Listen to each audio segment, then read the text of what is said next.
testing. Hopefully there's some chatters in here. I see people saying he's not coming over. We close it all the way. There we go. Chat. Tell me, are we here?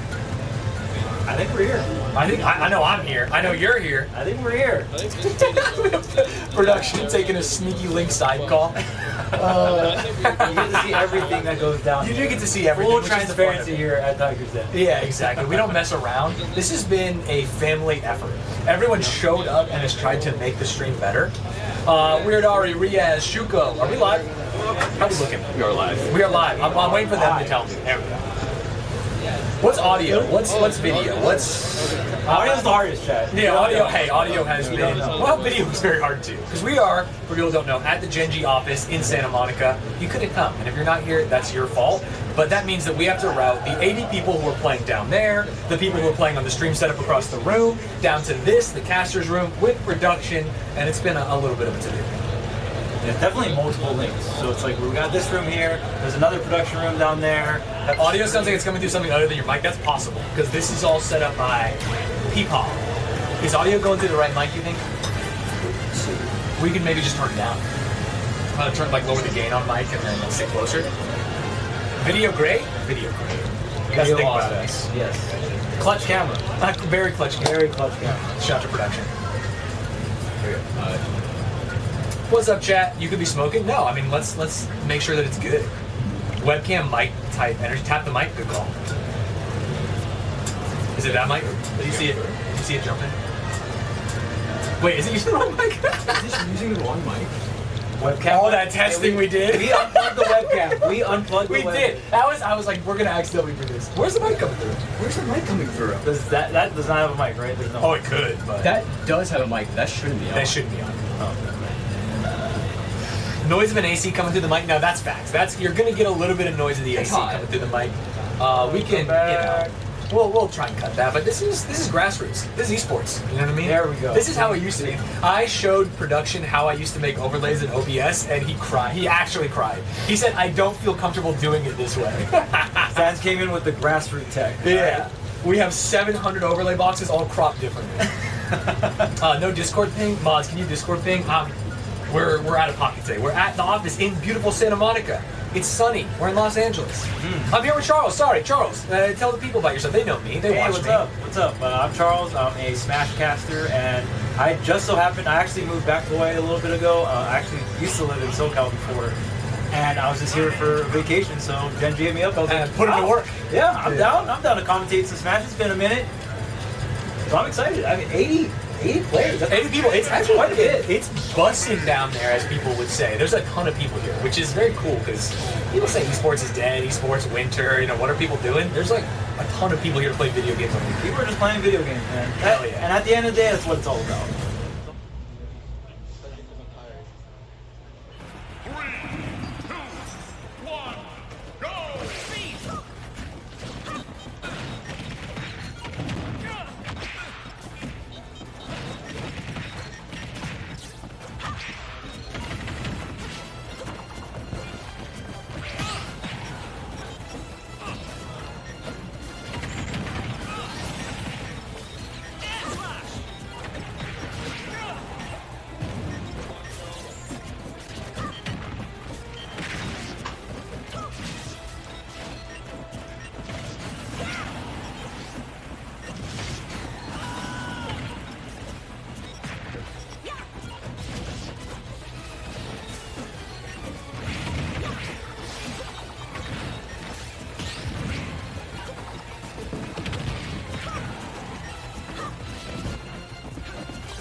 Team battle.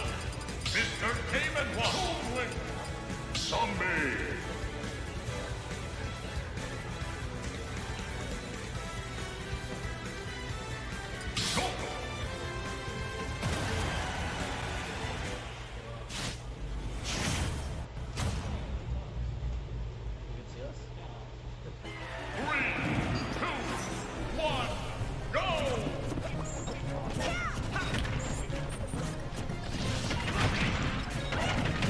Now I think we're just doubling. I don't know. Chad, can you hear us? Damn, we were spitting for a minute. We were going hard. I think we're back. Oh man, I learned so much about Steve. Yeah.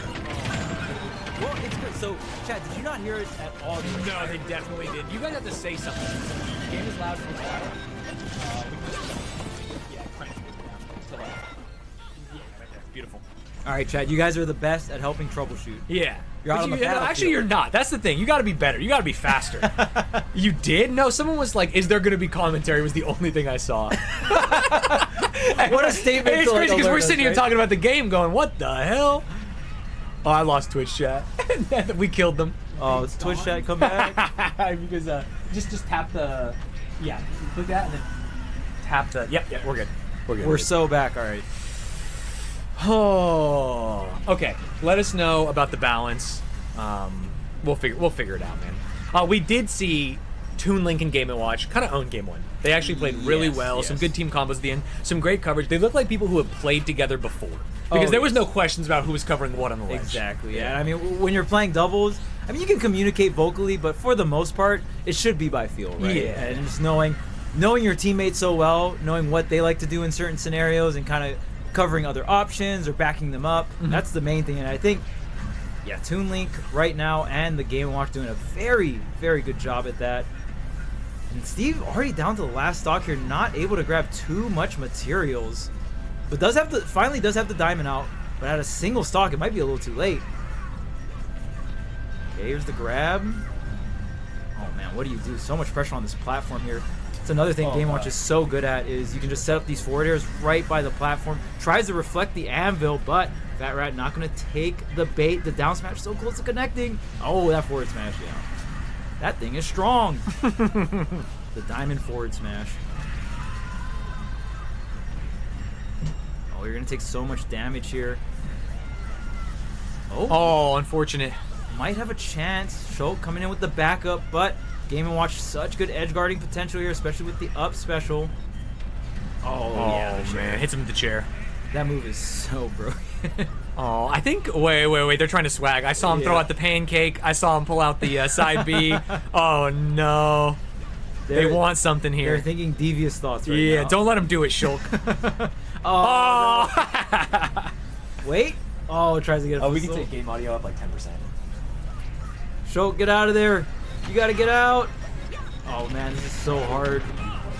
I used to work at Patreon, and we would play Smash 4 at lunchtime because it had just come out. I know, yeah. And there was a guy who played Shulk, and he didn't really play to win. He played just because he would run around as Shulk and go, "I'm really feeling it," which is, I think, a Shulk voice. And he would just run back and forth his speed on and go, "I'm feeling it now. I'm really feeling it," and we loved it. Perfect. Oh. That is so hilarious. Shulk is a lot better in this game. Oh, than Smash 4? Yes, okay. Smash 4 is pretty bad. But in this game, a lot of people thought he was going to be a lot better. Oh, wait. No. Oh, they were thinking, they overcooked. He grabbed them, he's like, oh, we have an opportunity to do something here. It didn't happen. Then the turtle comes out, the back air, closing it out. Very, very good stuff coming out from Beck and Marco. Yeah, easy. I mean, that's round 1, though. Or maybe round 2. I know we're a little late. Yeah, it's early on. And Marco is like a PR player. It looks like it. Yes. I think I'm not saying anything, but if I'm down there, I'll go see it. Yeah, I mean, competition stuff, especially we're so like 5 or 6 years in the Ultimate. I feel I'm definitely in and out when I play the game, but it's so hard to go to a local nowadays and just not get destroyed because there's so much people that have been playing for so long and they're just a lot of players are so good. The skill floor is a lot higher. Yeah. I mean, I started playing Melee in 2014, and there was a point like 2017 where it's like I'm going to maybe I'm getting out of pools, and now it's not even close. Like I go play Melee, and I'm not getting against these kids who play on Slippy every day. Oh yeah. Especially times have changed. The resources is so crazy for Melee. I mean, you guys got better Wi-Fi than us. I tried the on stream the other day. Doubles, and my partner was in. It just froze halfway through. It didn't know what to do. West Coast, East Coast is pretty. Audio's wild. Echo. I don't appreciate you. Echo. They are trying to get my attention here. There's two audio tracks here. Just close one of the. There's just two mics. Double. The echo. Oh, we're trying to get rid of it. How about now? Test. Echo. What do you think? Echo. Yay. To be fair, I told them to be faster, and then I looked up, and there was just miles and miles of them saying it. Oh. So Shad is dead, quote unquote. Yeah. Whoopsies. What was that? They just. Oh wait. Is what coming through? No, it was. Oh, it was good. Oh, they like replugged in the cam link and something happened. That's fine. Oh no. No, we're good. Fixed. Look at us. All right, we're getting our next matchup on stream. Some more. I believe we're running through all of doubles. Mm-hmm. So we're gonna have some doubles action for everyone here, and then go right into singles. And then I did see a lot of talented local players down there, so I think we're gonna have a good time. Perfect. Who's the best player here?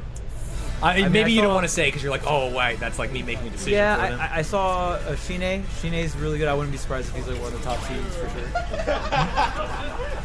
Drama? Oh, Karama's here. Oh, wow, Karama's here? That's random. Wow, okay. Karama's definitely the top seed then. Okay.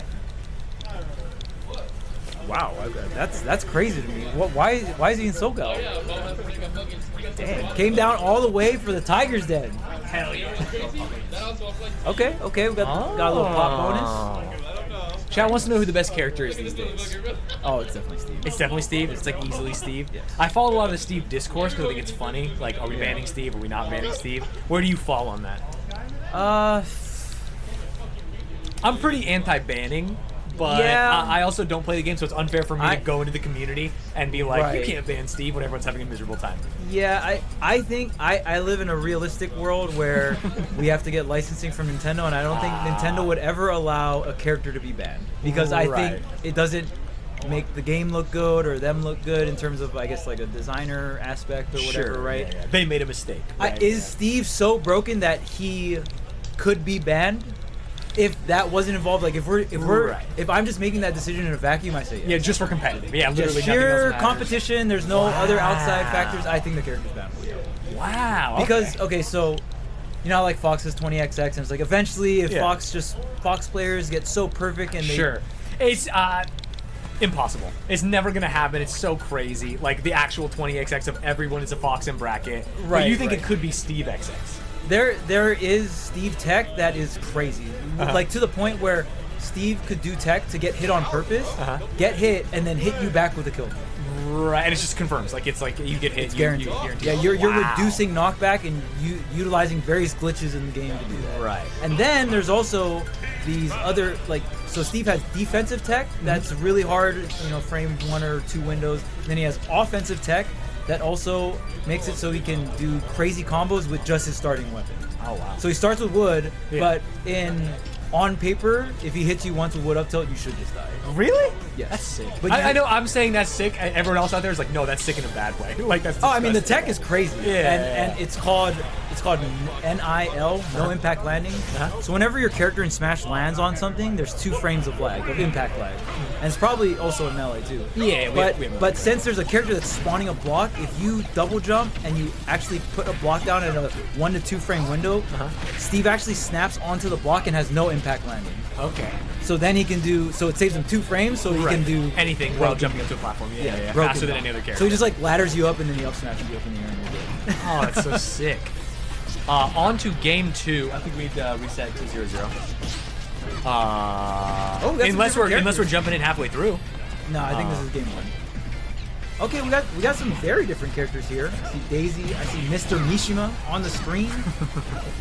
We're talking about Zero to Death. This is the Zero to Death master right here. Yeah, I've seen a lot of that, and I've seen a lot of people mad about that as well. Yeah, I'm not a fan of fighting game characters just because it's like you beat them up, they hit you once, you lose, right? I mean, it's just a general archetype in Smash, but definitely not broken. You know, like Kazuya's frustrating, but not broken. There's definitely counterplay. It just involves you playing very patient and not getting hit at all. Right, which a lot of people don't want to do. No. Yeah, they just want to run. And a lot of people want to mash. Yeah. I'm not gonna lie. I love pressing buttons. I'm a bit of a masher. I love it. I love it. So when there's a character that you can't mash off against, it's like, dang man, I gotta be patient. I gotta play neutral. I gotta run away. Like that's where it gets a little frustrating. But it's all right. My first main in this game was Inkling. I love Inkling. Oh, Inkling year one? Yeah, because everyone's like, yeah, maybe the most broken character. Like, day one, everyone's like, Inkling is broken. Nothing's going to be better. Hit him with the roller into up smash. Yep. They nerfed it. It no longer... Yeah, but that was so fun. It was crazy, yeah. I mean, it was fun, too, because Armada was playing Inkling as well. So yeah, exactly. That was a cool timeline. And honestly, that timeline for Ultimate was probably peak. Just like the first 6 months to a year, and there was like a mix of different like either fighting game players or melee players and Smash 4 players playing the game. It was really fun to watch. And it was right when people were so frustrated with like Bayonetta and Smash 4 that they were like, we just need anything. Like everyone is willing to jump to the new game. We'll take it. I'll get rollered at 80. I don't care. Like, that's cool. Fine by me. Yeah, it felt more fair. Yes, because Gale was hitting you at 0 and it was lights out. Okay, we got Meta Knight on the screen too. Leo is actually starting to use Meta Knight as a counter pick character in singles. Oh, interesting. For what matchups? Like usually floatier characters. So Meta Knight's really good at laddering floaty characters, or characters with really bad recoveries. He has 5 jumps, so he can just stay out there and spam. Yeah, literally just like spam back airs until they walk into it. So always nice to see some Meta Knight on the screen, and even Inkling. I mean, Inkling nowadays. Kind of outdated. Yeah, I think Inkling kind of sucks. Yeah, it's coming from an Inkling lover. But I just it doesn't feel good to play. Yeah, the way I always like to explain Inkling, just an outdated meta character. Yeah. Used to work, but some new stuff came out and doesn't really mesh well with the new stuff. Yeah. Does Daisy still have some like nasty stuff? I remember. Okay, cool.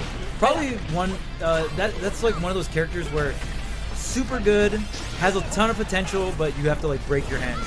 You have to do which all, is like, the crazy so tech funny stuff. when like I played Peach in Melee a lot, and it was like, oh, you don't have to be that crazy, although you have like knitting now, compared to Fox, where it's like, oh yeah, you have to have high APM, constantly doing things. The fact that like the Daisy / Peach character in this game is like one of the more technically active characters is so funny. Yeah, they're very different. Yeah. When you compare Ultimate Peach and Daisy to Melee Peach, so. I mean, I'm sure Peach in Melee nowadays have a little bit more tech. Oh, right? totally, yeah, and it actually is hard, but if you're a 12-year-old who gets Ultimate for Christmas, you're like, I don't want to play a princess, but then you see him like actually swagging across the stage and like turnip dropping, and it's like, wait, I kind of do. It's very crazy. It's probably the best Peach player in the world. He always says that he has to do his unemployed combos. Like you can't be employed. Yeah, exactly. Nice it's just it takes too much practice. Yeah. It's so funny.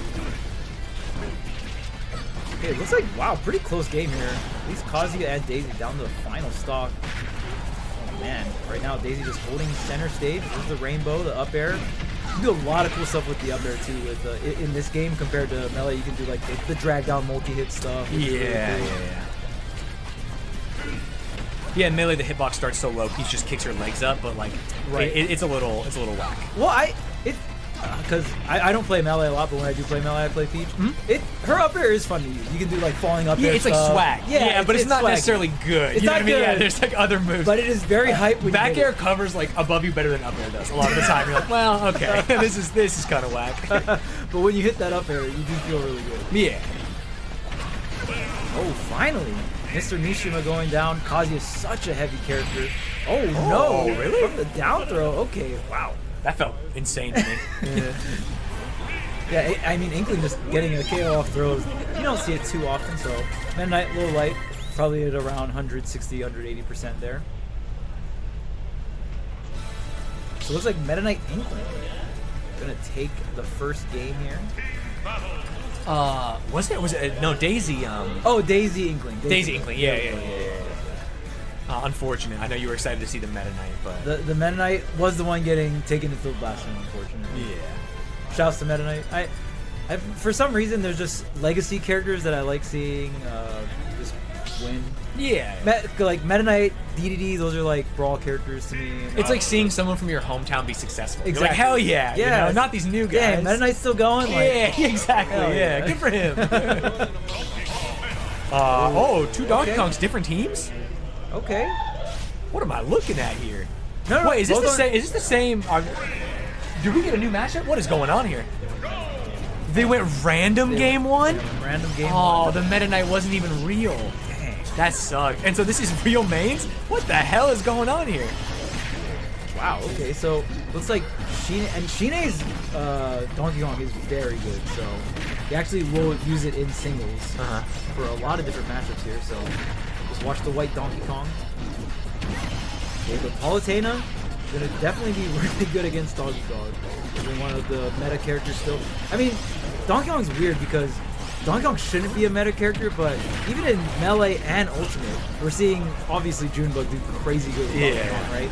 And then there's a player in Ultimate named Chunky Kong who's doing really well, has kind of busted into some of these top 8s at these bigger terms with Donkey Kong. Really? Yeah, so we got a Donkey Kong era in both Smash games. Which is so sick. I think grapplers as an archetype, or even like heavies, are tough to be good at because people optimize these games so well that speed is so important. Yes. And watching just like big ape grab is like fun for primal brain.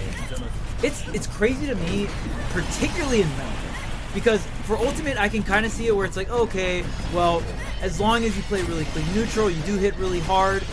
But man, playing neutral in Melee with Donkey Kong sounds very difficult to me. Yeah, it is. I mean, he's got like one good tool back air, and you can spam it, but for a lot of people, they should get bored. It's like the puff syndrome. You're like, I don't really want to play this character anymore because I'm kind of just spamming back. One move. Right? Yeah.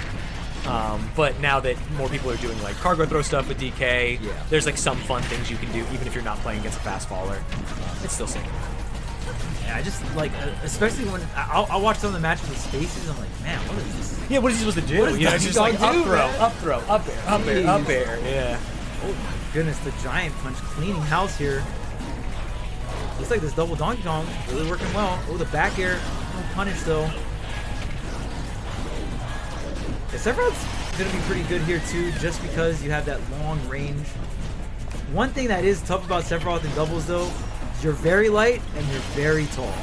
It's the only really big downside here for Sephiroth. See some early stocks. Obviously, Donkey Kong hits really hard. Dude, I love Palutena Nair. It's like one of the most satisfying moves in the game. You know what's crazy? So when Ultimate first came out, they didn't nerf the Nair, but they made it hit faster. Because the Nair to Nair to Nair, forever. it just, the amount of time it took was too long. So they didn't really nerf it or buff it, they just made it fast, like it just happens faster. Which is just such a funny change to me. Even the first patch of Ultimate, you could Z-drop items and hit stuff. Which is obviously problematic. Yeah, that's insane. That's not good for the game. All the item characters would have been like so insane. They're already crazy. Oh, what a weight on the back air. Alright, the double Donkey Kong gonna close it out here. Shine and Glug. Man, random's game one. Random game one. That's crazy. I will say, Shine is probably one of the best random players in SoCal, so that's a pretty confident random pick there. I love playing random in Melee, but there's so many less characters. I don't think I would like playing random in Ultimate. There's like too many things where I would get frustrated. Yeah, there's a lot of weird stuff. Like I'm playing King K. Rool for a second, and it's like I don't know any of his moves. King K. Rool's not even the worst one. Yeah, I mean just mean for me, like I don't even know what he does, you know? Right. Yeah. I think the tricky stuff is, oh, you got Ryu. Okay, watch out. He auto turns around, and you got to do these inputs. And, and then there's like, oh, here's Mega Man. His jab and his forward tilt are the same moves. Yeah, the pellets. Like, right. It's just there are a lot of unique, weird characters. Oh, here's Pac-Man. Like, figure it out. Because even for me, so, like, oh, here's another heavy, right? Like a K. Rool or a Ganondorf or just Incineroar. Just throw out some crazy moves. You know what I'm saying? Like, at least it's literally Smash Brother, smashes or Smash Brother-ish, right? Yeah. And then you get like something like Belmont or something like that, where it's like, oh yeah, when you recover, you actually have to do an angled up forward air. It's so much. There's so much weird shit in Ultimate. I mean, obviously the cast is so huge, right? Have you played any Rivals 2? That game is so good. The Orcane, like if you random into Orcane, recovery is like, oh no, you didn't put water on the stage so you can teleport to it? What a fool. Or Yeah, you whoopsie. reverse forward air so you can push yourself with bubbles. It's like my brain starts overheating when I'm trying to recover with that character. Chat, we will try and figure out player cams covering stocks. We will not figure it out right now. It'll eventually happen. Yeah, it'll eventually happen. It won't be a problem with singles regardless. Yeah. Which is the main show. We know you're here for singles. Yeah, we're just here vibing, watching random doubles. We're Which is warming up actually with dubs. We're warming fun. up with dubs. Yes. Yeah. Yeah, Rivals, one thing I really like about the game is the characters feel very unique. Oh, totally. So it's something that's really fun. I'm here for old school RuneScape, but go off, King. Oh, you play? Thanks, man. I got into RuneScape very recently, just like these last couple of weeks. I played it as a kid, not like seriously. Like I played it online with my friends, and I have started playing it as an adult on stream. It's been really fun. Nice. Yeah. So you're playing like the older version, not RuneScape. Well, there's like current RuneScape version. 3 or RuneScape 2. I'm gonna say the wrong thing because I'm still 2 so or 3 new. or something. But yeah, old school RuneScape is like what I remember from junior high. Yeah, you know, yeah, for polygons, cutting trees. Yep. I was a tree cutter as well. You have to. Yeah. I did eventually get to be able to cut magics, which was like my goal. I was like, once I get 75 and I can cut magics, I mean, it takes forever to get any higher. You know, like Yes. It was a fun experience. I mean, before I played World of Warcraft, I played RuneScape. Okay. Yeah. It got a lot of people into the MMO lifestyle. MMO, yeah, exactly. And I like it more because I care so much more about like grinding skills than like any of the combat. Like World of Warcraft is a much better, I'm gonna say it, RuneScape fans, it's a much better like combat game. Like you go into places, you fight, it's fun. Right. RuneScape is like I click on them and maybe I have to do some micro prayer toggling and stuff, but it's like weird. I'm not controlling my character as much as just clicking on them, but I do like going here and getting a bunch of things and taking them and smelting it and mining here and just running around. It's relaxing to me. Yeah, and World of Warcraft PvP, I obviously, back in vanilla or Burning Crusade, like the earlier days, it wasn't as hard. But there's like, fate casting, like, I'm casting this, and then I'm going to interrupt it myself, and you do your interrupt, and then now I can cast because I'm not silenced from the School of Magic or whatever, right? It's definitely a lot more combat based, but obviously, it's what you expect because look at what they're working with. Like, come on, you know what I mean? Yeah. It's crazy that RuneScape's even been around for 20 years, 25 years. And it's still kicking. And I like the path of, I don't know, some of these companies going more for the nostalgia route, where it's like, okay, we're bringing back old school RuneScape, and then for a while they had like classic and stuff like that. Yeah, a lot of people are playing classic on stream. Yeah, which is cool. Chat, how you doing? Having a good time? Are you guys cold at all? It's a little chilly. It's a little chilly, right? Thank God. Okay, you know what? Hold it down. I'm gonna try and find a way to turn it down. I'm not wearing socks. Oh, and snap. so I'm like my toes are getting Oh no. so I'm gonna find a way. Oh, it feels much better. Oh, nice. Yeah, maybe we could turn it down in this room specifically. It's cranking a little bit. Oh yeah, you could just turn off the fan. What up, chat? We're gonna get some more doubles pretty soon. It looks like the players are getting ready. Oh, Karama teaming with Tyrinx. Let's go.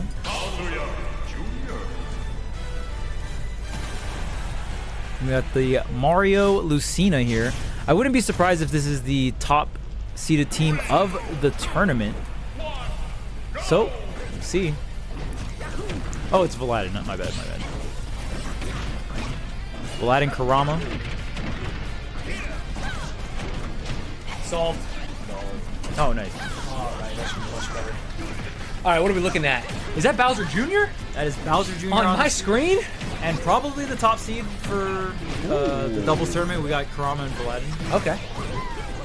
Vlad, longtime SoCal vet, always rocking the Lucina. And then Karama, one of the either ranked 1 or 2 in Workout on the Mario. That's sick. Very good player. Okay, let's see here.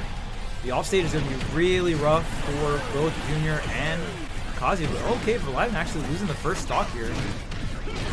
So Joe Mega, FD, doing a good job, but Karama already taking that first stock back real quick. What do we expect? I have not seen a lot of Bowser Jr. What is the game plan for that team? So we see Bowser Jr., we have Mr. Mishima. Mr. Shu, thank you. Yeah, thank you. What are they trying to do, especially when they're playing against the team that is, many think is going to win this doubles match? Right, so when we're thinking about Bowser Jr., obviously this character is not the highest on the tier list, but still has some qualities, right? Definitely hits really hard, some of these smash attacks, especially if we can get Kazuya to pass it over to Bowser Jr., we can get some of these powerful smash attacks online, maybe some of the Mecha Koopa setups as well. I think the main thing here for the green team is they hit really hard. So if they can set up some kind of scenario where they can combo into these really powerful hits, and they just got to watch each other's back because Mario can combo both Bowser Jr. and Kazuya really well. So they got to just make sure they disrupt Kurama, because Kurama is known for having insane combo games as well. So the main thing for them is to disrupt Kurama, really have damage control here, and make sure that Vladen doesn't go too crazy off stage, because Vladen on that Lucina can do so much damage to these characters off stage. There's the back airs though. Wow, fast falling too for the mix-up. I think Smash Bros is better. This is my hot take for the match. Smash Bros is better when Mario is good. I feel like in every Smash game, Mario's kind of swag. Yeah. Like he just does cool things based on his animation. It's like, oh, big fist forward air or back air, or even just like spinning down B. I like watching Mario's. Yes, hard agree. I mean, even for a very cool kill off the top. Right off the top there, that up air, usually a combo tool, but so close to the blast zone here. But yeah, I mean, I agree. Particularly, I would say I loved watching Mario in every single Smash game. He was really bad in Brawl, like Omega trash, but in every other Smash game, he's pretty decent. Yeah. Even like Melee Mario, very fun. Yeah. Very, very fun. What is the difference between Mario and Doc in this game?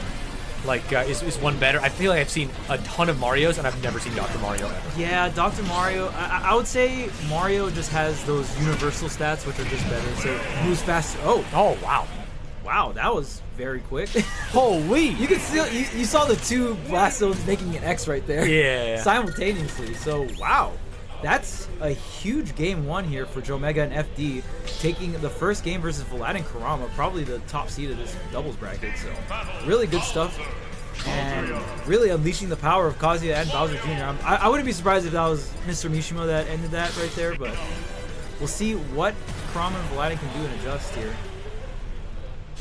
I think you said it right. Like, Mario is known for his combo game, but in doubles you can't always do it if someone is interrupting you. It's not the skills of Mario in 1v1s are not the same as in 2v2, and if you're not allowed to do that, it can be frustrating, and maybe you get thrown off your game, and all of a sudden you're getting hit by characters that get hit pretty hard. Yeah, I actually really like Dr. Mario in doubles, because then your mobility stat nerfs aren't as crazy, right? You have someone else that can facilitate and put pressure around the map that might have more range than you or might have more speed than you, right? But the biggest thing for Dr. Mario is that recovery is very explosive. But again, in 2v2s, if you have a trash recovery, at least you have someone that can hit the other person that's about to edge guard you before they go out and try and edge guard, right? So there's a little bit more coverage here. Oh, man, picking up the electric on both players here.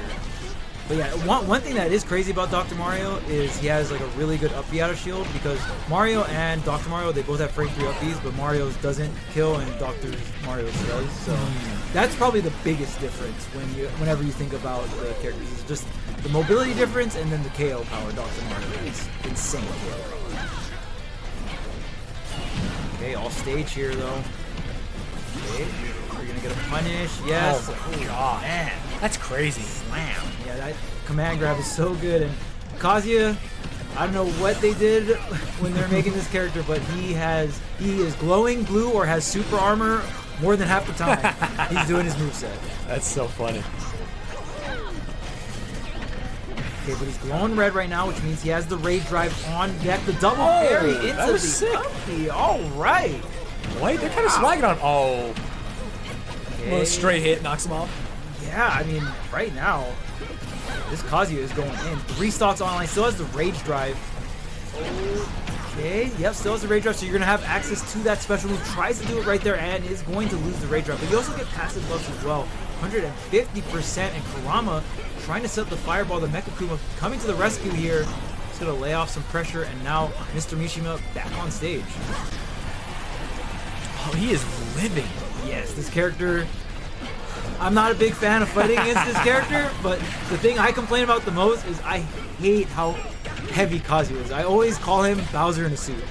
Just Bowser squeezed into that little suit, and he's so heavy. It's so frustrating to get the KO on him with his weight. Oh, wait a minute. But very susceptible to these combos, though. We'll see if Kurama can get something started here. Oh, there's the electric into the up B. Aladdin trying to get something started here, gets a hit onto Junior. Oh, but Kurama, there's the ladders. This is what Red wants. They want 2 separate 1v1s on the opposite side of the stage. When that happens, we can see they look great. Oh, as the up B kills off the top. But when it's a little bit more of a mix-up, everyone's scrambling, that is when it's paying off for green. Oh yeah, for sure. Because in those scramble scenarios, it's way easier to land that straight right or that left hook, right? Like when you're going for that wild swing, when there's more chaos, it's just so much harder. Yeah, they're being mentally taxed by the other player. They might not be looking at this or even thinking about something. It's not even an option in singles, because if you throw it out, you're going to get punished. Exactly. And that's why, I mean, that's what makes doubles so fun.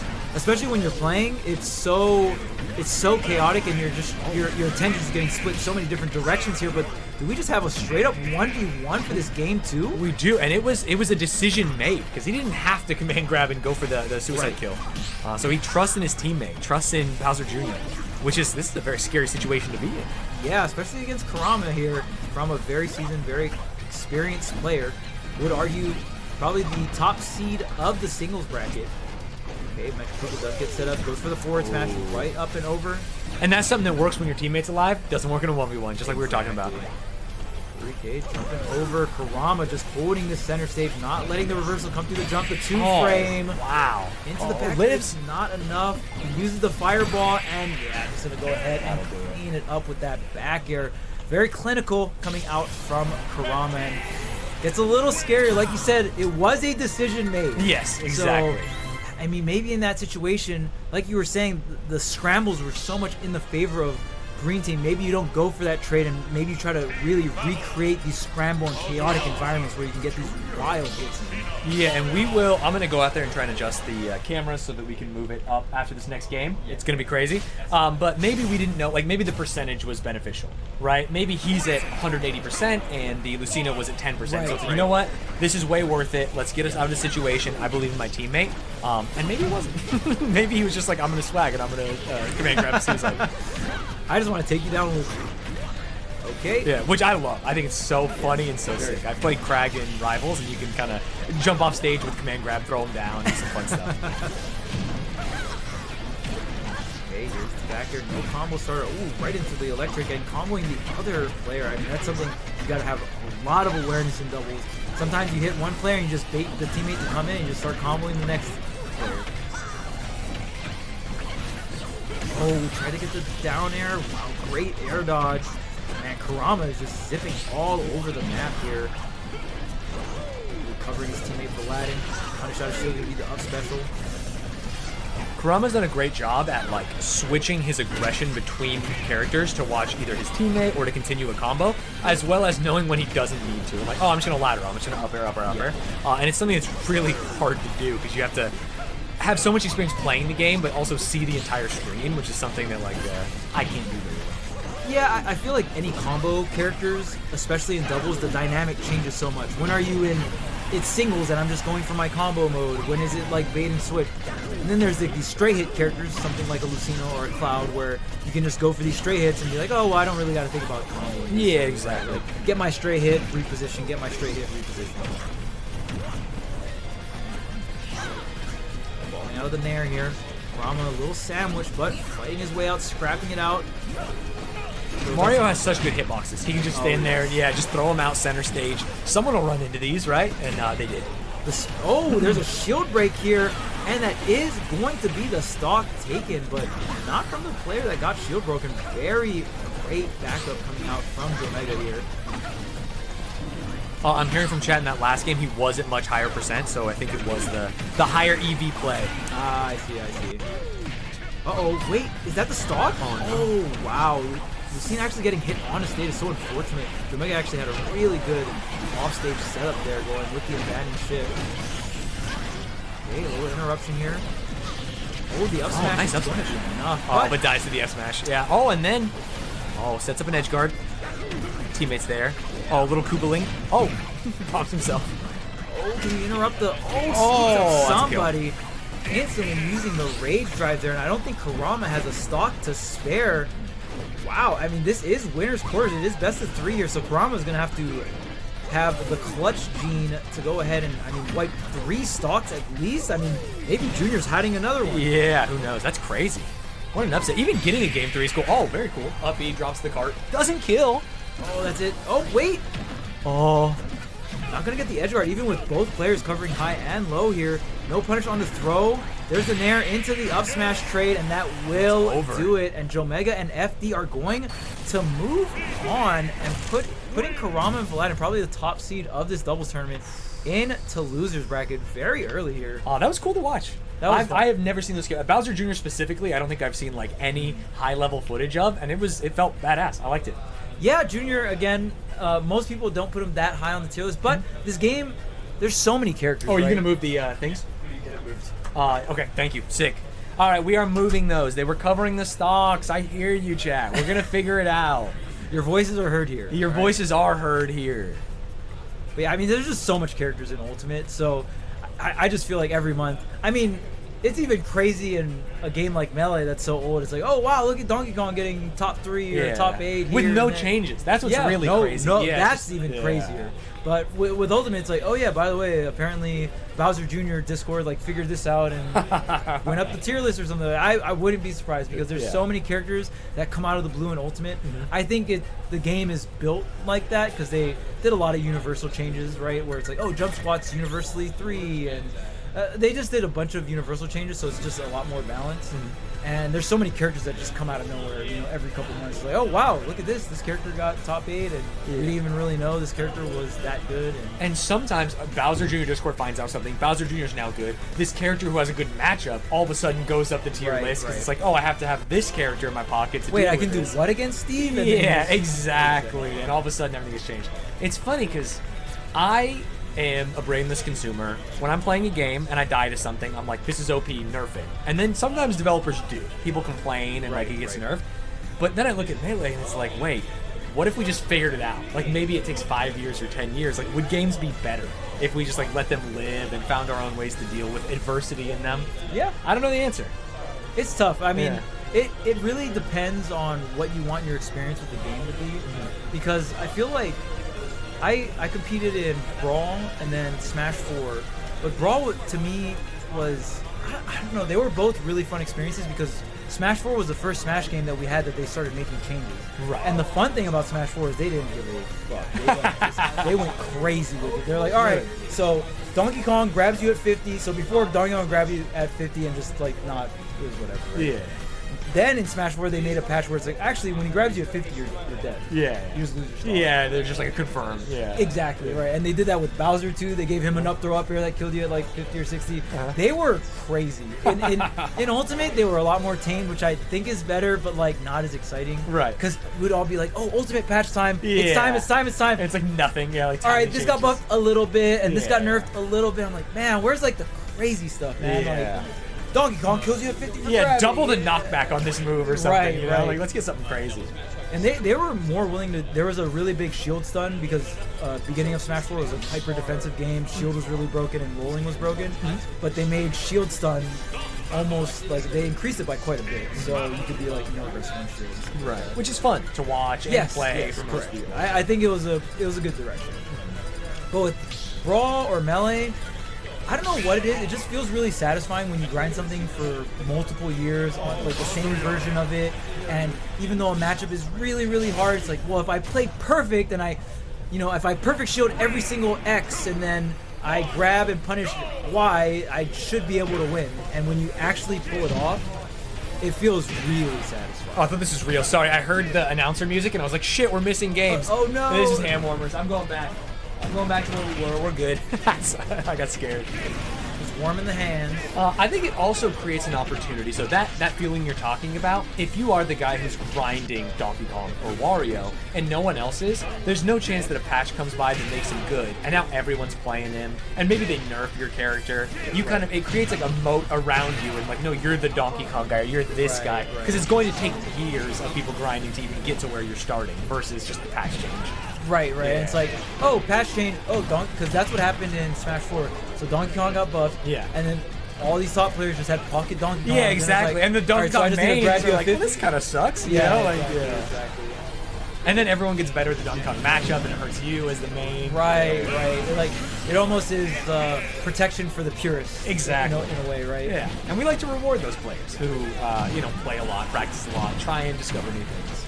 Yeah, that's why for me, when I think of buffing and nerfing, little increments at a time feels the best because it won't make players feel robbed of something, right? If it's just gradually here and there, little bits at a time. So, yeah. Oh, perfect. Oh, I see it in the top corner. Looking good. I mean, hey, anywhere's got to be better. Getting everything fixed up for you guys. Yeah, no, I literally jumped over and tried to switch. And it's like condoling the CPU to me. But yeah, in a game like Ultimate, it's also just hard to balance because there's so many characters. That's why they universalize so much things like jump swap. Question from the chat. They want to know if most people in Ultimate, because we're going to have a lot of non-Ultimate watchers here. They're here for RuneScape, they're here for whatever. Okay. They have questions. Do most people specialize in one character? Are pocket or counter picks like more prevalent in this game? Or like, what's it look like? In Melee, almost everyone has one character. Maybe they have a pocket character for a certain matchup. Yeah, I feel like in Melee it's very rare. I think in Ultimate it's a lot more common, especially pre-quarantine.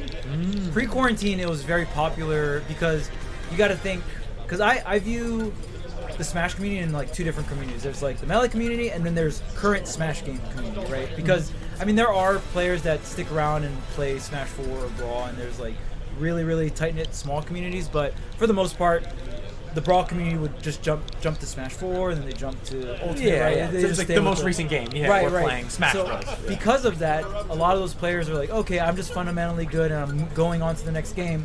Usually in the beginning of those kind of games or metas, it's a lot of counterpicking. Oh, I have sword character, because the strategies and the game plans are so simple in the beginning and they're not fine-tuned yet. It's literally just like a neutral game spacing with a fair, and you haven't figured out any of the combos. Right, exactly. Everyone's just playing really safe for the most part. The game's not really figured out, so it was a lot of counterpicking in the beginning. And then, in fact, pre-quarantine, the two best players, which was Tweak and Leo, they would go to tournaments playing like 2 to 3 characters, which is also very fun. And exciting, it's cool right? to see. You just get to see a bunch of different characters. But I would say after quarantine, quarantine was so weird for Ultimate because we had a whole fighter pass come out, but no offline tournaments. There's online tournaments, but then we started going into online, and then more people started being solo mains because the game was getting so figured out.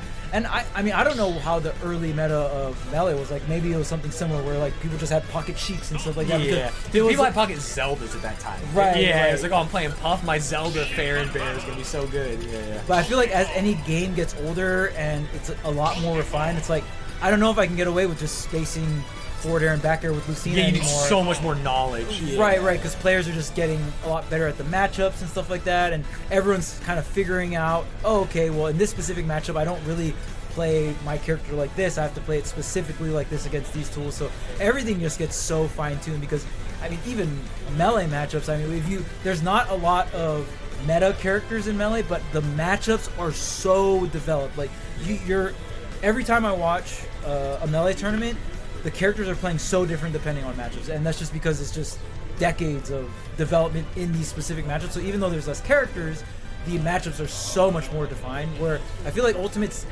kind of getting there, but it's going to take super long for Ultimate to do it just because there's so many characters. Right. I mean, yeah, it would take like infinite time, it feels like to me, for people to know so much about Villager that it affects their matchup when they're like a snake main, but also they understand it how it affects Ridley or some crazy shit. Well, the funny thing about Ultimate is just it's comical. So there's so many characters like Diddy Kong, for example, where Diddy Kong actually has really good matchups for us against the top tiers, but there's a bunch of random low and mid tiers that he just gets completely dumpstered on. Really? And but in Melee, that's never a thing, right? I feel like Melee or Brawl, those games are so much older and they didn't have patches. So like, for the most part, if you were a top tier and you played a low tier, you just did your top tier thing and you would beat the low tier. Yeah. But it's not like that in Ultimate. That's so funny. Yeah, in Melee they say it's like, hey, you play Fox, you can just back air half the cast. You don't have to do anything. Literally just run around and back air. They don't have the tools to do it. Like, it's a wrap. Yeah.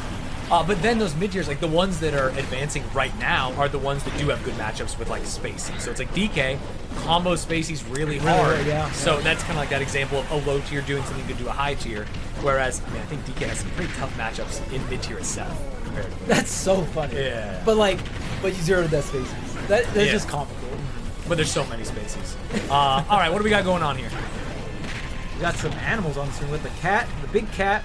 We got 2 Donkey Kongs and Me Gunner. Me Gunner? Yeah, what am I looking at here? I like the shot put. Yeah, oh. Very good move. Yeah, Me Gunner, definitely, this loadout is the ledge trapping loadout here. Yeah, that neutral B right there, so good. Very active. And the stealth bomb coming through. It's quick. You can't really see it. You got to be ready for it. That was sick. Wait, that was actually cool. Yeah. It's a really good move. Yeah, that's the crazy thing.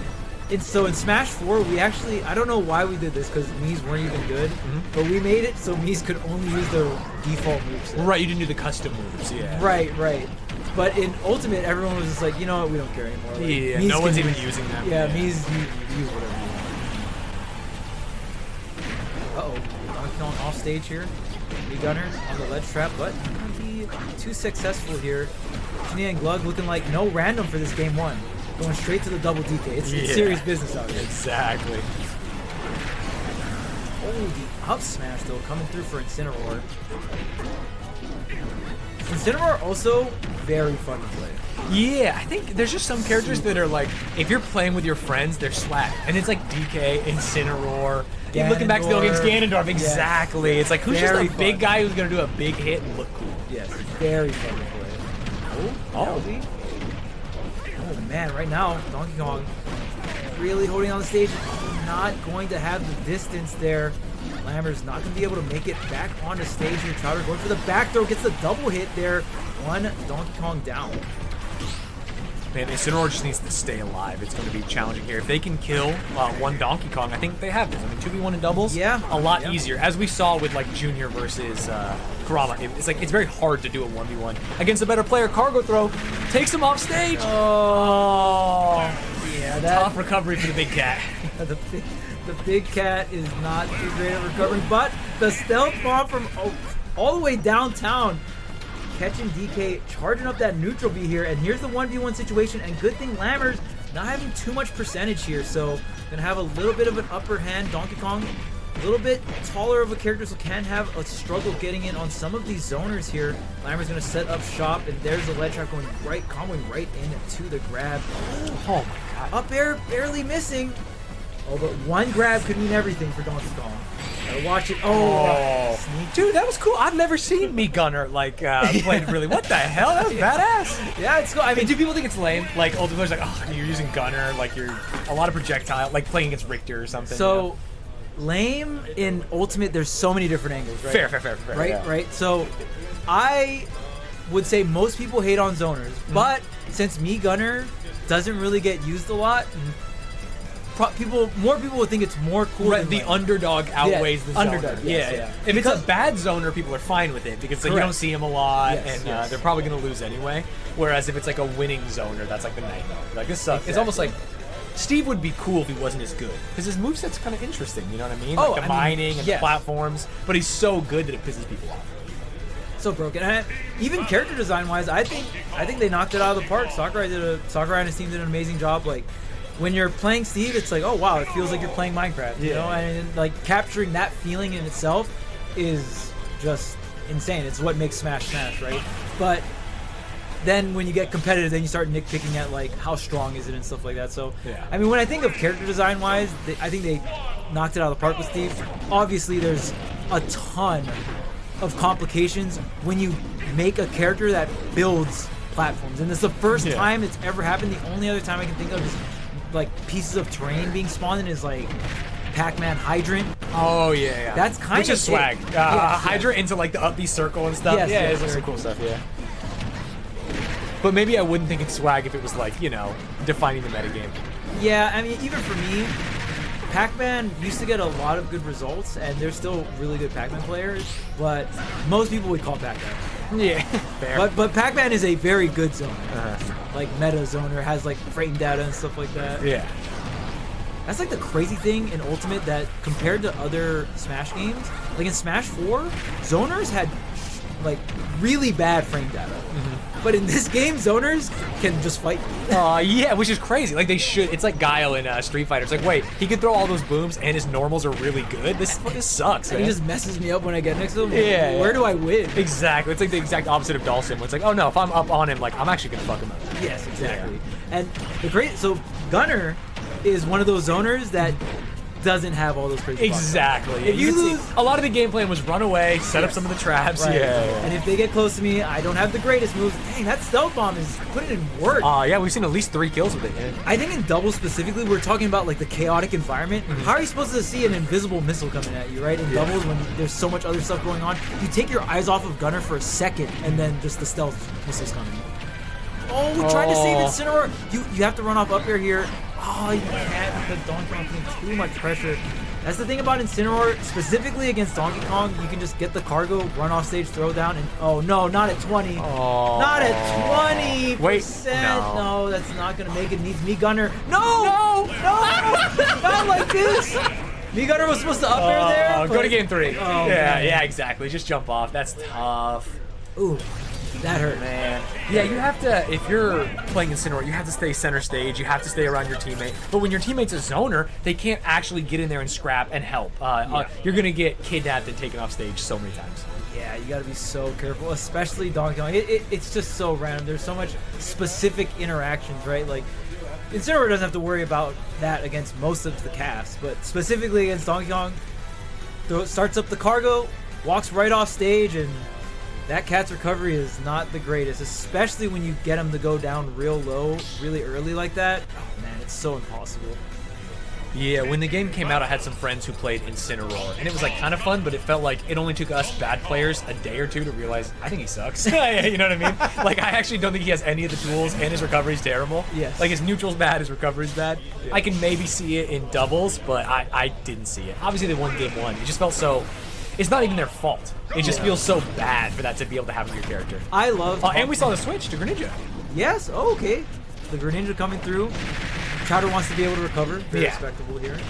I love talking about like early Smash experiences, especially with anyone who's just played other platform fighters, right? Yeah. Because I definitely shared that same experience. me and my friend Boyd were just playing, and Boyd was playing Incineroar, and then day 1 we're like, maybe this character's pretty good, and then like by day 2 we're like, this character. Yeah, it was so fast. He was one of the first ones that people just threw out. You know, it's like, no, not even a little bit. But very fun. Yeah. Very fun to play. Okay, it looks like Donkey Kong here. Everyone around the triple digits here, but Lammers not taking too much damage. Okay, Shine on the ledge here, trying to help out that up air. Nice, good team combo. Doesn't kill though. Donkey Kong pretty heavy. Ooh, still alive here. Chowder going for the edge guard. Oh, no. Okay, both of them make it back, but wow, what a scrabble off stage. Oh, Shine, is the one that actually goes down here. Both Donkey Kong's going down. Tries to get, beautiful stall coming out from Chowder. Wow, Yellow Team with a huge lead here. As I say it, Chowder finally loses that first stock. Lammers gonna set up here, only 82%. Gonna try and get as much damage as possible. And we've seen Lammers live every game. It was, and obviously it was Incineroar at the time. They were the ones losing the stocks. Lammers was tanking, staying around. The fact that they have a lead, they haven't lost that first stock, I think is going to be huge for them in the set. Is that it? You can't make it back. Wow. Lammers. Me Gunner OP, dude. Yeah. I've been saying it since day 1. You got like the discount Cloudnair, you know, like coming in hot. And even though it's discounted, that Cloudnair is still pretty solid, all right? And Lammers knows the assignment. Hold on to these stocks. I'm going to interrupt the Donkey Kong as much as possible. Just make sure not to interrupt Chowder here. Finally getting taken out. Chowder getting hit by the up smash with the down air. Went through. I mean, Greninja dying there, and all of a sudden the comeback is possible. It seems a little challenging now, but it was close for a second. Yeah, and back throw gets the kill. Both DKs off stage. Bomb hits. Watch out for the stealth bomb. Right now, Lammers, I mean, we saw Lammers ledge trapping one DK. Imagine both of them there. There's more bodies to take on all these incoming projectiles. There's a ferret attack on a little bit more coming back into the stage. There's got to be some knowledge gap here. Goodness. Because Meat Gunner is just doing everything on the ledge, and Donkey Kong cannot get back. What a kill. Yeah, Donkey Kong really not... I mean, that's the thing that holds back Donkey Kong, right? Once you hit Donkey Kong, You put Donkey Kong on the ledge, you put him in a juggle situation, he's so much weaker, and especially against these setup characters that can put multiple threats. Oh, the back throw into the shadow sneak, not gonna connect, yo. That would have been pretty swaggy, not gonna lie. Oh, the down tilt, just low profiles it. Yep. That was sick. That was a great game. That was very, very cool. And you know what? I mean, again, that's the thing about playing some of these characters, a little bit more niche, right? There's obviously a ton of other zoners you could play in Ultimate that have really good boxing options, but of course that knee gunner, you're always gonna have not the best frame data, but you've got that curveball, right? Like It's Bow 5. I should have known that. Oh, damn! I thought it was over. I was saying a handshake. Oh man. Okay. Are we gonna get? We were giving him too much credit. It's not over yet. It ain't over yet. Hold up. Oh, character swap. Okay, we are going way up higher on the tier list series from double Donkey Kong to Joker. What is Shine gonna go? Shine has a really strong Wolf. I am a fan of Wolf in general, so would like to see the Wolf. Also, very good Pokemon trainer on deck. All right, we're getting serious here. No more double Donkey Kong. I played Pokemon Trainer Genesis, the first Genesis that had Ultimate. I signed up for Bracket, and I played Pokemon Trainer, and I got shit on so unbelievably hard. I think I took 1 stock. Really? Yeah, it was brutal. Very cool character though. Not the greatest in Brawl. I was so happy that at least Pokemon Trainer was meta for the very beginning. Yeah, the very beginning, it was like, oh no, Squirtle's 6. Squirtle could be the best character in the game, you know, early on. And so I was like, all right, I fuck with this. Let's try it. There was a lot of players that were doing well too. I mean, obviously Leffen was very fun to watch, the Pokemon Trainer. But it was really cool. Yeah, we got some mostly base roster characters. I mean, the first DLC is on the screen here. Joker with the buddy Arsene. You're going to see, whenever you see Joker with that Arsene, with the persona in the back, he's going to hit very, very hard. But here's the base Joker. No more Arsene. You can always watch the meter as well, right by the percentage, to see how close Joker is to getting that Arsene here. Off stage situation, the switch to Charizard. Oh, what a back throw. Does he cover it? Okay, Lammers. Ninja lands on stage and doesn't get punished. A scary moment. Yeah, Lammers trying to help, but can't really do much off stage, right? So I do think the switch. Oh, can Charizard make it back? You have one more jump. Another one. No. Oh, doesn't reach the platform? Yeah, not gonna reach the platform or the ledge there. The Hydro Pump coming out from Chowder. Gonna have that pushback on that water. Okay. Ivysaur Nair, just like Palutena Nair. Feels so good. Yeah. Very satisfying, the noises it makes. Yeah. It's really good. I played Ivysaur in PM. And it was really fun. Oh my goodness. Very people, cool it's not called PM anymore. It's called P+. Is it the same game? I actually don't know. I fell off. I started with PM and then went to Melee, and I didn't actually look back very much. Right. Yeah. Well, if you're talking like the era before Smash 4 came out, that was just PM. Okay, got it. And then I know they have other versions. I'm not too sure what the newer versions are, but me either. But Ivysaur was very cool, right? Yeah, very cool. The solar beam, exactly. Yeah, it was so fun. Yeah, very like down throw into solar beam and stuff. Yeah, very badass. And I liked how they made him solar characters. Yeah, I think it's I do like switching to Charizard and hitting like a Skull Bash or whatever, you know, just doing something swag, but I much preferred like Ivysaur's moveset, and it allows them to be better at other things versus like this is the one that recovers, this is the one that kills. Right. This is the one that does early damage, and then you switch to this one and then get the cheesy down air kill. And then, you need to survive. Now switch to Charizard. Yeah. Because I feel like when I guess when the Pokemon don't have assignments, quote unquote, then it feels more free. Yeah, you can be an aggressive Ivysaur, you know what I mean? Or you can be like an edge guarding Charizard, you know, whatever it is. Playing all stages of the game. Ooh, there's the up B. Oh my goodness. Dash attack? That was crazy how far he sent him. No, but Arsene is going to take out the teammate, the Charizard, off the Flare Blitz on the shield here. Oh, Chowder getting the combo started. There's the down gun. Forward throw going to be able to shield here. This is going to be really, really hard to do here. Yeah, Shine going... Oh no, Shine is actually out of the game, but right now, you're trying to get something going here. You got 3 stocks, man. This is a tall task. Yeah, that'd be brutal.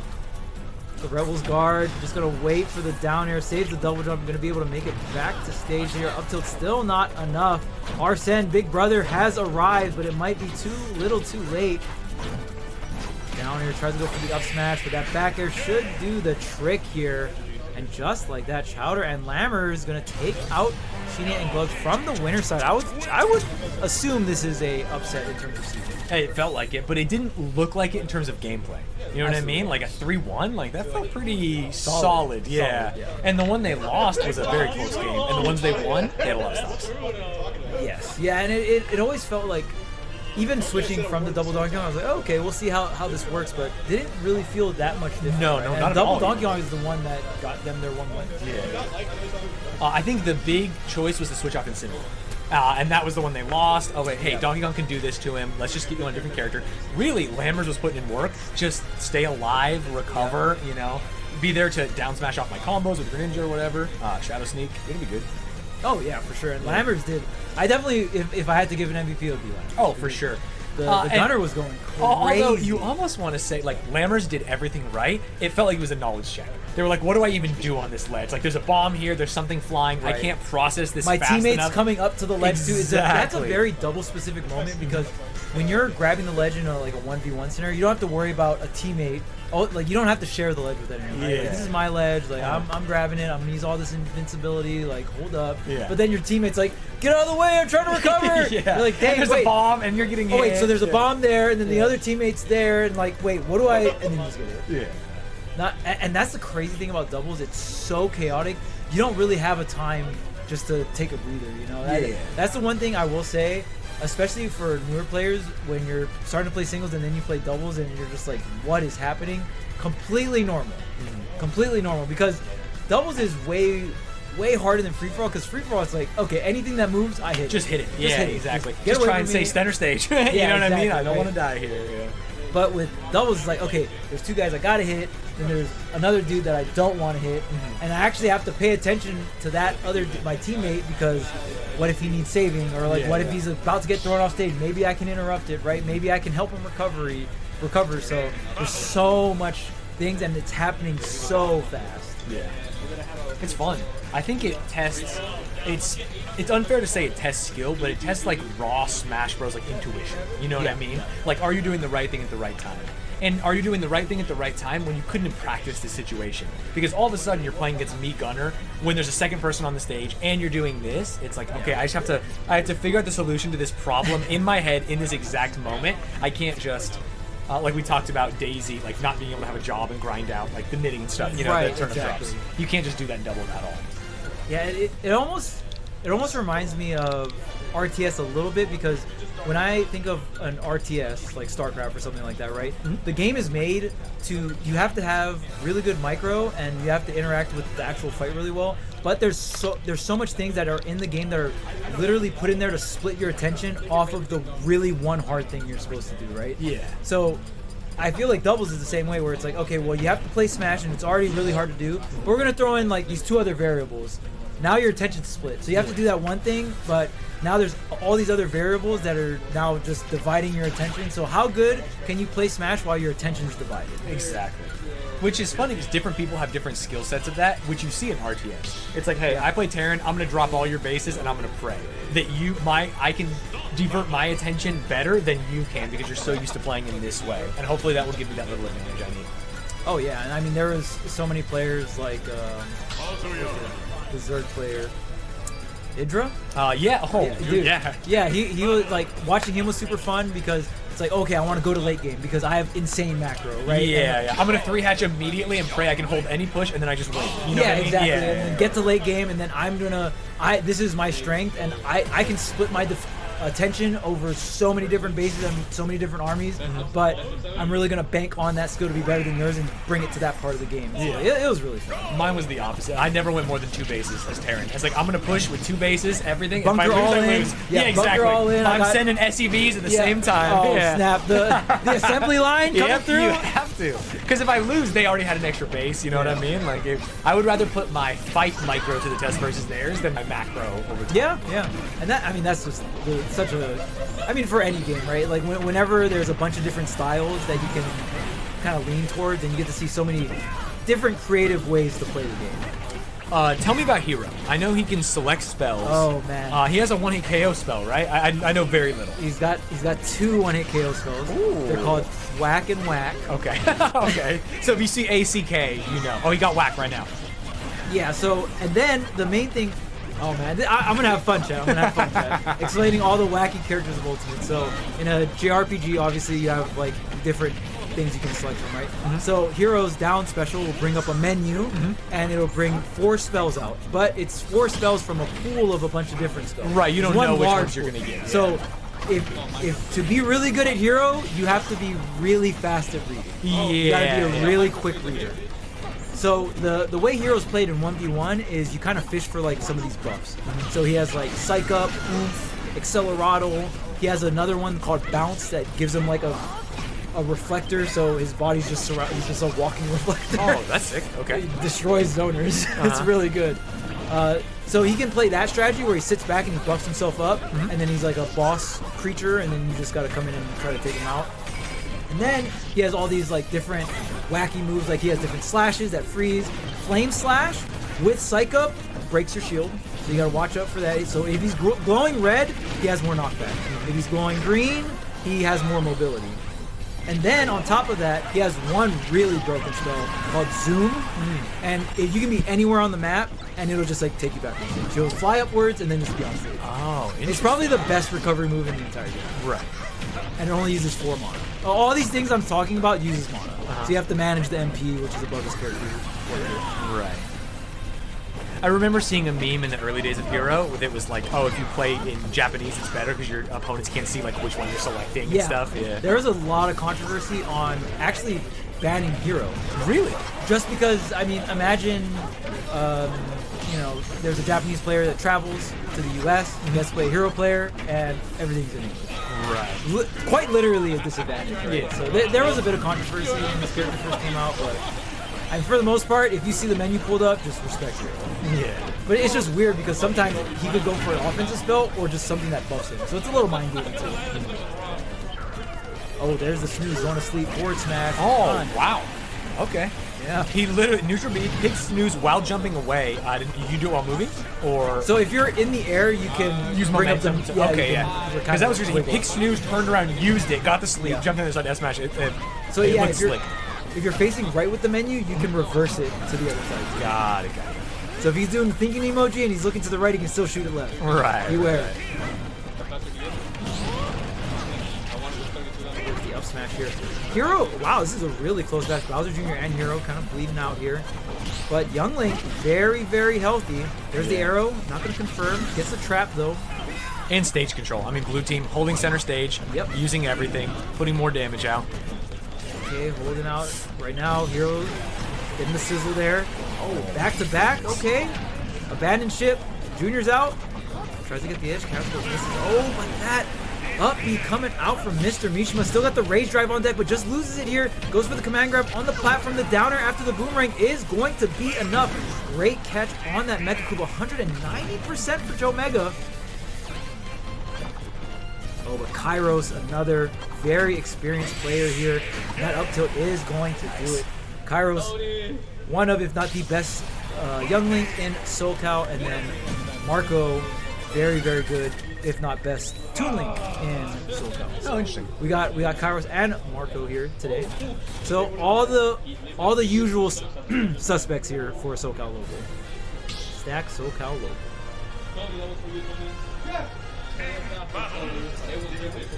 I'll see if we get any character changes though. I don't think Kairos will switch off the Young Link. Oh, Diddy Kong. Ooh, okay, we do get one switch. Joe Mega seems like pretty all in with the Junior.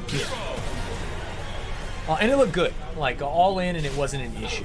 I feel like maybe if we saw all in on Incineroar, that could have been a problem, right? Like, oh, I can't switch off, I have no other characters. Maybe they just lose the double D. But Junior has been great, looked good. You know, I would have expected Junior to have more ledge trap options like Me Gunner with all like the gadgets, but you don't see it in the same way at all. Mecha Koopa is a trash move. It is probably one of the worst like setting moves. It's like crazy. If you shield it, it just deactivates and dies. Right, it doesn't bounce off, it doesn't go through. It's so bad. It's so bad. I feel so bad for Bowser, but still has some decent normals. And I mean, it's something to put out there, but it's nothing like what we saw with Me Gunner. Yeah. That was like really, really good ledge trapping tools. There's the zoom up and what? Wow, Joe Mega You literally just have to guess. Where you come from the top is completely random. Oh, really? It's not like at an angle to where you are or straight down? It's random. Okay. So if you like go up and double jump and throw out an aerial and it just so happens to be in that area, you'll get the kill. Interesting. I rarely see that. And I can't believe Joe Mega just straight up got it Yeah, right. sniped it, yeah. Oh, there's a bunch of other like cool nerdy stuff with Hero. So he has a heal spell, right? So there's a way to manipulate the chances of what spells you can get. Oh. So you can only heal twice per stock. So a lot of heroes sometimes they'll heal at 0 just to get it out of the pool, just to increase their higher chances of the offensive spells. Yeah. Right. And then you can't, if you already have a buff, then you can't get that same buff on the roll for the stuff. So if you get both heals out and you have like 2 or 3 buffs on you, then you can kind of manipulate like the other offensive spells. And stuff like that. Right. Right there, glowing green. You can see heroes So fast. Yeah, all over the map. Okay, but here comes Joe Mega. Can't really engage here. Oh, there's the snooze. Not gonna hit anyone though. Okay, get the psych up here. Yeah, Diddy Kong also pretty solid in doubles. I mean, I think Diddy Kong's a better singles character, but definitely has really good combo potential, really good recovery, and that banana always gonna be good no matter what. Yeah, it's funny that like all-arounders, characters who have good neutral game, like normal stuff, they're not that good in doubles or as good in doubles. Characters who have huge disadvantages, but that allows them to have big strengths, all of a sudden you're getting, F-smashed by someone that you should never have been hit by. Yeah, it almost feels like the all-arounders are more support-like characters where you're like, okay, I'm going to go this character, like Sheik or something, really broken neutral and recovery, just to enable your strengths. Exactly, yeah. And the edge guard here, Kairos, wow, great fade back there, was able to get back on the stage. And that was a really, really big opportunity here. Not going to be able to connect. Yeah, man, this is going to be a tough pass. 3 stocks to 1. Diddy Kong not going to be able to pull it out. FD, unfortunately. What did they swap from to Diddy Kong? I believe game 1. Damn, what was it? Yeah, I'm trying to remember. I'm trying to think of what, Kazuya. Kazuya. Yeah, went for, Diddy to Kazuya is a very big switch. Looks like Joe Mega, no more faith in that junior. We're hitting the upgrade button. The wolf's coming out. It's really funny to see someone's faith in a character dwindle as they go lower in a set. I've been there, don't worry. I think we've all been there. Yeah, oh, for sure. The one nice thing about playing a broken character, though, you never have to question if it's you or the character. Yeah. Like, if you're just playing, like, a really broken character, it's just like, alright. But I think that's one of the things that Ultimate allows that can mess with you is there are so many characters and maybe characters not good. Whereas, like, in Melee, if, like, I'm losing, I can't switch characters. Like, what are you talking about? You know what I mean? Exactly, Like, I've grinded this character. I know all their moves. I know that. Everyone else knows my character and their moves. I'm not going to surprise them with matchup knowledge. Yeah, the curveball option doesn't really feel like... Yeah. You almost want to be more curveball with your actual gameplay, right? Mm-hmm. Yeah, I need to change up the way I play because I'm losing versus change the game. Right. Which is so hard to do in, games that are so fast. Yeah. Melee, definitely the most difficult of all the Smash games for sure. Just APM-wise. Yeah. I mean, we're talking about how chaotic this is. I mean, imagine if you were pressing the button even faster, It gets so crazy. But to be fair, I mean, there's so many characters in this that like a lot of the chaos comes from not knowing the knowledge. what the possibilities Not are. necessarily. And then all the animations and flashes like this, I get turned watching Ultimate Doubles. It's crazy. It almost feels like it stimulates different parts, right? Where it's like this is more knowledge check based, and then whereas Melee, it's more actual just how fast and clean you can. Yeah, can I think of the options and can my hands do that? Right. Yeah. Exactly.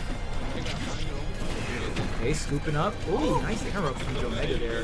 Restocks the 3, but Hero at 165 goes for the Sizz. Looking a little low here on the MP though. 10 left. Should be recharging fairly quick though. Tries for the rando F smash. That's some double stuff. Oh, there's a down smash.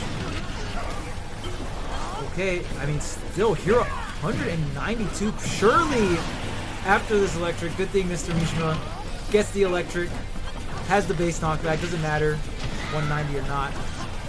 Going to be enough here. Hero using a lot of mana there for that fully charged Knee Speed Omega. Okay, sets up the fair into the back air. Again, it's like... Oh, what a parry and up smash. Yeah, just holding on that center stage. There's a parry. Tries to go for the grab here. And you make something happen. Again, 3 stocks. Oh, huh? What happened? Wait, actually, what happened? Okay, the snipe happens. Okay. Wait, what? That was Jomega crazy. got a grab and something made Jomega fall off the stage. I don't know if that was just an input error or maybe directional error dodge off. But nonetheless, FD Jomega on the map.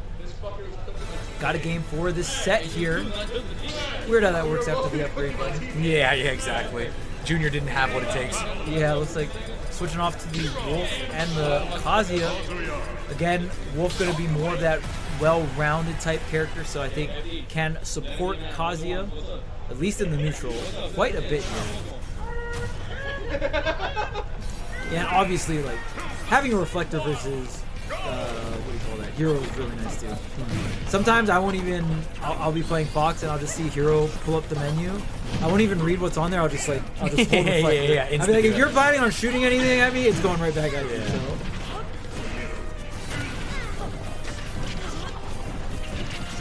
Okay, there's an air out of shield. The bounce is online here. Oh, wait a minute. Off stage, yeah, Kairo's got to be really careful. Of all the Link characters, Young Link definitely not having the best recovery of all of them. Very susceptible in these situations, but definitely has the craziest combo game. It was interesting during that interaction. We saw them go off stage. We saw Wolf disengage from the right. He was in the middle of a combo / edge guard, ran all the way over. Maybe he would have been able to edge guard or at least put more damage if he didn't have to. But those are the decisions you have to make in doubles. Like, can my teammate do this? Right. Is this a disadvantageous situation for them? And you have to do that while you're like managing your own fight on the other side. Yeah, doubles, I mean, very, very difficult. So many different things going around. You got to make these decisions on the fly, really quick, really snappy here. Looks like Jomega and FD are doing exactly that. Right now, Kairos losing that first stock here in 116. I mean, Caesar might be soon to follow. The Rage Drive is online. This Kazuya is looking scary. One electric could mean everything here. What a huge lead. Jomega playing very safe around these anti-airs. Ooh, and all these trades in the favor of the green team. And there's the Rage Drive, the scoop from center. But oh, dies for it. Yeah, Kairos going to have the punish on deck here. Oh my goodness. There goes Young Link. Not a lot of weight to back that up when it comes to the electric into the up special confirm. But Kairos always firing back immediately. Still down a stock here for the blue team. Okay, the back throw. Ooh, not going to convert too well here. When we're coming back. Oh, this wake up electric here. Yeah, that hero up B gonna be really good at our shield, especially when you have a platform to go to. Really good stuff. Oh, there's the snooze! Oh, the forward smash! Can you finish the edge guard? Man, Jomega watching very closely.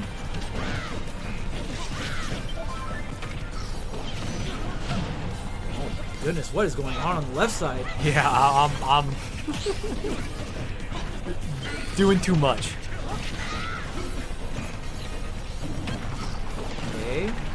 Yeah, we're kind of at a standstill here. Not a lot of stocks being lost. Oh, the Kaboom is so scary. That's definitely one of the better rage stones. That Kaboom has like this crazy inbox. There's the Rage Drive. Gonna clean up real quick, but both players surviving. Both players off stage, but Zoom, I'm out. Oh, no, the misfire. That should have been Wolf getting KO'd there. Oh man, just like that. The deficit is a little bit more rough here for the blue team. Finally, the Wolf going down, but there's still one more Wolf stock. And even if you go ahead and get the Kazuya, now it's a 2v1 situation. At least it's not first 3 stocks, but both these stocks coming out on the green team very fresh here, 0%. Yeah, it's a raw 1v2 in which you already have a percent disadvantage.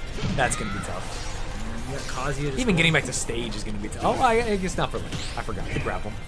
Gonna get back on the stage.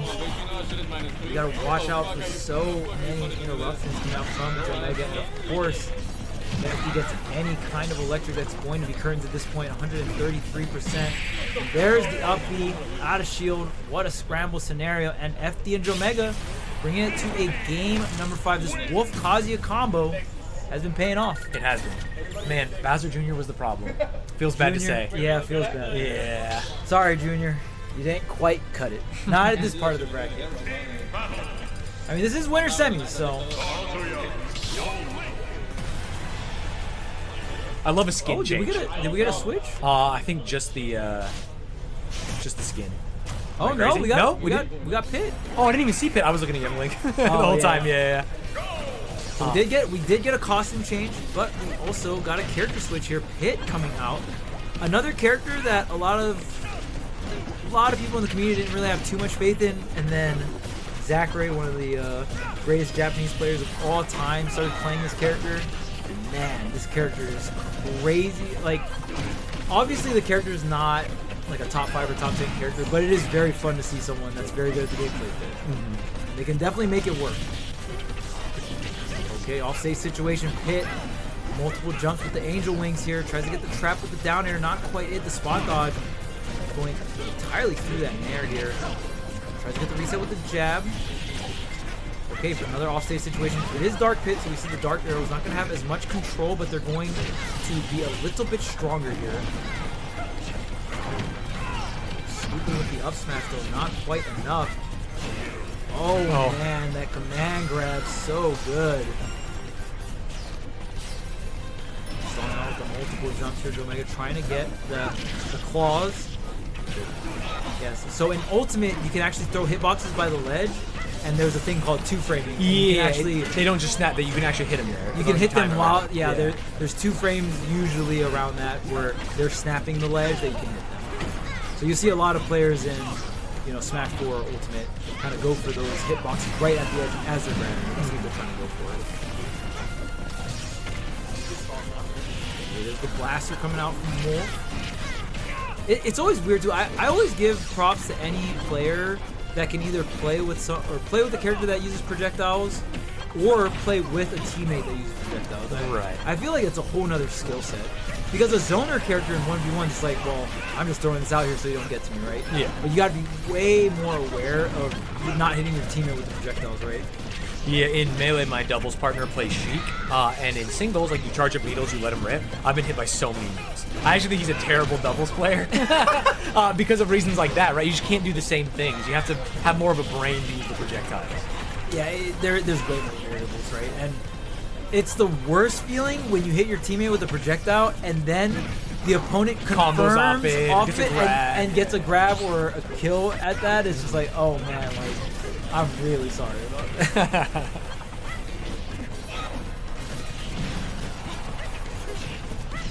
Zero here.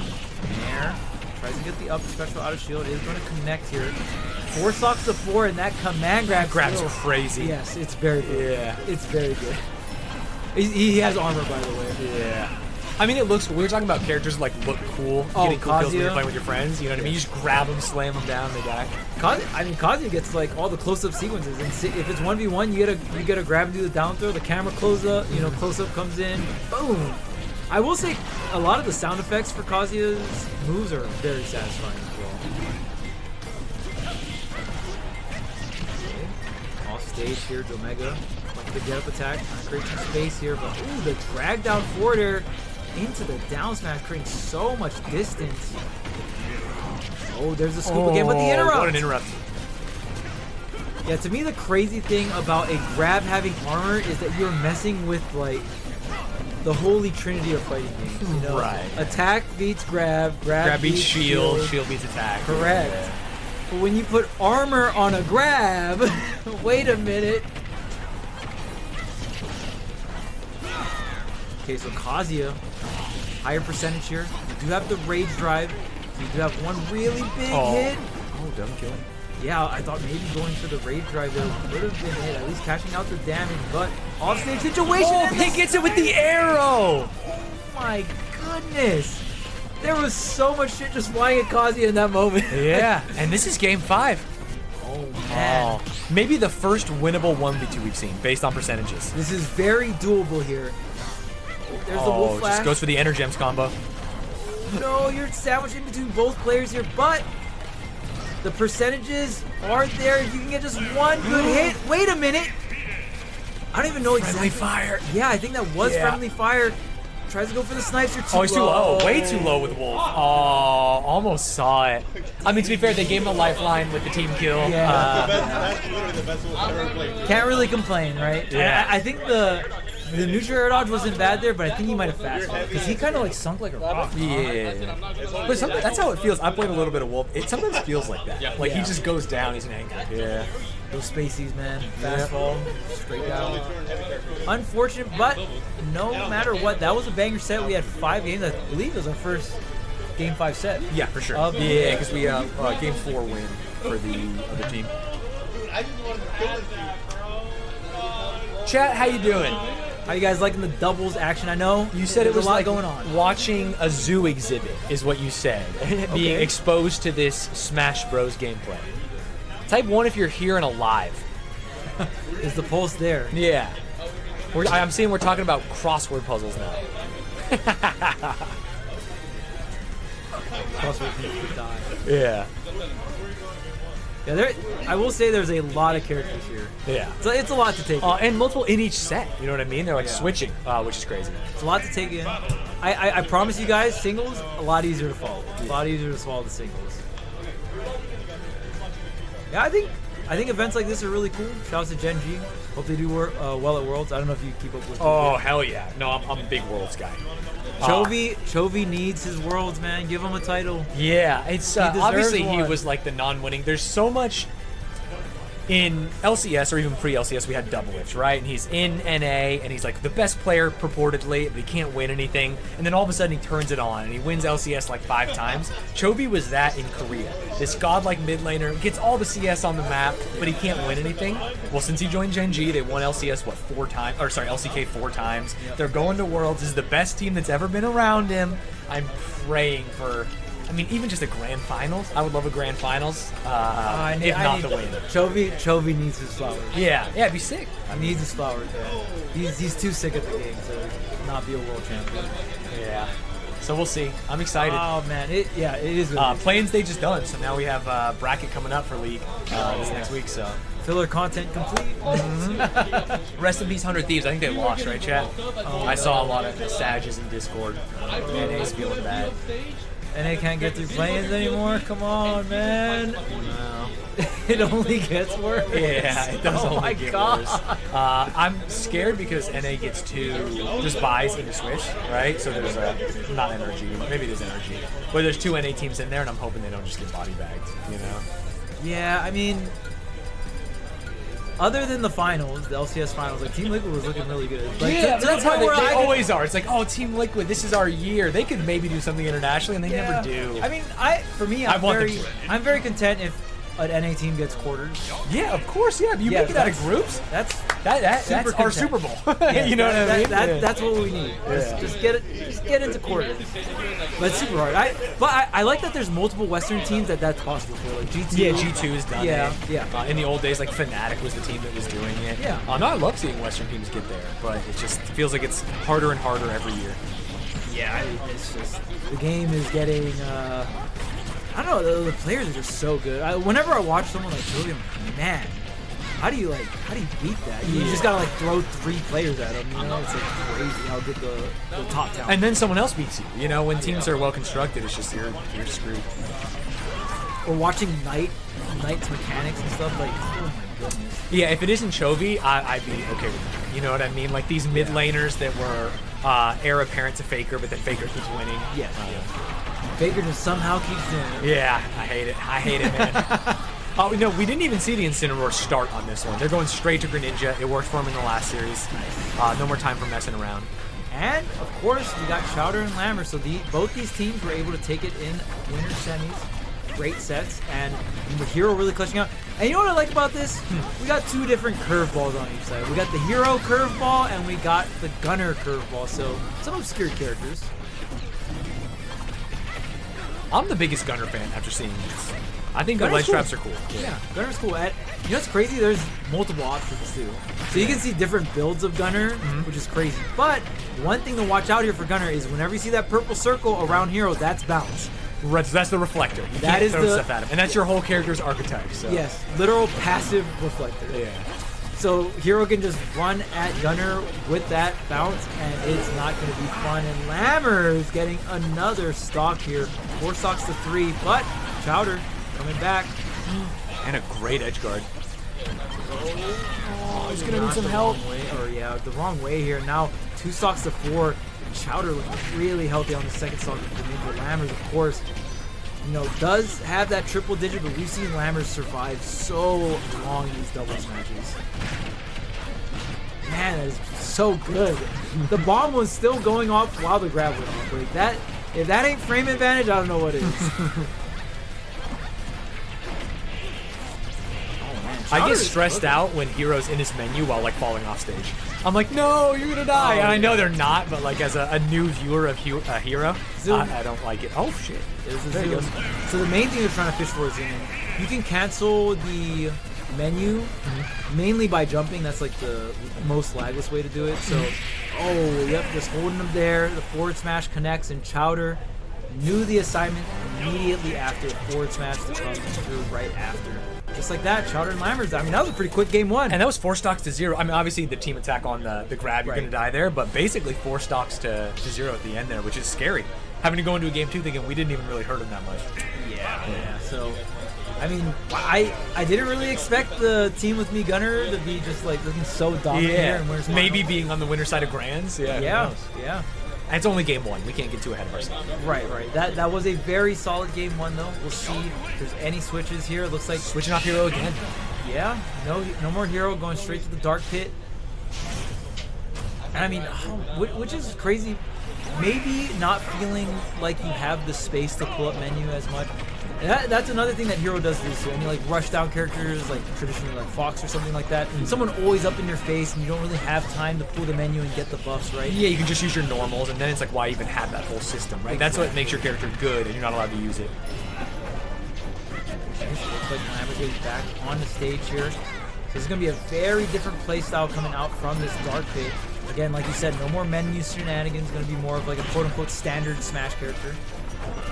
Yeah, we saw it as part of that first combo, but like, hey, Pit's got all those jumps. He can stall, he can live, but that means that your opponent has the time to go save his teammate or help in the combo. Yeah. We saw Greninja haul ass across stage, go help, and then Pit has to go like, oh shit, what am I doing? Fly back up, throw some arrows out. Yeah, that's the crazy thing about doubles. You could have a really good recovery in terms of distance-wise, but if it is really slow, it's actually very bad in doubles because someone can hit you off stage and your recovery is going to take forever, and that whole time you're recovering and it's taking forever, your teammate is just getting 2v1, and that is no fun at all. Oh, stage spike kill. Okay. Nair coming through here for Kairos. Oh, the triple arrow tries to get the reset, but Lammers personal air dodge to the left, but eventually will fall for that first stock. Oh, wow. I mean, look at this complete turnaround. Blue team was up 6 stocks to 4. Now 5 stocks here. Lammers able to get that dash attack on the landing, but Kairos coming in. Oh my goodness, what a team combo. The Nair into another Nair. Oh my, you both don't make it back. Oh no. You both don't make it back from that trip. Oh my goodness, that was crazy. I mean, you got to go next. You just, run off the stage. This would be the most insane comeback, and you've kind of already been swagged on. Yeah, the swag damage. Yeah, the mental hurts. Maybe use this as a reset. Catch your breath. Yeah, kind of just play it out, right? Just be like, whatever, that wasn't that cool. Yeah. No, we'll be fine. Yeah, they got lucky. Yeah, I missed my tank. Okay. Ooh, man, Kairos is really. I like how Kairos sets up this like sour hit of the Nair. So in Ultimate, there's all these different hits. Like you can, in the beginning of a move, something can hit harder. There's, it's funny. So usually at the start of your move is the hard hit, and then later on is the sour hit, right? There are characters where the longer your move is out, the stronger it is. Yeah. Like Dr. Mario's neutral air. Neutral air puts the foot out, and towards the end of it, I think it's the same way in Melee. Or is it? I think that's so. Crazy. That's crazy. cool that they kept the same design. Like Yoshi's Nair, I think is the same way. Maybe I'm crazy. I could be. But it's so unique, right? Not a lot of characters have that. Usually it's the flip opposite. Because even for a character to have a lingering hitbox and it stays the same is pretty rare too. That screen is so funny. Yeah. Trying to just smack right in the front. Okay, here's Greninja coming back on the stage. The 3-stock to 1 comeback, not gonna happen here. Kairos with the up smash gonna seal it out, and man, what a flashy game. Number 2, blue team brought everything out, and those team conversions were on point into the edge guard too. Kairos getting really creative with reverse nair, sour hit, double sour hit back to back into the up B. Man, that was... And just looks so much more comfortable on pit. Like, one thing I noticed is able to just jump up, put out the back airs at ledge. Like, you didn't have to think as much. You're not running away, menuing, fishing for something. I'm just going to put out good moves in neutral, and it's going to work out if my teammate is good.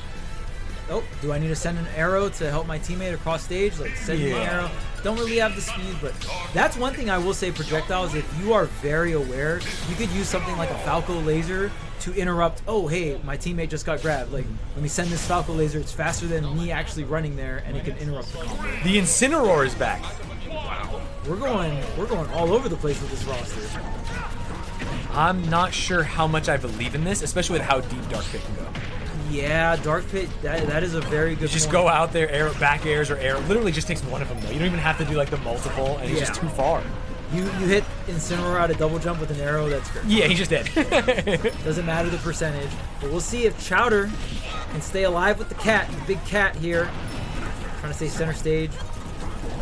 Just make sure that you... I mean, because Incineroar is pretty heavy. If you just destroy Incineroar just from the blast zone itself, it's going to be a little higher percent here. But Incineroar usually doesn't make that much because that recovery is so bad. All right, racking up the damage, though. Looking pretty good to start the game. Yeah, I mean, a lot of damage here on the blue team, up and over. Trying to get something started with this edge guard. The forward smash, not enough. That forward tilt, so powerful here. And now Chowder is cleaning up shop. So much powerful hits. Still barely alive. Yeah, and whenever you hit Incineroar really high off stage, sometimes they'll just opt to go for the up first, then use double jump with directional air dodge or the Alolan Whip to get back to the ledge here. That shield looking really low here for Chowder. Still navigating well. Forward air, not gonna be. Oh wow, wasn't bad DI. I felt like he shouldn't have killed, but maybe I'm crazy. No, it should. I think what happened was Chowder did a special move too early. Sometimes if you do a special move while too you're early, outside of it, it'll like move your character closer to the blast zone there. Okay, but of course Lammer still gonna be. Oh, sorry, Lammers. I had to let him know you had 3 stocks, but not anymore. 2 stocks apiece here. Oh, just barely misses. Oh, the down air, the stomp coming through. Oh, the Alolan Whip not going to get punished, or it does get punished, but not too hard. Up smash, yep, definitely going to be able to punish that. No interruption. Oh. Wait a minute. Oh, still, Chowder makes it back on the stage here. Oh, wow. Still alive, but Lammers might have to assist on the recovery, but... Oh, it takes one with him. Wow, that was so much value on the side of Yellow Team. Chowder pretty much not going to be able to survive there, but was able to take Pit down with him. Yeah, Blue needs to get this cheese kill on Incineroar. Right, that's their best chance here. But it has not been working out this game at all. Yeah, oh my goodness, and to put it on top of that, Chowder nailing that nasty forward smash. Yeah, just kind of spamming smash attacks like 3 quarters down the stage. It works. It's the heavy life. It is the heavy life. This is the life Chowder chose, and it is working immaculately right now. Oh, Lammers, Team Edgeguard here, back to center. Oh, almost! Oh my goodness, that would have been so sick. Tries to get the stomp, spins on him. Ooh, ready for the stealth bomb though, but the parry's on deck. Yeah, Chowder, this is interesting for Chowder because there's a lot of scenarios where Chowder can just like, yeah, you know what, I'm going to go for the read, and Lammer is definitely going to have the back here. Gotta get this down tilt. Hit. There we go. Yeah, finally gets that down tilt. Really good, just straight hit like you said before, kind of low silhouette too, right? Meat Gunner goes ahead and takes a knee. and goes for the... They were trying to do something swag with the Mii Gunner dash attack on Incineroar to get him out there. Yeah. They tried it twice, it didn't work, and they said, you know what, this is getting kind of scary. Let's just close it out. Let's just close it out. Who knows what could happen, right? Exactly. Maybe my controller disconnects or something, and all of a sudden, you don't want to have any chance of becoming that. Yeah, even for me, the matches that tilt me the most whenever I'm competing in anything is when it feels like I went out of my way to find a way to lose. Like Exactly. You were like in such a good position, and you're like, okay, well, you know the I'm game fine plan, here. you changed it, and then you got punished for that. Right. You're like, why did I do that? Yeah, and you're like, I really just figured out how to lose. Like that's what that feeling makes me feel so horrible. And those are that's a situation where you don't want to mess around too much, right? Because that's the scenario where you're trying to find your way to lose. Incineroar's been getting so much value out of just big hitboxes thrown out randomly on the stage. Not randomly, but what feels like hitting Lariat and then going right and just getting a second hit on the other player who was focused on something else is crazy. Hey, sometimes you gotta throw the check out. Say situation. Oh man, what a scramble here. Chowder gonna be able to get a ton of hits here. Wow. Gets it back on stage, goes for that forward smash. Not gonna work out, gets hit right out. Now Lammers tries to get the interrupt. Oh my goodness, what is going on? Oh, okay, down smash for the punish here. It looks like Incineroar almost got the interrupt, but it wasn't quite fast enough, so Lammers was still able to lose that stock to the uppie. But the stealth bomb, getting the snipe here on Kairos, and another stock goes. It looks like Chowder going off the top. Okay, Chowder spinning. Bunch of damage here. Oh man, team comboing your own teammate. Does not feel good. Dark Pit's sitting at 3 stocks right now. Yeah, and getting in some extra credit with the arrows across stage. Oh, yep, you gotta watch the revenge. Incineroar has that counter. Very good against projectiles, so just go ahead.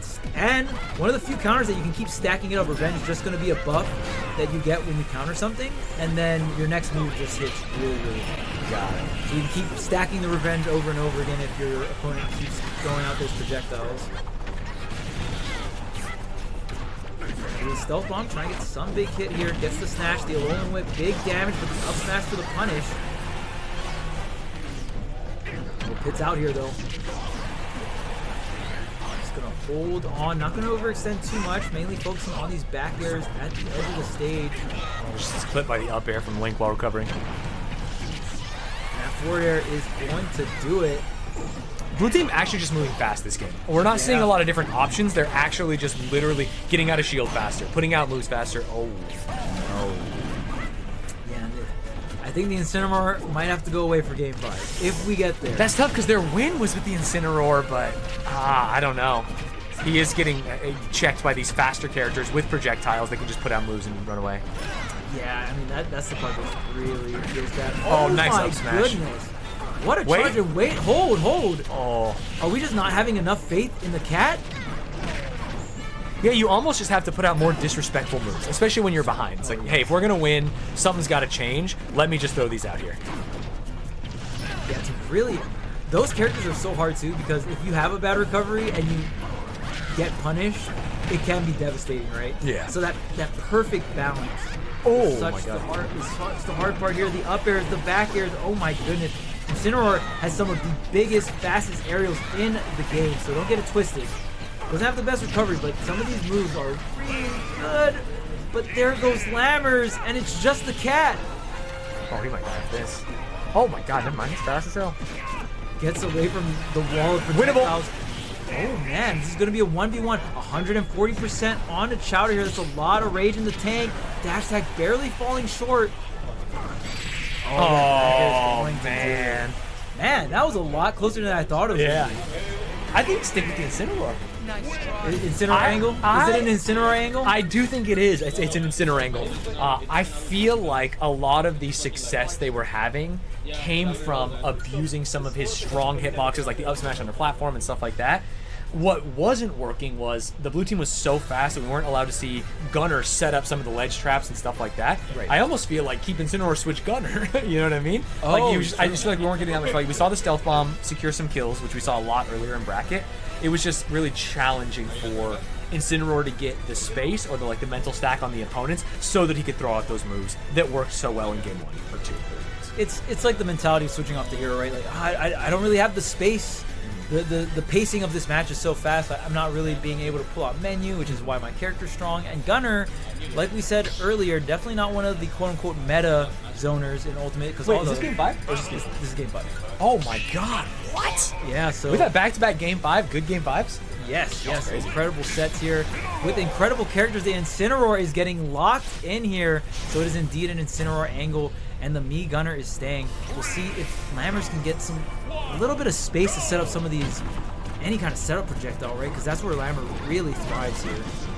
Yeah, and I think specifically, maybe it's because the Dark Pit has jumps, the Link can do some crazy stuff. Just no ledge trapping in the same way that especially they were able to do against Donkey Kong. Oh, right. It's like, hey, I have plenty of time, put my stuff on the ledge, set up some options depending on what they do. I haven't seen almost any of that. okay. Like, there's the first opportunity, and it's working. Like, maybe they do need to just fight separate 1v1s. Although, if you look over, Incineroar's getting, tennis balled off stage. Help Incineroar. Oh! That's gonna. Oh, Pit. So Recovery's too good. Yeah, very long distance, no hitbox. So Lammers tried to contest with the downer, but no fuzzy dice here. Okay, Chowder's still on ledge, is taking quite a bit of damage. Goes for the down air. Oh, beautiful edge cats are coming out from the Dark Pit. Barely gonna miss the counter, and Chowder going for a directional air dodge, but a tad bit off the mark here. Ooh, that up air not gonna be quite it. Man, blue team playing extremely well versus the ranges of Mii Gunner this game. Just a lot of disjoints. Pit gets the sword out, Link gets the sword out. It's hard for Incineroar, who really needs to get in on you, or use smash attacks that are laggy and hard to use. We can see that those good buttons, those disjoints are good against Gunner. They're just hitting her away. It's tough. Okay, we got Chowder backing up Lammers. Chowder playing the bodyguard for the zoner, but this young Link gonna be able to have as much zoning capacity as Lammers. Maybe some of the moves aren't gonna be as hard hitting, but young Link definitely gonna be a very, very good character when it comes to zoning. That fire arrow is so strong. The up tilt finally going to do that first stock in for Kairos here, but Pit holding on strong, kind of trying to fake out which side he's gonna go to here. Bomb does hit. To the ledge, great interruption from Incineroar. Down here.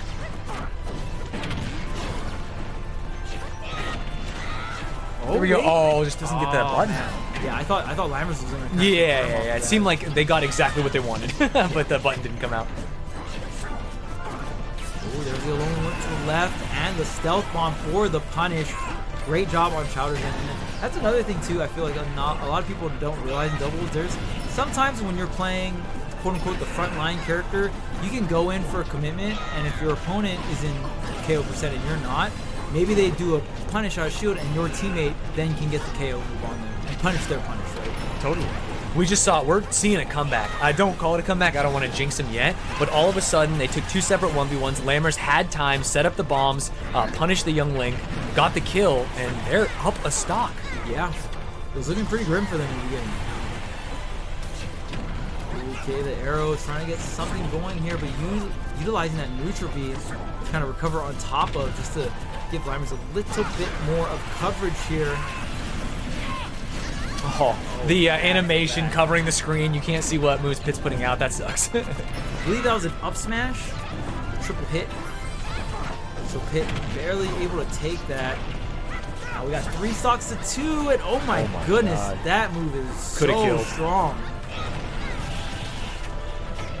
This is what worked earlier. Lammers in a 1v1, just going out there, edge guarding, not having to worry about anything.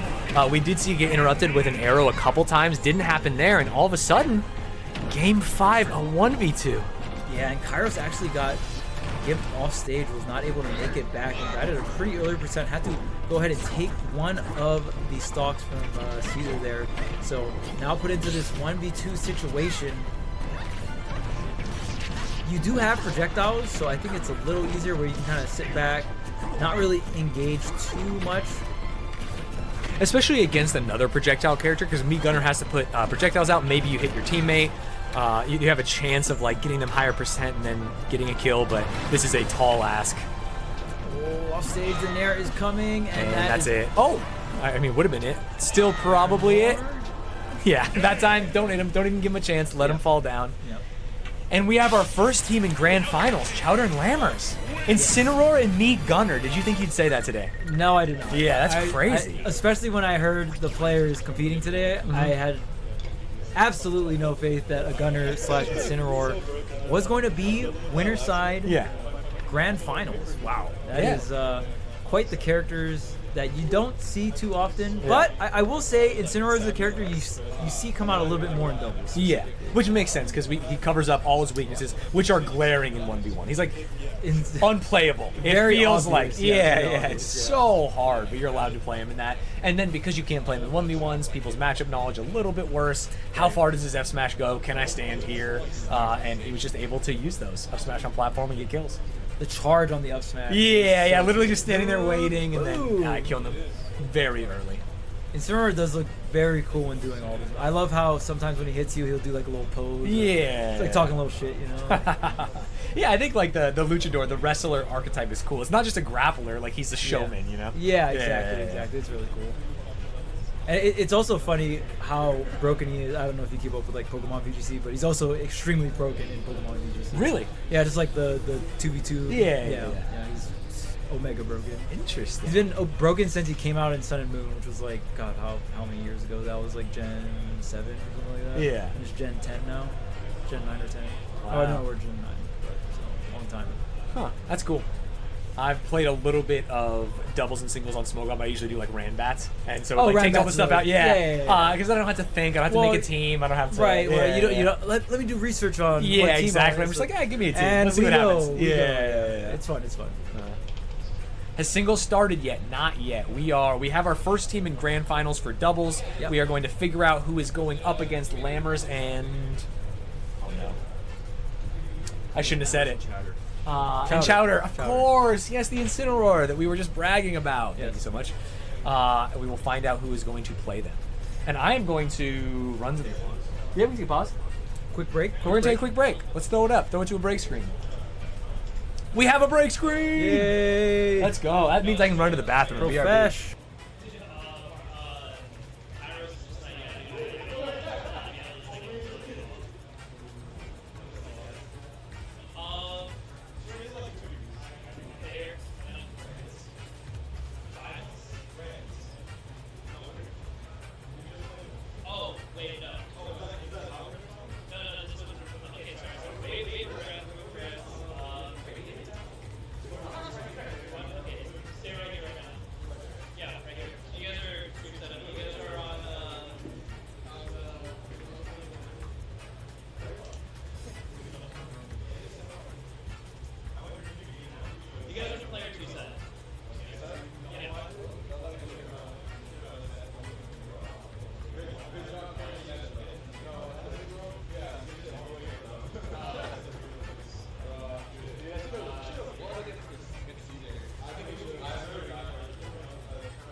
Playing like F Dizzle. He was playing like F Dizzle. I'm looking to win this, bro. I don't know who he played against. I just seen him play against. Wait, you don't fight Gorba or Vlad? We played Gorba and Vlad again. Yeah. Okay. That's all I need. Yeah, also, what's the scrolls? How do you beat him? Scrolls? Yeah. Okay, so Gorba's play support. That's what I thought he was going to do with Monty. So you gotta, but like, the top deal is switch up. That's the main, the space. Like, Gorba will always got it.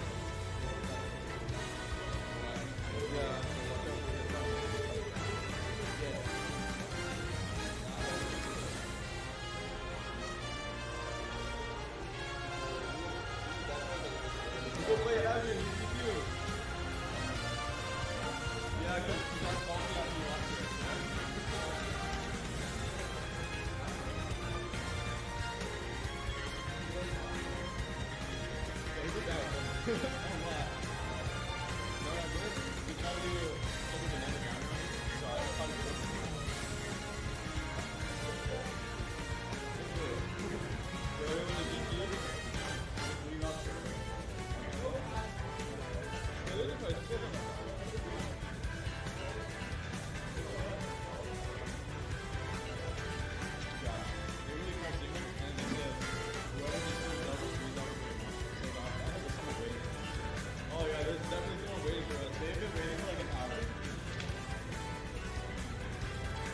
That might be hard low key. I think single no, but just think. It might be hard low key. I could punch him in double. The whole thing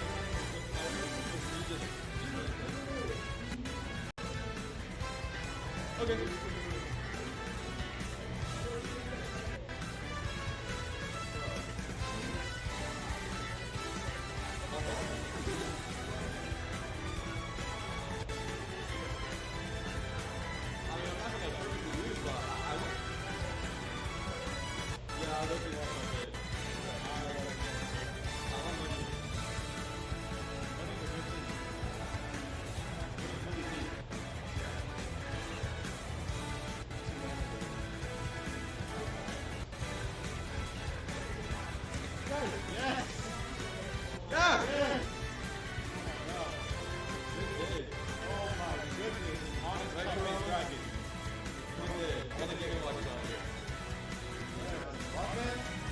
Oh, no Rockman either? Yeah! The Lucinas? Unfortunately. The Lucinas are unfortunately here.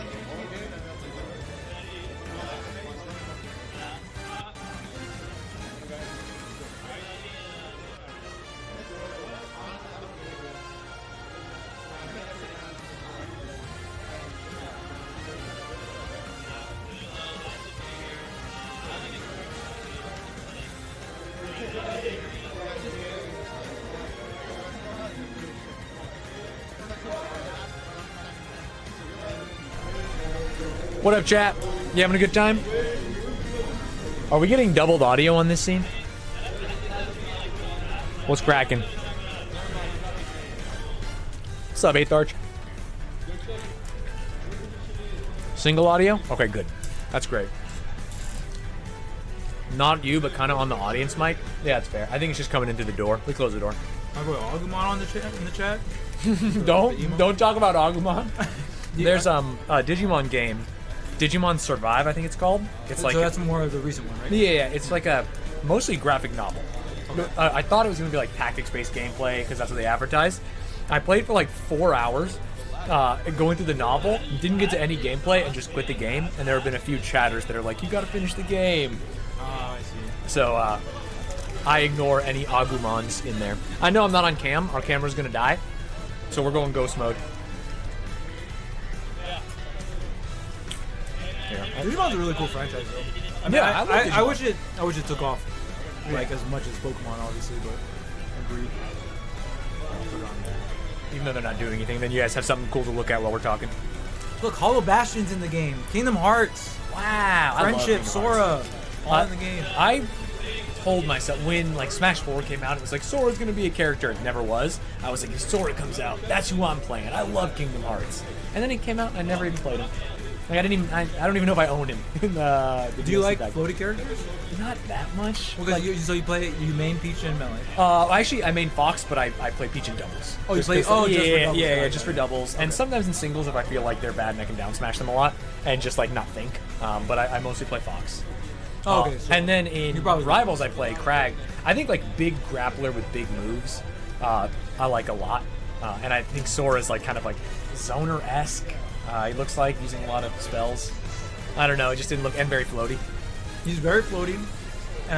You know, in like the Kingdom Hearts game where it's like 1, 2, 3, and then like you would end it with the spell or like 1, 2, 3 into like the another air combos and combo. stuff. Yeah. Very similar to that. He is very technical. Okay. Oh, that's good. That's a good sign. So he's like this floaty sword character, that has like crazy 0 to deaths, but you have to like lab them. Right. I feel like I don't see a lot of them, which means like he's either not good enough or too hard. You know what I mean? Like, Exactly, because it's like that's my thing with Ultimate. I do really like the game, but I don't want to. I can't sink that much time into it because I'm just busy with work. So Fox and Ultimate's very simple. Yeah. Get someone on a platform, hit them with up air, then you hit them with up air 4 to 5 more times, Yeah. and that's what I do. Yeah. So- That's kind of like what we talked about with beating low tiers in Melee. It was like you don't have to, if your movement with Fox is fine, back air, up air, Yeah. you don't have to overthink. Yeah, you don't that's have to good. like set up weird combos. You just literally like out neutral them and hit them with good moves. Where it seems like Sora is not that. You have to do the crazy stuff. God, no. When I played a little bit, I played Cloud, and it was like I feel like I just have to do good moves. Literally, just put out like fair, put out up air, Yeah. put out back air. COD is exactly that archetype you talked about. Okay, interesting. Yeah, Put out good moves. Okay. yeah. Simple. Like even Cloud's combos, it's just like one hit into like a cross side. It's like, oh, I hit my good move back air, run up cross side. Yeah. Oh, they're above 50%. No more combos for me. Like I'm just gonna throw out good moves and hopefully you get it by them. Yeah. When I did want to swag with a weird character, I would play Duck Hunt. Because I think like Oh, moving the can while you're like running around is so funny. Oh, dude, and the can is like has so much complicated. Like, Yeah. but it is very cool. Setting up the gunman with the can. We're just talking. We're chilling. I put it on the screen board. Yeah, we're. Yeah, I'm not gonna lie. These Yeah, I'm a hot Cheeto pill today. all right, flaming hot. Shouts to flaming hot. Oh shit, Kim's back. Well, I didn't want to burn the battery. Chad, this might be the last you see of us for a while. Sorry, I'm not covering my face. I'm just trying to focus. Yeah, Yeah, this is the last you see of us.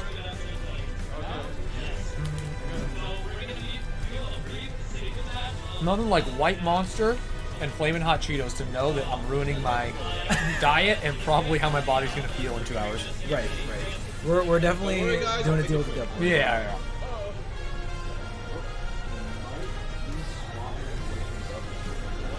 Swapping away from doubles for one match, as long as we see doubles grand finals. As long as we're going to put one match single, just kind of rank it. Perfect. Sure. Let's do it. Stanz, don't call yourself a monster. The white monster. I would never call myself that. I see a lot of white monster memes from like, it seems like college girls. Like all I need is white monster. Like, kind of ironic, but not really ironic. And I never had one till today. This is really good. This is my monster of choice. Really, is it the white monster, the Yes. zero sugar? Okay. Or zero ultra. I'm part of the meme. You Really? Because I saw this one that is also zero sugar, but it's regular monster. know? I'm not a fan of. You're not a fan of that. You fuck with the white monster only. Yeah. Well, I mean, there's other flavor. Like I think I tried this flavor earlier, Ultra.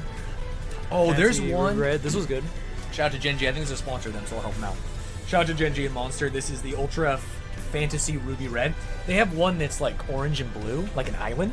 It's Oh. good. It's really good. I don't know if they have it here. You should That try sounds good. it. Yeah, just Please don't say white is the best in my chat. Say white monster is the best. You know? white monster.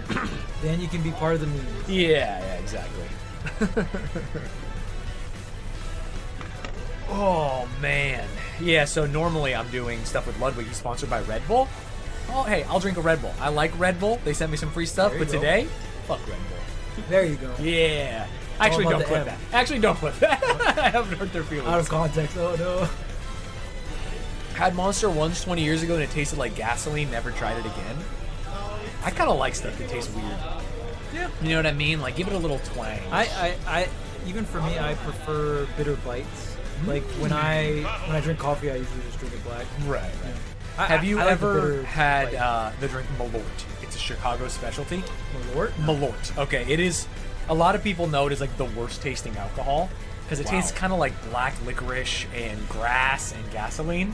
I cannot get enough. If you like bitter taste or like weird taste, I think you might like Malort.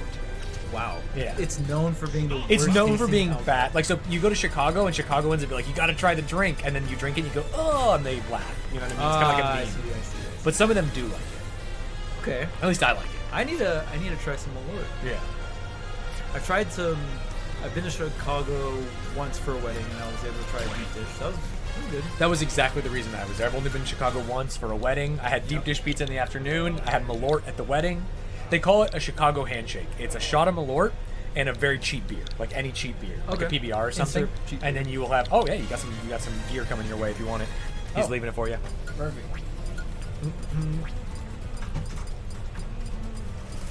Thank you.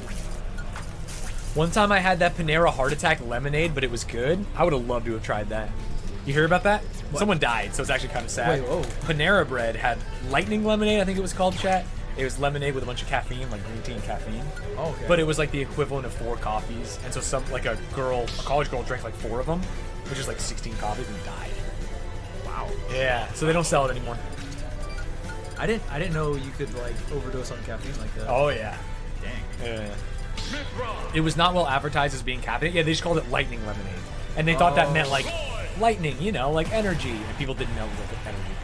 I see, like, Yeah. like caffeine. Yeah, exactly. I mean, if you're and it was a putting- lot of caffeine. Yeah, I was gonna say yeah. if you're putting that much into it. Yeah. Yeah, you should tell people when it's way more than even a regular coffee.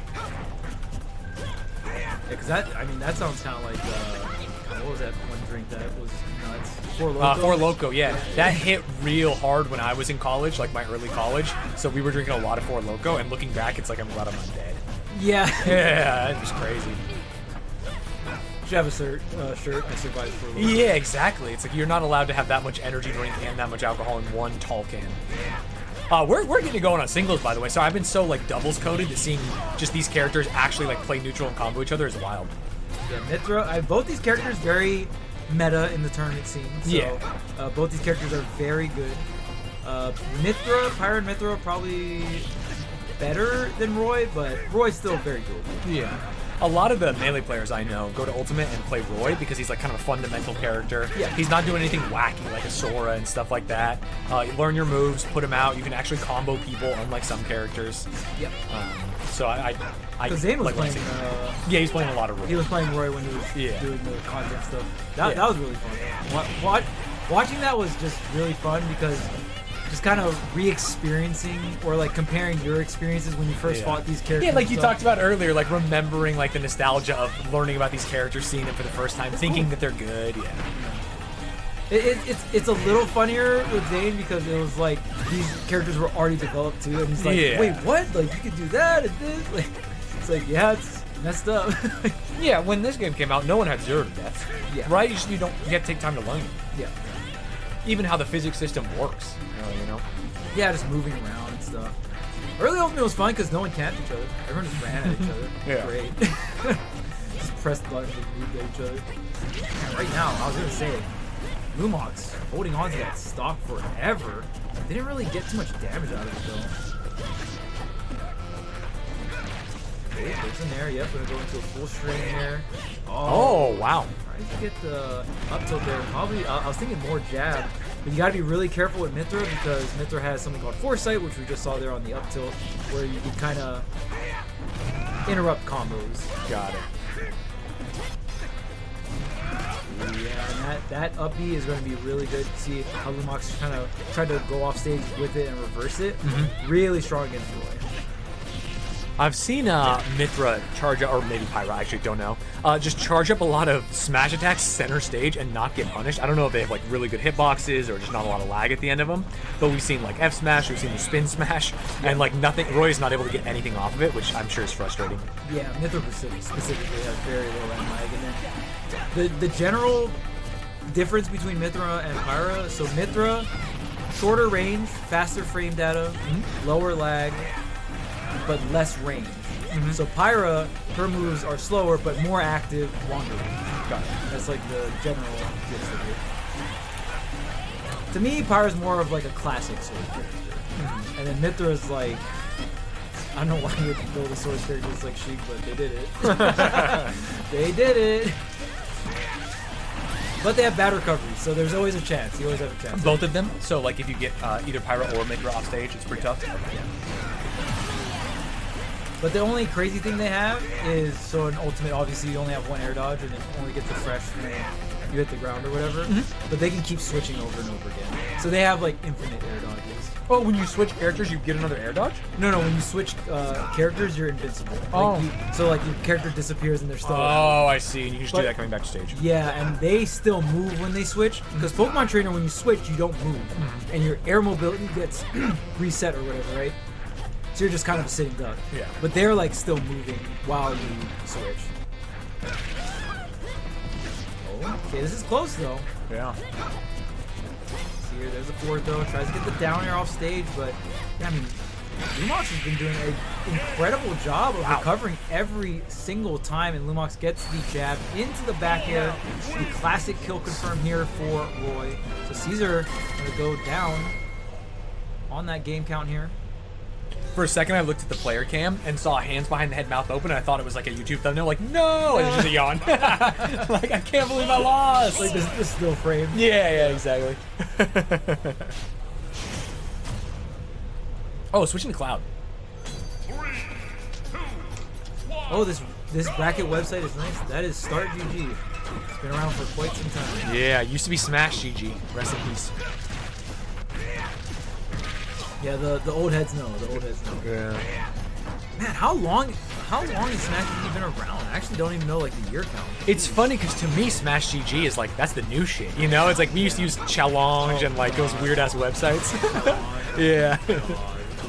Back when I was like still doing tournament stuff. Yeah, basically Challenge was the nice one. It's like, oh wow, we finally have a bracket website that like looks good and is easy to send out.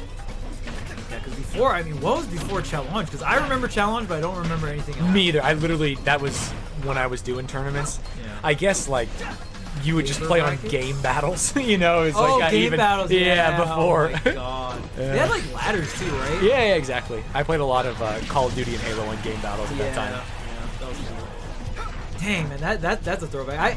I lived in Hawaii, so I didn't really get to do a lot of it's the MLG tough. stuff. Yeah. But I always would watch it. And MLGs looked like really fun events. Yeah, that's how I got into esports. Was like watching MLG like Halo tournaments, and then I learned like, wait, people play this? Oh, And then I got a computer. We talked about StarCraft 2 earlier, League of Legends and stuff. But did you ever get to go to an MLG? yeah, I went to MLG Anaheim 2014. I actually worked for Curse, and we had Chillin' and Hungry Box playing Melee there. Damn, that's so sick. And so I got to see, that was such a sick tournament too. It was like in the heyday. It was right when I started playing Melee. It was awesome. If anyone else in chat knows about MLG, you're a real one. Yeah. If not, you know, it was pretty It's crazy fun. they're just gone. In my mind, it's like, wait, don't we still have MLG? I guess we have Dream Hacks and stuff. I mean, dude, they were so pivotal. Yeah. To me, it's surprising because it feels like they laid the groundwork. Yeah, I think they got acquired by Blizzard or something, and then I think basically shut down. But it feels like, yeah, they should be the one that's running on, instead of like an ESL or something. Yeah. But power to them. R.I.P. dude. Yeah. We miss you, MLG. Come back. Yeah, truly. Okay, this is pretty close though. That was a really nice edge guard coming out from Caesar. Oh, tries to do the same thing. We saw Roy parry up B. I think Cloud tries to do it and it doesn't work. This is crazy because Cloud's a little bit quicker. Yeah, and he did it with limit, I think. So like, I think it gives it a little faster, more. Yeah, a little yeah. more juice too. Oh, the backer so close. Oh. Caesar, they're gonna rack up Side a B. nice 24 off that. See, good move, good move. Yeah, exactly. Charge up that limit. Good move. Yeah. Good move. Oh no.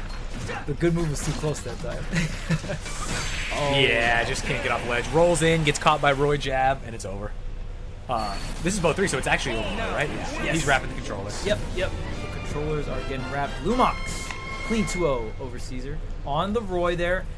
Man, that's such a... There's no DI that saves you there just because when Roy gets the jab, especially... So in Ultimate, there's unit collision, right? Mm-hmm. But on the ledge, whenever you're intangible, there's no unit collision, which is why got when it. someone normal gets up, Roy can position like right on top of their character, and then right when the intangibility runs off, you get the jab, and it's the only way to get a jab when someone's necessarily like right on top of your character. Right. And that makes the confirm last longer, more consistent. stuff Right, like yeah, that. you're hitting So it we saw that earlier with on the the roll. roll. Yeah, we Okay. saw that with the roll right there. Lumox was positioned right where should have been. Cloud's intangibility runs out right on top of him, gets the jab practically right on top of Roy. No DI can save you. Yeah. And in that situation, Caesar actually did the right DI. DI'd in, tried to get away from the blast zone as much as possible. Still wasn't enough. So Yeah. good stuff to Lumox. Yeah, character switch didn't work. You talked about it. Hey, we're seeing meta characters. We're seeing Roy. We're seeing Pyro. We're seeing Cloud, which I see a little bit less, but still, like, hey, had to try something else. And I assume that as we get further on in bracket, we're going to see less of the Incineroars and the Juniors and more of the Pyras, Yep, Jokers. Yeah, maybe a Steve. I don't know if there's any Steve players here. Not to my knowledge. But we'll see. I mean, we definitely have a good amount of just the regular SoCal players as well. Just a lot of the tournament regulars. So we have like Kairos on the Young Link. We have Marco on the Toon Link. So we're definitely gonna see some Link later on today. So if you're a Link enjoyer, we're gonna have that. Mario, Karama from NorCal. Is here. yeah. We're So gonna see a great Mario. that's crazy. I did not know that. Yeah. Did not expect Karama to be here. And yeah, I mean, Shine is here. Shine plays a bunch of different characters, so I'm excited. We're gonna have definitely a diverse character roster here. That's awesome. That's one of the best parts about locals versus like watching Super Majors is great.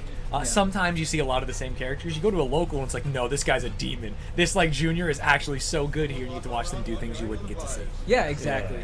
The character diversity is so nice at locals, right? I mean, don't get me wrong, there's some whack regions. Don't get me wrong, but I don't think so. We're swapping back to doubles. Okay, so is this losers finals? Losers semis. Okay, got it. Loser semis, doubles coming up for you guys.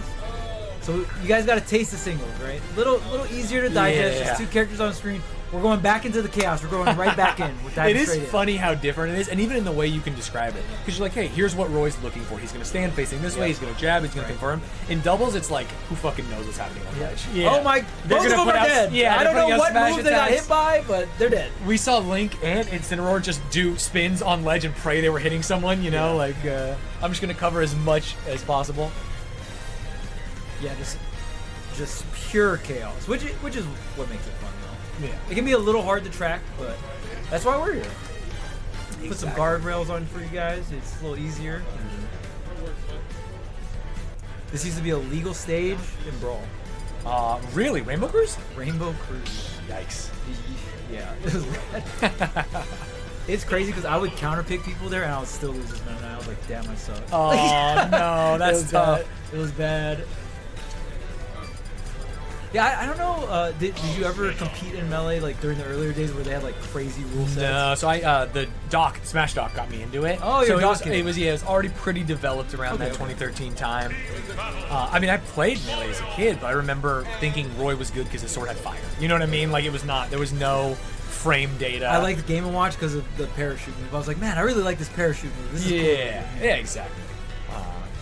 So no, I didn't get to see any of the like degenerate gameplay, Congo Jungle, Big Blue stuff.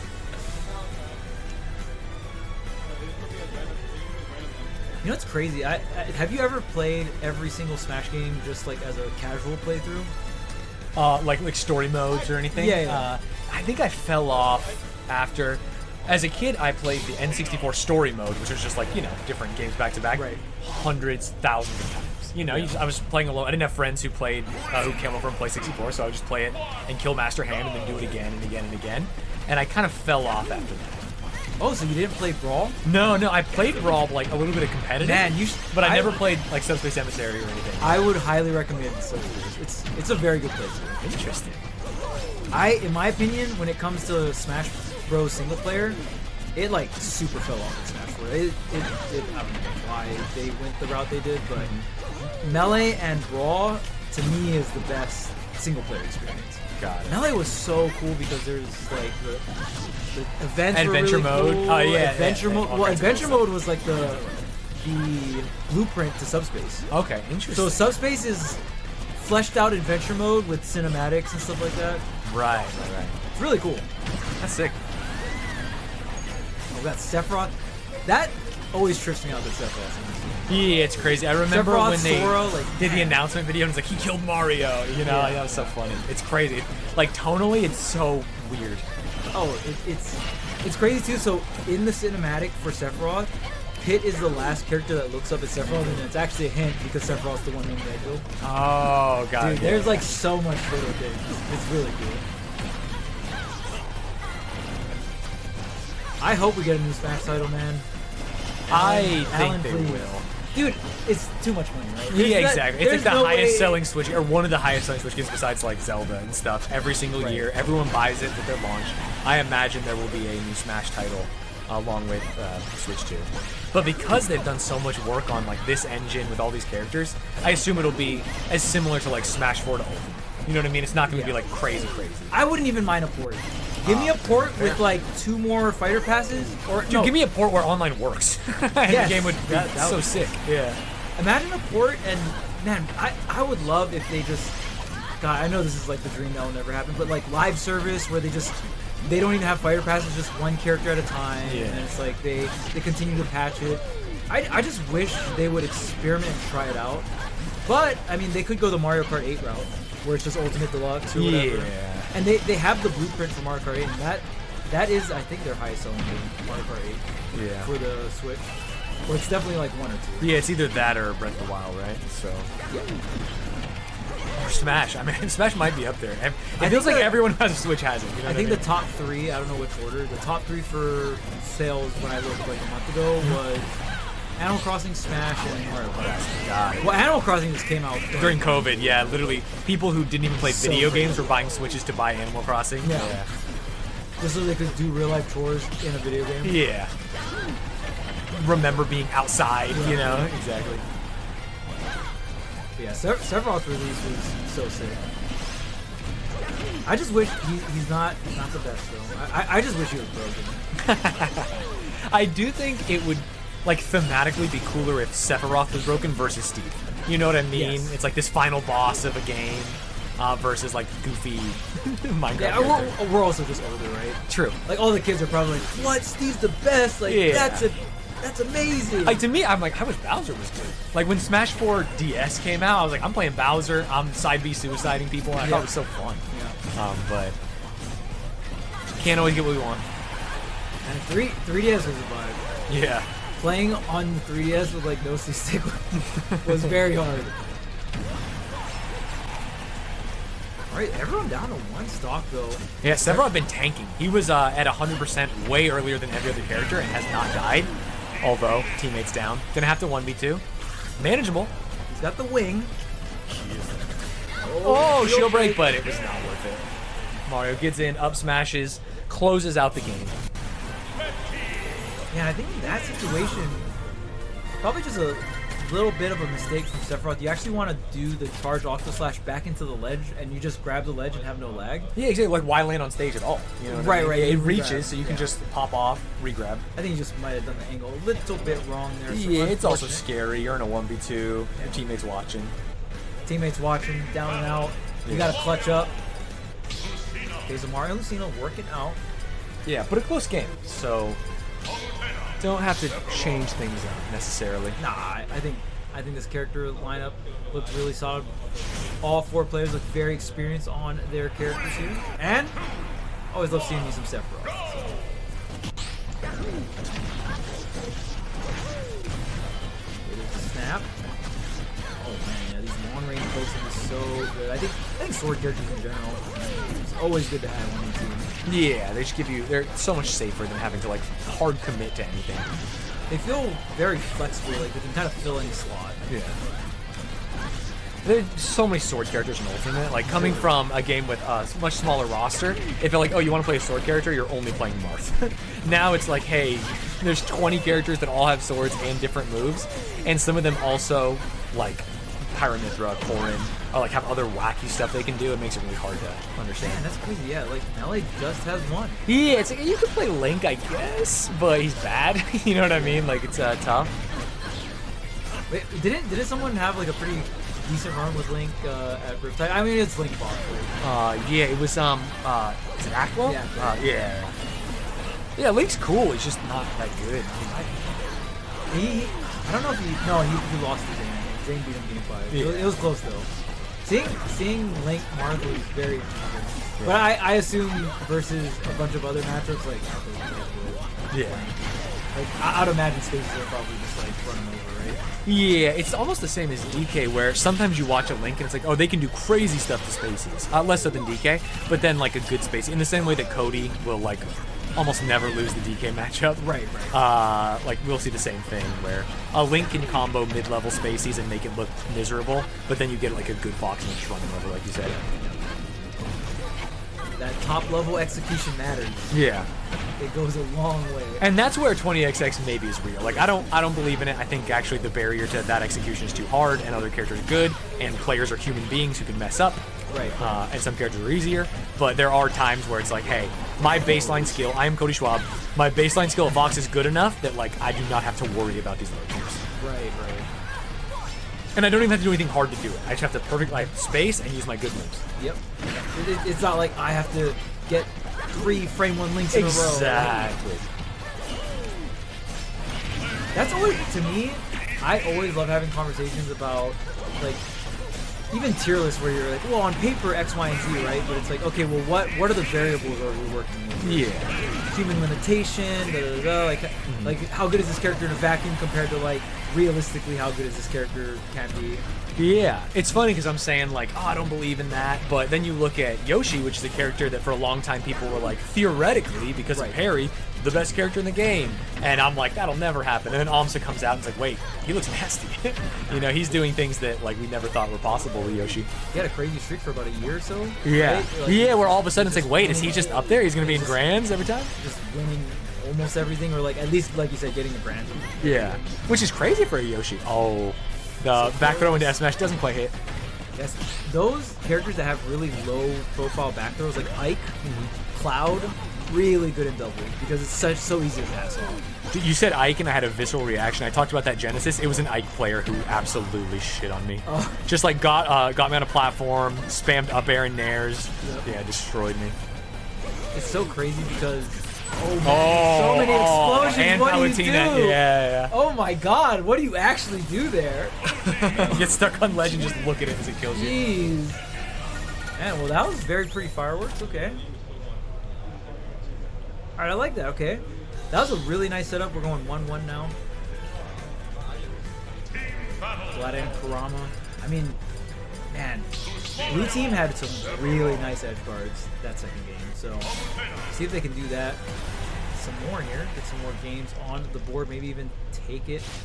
It's so crazy to me that Kurama and Vladen are already in losers. They could semi-finals. This is I mean, whoever loses here goes fourth. So.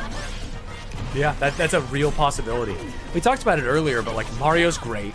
Kurama's obviously great, but it's just like stubby moves. Yeah, you're getting hit by all these characters with disjoints and projectiles. You can't really like execute your game plan in the same way that you want to. Yeah. It just seems like he's a tough character to have in doubles. For the most part, you're probably the character with the shortest amount of range. Yeah. At all times. Which is so important when like sometimes you're getting to use that range when the person's not even looking. Right, yeah, you just hit him from farther. Whereas he's so stubby, he's got to like run into your hitbox and put out a move. Like look at that little baby F tilt. Yeah, not the greatest. The stubby legs don't help at all. But once you do get in, you get a lot of damage. Yeah, like in singles, that up air ladder goes so much longer, but he got interrupted, and all of a sudden it's harder. So it's the reset. This is what they want. Just let him alone. Yeah, up B off the top, get the kill. Comboed him on both platforms multiple times. Like, oh, okay, you're going over here. Let me just, okay, wait for the reset. Boom. All right, here's another one. Here's another one. Here's another one. It also works really well with Lucina, who can just like nair, keep people away with sword, let Mario play 1v1s. I don't know why it didn't work in game one. I have nothing back, but I see the idea for the game plan now. Oh yeah, I mean that's so important to Ultimate. I feel like, especially like that's another reason why range is just so good. Having the game plan of just outranging your opponent is very simple. Yeah.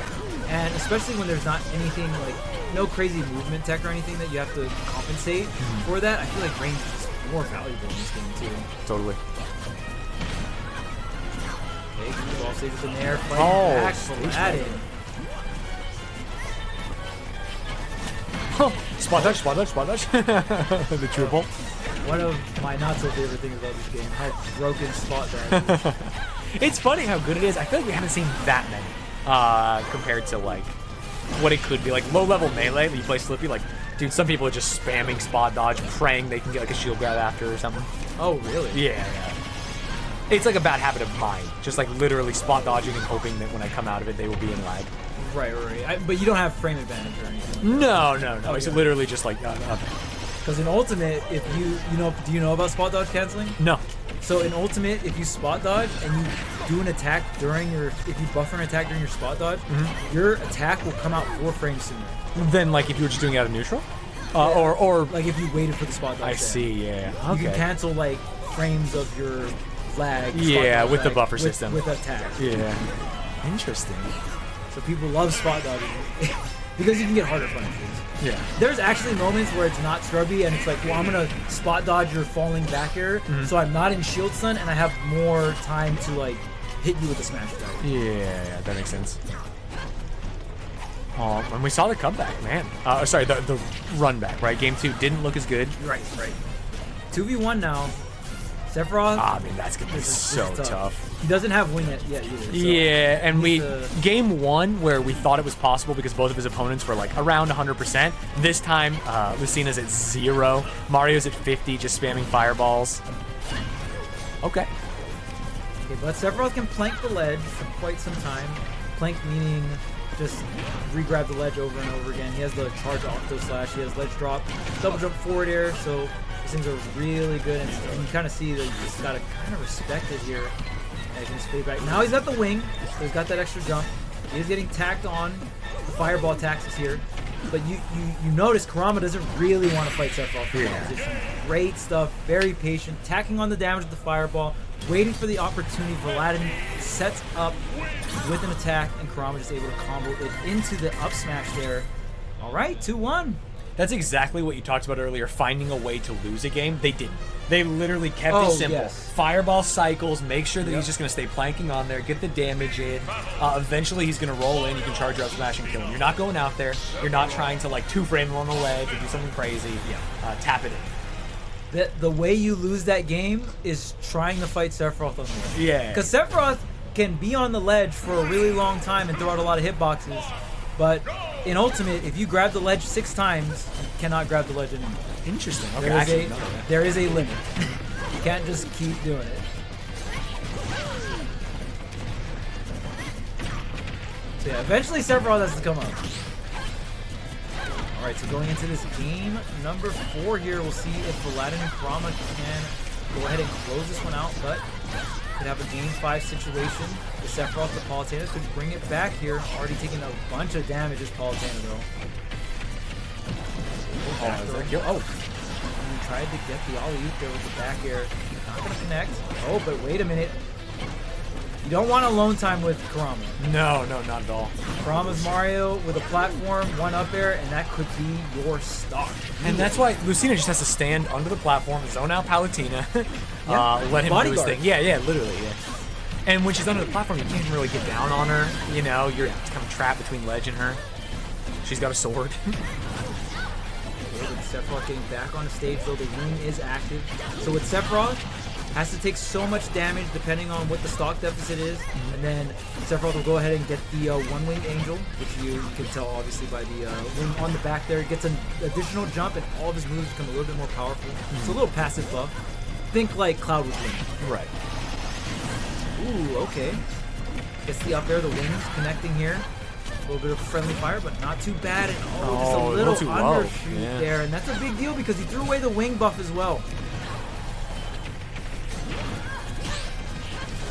The parry, but Sephiroth lacking in that frame data, so even if Sephiroth gets a parry, oh my goodness, Sephiroth is taking damage. 70%. Spawns to 78% in 10 seconds. You got wing, I guess. Yeah, you got it back after losing it. Just not even able to get on stage to help the teammate who's stuck in a grab. Yeah. Good combo here. I can deal with the Lucina. Palutena trying to get back on the stage here. Fights back against Kurama, but into 2v1. No. Paladin again staying very safe here versus Sephiroth on the ledge here. And especially in doubles, if you see Sephiroth doing that, just go 2v1. Right? Yeah. You don't really have to sit there and interact with Sephiroth on the ledge. Oh, the back throw is going to do it. Back-to-back punishes though. Oh man, make it 3 in a row. But it's Paladin. 2 stocks. Still stock tank in here. Red team looking really favorable right now. Yeah, the question is, do we see Sephiroth take as much damage as he did on that second stock right now? Because he lost 80%, had to play differently, change his game plan. If he's able to play a little differently, maybe this 1 stock disadvantage isn't as bad as it seems. Yeah, especially if blue team just holds center stage, plays really safe. Lucina already at 97% now. Yeah, they have range, they have disjoints. I mean, they only have to deal with the Lucina, but they're getting run in on. They're kind of getting good playered by Kurama. Yeah, and especially when Kurama gets into, he makes it hurt. Okay, just waiting here. Great down tilt. Yeah, that's crazy. Stands on platform and down tilts to scoop him. Uh-oh. That's going to be it with the DI cross up. Not going to be enough, though. Oh. Down smash. Wow. Everyone. Oh, wait. Oh. Stage. Wait, this could be. Oh, the Sephiroth gets the tech. Forward tilt. Yeah, that's going to do it. Great stuff. Oh, and teammate lives. Wait. Oh, no. Oh, but both at 100%. Okay, this is another doable. Yeah, oh, absolutely. This is maybe the most doable one we've seen today. But there's so much range here. Mario needs to. And they need to win this. Yes. Oh, have nice. to close this one out here to bring a game 5 situation. Kurama avoiding so many of these projectiles. Wow, what a dash grab this forward throw. Oh, up smash. Okay, that's fine. Wow, That's fine. okay. Yeah, I mean, you're right. The Yeah. up smash just covers all the DI trajectories. In doubles, you actually want to DI a lot of moves upward to kind of throw your opponent off, or down if you can go in for attack. Oh my goodness, all the projectiles. Oh, Nice. there's the down smash. That doesn't kill? Oh, they're just throwing everything out. Oh, he didn't do the Looking like a giveaway. JRPG. Oh. Can he make it back? Do you have wing? Oh, he lost his wing after that. Oh my goodness. Oh, that's a kill. Nice. Wow, game 5. Insane ending. You can feel the crowd getting hyped down there. Yeah. And that down tilt, if Kurama DI'd away, probably wouldn't have comboed into the up air, but great stuff coming out from the blue team, realizing that the DI was suspect, getting the up air, and now we got a game 5 situation. Kurama Valadin, again, one of the highest, if not the highest seed of this doubles bracket, fighting for 4th place right now, or just fighting to get past 4th. We saw a lot of, hey, Sephiroth gets a grab, back throw, Palatina is there waiting, and she goes for the F smash and whiffs. We saw it like 3 times, 3 different interactions, whether it's because Mario's a smaller character, but it's something maybe to worry about. In a set that is this close, it's like, hey, if our punish isn't optimal there, we could have lost that 2v1 easily. Easily, yeah. Especially when the player doing the 1v2 is the most experienced player on the stream. Yeah. That's Yeah, it almost feels like they're in the advantage, right? They have Yeah. lower percent, they know what they're doing. Maybe you're going to hit your teammate, especially when you're like, not Lucina, when you're Palutena, like setting side Bs off. Who knows? Maybe you mess it up and the fire clips. Yeah, and like you said, Palutena does have the option to go for up smash, even if you get the I haven't higher seen a hit. single up smash, by the way, so maybe I'm crazy, maybe it's a bad move. I just remember in the it's a early very days. good Okay, move. yeah. It's a very good move. Right? It's still the beam of light right in front of her? Yeah. Very good. It just has not existed in this set. You can actually use it to 2-frame your opponent. You'll see Palutena's use it at right by the edge. It hits below yeah. the ledge. Especially when your teammate's throwing stuff for a confirm, it's Yeah. the best way to cover all DI. Got it. I remember Palutena down tilt at ledge, trying to like trap people was good that's stuff also too, yeah. Really good 2-frame option. I mean, we saw the ending of that last game, right? Down tilt into the up air there. Yeah. You get that close-up sour hit, you get it becomes like more of a launcher combo move. Yeah.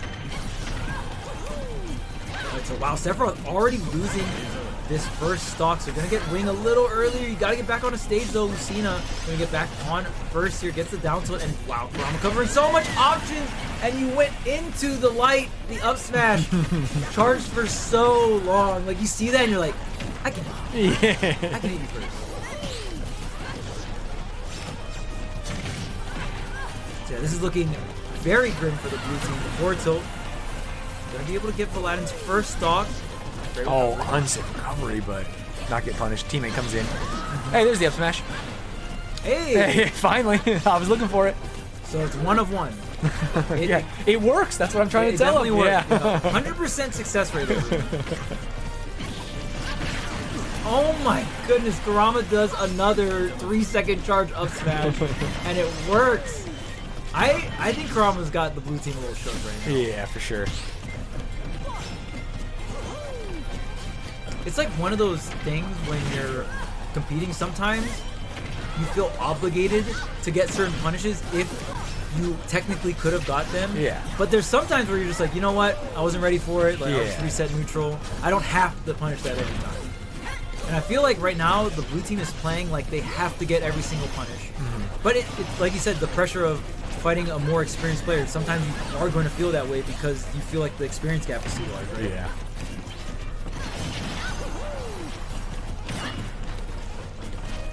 Man, what a game 5 lock-in, the red team. Oh yes, they are real. Like look, Sephiroth already on last stock. The wing is out. There's the Octo Slash. Back to the ledge here. That's what we wanted to see in that game 1. And hey, maybe if that happens, game 1 is a little different. Oh, yeah, for sure. Oh, wait, but then there, yeah, Kamala playing so safe with his corner pressure. Wow, okay, Paladin is hit on Kamala off stage. Playing really safe here. Paladin finally going down that fireball, interrupting the edge guard. Oh. What? Oh, but dies for it. No! That was such a well-executed 2v1 edge guard coming out from the blue team. But Sephiroth just SD'd. I think Sephiroth went for an air dodge up instead of up B. That is so unfortunate. He could have made it back. That was so good. Yeah, and it gives him an opportunity to actually play the game. Last stock, 2v2, and instead, Palatina has got a 1v2. She's at 111%. She, even though he said she has disjoint, she's a good character, doesn't really have the tools to 1v2 in this game in the same way that maybe even a Sephiroth does.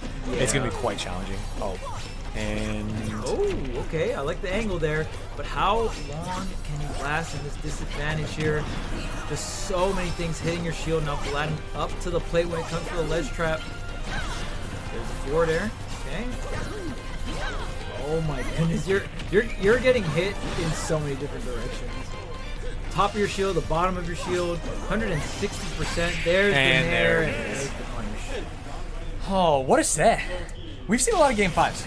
Yeah, a ton of game 5s today. Always good to see, like, just seeing the adaptation from both teams or both players back and forth. So. And no character swaps in that one. I think earlier in bracket, we saw a lot of character swaps throughout. This one, the players were confident, they know what they're doing. It becomes that gameplay adaptation versus the character adaptation. Yeah. No curveballs here. Yeah. I'm gonna play this character. This character I put the most time into. If I gotta make any type of adaptation, it's gonna be with gameplay, not with characters. Yeah. What's up, EE? What up, EE? How you doing, man? How's the tournament going? The Luminosity tournament. There's a lot of esports going on today. There's a lot of like there's a big everything Smash going on. Invitational going on today. Yeah, a lot of stuff going on. I mean, Worlds is starting up pretty soon too, right? Exactly. So it's like you said they finished up play-ins. They just finished play-ins. I think they did group draw. I saw like an image of it. I don't remember who's playing too. Yeah, who's playing who, but I'm excited. What a to see format. Yeah. yeah. It's tough. It's hard. Better. At least it goes to At least there's a bracket. Yeah, exactly. Not the old days. I am for no bracket reset. Yeah. Oh, really? Okay. It's the game, dude. A best of 5 in a MOBA is that's crazy. I know I'm crazy. I think I'm on the wrong side of history. I'm so down for a bracket reset. So what's the max amount of time, right? So we're thinking. So let's say we're doing best of 5 with a bracket reset. So that possible bracket reset. With a possible bracket reset, right? So we go 5 games. With time in between, let's say they all go like semi-long, it's like 40 minutes each, right? That's 40 times 5, 200 minutes, and then we do it again. So that's 400 minutes, 6, 24, 32. That's like 6.5 hours. But for doable in one day. Yeah, for a big like finals Does bracket CS:GO reset. do No, resets? they don't do resets. They do game advantage. They get a sometimes they do game advantage. Sometimes they just do map ban or something. Like they get the pick size. Yeah, exactly. Or like they have to do it. I think game advantage is pretty good, but to me, game advantage feels a little steep. I think so too. For league, yeah, for that's league, I don't want game advantage. I would much rather just do a bracket reset, but bracket I also reset understand people who don't. Yeah, you do bracket reset or you do you get the pick size. Yeah, something like that. Yeah. All right, let's get into it. Losers finals. That's the one nice thing about fighting games. Yeah, they're a little quick. Yeah, they're a little quicker. These team MOBAs, oh man. Sometimes too quick. I don't know if you saw Zane Mango. 0-10. Oh, yeah. God. I heard about it. I did watch some of the clips, but yeah, I did not. Not a game? Not a good. Holy shit. Yeah, which is tough. Fuck, that sucks. Yeah, it does suck. Like, yeah, it feels bad. I don't have any other words. Yeah. It's like, damn, I wish it wasn't that way. You know what's crazy? Is I bet Zane wishes it wasn't that way. You know, it's just like, I think everyone involved wishes Yeah. it wasn't that way. Some more than others, but... And then I heard Mango was switching in between Fox and Falco, so it was like we got to see a little bit of both. Yeah.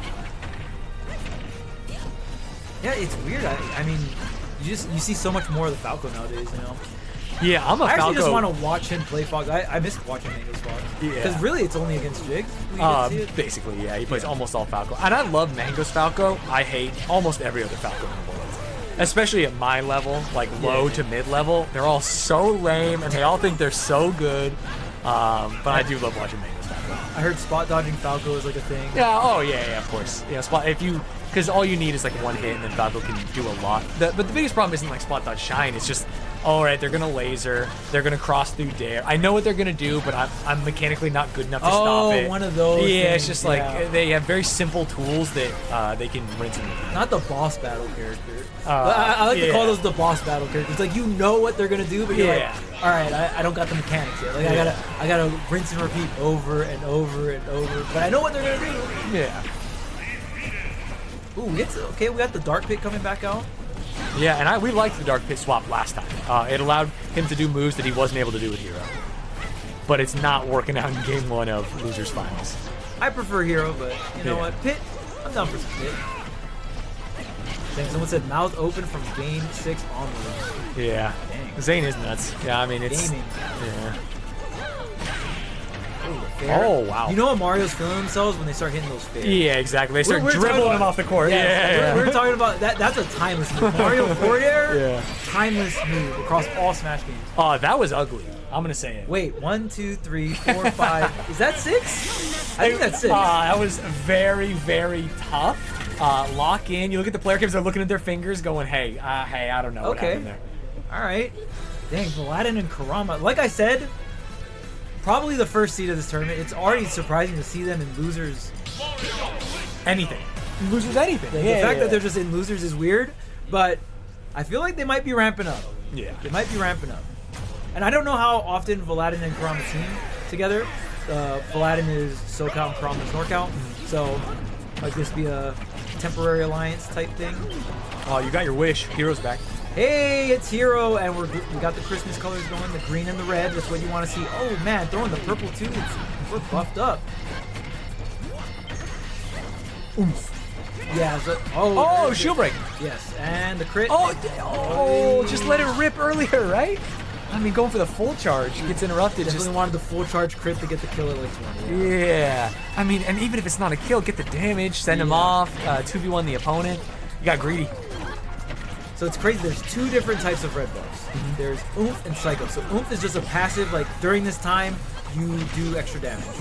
And then Psycho is it's a lot bigger buff, but it's only on your next hit. Oh, okay, the one hit, yeah. So with Psycho, Hero actually has a kill throw with up throw, but you can't pummel. If you grab and then pummel, because the pummel takes the psych up. That's so funny. You have the psych up pummel. Yeah. Not the Psycho pummel. Yeah.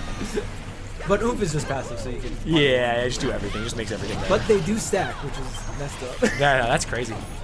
That's why. So there we actually saw Oomph and Psych Up. So that was a full shield with dash attack auto shield break. That's crazy. That's crazy. Yes, this character has some crazy stuff. But you know what's funny? We were actually talking about this earlier. Hero's one of those characters that a lot of people think actually is pretty good against Steve and stuff like that. Because Steve is mining and it's like, oh dang, just put everyone. You can just give yourself buffs. You can just buff up. Get everything you have a need, sword. Sword's just generally good against Steve. So yeah, it's weird because Hero feels like this weird anti-meta character that's relevant because he does pretty well against the characters that are really good. Right. But there's so many characters in Ultimate that might have a good matchup. It's like harder. It's harder to give yourself a hero, and be a solo main. Being a hero solo main, I'll give it up because you gotta play some tough matchups. Even though you are an anti-meta character, you still have to play rushdown characters like Fox, Roy. Yeah. Characters that just give you no space. Okay, there's Accelerado here. 4 stocks to 4, a little bit better than Game 1 Yeah, so already far. better. They've done more damage this game than they did in Game 1. Okay, the chase down Accelerado is going so far. Oh man, but Kurama with the back-to-back whip punishes. Blue team pushed into the corner here. Yeah, this red team ball control all the time. Ledge jump with the down tilt. Kurama is so good at that. Oh Again, my god, another twice. down Yeah, tilt. just down tilting on ledge. And comboing that into the back air. Kurama full control and just really dishing out the damage, getting these stocks as well. Holding down this ledge here. Just gets on stage, holds shield so the teammate can get the ledge. Worked out perfectly. Now Hero all buffed up. There's a shield break again. But Kurama to the rescue, and you can get all these shield breaks, and it's so crazy in singles if you get that, but can you really make them count in doubles? And I feel like Kurama has been doing such a great job being proactive in terms of positioning, so things like those shield breaks and like some of the weirder hero interactions aren't getting as much value. Yeah, 100%. And I think a lot of that is greed. I mean, the fully charged one in game 1, or early this game, I can't remember, was insane. It's like, come on, take it. But that one didn't even have time to get up to the platform and do what they wanted to do, even if they had just flicked the stick. And I don't know if you knew this about Hero, but Hero also has a crit mechanic, because in MMO or in JRPGs, now you can crit, right? Of course, yeah. So all of his smash attacks can crit, That's insane. and they'll kill you at like 40. Right. With the crit. What is the crit chance? I think it's around like 8%, something like that. Wow. That's higher, yeah. That's pretty good. It's pretty high. Yeah. Yeah. Don't quote me, chat. Someone can look it up and flame me, but I think it's around. Oh, this is my chat. They don't know shit. They're like, wow. W. You could have told them it was 50%. They'd be like, damn. Actually, chat, it's 50%. It's a coin flip, bro. Hero's crazy. It's a coin flip. It's a coin flip. Everyone in your chat just starts playing Hero. Yeah. Man, I'm really unlucky. 50%? That's crazy. Yeah, I'm really unlucky. It seems to be happening like 8% for me. I don't know why. All right, will we see the Dirty 30? Will they fight back? We have not seen a Dirty 30 in quite some time. Yeah. We have not seen a Dirty 30. It did look better with Hero, I will say. Wait, maybe if Hero has a 50% crit chance, they can This is bring the him game. back. Exactly. This is it. Watch this 50% crit chance. Half. Oh, what does it look like when he crits? Like, I'm on the lookout for it. Oh, footstool. You'll know the screen, like it's like some Kazuya shit where like the screen freezes a little bit, it zooms in, it's like with like the black sparks and all that. Tough for stock. Huh? Hero? No. Yeah. Another hilarious thing. So Hero has snooze, right? So like Hero snooze and what Jigglypuff Sing are like the two sleep animation ones. Yeah. Have you ever seen Steve's sleep animation? No. He brings out the bed. Oh, that makes sense. The bed from Minecraft, so he's like laying in the bed in Minecraft and sleeping. It's really fun. They went pretty ham with Steve in terms of like animation. Yeah. Like you said, his character design's very unique. Like, it's crazy the way what playing him feels like compared to other characters. Yeah. And you know what's crazy? I don't know if you guys, if you have this type of discussion within the Melee community, but for Ultimate, nice confirmed from Paladin, but in Ultimate there's so many wacky stuff. There's a lot of players that are just like, at a certain point, like, I feel like this isn't Smash Brothers. Like, quote unquote Smash Brothers. What is That's Smash like watching Steve like build a house. You're right, like, wait, like, what is happening It's here? like, are we still playing Smash? Like, what are we doing here? Yeah. Like, but I feel like for Melee, you probably don't really have that feeling because I don't know, at least when I watch Melee tournaments, they all feel and look like Smash characters. Yeah, the only time I can think of where it had that, this is going very poorly, by the way. Sorry, chat. If you want to see another like game, this is looking bad. Was like some ice climber stuff, like they could do some weird shit. Yeah. Or Ness could do like invisible yo-yo and like back throw into it, and you're like, wait, what is happening? It's like a combo contest. But you don't see it in brackets. Some stuff is banned, and some stuff is just like impractical. Right. Yeah. Yeah, I mean, it's just like, what was it, Brawl, the Infinite Dimension Cape Yeah. was banned because obviously you could hit someone once and just like disappear. Yep. That's not good. Yeah, Ness does some wacky stuff that is very cool. I always like doing glitches were really fun back in the day. I feel like that's not really a thing anymore because of patches, but I remember doing one of my favorite games to do glitches on was like Halo 2, Halo 3. Yeah, you do like the super jumps. Yes. Exactly. Yeah. Super jumps were so high. I remember just getting in custom lobbies and it's just like 60-man custom lobbies and we're just practicing like the butterflying with the sword where you like slash but you cancel and someone's on top of your head and they keep jumping up. Yeah. And you like scale buildings and stuff. Doing all that stuff was so much fun. Yeah, and it's gone. And that's what we talked about. Like, when you patch these games, you kind of lose some things that could be magical.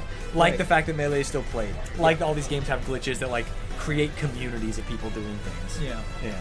And you're just, like, kind of fucking around in, like, a custom lobby. It's fun. We were talking about MLG earlier. I remember when I first got into it in Halo, there was a group called Hidden League Gaming, HLG, and all they would do was find spots on the map where they couldn't be found. And so they'd get into ranked games, and they would hide. And you, like, literally couldn't find it, but they would do, like, glitches to get there, you know, like, bouncing off each other's head. Yep. And you'd realize they're, like, on one pixel under something way off the map. It was really cool. Yeah, and even not all of... I would say Super Jumps was probably the only competitive glitch, right? because I remember watching MLG. There would be some times where you would get a sniper. It's like lockout. You do the one lockout super jump where you go on top of the lift building, but you could be on top of it, and you're on top of there with a sniper and a BR. It's pretty insane. It's pretty hard to like throw grenades up there and stuff like that. So there was definitely practical uses for the glitches, but it was more situational. Yeah, and really more just to fuck around with your friends. You know what I Yeah, mean? it was definitely way more to do that. Yeah. All right, Grant. Grand finals. We finally get to see Incineroar again. I'm trying to remember how this matchup went in Winterside earlier. I think we saw a lot of character swaps. We did see a lot of character swaps. I think we saw it start with Greninja, go to Incineroar, and then actually work out, if I remember right. Yeah, because before earlier in bracket, they were Incineroar switched to Greninja. Yeah, and then they're like, oh, I'll just stay with Greninja. This worked out. Right. Did not work out in game 1. Back to Incineroar, and they actually clutched out. Yeah, we'll see if something similar happens here. We got Vlad and Kurama with a lot of momentum coming from losing bracket. Yeah, looking real good. I'm assuming this bracket's going to get reset with the swiftness, but we'll see. We'll see. Yeah. Because, man, Kurama was looking real nice. Real nice. In every situation he was allowed to play at 1v1, just looked like a better player. Yeah. You know, like frame trapping on ledge, laddering anywhere. It basically was like, if this other person's not on me, I'm going to win this. You know, I'm going to 3-stock my opponent. So let's just try and not play doubles in this doubles bracket. Right. Yeah. And I feel like for this team, you have to make the situation so chaotic specifically for Kurama that it can get really overwhelming because Vladin's no pushover either. Vladin doing a really good job of supporting Kurama. Both of their positioning to save each other has been very clutch. And Totally. I mean, we saw multiple shield breaks last game from the hero. And right? nothing off of it. Nothing off of it. Literally nothing off of it. Yeah, I mean, it's just very proactive positioning and really making sure your teammate doesn't take too much damage. The damage control on this team, at least in the losers bracket, feels like they've leveled up quite a bit. Absolutely. But we're not seeing them against Me Gunner, which is something maybe they don't have a lot of experience with, something that maybe can throw a wrench in it. We talk about them trying to play 1v1s. All of a sudden, you have projectiles coming from across the screen. Sometimes they're invisible. It makes it really hard to just play the game that you want to play. And I think projectiles can be a really big thorn in this team's side. Mario, you have to navigate through them all, right? And then sword characters in general, I feel like projectiles are pretty good against them because usually you have the range advantage because you have the disjoint, right? But projectiles extend that range advantage to the point where you don't have the range advantage anymore and you have to close the gap. You have to get in. It's funny, being a sword character, being like, no, I want to get in. Yeah, exactly. And that's usually the only time a sword character has to get in. Usually you're zoning with your disjoints, right? So, yeah. And we do see the Incineroar. The Incineroar, but the Gunner, sticking to the Gunner. Yeah, the here. Gunner hasn't changed all day. It's just been going between the Pokemon for Chowder. Yeah, we'll see how well Chowder can last off stage. Mario and particularly Lucina. Lucina has some of the best edgeguarding tools in Ultimate. Totally. So that can be very destructive here. We just need, honestly, as long as Chowder gets to around 100%, then it's fine. As long as you get that longevity from your stock, but sub 100, losing that stock with Incineroar, that's going to hurt this team quite a bit. Trying to get the punish, but throw too quick with it. Double up air from Chowder. Trying to snatch him up with the Alolan Whip, but still getting this juggle here on Kurama. Quite a bit of damage.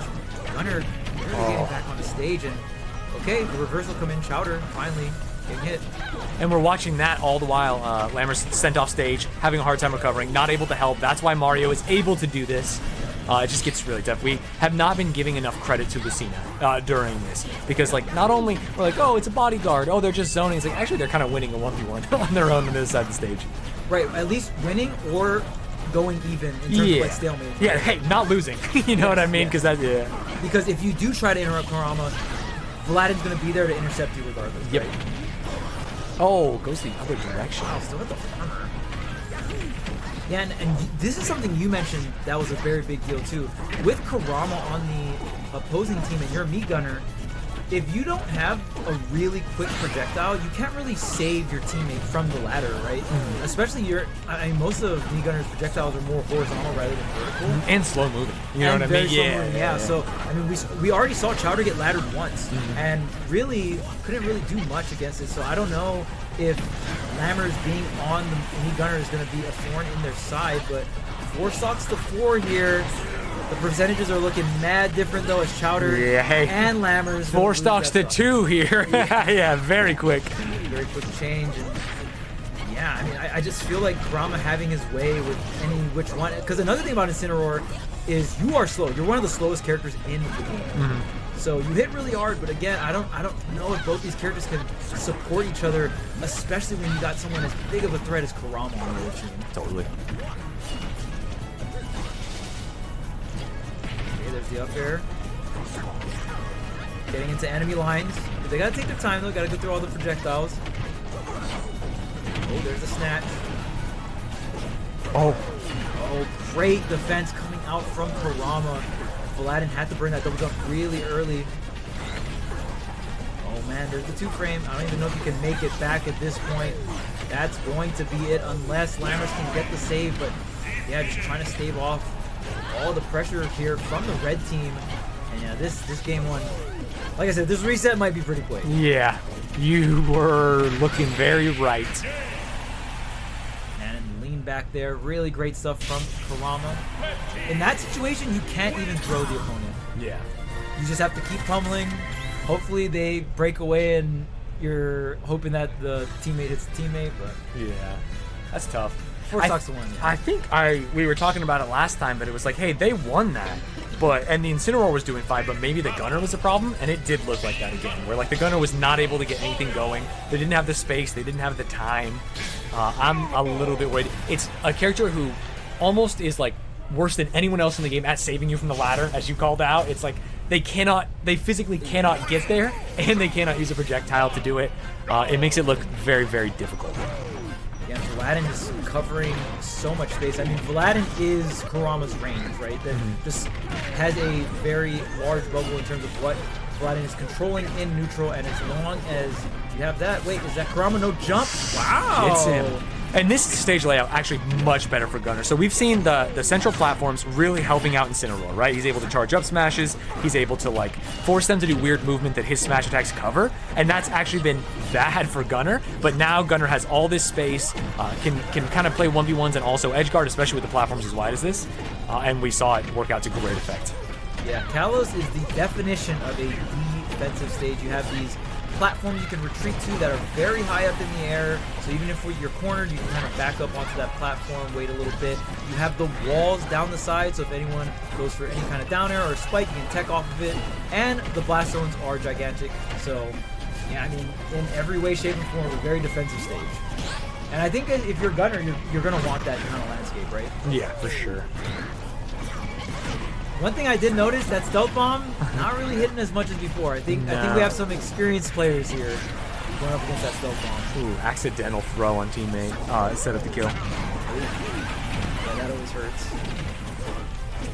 I think it also comes from like the speed of their opponents, right? They got a lot of it off confirms in matches like they were getting kill confirms with the stealth bomb, but they were doing it in like games where they were already ahead. It was almost like a win more. Like I am able to combo up my opponent versus like right now, I need to open up this player on my side of the map. Holy shit, hits him with the forward air off stage, sends him to hell, and all of a sudden this was looking close and it's starting to slip out of their hands.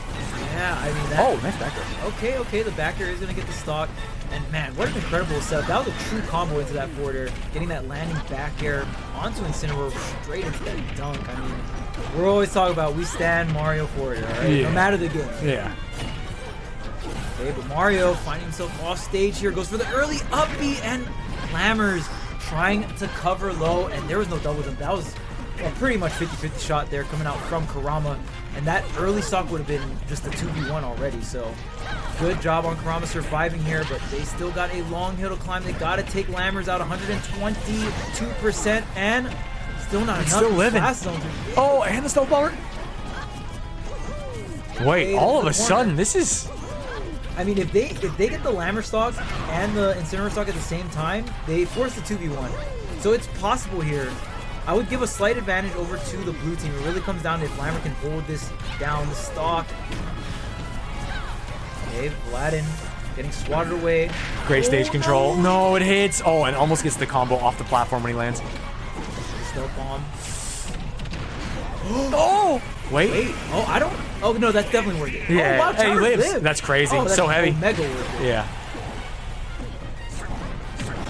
Oh, man, and Kurama, you got a 3-stock 2v1. Oh, and that's Just not... hashtag does it. Wow. What a great game. What a comeback. They were down. They made those stocks matter. Yeah. They were down, but it's crazy because they didn't even lose any of the stocks at the end. Yeah. Because the one thing, it's like, okay, if Lammers loses the stock, maybe you can set up the situation right, then get the Incineroar. Yeah, we were like doing the math, fire. and it's like, okay, yeah, no, wait, this might even be better for them because they're so high. If they get the kills at the same time, it's a 2v1, but they didn't even secure one of the kills, let alone 2. Yeah, and again, I think, like you mentioned, that stage pick, really, really good for the blue It team helped here. Me Gunner so much. Me Gunner looked like they couldn't do any good moves on the last stage, and it felt like they couldn't do any bad moves on that one. Like everything they were doing felt like it made sense in the game plan. Especially that one bomb, it's like the down special, Gunner just like drops the bomb low.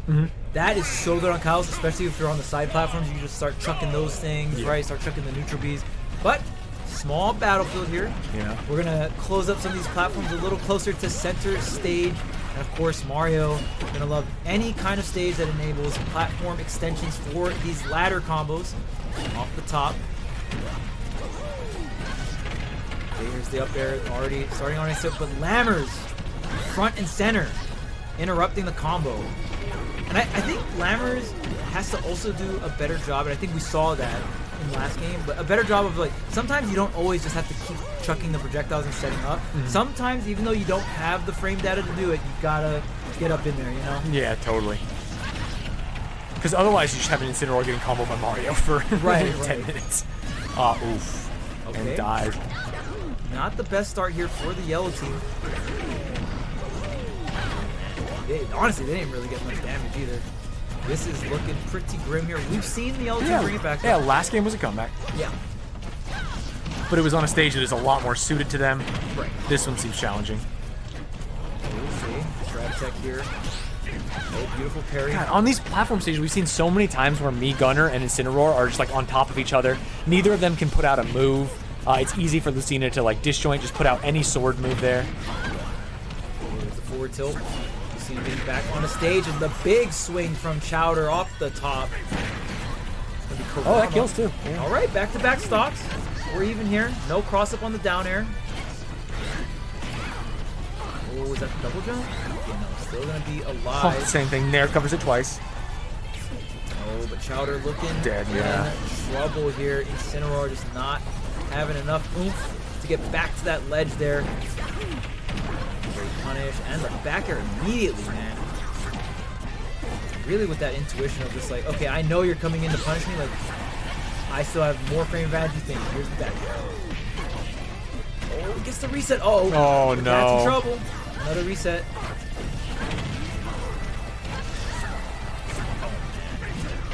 And it's been a very clean 30 seconds to a minute from out from Vlad and Karama. They are still going. Practically have not gotten hit yet. Double down air. Chowder not able to get much, but barely misses that Alolan whip on the platform. Aladdin controlling so much by the ledge here. There's the up smash whip. Wow, what a whiff punish there to get the KO. Go back and forth here. Yeah, I mean, Me Gunner 4 stocks this stage. It's I don't want to say impossible, but It's impossible. yeah, it's pretty impossible. Oh my goodness. Let me see Karama. Oh, hey, but the stealth bomb though. Yeah. What if we hit stealth bomb 20 times in a row? Yeah. Even that might not be enough. When 20 stealth bombs is enough, you might want to call it.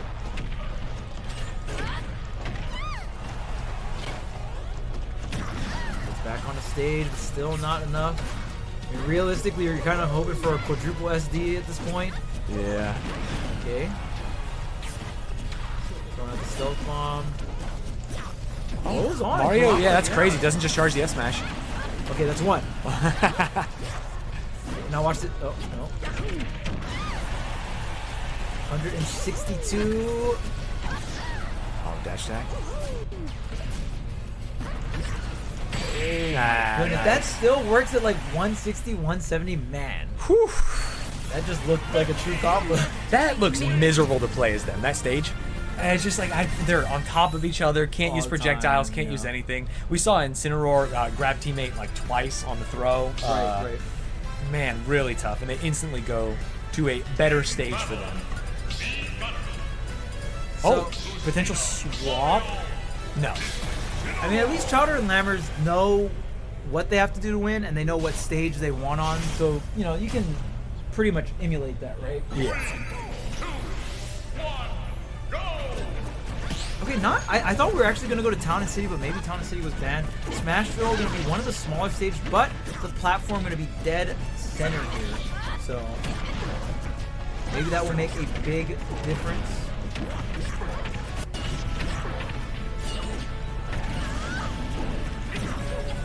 And we do see the early kill on Lucina. Whoa, that was quick.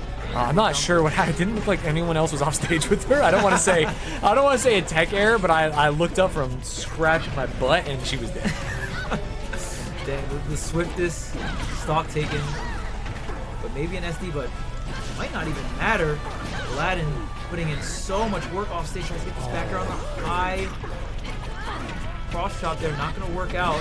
Back throw. Okay. It's just so hard for me, Gunner, to buy space for the team. It's like, what do they do? Down tilt towards ledge, maybe dash attack out. It's just not. It's not that good.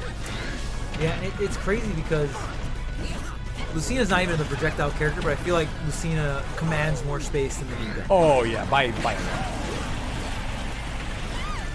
Okay, off stage here, gets the charge, the neutral B. Oh man, attacking on even more damage. Lammers bleeding out in here, 165%, practically anything. Oh, through the stage, that was good. Going for, oh my goodness, Kurama just tried to end Incineroar's career. Air forward smash. There are situations where that is true. Off stage, going for the low and whip. Cross chop. Is that enough at 109? Oh, gross. Incineroar's supposed to be way heavier than that. Yeah, feels like maybe they held out. One thing about Smashville is a very small stage, and the blast zones on the left and right, the horizontal. Oh, very blast close. zones, yeah, they're very, very close. That in Town and City, so you can definitely get some cheesy KOs, horizontal KOs here. Get the down smash, connect here. 5 stocks to 3. This is looking really grim. Hopefully, yellow team might be able to get back-to-back stocks to even it up, but they got to do it quick before they take too much damage. Or lose their stocks Lucina entirely. just goes deep, but we gotta recover. The bomb, the forward smash, not gonna connect. Slicing right through, so Kurama, take it down. So at least that's one stock off the table. They still gotta try and get Aladdin stock here. Now the damage is coming, the confirms to follow. Jab right into that back air, going to do the trick. And Lammer's gotta give up that extra stock for the teammate here. Tried to get the reverse nair, gets the tech. Tries to get as much as he can out of this 2v1 situation. While Aladdin was in the star KO, but not much. I feel like maybe charge up on that. Could have done it. There Good save. Oh, but gets the kill anyway. No. What? Lucina living there That was feels such a so smart bad. confirm from Chowder, like, oh, you're gonna up air them up. Like, Yeah. I'm just gonna hit a smash attack, but still surviving. Again, proactive positioning and saving your teammate. Wait, Mario. Okay, Aladdin takes the stock here, which means Kurama, last stock 104%. Very similar situations for both teams. I mean, slighter advantage for the red team, but one at higher percent, one at lower percent here. How's it gonna play out? It's just so hard to use projectiles. There you go. Oh, the upbeat. Try to two-frame. Oh, yeah. Trying to get Kurama stock. Lucina gets the kill, up air, and This is that's it. Oh, maybe. Wow, I cannot believe he made it back. save. But just rinse and repeat with nairs. Yeah, now you're trying to. Here's the flood. Kurama trying to go. Oh, try to go for a reverse cape. Oh, the grab looks ugly. I know you got to try for anything. No Oof. back throw, but the forward smash is gonna do it. And we have a reset. A reset, but not a 3-0 reset. True, We had the exactly. Kalos game, so not too bad. I thought it was gonna be a 3-0. And we got some pizza coming in. Hey, it's pizza time. Wow. Come on in. It's time. Oh, thank you. Oh, yeah, it's great. Thank you. Yeah, much appreciated. Toss it in. Oh, yeah, oh, that smells so good, Chad. I know you can't smell this. but we earned it. We're going full gamer diet, right? Yes, sir. Yeah, we have a monster. We have a hot Cheetos. Hot Cheetos. And we have some pizza. Hot Cheetos for the app, all right? And the main course, we got the pizza coming through. Maybe even crumble up some hot Cheetos, throw it on your pizza. Oh, okay, okay. I've heard of some forbidden tech. Greninja's coming back. Now, we saw Greninja in this matchup when they met in Winners earlier, and it did not go well. And that's crazy because I feel like this stage actually could work for Incineroar or Mii Gunner. And if you've been listening to me, you know I think that Mii Gunner is kind of the problem. Not gameplay, not the player. Like, the character just doesn't have the tools in this matchup very much. Yeah. But we'll see. Maybe like they can do it. You're starting to see why it's not that high on the tier list, right? Yeah. Because they're just, again, there's so many meta zoners in Ultimate that if you're just next to them, they also can box as well as you. Like Pac-Man, Rob, these characters outbox some of the greatest rushdown characters. So if you get Mii Gunner, you can see the clear weakness when Mii Gunner's up close to all these other characters. Alright, so up and over here. But I do agree with you. I think I'm actually surprised they didn't go to this stage. Maybe it was banned, but PS2 it is the largest stage that we have in terms of just sheer from left platform to right platform. Lot of space to work with. I think that's what we want. I feel like when you condense the space, Lucina just controls so much more of it. It feels like Paladin gets a little powered up because he controls more space, and then it just forces these scenarios where Kurama gets more one-on-one time with certain players, and it's just like once Kurama gets the ladder going uninterrupted, it's curtains. You're taking either a lot of damage at best, or you're losing the stock. Lucina also has the separation tools that make it so we're seeing more often than not Mii Gunner and Incineroar at the time are on top of each other. Right. Whereas we're never seeing Lucina and Mario on top of each other, and it's because she has that disjoint. She can actually make sure play the stage and set it up to make it not only easier for their team, but harder for the other team. So it literally restricts their offense. Yeah. And I mean that's such a big reason why characters like Lucina, like Cloud, so highly valued in doubles, because they can control so much space, and if you're teaming with one of those characters, just stay away from them. Like you just let them control that much space, and they're also very quick and wow. All right, 5 stocks to none. The Greninja might get put back in the Pokeball. I think you have to, but the problem is you've now used up a stage that I think could be good for them. Yeah, with the Incineroar. With the Incineroar. Yeah, it might. Do you send Kalos now? That's another interesting thing that's different between Melee and Ultimate, where you don't have bans in best of 5s. Or no, wait. You do, not in a best of 5 you don't have bans because you have to play on it. You're right. But there's DSR. Right. Yeah, so you can't go back to one more. Right. So they get one free win on, or quote unquote free win on. Yeah. FD. Yeah, Mark gets the FD. Fox against Puff gets the FD, which is like super lame. Yeah.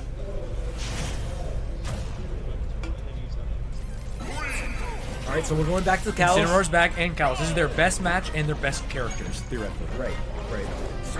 And I would really like to see PS2 with this combination, with the Incineroar. Okay, Lammers starting things off, and this definitely already better than that game 1 of this set. Yeah, look at they can actually stand on the stage. They have space. They can breathe. They can think about their moves. Versus when you're Mii Gunner and your options are dash attack out of corner, that's like make space for Incineroar, or down tilt, it's hard. It's bad. Yeah. Chowder already losing that first stock, of course, to the Mario forward air. But there was a little bit of swag. Kurama did a reverse forward air. But already starting down on the stage of your pick, this is looking pretty grim. And honestly, I don't. Oh no, he's dead. Oh no. Okay, got the armor there. Man, if Incineroar did not have armor on his special moves, he would be so bad. Oh, the cave! Yeah. Mario dies for it, but this is the direction right off the ledge, but it doesn't matter. 3 stocks to 4. We've seen the yellow team come back from bigger deficits than this, but honestly, it just feels like Paladin and Kurama have kind of ramped up. Yeah. I was really surprised when they lost in winner's side. So this is more the expected. What I expected. Yeah. Unplug your controller, hey man. Sometimes you can unplug your opponent's controller. That's what they need. And okay, trying to get something started, but Lammer, oh man, 4 stocks to 2 now. Lammer's already at 90%. Chowder's getting beat up front and center. Like, Yeah, we're seeing red team. You know, honestly, Mario's just running around caping, kind of like messing around. Yeah. If you're a yellow forward air. team, yeah, it's not only are you losing, but they're not even doing the things they were doing that you were trying to like figure out. So now it's even harder. All of a sudden, you're losing in a different way. Yeah. 2 stocks, 100% on both of them. Incineroar has to take 3. Okay, now you have to recovery. And Oh my goodness, what a call out! Still alive. Oh, not dead. I looked down. Tried to get the down there. I respect it. Sometimes you just gotta let them know. Sometimes you gotta let them know. Hey, I'll go for it. I don't care if I lose. I'll down air you. I'm feeling like we might see a 6-1 at the end of this. Not looking good. Yeah, I mean, I don't know how much more curveballs Chowder and Lammers have. I don't know if it's just a character switch angle. I don't know. Because you know what stage you won on. Yeah. So that's not a mystery. Yeah. Looks like we're just going to stick it out. Try to make some adjustments here.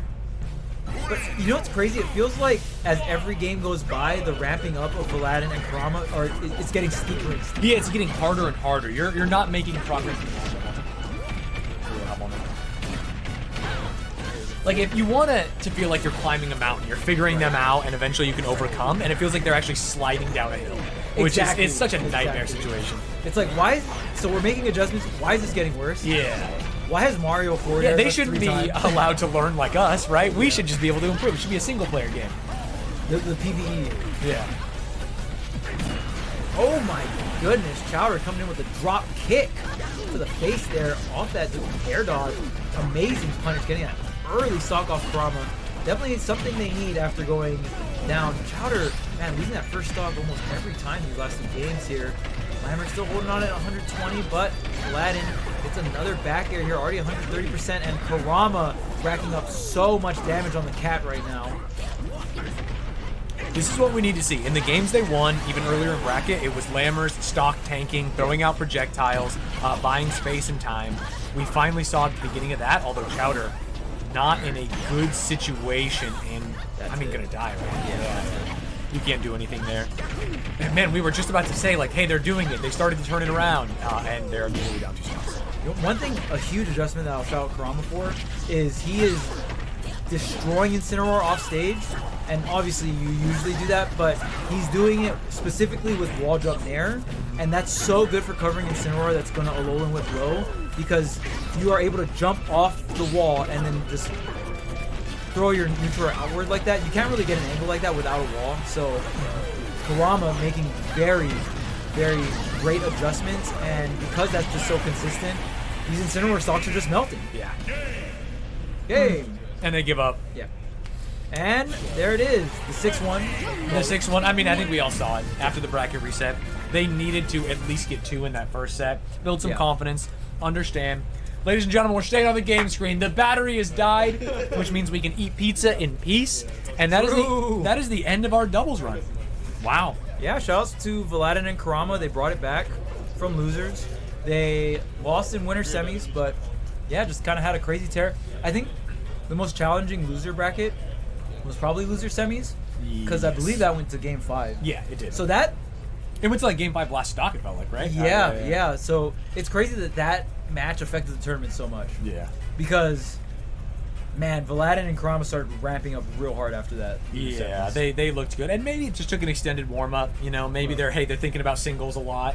Oh, we thought this would be easier than it was. We haven't played against Incineroar or Me Gunner. Right. But once they got their feet under them, like you talked about at the end there, they were adapting to the stage that was their worst stage. It's like, oh, wait, there's a wall down here. I can actually do this and cover that. Yeah. And now what you thought was your advantage is like literally the worst thing in the world. Incineroar lost all their stocks immediately.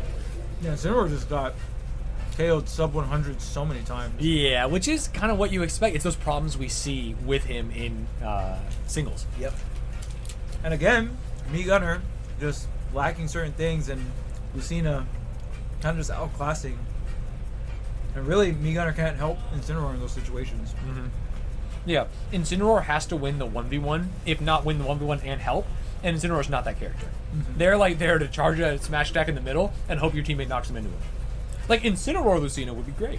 Yeah. Here, whenever I play a bottom tier in doubles in Ultimate, and we're like kind of sweating, you know, I obviously don't want to be a buzzkill or whatever, but if you're like sweating and you want to play a bottom tier, general rule of thumb, just make sure your teammate is playing a character that's better than yours. Right.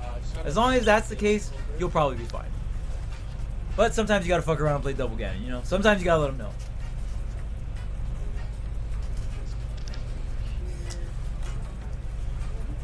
All right. Oh man, camera's going crazy. Setting up for singles. And you're seeing it live.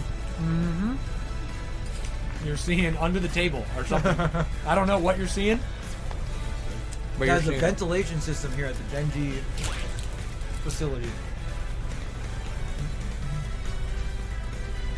Oh, I think they're just putting the two webcams next to each other on the same computer. Because it was across computers, right? Yeah. And it's looking good.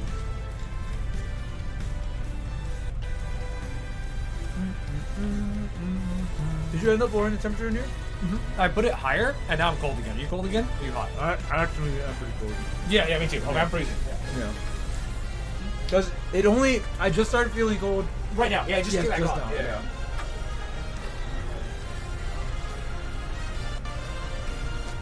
Okay, that should turn it back off. Or put it on higher. You're good. Order of operation. All right, chat. We're just getting set up for singles. I have no idea where we are in bracket. I guess I can click this link. I'm not going to click it. That's dangerous. The stream is held up by a string right now. Yeah. You don't want to touch anything. Yeah, I don't want to touch anything. Everything will just collapse and burn. So we'll just let it rock. Maybe I can open the link on my phone. When we commentated in the middle of doubles bracket, that was round 3 winners. Yes. So I'm assuming we're probably at We gotta around get like further than that. Yeah, we gotta be like round 5 or 6 by now. All right, let's see what we got. All right, hold on. Oh wait, hang on. I'm gonna do doubles. I'll put on the jacket anyway. The camera's dead. So shout out to GenG. You might need it because it's cold in here. Yeah. I know, right? Got me this cool GenG jacket, so I'm gonna slap it on. You're good. Come on in. All right. Ultimate singles. Here we go. Do it. Take your time. I will hang out with chat. What up, chat?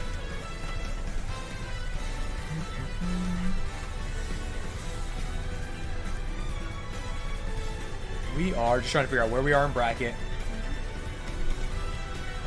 I am bad at this, but I will figure it out. The last part of round 1 for top 16. Okay, got it. So we have a couple matches before we go to top 16. First question, do you guys want more pizza? I'm fine.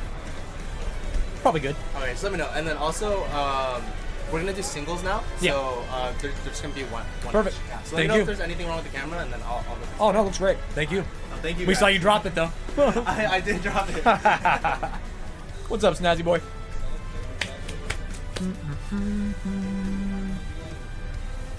Stanz streaming solos after this? The world's not ready. I'll tell you, I'm nuts at this game.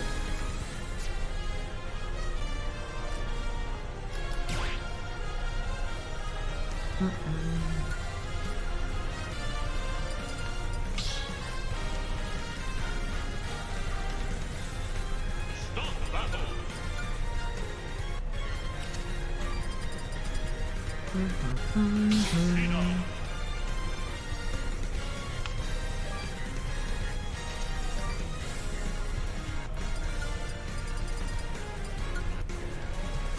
All right.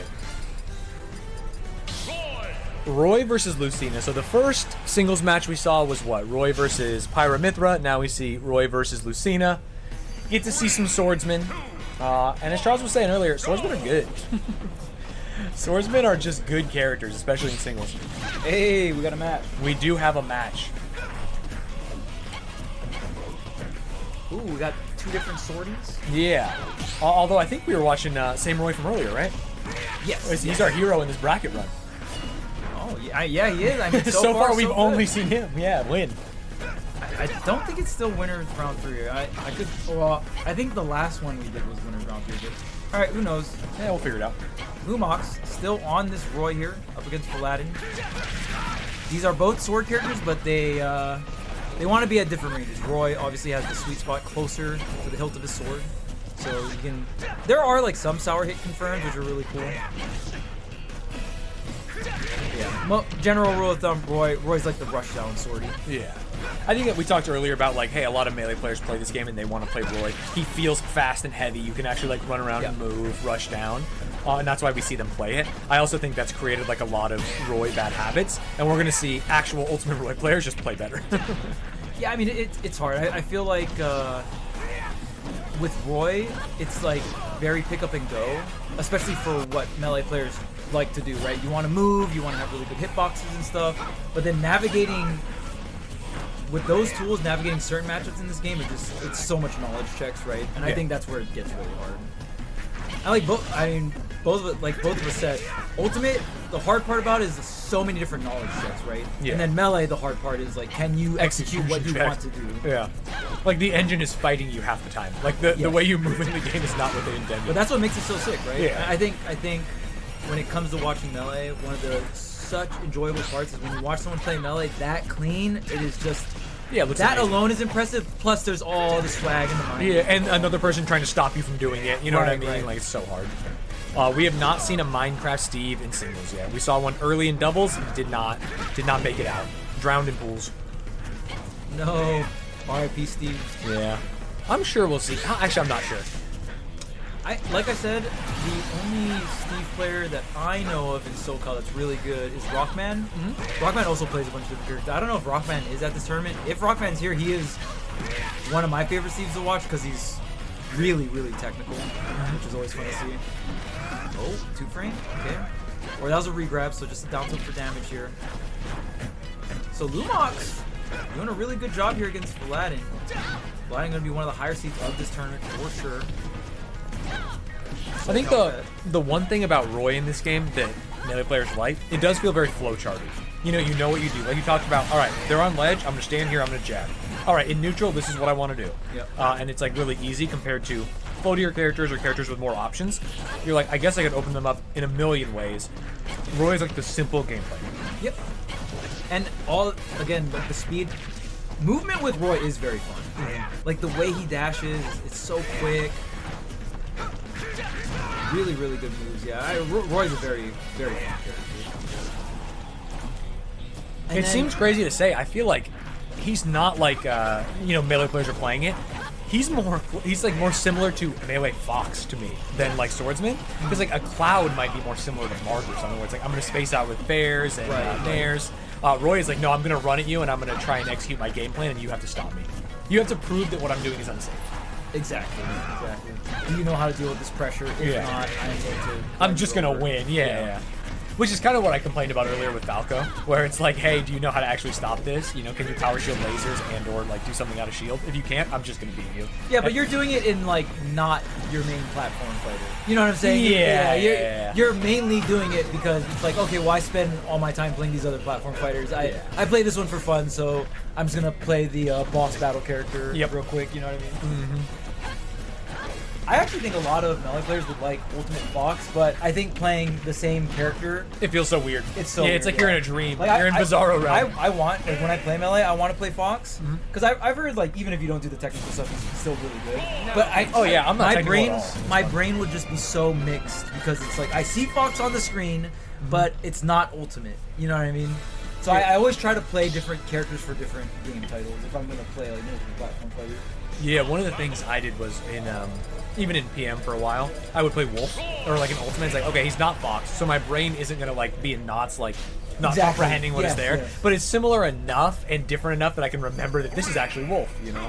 Right. It helps out. And it still feels like the spacey, like you're still getting the feel of what you want to play, but your brain's not going to get mixed up. And I also think it helps separate it too. It's like, oh, I'm playing Wolf, which means I'm playing this game, which means I'm not doing X, Y, or Z, or I can't do this, and I can't do this.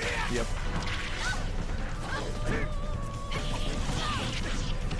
All right, so Lunox taking game number 1 here. This is winner's quarters of Pool A. Yeah, we got pools. That's how you know it's serious business out here. Oh yeah, we're not messing around. Yeah, we gotta split these guys up. Still best of 3 here.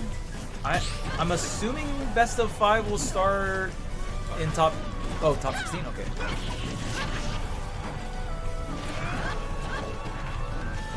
Right, Aladdin. Ooh, okay. No tech. There's a down smash. It's the recovery. Doesn't have enough space. That should be a forward smash. Yeah, great stuff. Really committing to the last hit of the double edge dance here. Up tilt, not gonna catch the landing. Just gonna back up. And that Roy down tilt, when you're real close, so good. Yeah. So good that they just throw him out. It was down tilt, jab, down tilt, praying that one of them would start the combo for him. You usually just have so much frame advantage, you can just go for another move. Ooh, empty hopping the jab. But Lucina having that frame 1 out, which means some true combos aren't necessarily true on Lucina. If she's in the air, she can use that aerial up B to combo break. Just saw there, which saved Aladdin. Obviously, if you call it out, you can get a really heavy punish, but it turns some situations that shouldn't be coin flips into coin flips, which are obviously very powerful here in Ultimate. Ooh, anti-air forward tilt. No, oh, does have the double jump. Gonna stall out a little bit. Yeah, just gonna tech away. Hard for Roy to get there. There's the forward tilt. That's gonna do the trick here. 2 stocks to 1. Very different from game number 1. Aladdin really coming in strong. Catching the double jump. This should be curtains. Oh no! Not gonna actually go too aggressive. Aladdin's just gonna opt to stay on stage, stay safe. Don't want any mishaps to happen. Oh no! Oh my god. Oh my goodness, he's taking a lot of damage. Hold. Oh, went for it all. Needed that. I mean, when you're down a stock, you might as well. You're already up a game in the set. Yeah. Let's try and do something risky, get back in it. If we win the game, we almost assuredly win the set. We're up 2-0. We have the mental advantage. I respect If there's it. any time to gamble, Yep. that was the time.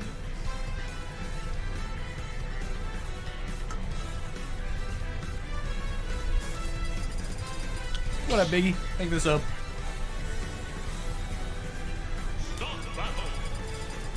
If you're waiting for me to play, I'm already on Grand's winner side, so it'll be in a while.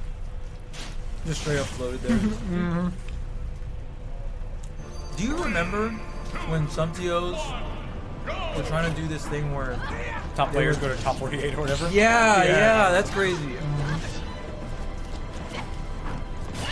It's funny because I get it, but you also can't do it. You know what I mean? It's like, hey, these players are almost assuredly going to win pools. It does suck that they have to be there a day early and start at 9 a.m. sometimes. But like on the off chance that there's an upset, you have to give the people who sign up for bracket a chance to get that upset. You know what I mean? Yeah, and it's like, obviously it sucks for the players, but how about the other people that fund the tournament and they have to buy their own flight, they have to buy their own hotels, they buy the ticket to the event and stuff like that for that opportunity, right? It's kind of like what they're paying for. Yeah, you want to play against a top player in bracket. You know, that'd be sick. Right. So, yeah, it was. I know it wasn't a long discourse, but I remember just thinking about it. I'm like, why are we talking about this? This is so dumb. It's funny because I think that was like during, or it was slightly after, but like the peak of Melee and even platform fighters. Yeah. And so it was like, well, wait, they're like the stars. We should be able to do something for them. And now it's like, no, wait. You have to remember the community. It's like all the community. They do everything. They pay for everything. Yep. They volunteer. Yep. Like, and so I don't think anyone's even thinking about that anymore. Floating top players. Yeah, it's just crazy. But like you said, the timing I guess kind of made sense. But yeah, it's funny that we had that argument so the top players could like sleep in it. Yeah, come a day later to the tournament or whatever. Okay. Right now, man, this is looking pretty tough for Lumox. Started off this set really strong here, but I think Aladdin, I mean, we're not really seeing Lumox get all these like run in there. I think Aladdin doing a really good job of throwing out some of these preemptive hit boxes, these down tilt checks. Also going with the forward tilt as well. Full control, 3 stocks to 2. Getting so much value out of the net. There have been a lot of times where Roy is like power shielded first hit of Nair, drop shield, and immediately gets hit with the second hit. It's like, oh man. Yeah, I mean, Roy and Lucina, very similar in airs, so.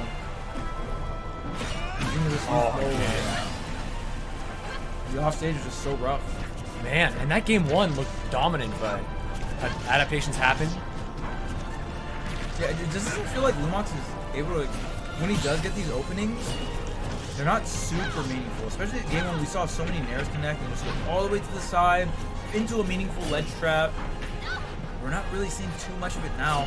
Because of that, Vladen able to survive. Now 153% just can't find that kill. And I think specifically on the ledge, Lucina's just like, sometimes she just stands up. You know? Yep. It's like she's getting it right. She's rolling when she needs to roll. She's jumping when she needs to jump. And Roy is not actually clipping any of those to get the kill confirms. Yeah, an up tilt, a forward tilt. The grab confirms, they're too far away. Finally, forward air center stage at 165% after the hit. But is it a little too late here? Because right now, Vladen really on point with these ledge traps. A lot of pummels here. And really not overextending. He's getting more damage, okay. Not really going for the KO just yet off stage. He's really ledge trapping, and now Vladen, oh wow, I'm surprised no ledge drop double jump back air, but that back air will clean it up. Because I feel like some players will pull the trigger on going for an edge guard too early in Ultimate, where it's like, oh, you got him to 80, you hit him off stage, but you don't, they didn't get hit as far as you want to set yourself up for an edge guard. Because in this game too, it's a little harder to edge guard just because of, like, you can directional air dodge to ledge. Right. One of my most hated things about this game, by the way. Like, you should not be able to directional air dodge and grab the ledge. Like, that is so... It just makes recovering really easy. Yeah, I think it also simplifies every character's recovery to similar. Whereas, like, in other games, it's like some characters have good recovery, some have bad. In this game, it's like, even the bad character's recovery is kind of good because you can mix them up with directional air dodge, plus your up B, slash saving a double jump. It's just, it makes it all look very similar. And sometimes they're out there and you're like, oh, they're recovering. There's like a few times during this where I've been like, oh, they're dead. And it's like, you know they're not dead. To me, I'm like, oh, that's going to be an easy edge guard, right? Not even close. And to me, that's why Melee is one of my favorite, like, in terms of favorite esports of all time to watch, it's like Melee and Marvel 3, StarCraft, those are up there for my top 3. And to me, Melee is the most fun platform fighter to watch because I like offstage interactions. Offstage interactions are very exciting because there's a player that is running off the stage. Yeah. They're putting their life on the line. High risk, high reward. Yeah, it's even when, if you don't know shit about Smash and you just see someone running off the stage and you see other people dying in that area, you're like, oh crap. It's like a barbarian running off an axe, you know what I mean? It's Like, really I'm sick. gonna go kill you out there, not where it's safe. It's so cool. But we don't have that in Ultimate because they just made the recovery super broken, like magnet hands, directional air dodge with ledge. I'm like, man, Ultimate's like one of those games where I'm like, man, we're so close to having like peak interactions in certain phases of the game and stuff like that. I mean, obviously I love Ultimate. It's still a really fun game. But just spectating wise, I just prefer watching edge guarding over ledge trapping. Like we've been watching Ultimate this whole time, all day today, and you see a lot of ledge trapping. That is the thing that happens the most in Ultimate is ledge trapping. And ledge trapping is cool. It just doesn't feel as exciting because there's not as much risk for the person in ledge trap. Yeah, it's like there's a Mario standing on stage safely, and he's like gonna put his little foot out. He's gonna down to you. Boop. Yep. Yeah, that's it. It feels anticlimactic for like this big fight. They're punching each other and it's like, boop. Yeah. Yep, you hung on the ledge too long. Yeah, exactly. And I think, ledge trumping leads to that. Directional air dodges lead to that. Because if you could ledge hog, they have to go on stage. You can do a hit. Maybe you go out there. It like changes the way people think about it. But right. You know what's crazy? Okay. So, in Smash 4, when two people grab the ledge, the first person would get kicked off, right? They would get kicked off at a set trajectory. So you could ledge trump somebody and get guaranteed back air. Right, yeah, you know exactly where they're going to be. They're going to be in the exact same spot. They nerfed trumping in Ultimate so you can DI the trump. So like, if I'm playing Fox and someone ledge trumps me and I'm just holding into the stage, I'll end up on the stage. Right, yeah, you basically just get right there. Yes, and like you have enough drift. That's another change that made me mad because I'm like, man, because ledge trumping at least like you're putting yourself at risk by putting yourself on the ledge. But if they don't buffer an option, then you at least get a guaranteed hit on them. But now you don't even get the guaranteed hit. So yeah, it makes ledge trapping even safer, which is just crazy to me. Oh, Nexus is here. Okay, Nexus, one of the SoCal regulars, one of the PR members. Snake just crawling under Falco lasers is so funny. Yeah. one of the best calls in the game. Don't mind me down here. He is incognito. And I mean, it's crazy because we had an era where everyone knew Snake was broken, but for 2-3 years, Snake didn't really make any top appearance. And now there's this Japanese Snake player named Hurt, and he's like sitting on everyone. Oh, really? Like, yeah, a lot of people are saying he's top 10. Causing a little bit of a renaissance. Yeah. People who maybe like messed around with Snake and friendlies were like, oh, maybe I put a little more time into this. Yeah. Okay, back in. Yep, maybe enough.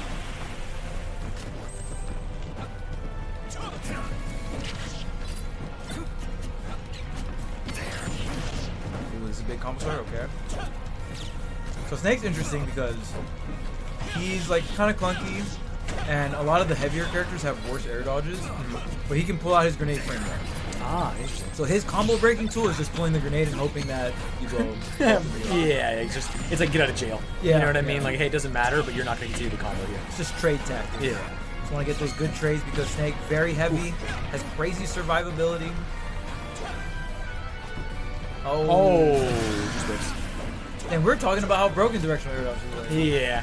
It doesn't look broken when you directional air dodge below the ledge and die. Oh no, that's a double jump. Oh, you're done. Oh wait. Oh. Snake's broken. Oh. Oh. He didn't hit the, he messed Oh. up. Wait, Falco's dead. Oh, so Snake. Doesn't matter. Yeah. They both Maybe messed game up. one jitters. A Game lot one of jitters. tech. Yeah, when you air dodge past the ledge, it's like, you know what, maybe. Both players messed up multiple times just Yeah. in that last like 20-second sequence. Yeah. That's beautiful. I mean, that happens in all sports. You watch professional basketball, and that last minute of the fourth quarter is like, that's ugly. You know what I mean? That scramble situation. All right, game number 2. Bob the Dustcloths. How's the Pokemon? Oh yeah, 2 stages. Then just FP smash though. Now Nexus gonna stick it out with the Falco. Nexus playing Falco since Brawl. Wow. See, that's a character loyalist. Yeah. Falco after melee is like, ooh. Yeah. that's a different character, man. Yes. Yeah. It's very different.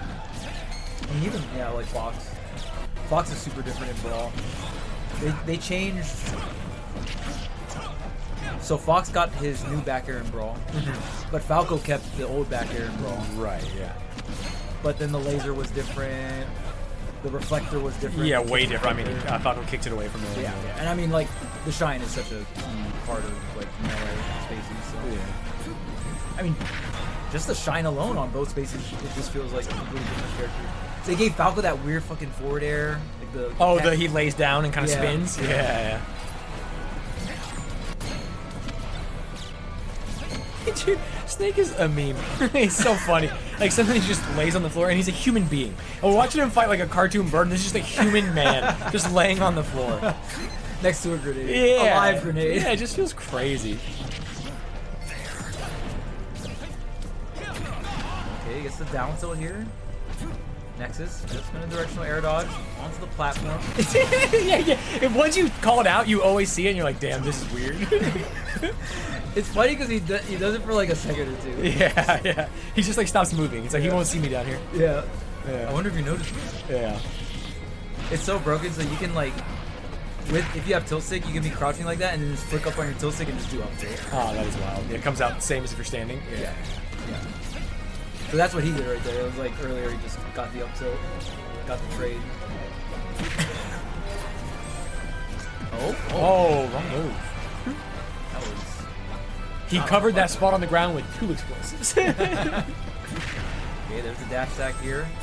Oh, tries to cover, but Nexus going on the fire side of the platform. Take it back with the reflector.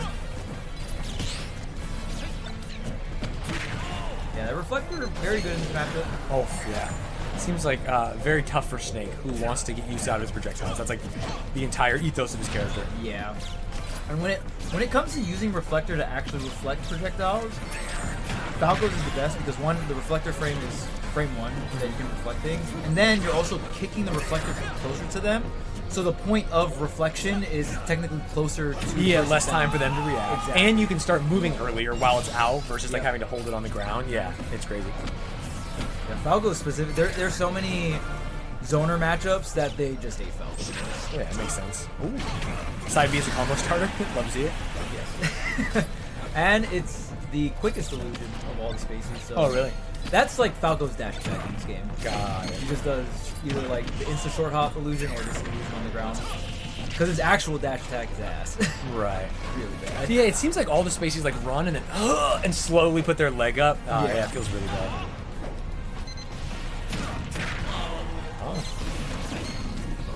Okay. Oh.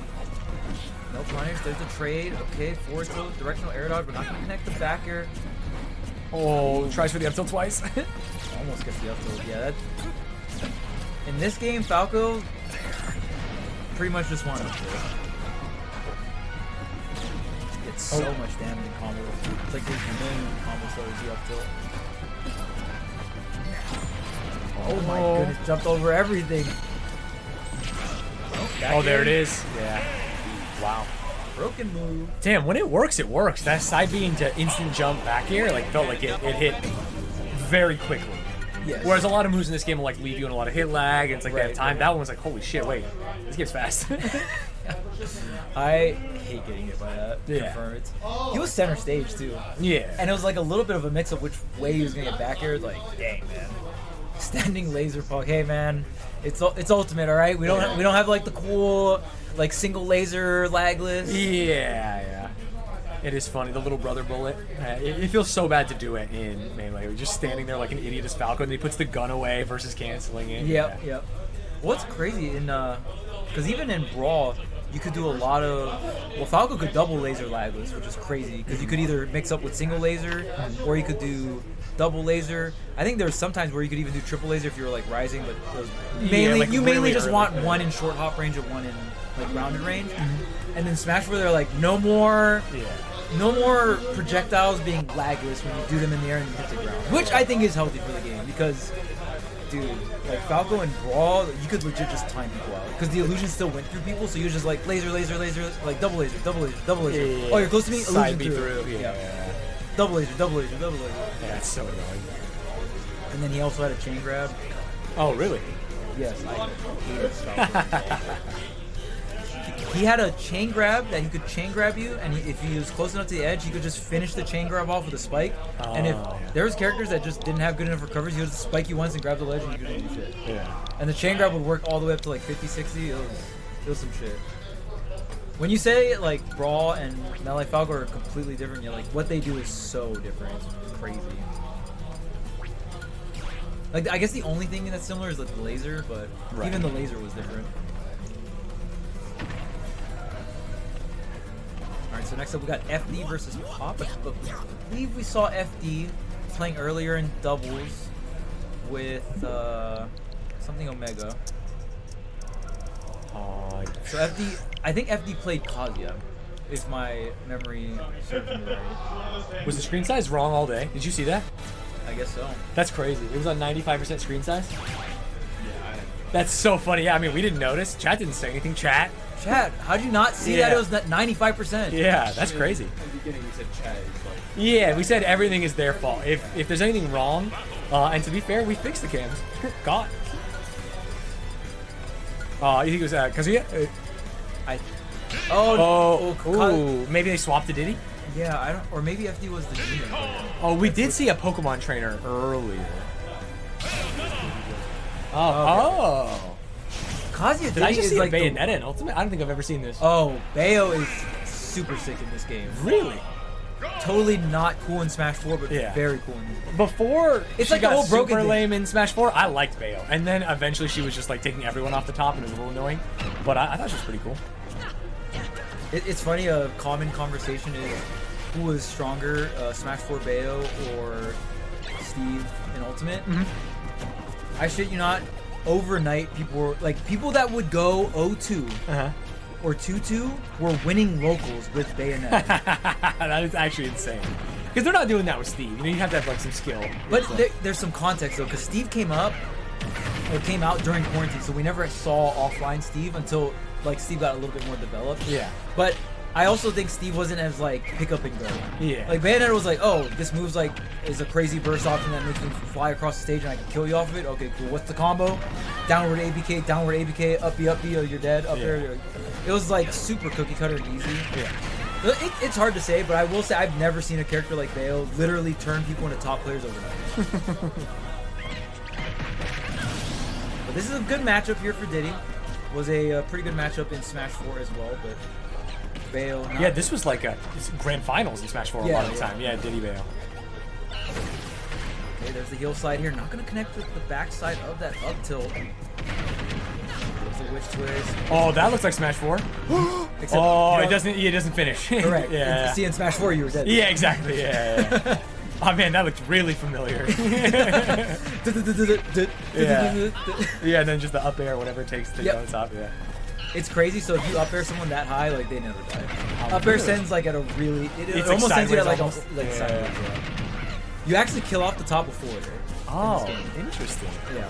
So you have to get. Oh, he messed up. Okay, yeah, he tried to go for the triple banana split. Ooh, that confirms. Still online though. The up tilt into the sweet spot back air here. Gonna keep FD down on 2 stocks. Let's pop. Trying to bring this one back here. Try to go for that low forward air. Yeah, Diddy, another any character with an item just probably technical. Yeah. You gotta do all the drops and cool stuff. Yeah. good DI coming out from FD. Oh, dang, he tried to end it all. Yeah, usually you'll see a Z drop in there, but Yeah, throwing it down looked strange to me compared to Yeah. like giving yourself the extra time. Yeah. Jump up, Z drop, fall down, put like a hitbox somewhere, see if you can bait them. Oh, did he did? Oh, wow. dang, FD hitting every single tech in the book there. Getting the stock, getting back on the stage. I mean, for Pop, if that was a stock trade, that would have been totally worth it. Yeah, absolutely. The Pop gun. Not the greatest projectile, but a projectile nonetheless. And a lot of item characters you want to still, because when you have an item, you can't do an aerial, right? So what a lot of ultimate characters will do is they'll, at the peak of their jump, they'll Z-drop it in the air, they'll Z-drop their item, and then do an aerial to recatch it. So you still have access to your aerials, but it's only at certain heights. But you keep the item in your hand. Okay, there's the forward air. Man, right now, FD just doing an incredible job. Really iron solid defense here. Yeah, even the drift away to be out of range of the witch twist. Once again, that shield pressure drifting away, causing Pop to overextend and take all this chip damage. While FD is just kind of sitting back and making sure he doesn't lose his stock. That's it. Sour hit a back air, not enough to snipe. Oh, wow. Kills off the side. Okay. Getting sniped up by the guns there. Maybe FD getting a little too greedy and trying to get that banana pool off stage. No up smash, no up smash there. Maybe the platform being too high on PS2, so opting for the back air. Banana slip in a down tilt up smash should do the trick. Oh, you Didn't think it would work. Yeah, didn't Just believe. already moved on to the next move, and then was like, ah, shit, I wasn't in spot to punish. Oh, It's almost like, how'd you get hit by that? yeah, exactly. Oh, the down tilt coming out a little too slow, but still lots of damage getting racked up. I don't know if down tilt up smash is going to be a true combo here anymore, especially because Bayonetta has that frame one out being the bats within. You gotta be really careful too. Bayo, one of the better characters is edge guarding. You can put Diddy off stage and it could be very troublesome. Okay, down tilt doesn't wait for the platform tech chase. Gonna grab the banana, no miss. No, misses it. Oh, in a tough situation. Diddy's so short here. You gotta really put these hitboxes low, and the very last hit, the one that matters, gonna connect here for FD. Good game one. Started looking like, hey, Diddy was going to run away with this, hit some sick combos. Bayo wasn't able to finish her food, but actually slowed it down towards the end. Got what she needed to. Made it look very reasonable for a game two. Oh yeah, and Bayonetta definitely had the outs there. Yeah. You can throw Diddy off stage. There's a lot of different things you can do in that scenario. I can't believe he didn't die so low on that right side. Oh yeah. Especially like taking a hit, losing all the the different jetpack a little techs. bit. Yeah, all the different techs. And then the jetpack getting the KO. Yeah. Then still making Still it back. living. Yeah. Man, that quite literally went perfect for FD. Yeah. Bayonetta does it. I agree. In this game. I am. I'm very scarred in Smash 4. It's so funny that there's characters who are hated in one and loved in the other, like based on how good they are. Literally based on Yeah. how good. It's like If literally Bayonetta the same character. if Bayonetta was broken in this, like they literally just undertuned her. Mm-hmm. They're just like, okay, you're not gonna kill with up air at like 70 or 80% off the top anymore because you have moves that just get them in that scenario too often. yeah. So now that Bayonetta's fair, you know what? I fuck with it. But It's kind of like a Game & Watch. I think ultimately people don't like Game & Watch. Melee people like don't care. It's like kind of fun. Like yeah, maybe he does something cool. Maybe he hits a 9, but he's like so bad, or so not even bad. He's just not top tier, and so we're like fine with him. yeah.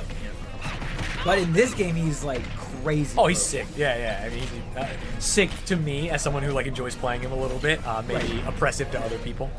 Yeah. I mean, my thing is like, at least it still feels like Smash Brothers to me. At least it feels like baseline Smash. It doesn't feel like I'm fighting this character that's like building crap on the screen and yada yada. Or even like Pyramithra, it's like, oh, there's explosions and stuff. I'm like, wait, what is actually happening? What's going on? Or Sephiroth, that's like, I can't, by looking at the screen, I can't tell what's happening. Whereas with Game Watch, like, he's hitting me. You know what I Right, mean? very simple. Yeah. It's broken. Yeah, but he's just hitting, very- or he's shooting air up that hits me. I can see it very clearly. right. He's doing the Nair move. The Yeah. fishies are coming out. Uh-huh. Boom, done. He didn't have that move in Melee, huh? Because his Nair is the parachute. Yeah. There's Nair with parachute. He didn't have fish. He has buckets that go on the side. He's got the credit cards. He's got the chair. I miss credit card, man. Up smash, I think, is the same though. Right where he kind of like headbutts. Yeah, a little bit. with the scuba. Yeah, exactly. I miss credit card. Damn, that move was so Yeah, good. credit card's crazy. It's actually his best move in Melee. Oh, that's The forward air. Oh yeah, it's so good. Huge disjoint. Good knockback. I wish Mewtwo was better in Melee too, man. Oh yeah. Sad. Dang, now I think about it, Mewtwo's best game is probably Smash 4. He was like pretty decent. In this game, he's not. Like, he's alright, but he's not great. He had a sick float in PM. It was kind of fun to play. Oh, PM's probably his best. If we're counting PM. Yeah, if we're counting it, which I'm very not counting it, right? For end game. The 3.02. Yeah. But yeah, he had Because that was the some Mewtwo patch, right? Yeah, he had the armor skin. He'd float around, back air you. That shit was tight. And for some reason, Mewtwo having a float felt right. Yeah, I mean it's like a psychic Pokemon. He should be able to do it. Yeah. I'm very surprised that Peach is the only character that can float in the history of like official Smash Brothers. Because even when Ganon had a float, I liked it in PM. I was like, okay, this makes sense. Yeah. One of the characters I've always wanted to smash was Tails. I'm Oh, like, yeah. If Tails is in the game, you should have a float For with sure. with the tails like just hovering in. And the chat wants RuneScape. Chat always wants RuneScape. You guys are RuneScape fiends. I know, it's crazy. It's really crazy because it came out of nowhere. You know, I just started playing RuneScape, and RuneScape people found it. You know what I mean? Like, they Nice. are a passionate community. Love to see it. So what are you focusing on for RuneScape right now? Like, what are you working on? Yeah, I am playing free-to-play, which people are haters of. They want me to get a membership. They think the game is a lot of fun. I am trying to do a quest called Dragon Slayer, which is like the main beginner quest. You kill Elvar the dragon, and like, hey, you've done it, right? So it's like the lore. Yeah, literally just like the beginner quest, and it's been really fun.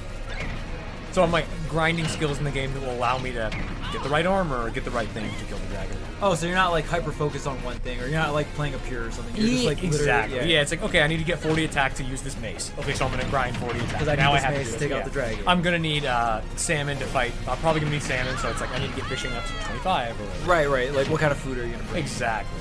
But yeah, it's just like prep for the dragon and then do it. Oh, and I'm playing an Iron Man. I was gonna say, so I are you can't playing drink. Iron Yeah, Man? for sure. Yeah.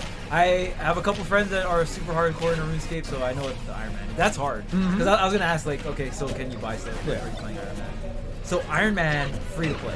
Yeah, Iron Man, free to play. And that's why people are like, dude, your training some skills is brutal. Because you can't, like, buy bones for prayer. So it's like I have to kill things and put one bone at a time, you know? Dang. So you're willingly putting it on very hard. What's crazy is I'm also having fun. Because everyone's like, I can't believe you're doing this. I'm like, what are you talking about? This is fun. I'm playing a video game, man. Video games are fun. Oh, okay. So you're not like looking at it like, oh, this could be easier. You're just like, Oh just no! playing I'm it. like, it could be easier, but then I'm just like buying. I'm like buying a bunch of bones to plant them, Right, so that I can get prayer. Like I'm totally fine. all right, that D takes it. 2-0. Look good. 2-0. 2 stocks on that last game. I like the reverse up tilt to finish it off. Up tilt, very good move for Diddy Kong. Again, this can be a pretty rough matchup. Up tilt's a little hooray. What's the up tilt? Up tilt, he like swings an arc. Oh, like never mind. And then he kind of does like a hooray, but forward tilt is like he does a cycle. That must be what I'm thinking of. Yeah, this matchup can be rough. Bayonetta against shorter characters, you gotta sink your back air, it's pretty low. Rising ABK is usually your go-to like broken neutral option. Not very good against shorter characters like Diddy. Diddy can still whiff punish it with banana, so it can be a little bit on the rougher side here. We are going to move on to another match on the winner's side.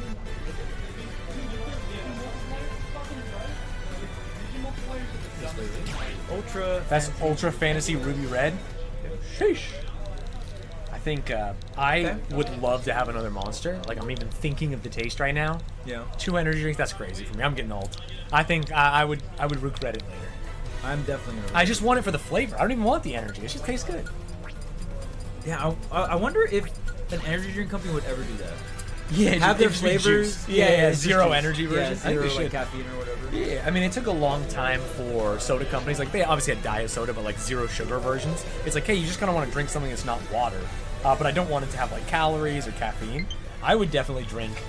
Maybe this is crazy. I drink a zero energy Red Bull. I like the taste of Red Bull. I like the taste of Monster. Yeah, they definitely have specific flavors that are fire. Oh, Prime does that. So like Prime Energy, the Logan Paul one. Oh, okay. It's like a Gatorade competitor. They have a version with energy. Electrolytes. Yeah, electrolytes is their big thing. But they have a version with like energy drink stuff and a version that's just Gatorade. Oh, You know what I okay, mean? okay. So one's for hydration, the other. Yeah, is for like actually getting ripped. And that's why a lot of parents are getting mad. 'Cause, like, they thought they were buying their kid like Gatorade. Turns out they bought him an energy drink. You know what I mean? Like they look very similar, right? It's Prime Energy versus Prime Hydration. Ah, so the kids are getting shiesty with it. Yeah, exactly. Yeah. Hey, it's just electrolytes, man. Yeah. Yeah, I'm a huge fan of Liquid IV. Oh yeah. That shit. It's. I like after a long day or a long night, just like Pedialyte. Yeah. Like the baby drink. Yeah. Oh, it's so good. That's crazy because I haven't drank an energy drink in such a long time, so I know this. I'm gonna be zooming. You'd never catch me drinking water, like out of the toilet. What is that, Idiocracy? All right, our first Rob of the day. We had someone in chat shouting out Rob earlier. Okay, Robert on the screen, clocking in. Now this character, you want to talk about top 5 contender of the game? Robert. He does it all. He throws the top. He shoots the laser. He down tilts you when you're up close. And he just has great moves. Yes. All of his moves are so good. He's got fox combos. He's doing up tilt up air. Like he's out here. He's got a stomp, which I love. He's got an item. Love to see a stomp. Yeah, he's got an item that stays out on the stage as a hitbox. And then if he hits you with the item while re-catching it with Nair, he can 0 to death you. Yeah. So you can be technical, you can be simple. Robert does it all for you. But he's going up against Marvelous Marco, one of the best players to do it here in SoCal. Rocking with the Toon Link since the day one. And trust me, a lot of people doubted this character, but there is some success with this character nowadays. There's a Japanese Toon Link that actually beats Spargo, who's one of the best players in the world. Oh wow. With Toon Link. So, again, Ultimate just has these random come-ups of characters, and you're like, wait, I thought this character was trash. Oh wow. Doesn't matter if it's Rob, but we're cool. Try to look the up here. There's the double jump. Not gonna connect here. Ooh, nice. Wow. Beautiful item catch. Navigation. Oh, catches a spot dodge though. He's still alive. And the snipe. Oh, okay. Tarzan swing back to the game. Putting out so many hitboxes, not a single one of them worked. That's crazy. The top is falling, the down air, going out there, and just swings right through it. You know what's funny? I just feel like that's Ultimate in a nutshell. Yeah. Like, all right, you're gonna throw out all your hitboxes. I'm gonna throw out my hitboxes. Like, who's hitting who? Oh, that time. That works. Up B, out of shield, both sides, gonna connect here. And Young Links is a combo tool, but Toon Links very much so a KO option here. There's the up airs. Lingers, lasts forever, tries to hit the reset, but the jump comes through. 172% on Marvelous Marco. I promise you, Toon Link not that heavy, but just the survivability. One neutral should do the trick here. Or grab it. Wow. Oh, sets up the back air. Okay, I respect it. I respect it. Yeah, you want a 3-0. Or you want a 3-star. Maybe 6. Tried to go for the clip. Hey, I see you, Marco. You're on stream. You know it.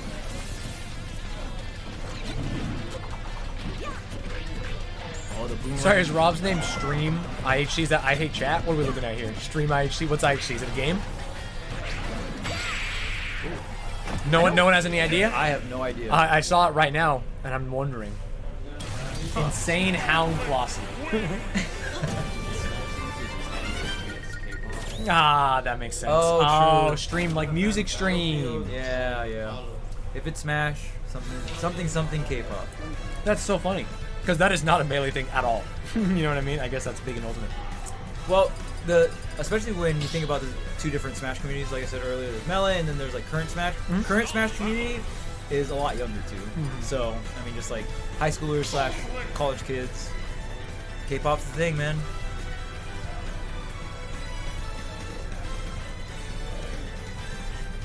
But I feel maybe with like the people that join the Melee community during the doc, I mean, there has to be like various age gaps. It's probably not as crazy as Ultimate, but With Slippy coming, there's players like me who are old, and there's obviously some older than me than who started earlier, and then there's also like 9-year-olds.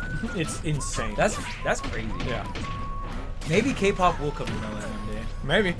Maybe it's just an inevitable fate. We're all just too old. We're not willing to change anything about ourselves.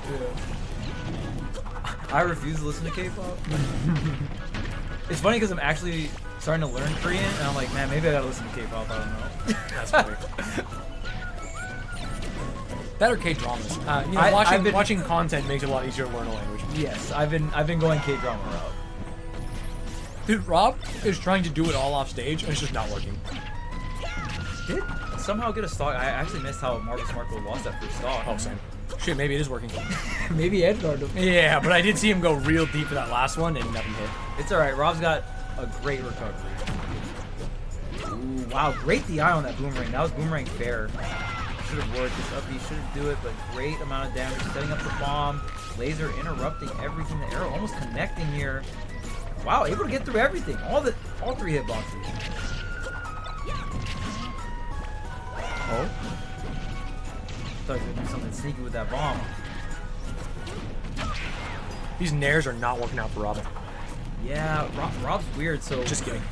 Oh, there's a nair. It does connect. Great DI. Trying to chase him down, but... One thing about juggling characters that can just spawn a bomb and throw it down, it's a little harder to juggle. You can't be right underneath them. More damage here. Just tacking it on. No, tries to get the ledge up with an up air here. Yeah, the Toon Link forward tilt. Amazing. Send it a nasty angle. Oh, wow. Kind of shield poke multiple times. That was weird. It's funny that we saw me, Gunner, have more success at like projectiles on ledge than Rob, when Rob is like the guy doing that. You know what I mean? For like the high tiers. I think we see him put a top, which is like so much worse than the bomb. Yeah. I will say just for sheer ledge trapping, Gunner's probably better, but Rob is more. Yeah, obviously his moves are just so good. Yeah. But Gunner has And like multiple lingering traps that are specifically broken for ledge. Oh, that's a kill. Yep. Wait, that's a 3-stock. Yep. Robert is online. Yeah, that's crazy. We almost saw a 3-stock in game 1, and now we did see a 3-stock in game 2 the other direction. And like I said, you get the nair or you Z-drop the top, re-catch with nair, and if you hit that nair while having top in hand, on paper should be a stock. So right there we saw Alex execute on that. Let's go right into that twirl. I think rotor arm is the name. Yeah. Right into the rotor arm.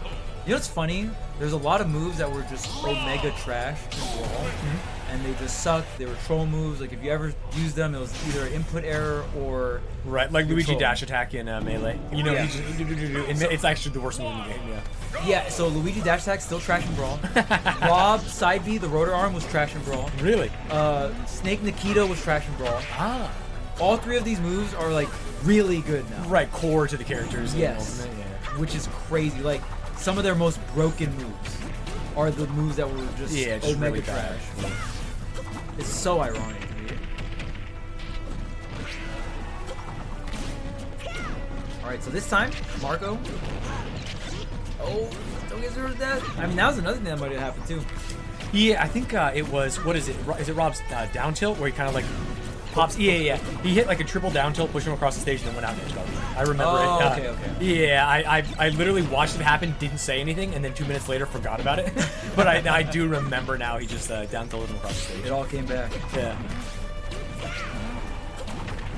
Because I thought, like, I didn't know down tilt comboed into down tilt, comboed into down tilt.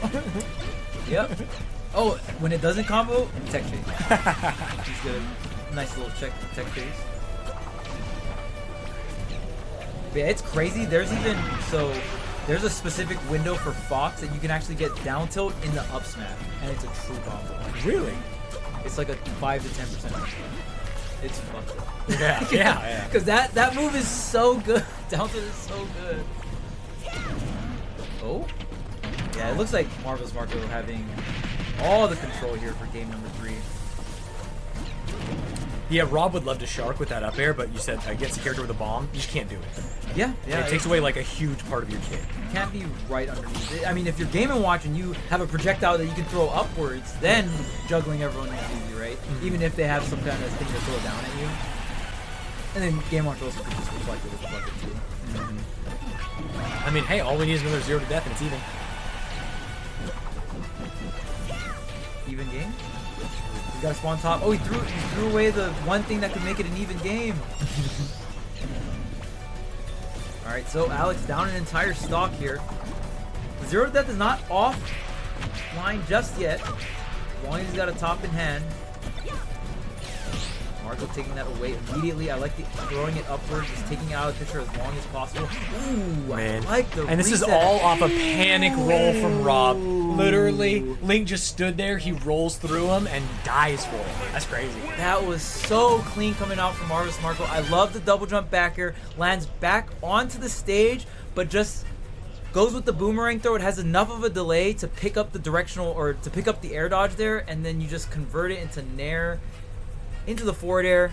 Really clean stuff coming out from Marco. Again, when you see gameplay like this on some obscure characters, you know for a fact that, you know, he's been playing it since day one. Yeah. A lot of times this character, especially when you're doing this kind of stuff against really meta characters like Rob, you know all the different ins and outs. Man, what a swingy set. We had an almost 3 stock into Yes. an actual 3 stock into I mean, a little bit closer, but still like a 2 stock where Link was in control the entire series. Yeah, and I mean, trying to make those adjustments, right? Especially like those juggle situations. Usually we see Rob destroy so many characters, and sometimes you can cheese people by crossing up their DI on the up air and all that stuff. Up tilt's a really good landing mix-up. You still have a solid dash attack as Rob too, if they go really far, but it's a whole nother game when someone can just spawn an item and throw it down at you, so. I think that was the main thing that Alex was having trouble with. Yeah. Yeah, you could tell that they were used to just like, okay, jump up air. Oh, that doesn't work. Wait, now I have to like win neutral again and figure out what I'm supposed to do in that situation. Right. That's so much harder. Because, I mean, I'm sure it's the same in Melee, but I feel like when I'm playing Smash or any platform fighter, the thing that feels the worst to me is when I win neutral and then I'm about to do like some kind of advantage state, or like, you know, like you don't necessarily have a true combo, but you win neutral and you're trying to set up positioning for the next situation, then it just makes it, when you get reversaled in those scenarios, that hurts the most. Yeah, it feels you terrible. You went from winning neutral into like, I have advantage state now. Now I'm in disadvantage. The beginner's version of that, which I've now realized in like playing a lot of Rivals too, is you've knocked them off stage, they get ledge, and you get hit with a ledge attack. It is like day one, you're like, wait, they were off stage and now they hit me? That's unfair. Okay, I need to learn how to play around this, right? And the advanced version of that is, wait, I comboed them and hit them up, and now I don't have any options? That's unfair, you know? Like, I have to figure out something else to do. Dude, specials from ledge, genius. Yeah, oh yeah, totally. Especially Genius. how different they are. Because Yeah. specials from ledge could have easily been like, oh, they just have a fire particle on their attack. But instead, it's like, oh wait, now this character does some crazy shit. You know what I mean? With some base mechanic involved with the character. Yeah, it's like Orcane turns into a shark fin and like can swim through the entire stage. It's so sick. Yeah. Even special pummel, I'm a huge fan Yeah, of or special get up, Crag special get up. He comes up with a brick that he can throw. Yep. Yeah, super Yep. sick. Yeah, huge fan of that. I was like, wow, I can't. It's almost one of those things where it's so good. You're like, Why didn't they think of that? Yeah, Exactly. yeah. I was like, man, this is so good. Why isn't this in any other platform fighter? That's crazy to me. It was really sick though. Man, I remember the last build I played. The last build I played had Orcane in it. But man, that game is really fun. Yeah, it's great. Like in terms of platform fighters that I just play for, an hour a day or something like that, just pick up and go. Everything just felt smooth and right. It's nice that you can pick up a platform fighter and queue up in matchmaking and play someone and it plays good. You know what I mean? Because like Ultimate, We don't ask for a lot. shit. Yeah, we don't ask for a lot. It's exactly. crazy. We don't ask for a lot. Slippy is like I have to have another thing and I have to pay a subscription, which is good. Bless Slippy. But like there's like a lot of barriers. I can turn on Rivals 2 and I can hit matchmaking and play someone.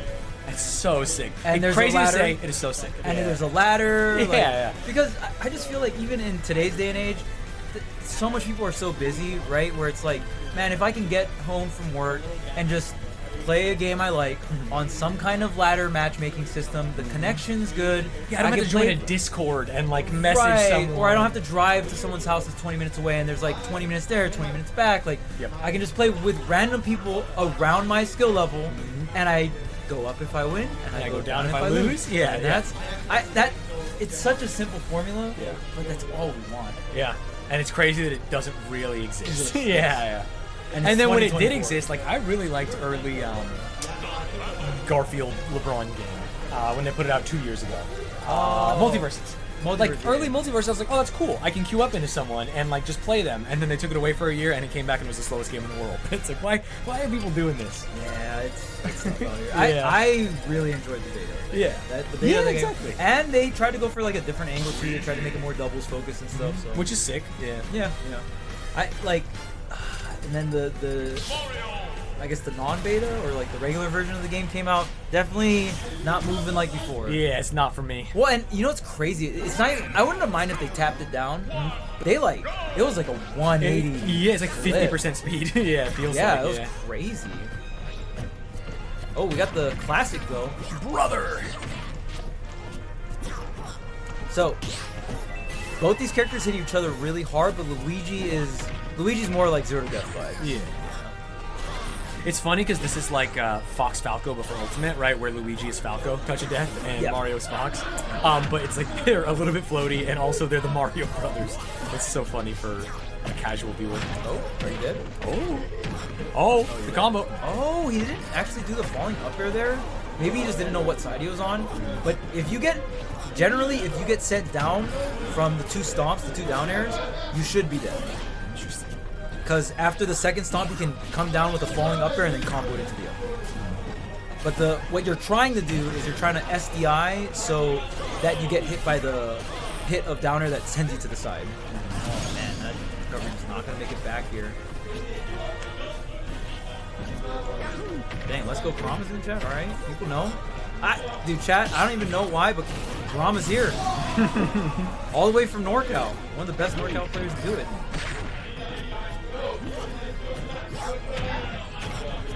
A lot of the SoCal parry. talent came out too. See, so look in chat. Someone said the Zero to Death combo is so sick for Luigi, but it's crazy because I feel like if you compete and you fight against it, you hate it so much. Yeah. But as a spectator, I get it. It does look crazy. It used to be better. They actually nerfed it. Really? Yes. There used to be a way easier version of the Zero to Death. That's funny. And like, it kind of didn't matter what your SDI was. It was just Luigi kind of moving. Wait. Oh, I see. So if he up aired to the left, but that's why Kurama SDI thing. Yeah. Yeah, just making it harder. Yeah. So there's a little bit of layers. It's not like Luigi gets a grab and he's guaranteed Zero to Death, but if the Luigi is on point and kind of like reads the SDI or reacts to the SDI, then it works really well. Even giving yourself like a 33 or 50% chance to end the stock that early is good. You know what I mean? It doesn't have to be 100% confirmed to be a great option. Oh, there's the up airs. Oh, Lots of wait. damage here. Up here. Wait. Not gonna be. Oh, what? That was insane. I wonder if that was his bad DR or if you're just dead there. My God. 92 after the hit. He did get the extension on the platform, so maybe you're just done. But my goodness. Well, Kurama just did it. Yeah, that was crazy. Yeah. Did touch of death, yeah. Mario did it, and not Luigi. I have to assume those are good yells in the background. SoCal is known for being a rager region, so probably not. Those are probably screams of frustration. That's so funny. I didn't want to name drop.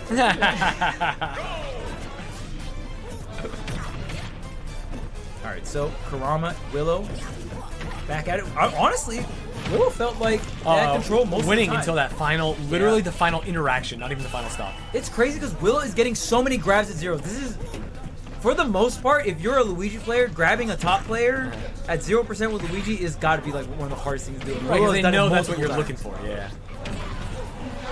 Man, and Willow just like doing an incredible job in general. Okay, near 10 out. So let's double jump here. Okay, we get back on the stage. Oh, stage right? Still have a double jump. No. Oh my god, what? I'm very surprised Kurama watched that edge guard. That is textbook edge guarding Luigi there, just avoiding the missile there and just whiff punishing it when it goes a little bit lower. I will say maybe they're getting so many grabs neutral because they are just letting that thing fly. There's a lot of times where I'm like, wait, what? There's just a They're across the stage, yeah. plunger midair, like anyone home? Oh, but hey, if that's how you get it, you know, like let it rip. Not getting punished as hard as you theoretically could. Another one. Goes down B. Oh wow, not gonna connect. This side Kurama DIing out on the last one, but it's on Willow to react. You can react to the DI there and just follow with the Cyclone. I love these down tilt pokes coming out from Willow. Another grab, the Cyclone this time. Getting the scoop, even with the max rage now. Willow up 3 stocks to 1. This is a very, very different game. I mean, maybe not so much. Willow did have the lead game 1, but this is a pretty sizable game. Yeah, and a lot of it coming off of Kurama just botching that edge guard, dying himself. Yeah. Yeah. That was a big one. But hey, that's how it goes. It's a stock lead. He has to do what he did in game 1, but twice now. To bring it up. Oh, and you can start off with that. Oh, you saw the orange sparks, the phantom hit, right? Like, so close. Like, that move is a full meme, if you ever do that. The Luigi dash attack. Oh, it like doesn't work. It doesn't, yeah, literally, it does like 1% and you crouch cancel and get everything you want and they're locked into it. So it literally, it's just like a combo starter for you if they ever do it to you. That's so cool. Yeah. And you can like do it in the middle of the dash attack. Yeah, for sure. Yeah, he hits you, if you're crouching, you can do whatever you want. You can grab, you can, smack. Yeah, it's very bad. Yeah, in this game they made it very good. Yeah. It's a kill move. That's crazy. You can do that to someone and they will never, I would say 99% of the time they won't fall out. They made it really good at like linking it into each other and it'll kill at like 150, 160 right by the end. That's crazy. It's nuts, dude. Especially at 150, you feel like you would pop out of the first one, you know what I mean? But yeah, just a different engine. Yeah, I remember, dude, that move has been so trash forever. Trash. Well, wait. What? Oh, okay, just gonna do 80. Okay, 75. Wait, did Luigi have that dash attack in 64? No, right? No, I think he did a slide. Am I crazy? No, I think it was that. Dude, has Luigi's dash attack been shit since 64 to Smash 4? Because it only got good in Ultimate. Yeah, oh yeah. That might oh my be like, god, wait, Mario dies? Oh. Just Heck. went out there too deep again. Yeah, Kurama kind of throwing on some of these edge guards here. Like, not even not getting the edge guard, going for the edge guard, and then getting reversal and losing the stock. Yeah. But you are supposed to go off stage against Luigi. Like, we were kind of talking about how it's hard to edge guard in this game. Luigi is not hard to edge guard. Right. His character is has to free go off stage. 2 directions. Straight sideways, straight up. Has no air mobility. Yeah. Can't really drift towards the ledge. You have to rely on green missile to use it for your horizontal movement. Okay, bring this back. Kurama getting the stock finally. Getting this narrow. Oh, great. Punish on the spot dodge here. Platform. Yes, waits for the platform the dunk. chase. Back air. Yep. Wow. Damn, actually swag combo. This is looking real clean from Kurama. Oh. That's. I did not know that was even a possibility. Dead. Oh, never mind. You're learning so much. Yeah. It sticks in like a. Yeah. It's like Sephiroth's sword. Yep. Luigi misfires into the stage, yeah, he just gets stuck. And you can just get a hit on her. Yeah. Free. Oh, reversal. Ooh, that could be it. What an Down air there. dodge. Waiting it out, and now looking pretty grim here for Willow. Trying to get this anti-air with the up tilt. Up tilt into the up B will do the trick, and that does confirm it around this percent here. Gotta watch it.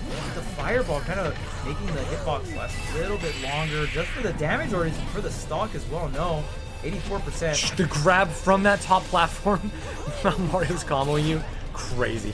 Oh yeah. The fireball, just a little bit of pushback here. Yeah, I think Kurama at this point don't really. Not gonna go. Ooh, Parry on the last one to smash attack. That was pretty sick. Okay. Takes it 2-1. Oh, this is bad. I was expecting like a game. Yeah, moves on in bracket. We were worried for a minute. We were like, wait, we saw it happen in doubles and then the comeback. So. Right. Yeah, that last stock particularly was squeaky clean coming out from Kurama. Just had the right resets, went for the right confirms. And then even on that last stock, like, yeah, you can go off stage, but you have such a huge lead. Just ledge trap, you're fine, play it safe, and the stock will come.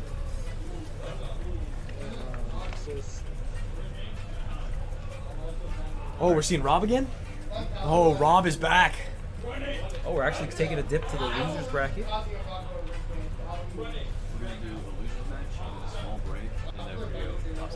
Sounds good. Cool. Losers match, small break, and then top 16, chat. We're getting to the juicy stuff. Mm-hmm. Getting to the juicy stuff.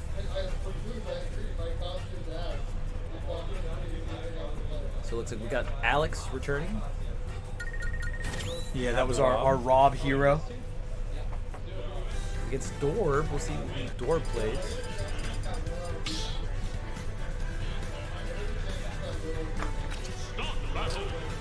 I think they might be opposite sides. Classic. Gonna need the switcheroo.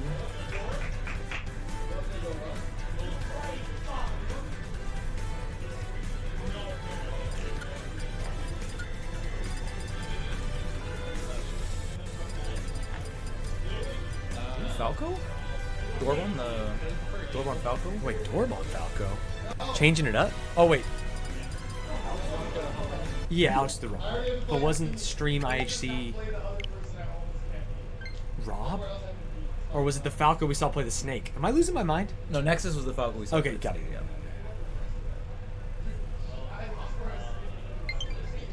There is some yelling going on down there.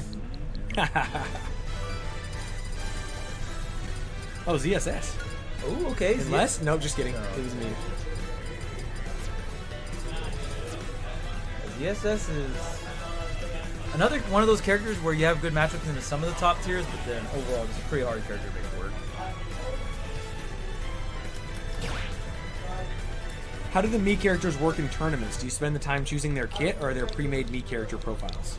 So you can use any of the specials in So you have any to just make it. combination. So it's like, oh, it's my turn. Shit, let me make my Yep. character real quick. Yeah.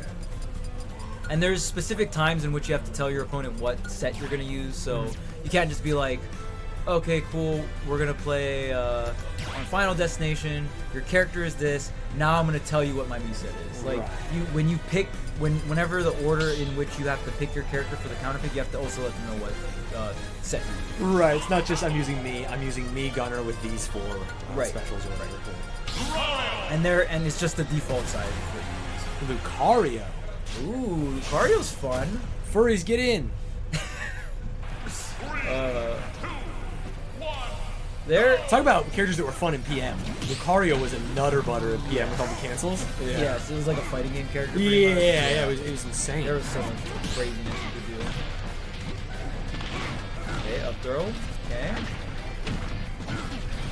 But yeah, in this game, Lucario is one of those characters, yeah, you have potential, but it's going to be tough versus any character that has the KO potential because Lucario's main mechanic is the aura, so that combined with the base mechanic of rage where you get more knockback the higher percentage you are, it gets pretty nuts when Lucario's sitting at a really high percent and can just blow you up with one hit.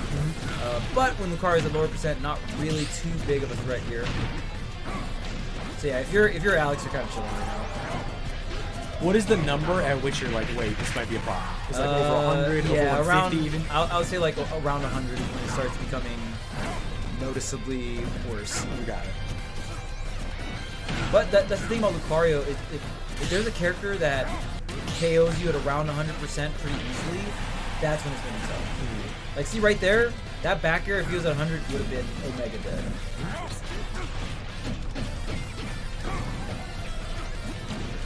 So let's see how this plays out here. So Alex finally getting some percentage in. Going to give enough aura for that KO.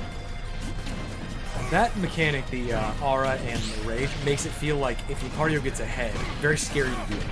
Because like right now he's like up a stock and he's about to be as strong as he's going to be. Yeah.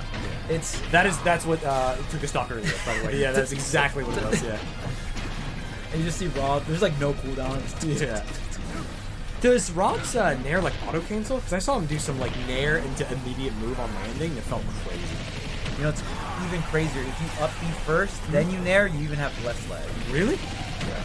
So Rob, in general, like you know how we talked about the ledge being such a big deal. Yeah. There's so much characters, or there's not a lot, but like characters like Rob and Wario, they can recover just really high and then fall down quick hitboxes. So Rob's one of them. So if you up B with Rob and you nair and someone parries you, they can't punish you.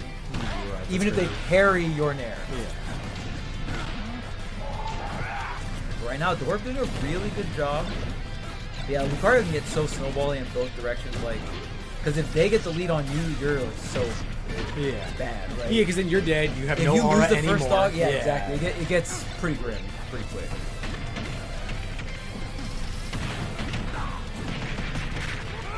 Oh, and then if you, like I said, if you lose your stock at around 100, that's the worst case scenario for Lucario. Because now back to reset, you're weaker.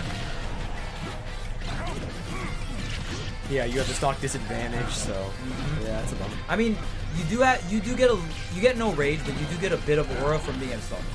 Oh, really? Okay. So the stock count matters for aura, but not for rage. Oh, not gonna hit the 0 to death, but there's tack on 38 here. Jab or down tilt jab here. Okay, just turning around, getting all of that. Double down tilt, finally back air next. Oh, and also, Lucario's, this is just for Aura, but Aura will actually increase the hitbox size of him. Oh, that's crazy. Oh, One day we'll get to see Aura used. Against Rob, it's a little harder. Rob can seal out stocks anywhere from 0 to 100%. So, might not see it too often here, but it is one of the weaknesses of Lucario. You can't hold on to that stock. You can't get the value for that aura. And it just feels like you're playing a mid character, you know? Yeah, it's like the value of your character comes from that. And so if you're dying under 100, you're literally getting 0. You're just a character with like okay neutral moves, or even worse than like could be. Well, because they put so much power in them once you. Well, and the size increase of the hitbox too, like the aura sphere, the projectile he charges, that's also a hitbox while he's charging it. So when he has aura and that ball is bigger, then you just command more space in neutral. You can it's a little safer to charge it. Yeah. So it gets wild in terms of how much better of a character. Not only do you just hit harder, your neutral has extended range from your aura. So you're kind of putting it all on your survivability.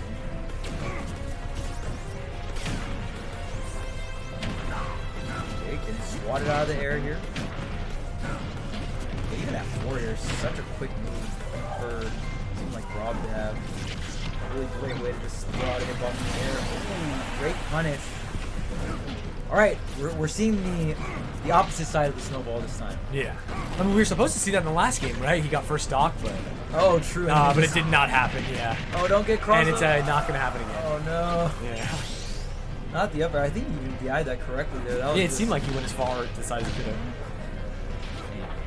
You're just not as heavy as Rob. I'm going to get the full connection there. We could have gone for an airstream.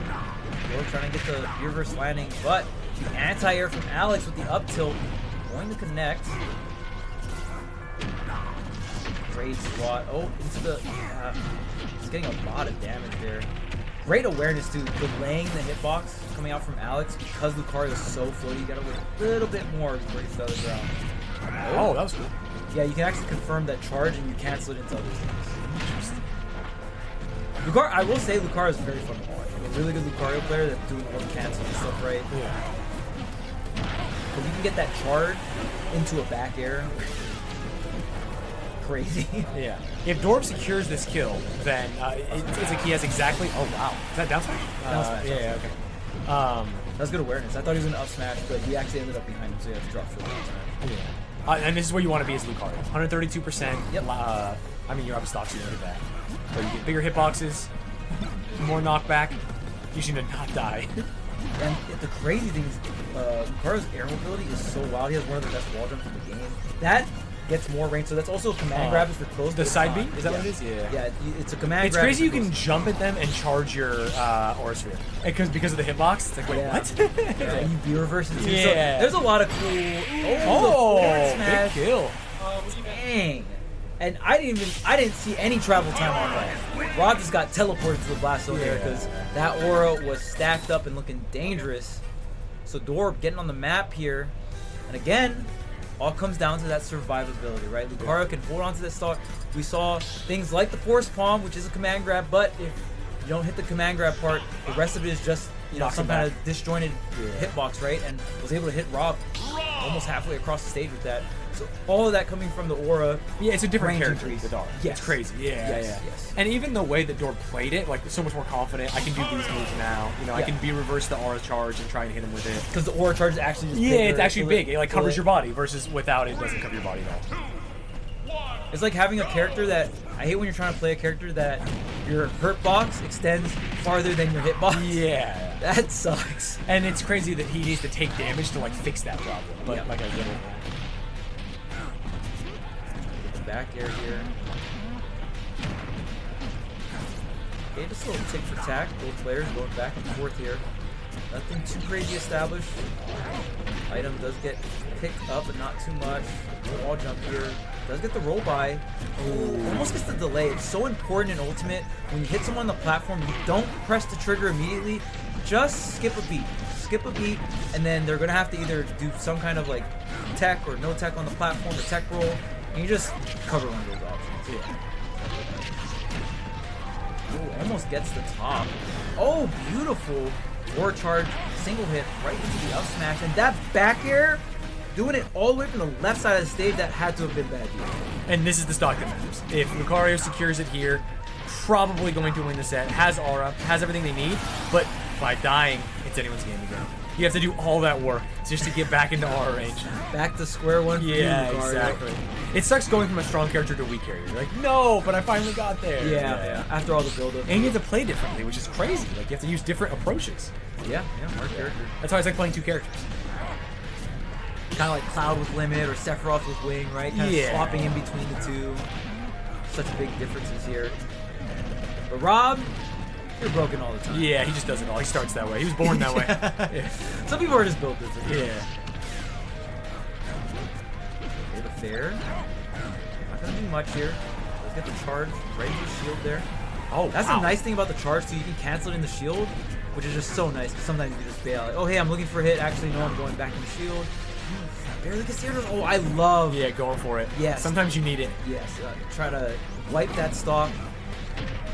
Oh, no. Not the down tilts. Yeah, like I told you, at later percent, it doesn't combo, but hey, you still get a tech chase. Yeah.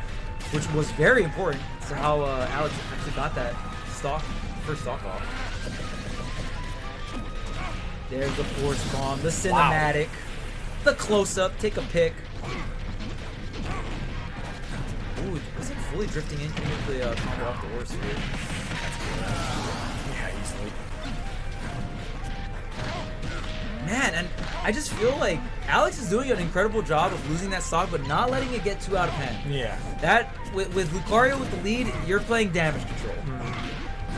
And even like really went in with the invincibility after the last stock, and Dorb did a good job at not losing anything, not taking the straight hit. Yeah. Wasn't able to get much extra credit, but better than it could have been. Nice parry. Yep, right into back air confirm. Tries to get the forward smash underneath the platform. Tries to snap him up with the grab, but Alex is out of there. Has the top in hand. Watch it. You know who doesn't need Rage or Aura to get a KO at 30? It's Rob with the top. So up and over here. Does get the top to connect. Tech chase situation. Just gonna throw it away though. Dorb getting the down smash cross stage. It's not enough. So close. Oh no. No, not a down air. Oh god, that would have just been the most tragic thing ever. This is game 3.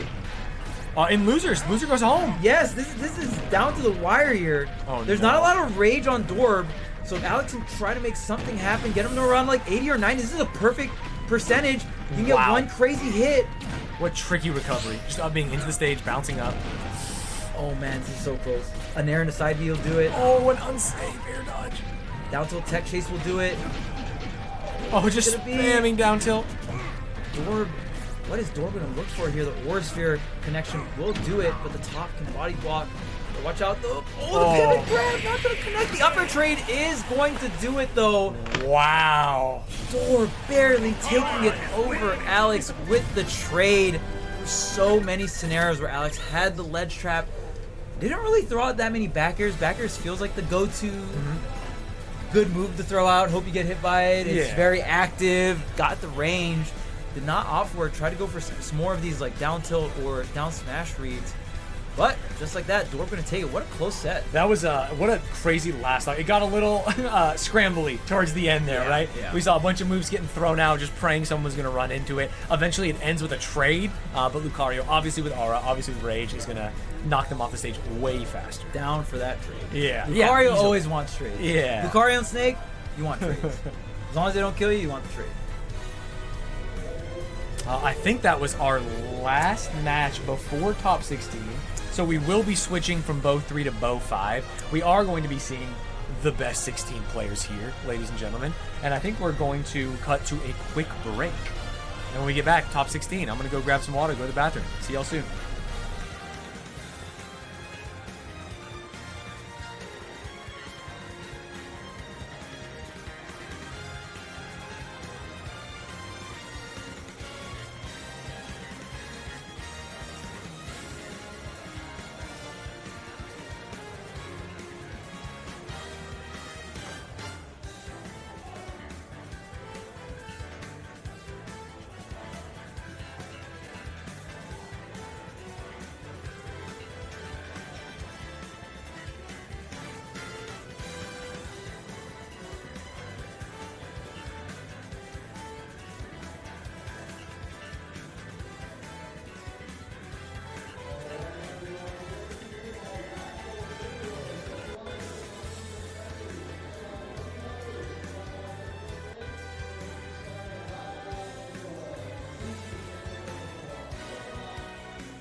What up, chat? We're back. About to start top 16. Bo 5. Bo 5. You like It's that? time. Yeah, you can I'm a have it. fan. Take it. I'm a fan. Yeah. I'm a fan. I can't believe I've gone this long without hearing Yeah, it. it's crazy because best of 5 it's like so much. You don't need Yeah. BO 5. Wait, do you say BO? No. No, you say best Because of 5. body odor. You Yeah, can't, exactly. You just go a classic. Smash, best of body odor. 5. I'm a gamer. I'm trying to be efficient and quick. It's Bo 5. Bo 5. 3. Yeah. Yeah, you usually just say best of, yeah.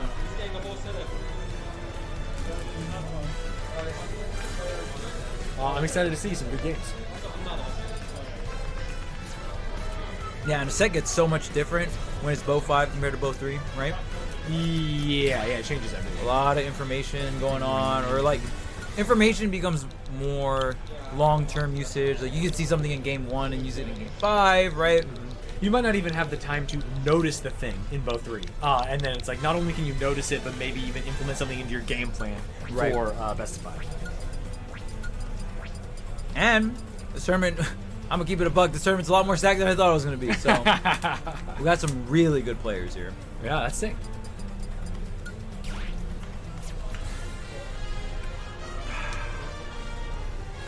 Obviously, Kurama are gonna be seed number 1. And even though they won, I mean, it's tough to say this because they did win. Like, Luigi could have won. Willow could have won that, right? Yes, There was very- a lot of drops, yes. touch of deaths, Yep. and then even the ones that weren't, like, could have won just off neutral interactions or SDs by Kurama. So who knows? Maybe it happened again. Maybe we'll see a Lucario victory. True aura.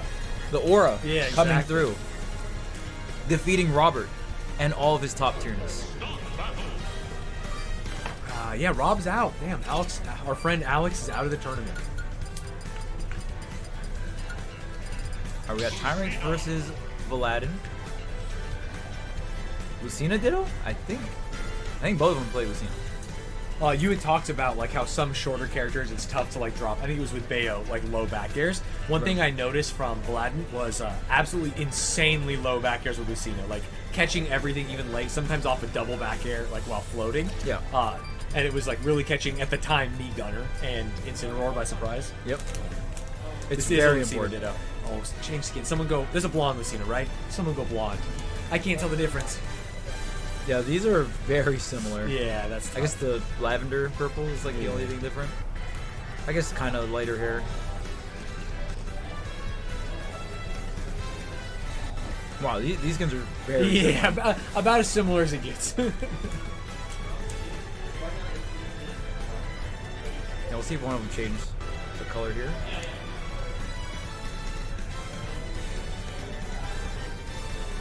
We have a player in the bathroom. Little bathroom break. Don't worry about it, chat. We'll get there. It's gonna be our opening match of the bracket. Should be good. Yeah. I haven't seen a Lucina mirror in quite some time. It felt like in the, at least, I don't know about early days, but mid days, it was like, oh, you want to play a sword character? It's Lucina. And now there's like a lot of DLC characters and stuff that Right, change it right. up. But this, Year 1 Ultimate, Lucina 1. yeah, this is like the sword classic character. sword character. Yeah. So seeing a Ditto would be maybe more expected or normal. There was Oh, a you minute play where Marth in people- Melee? You should play Lucina. Yeah, there was a minute where people were like, wait, maybe Ike is good for like the first month, and then it was like, okay, he's not. We're back to Lucina. Ike is solid. Definitely a very good month 1 character. Yeah. All you did was spam Nair. You Nair and up air. Yeah, that was Nair and kinda Upper it. were good. That's literally all I did. Yep. Hit the check marks. Sometimes you could use like side B to swag across stage, continue a combo. Yeah. Nair, side B onto a platform. Leo played a lot of Ike at Genesis 6. He did Ike Lucina, which is really crazy. But I think Genesis 6 was around like a month or so after Ultimate release, so Yeah. not a lot of time for the players to kind of solidify who they're going to play. No, not at all.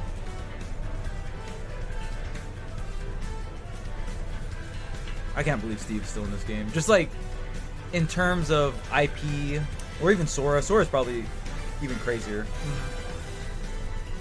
I think. But Yeah, I mean- Minecraft's a crazy IP, man. Yeah. It's funny because it's weirder. It's not weirder, but like Sephiroth is in the game. That's crazy. Steve probably weirder because he is in the game. No, Steve probably weirder. Yeah. I remember a lot of my friends were like pissed that Steve got in the game. I was like, well, let's think about it. I think Steve being in the game is overall good for the game because Minecraft is such a big IP that a lot of people will probably try Smash because of Steve. Yeah, or come back to the game. It's like, oh, I own it. I'll buy this DLC pack. I want to try Steve out. You know? Right. They kind of did that to me with Banjo. I was like, damn, I used to love Banjo Kazooie. Like, I'll try this, and then Banjo sucks. He's a very bad combination of sucks and he's too hard to play. Yeah, it's the worst of all worlds. Yeah, I don't. Yeah, I can deal with one of them. Yeah, but I can't deal with both. Yeah, the character can suck and not be hard to play. Yeah, I love playing DDD. He sucks, but he's not hard to play. Yeah. It's like the worst combination, man. Like you're trying to do something with Banjo and you're like, God damn, this shit's hard. Yeah, nothing and works, even if I do all of this character still sucks. Like, damn it.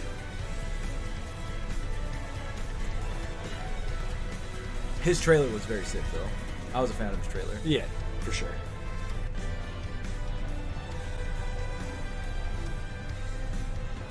I mean, there's other matches in top 16 we could start with. You know? Yeah. Hey, we've all been there. A little gastrointestinal distress. Sometimes it's tough. You're in a tournament. You made top 16. Maybe you had a couple Monster Energy drinks, and you're just you're feeling it. It's coming through your system. Yeah. You want to see me play ult chat? I think I have a video on YouTube of me, Ludwig, and Aatrox playing against Tweak in a Bros versus Pros. If I don't have it, Ludwig has it. And it's as bad as you would imagine. I like the name of it. Bros versus Pros. Yeah, Bros versus Pros. Yeah.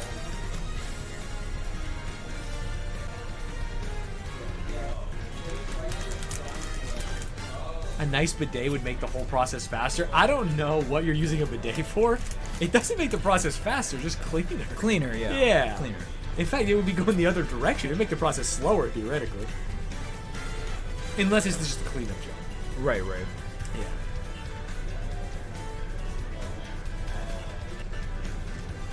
Yeah, we might have someone else on the setup. Hopefully they're feeling okay.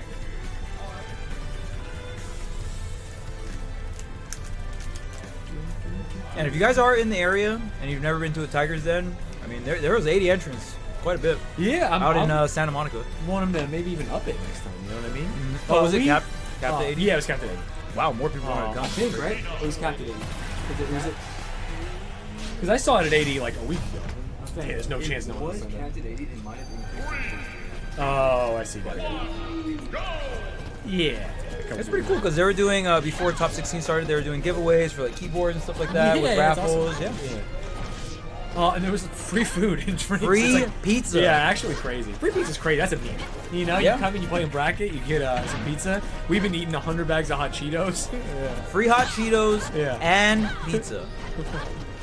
You're not a Smasher if you don't come to this. Yeah, that's an auto check, yes. And we also spent a lot of time setting up. Hey, you've bared with us on the stream production, but just imagine how good it's going to be next time. You know what I'm saying? We got this figured out. We got the groundwork all laid out. Every single blueprint already established. Yeah. I'm trying to do a Rivals 2 Tigers game. That's my goal. Yeah, that would be hype. I really like that. Obviously, it's not out for everyone. There's a free-to-play weekend this weekend, but it ends today, right? Yeah, it ends today. Yeah, so but it'll be out soon, and then maybe we can do a Rivals 2 Tigers then. Yeah, the direction Rivals 2 has gone. So we're playing. Wait, we were doing hand warmers for a minute. What? We're playing. Oh, are we? Yeah, we're playing. They're playing. Oh, that was crazy. We just came out of nowhere. We went from like we're waiting for the players to like, oh, we didn't even know the match started. Yeah. Well, because he sat down, they started a hand warmer. I thought, and maybe they just continued from there.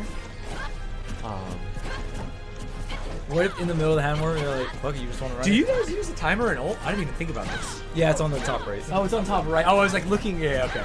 Because that would explain if they actually just did hand warmers into hey, fuck it, just start. But yeah. Top right is a crazy place for the timer. Yeah. Also means we need to move our boxes again. Not obviously we're not going to. Yeah, but it's very funny that we're covering stocks and then we were covering. I guess the only two safe plays are like this. Yeah, or like literally dead center on the sides, so that's like ugly. Yeah. I guess most people do just like not the full screen, right? You have like small box, player overlays, and then like sponsors and stuff. Sometimes they'll do one camera that sees both players and they'll put it here. Oh yeah, I've seen that. Yeah, I kind of like that. That's good. Yeah, that's a good thing. Yeah. Oh, but they got high tech. They got 2 different setups. They're not even. These guys aren't even playing next to each other. You know, they got their full elbow room. You're in the Tiger's Den. Yeah, exactly. We're teched out. Because I mean, when you play at Genesis, it's like you're scrunched in. People behind you are bumping your chair and stuff. These guys have full gamer chairs, full desk each. Yeah, this should be enough. But it's gonna be hard down. to come back. Yeah, Tyrant's down. 1 stock to 2. See if we can get an edge guard. Again, Lucina, one of the better edge guarding characters in the game. So gonna be able to edge guard herself. But it looks like Paladin is gonna keep it safe. Not even going for this edge guard, just gonna ledge trap here. Tyrant is the one that's gonna have to make some big plays here later on. Gonna bring this one back. Still just taking a lot of damage for trying to run this offense. Paladin, solid defense, down air comboing into this juggle here. Great navigation.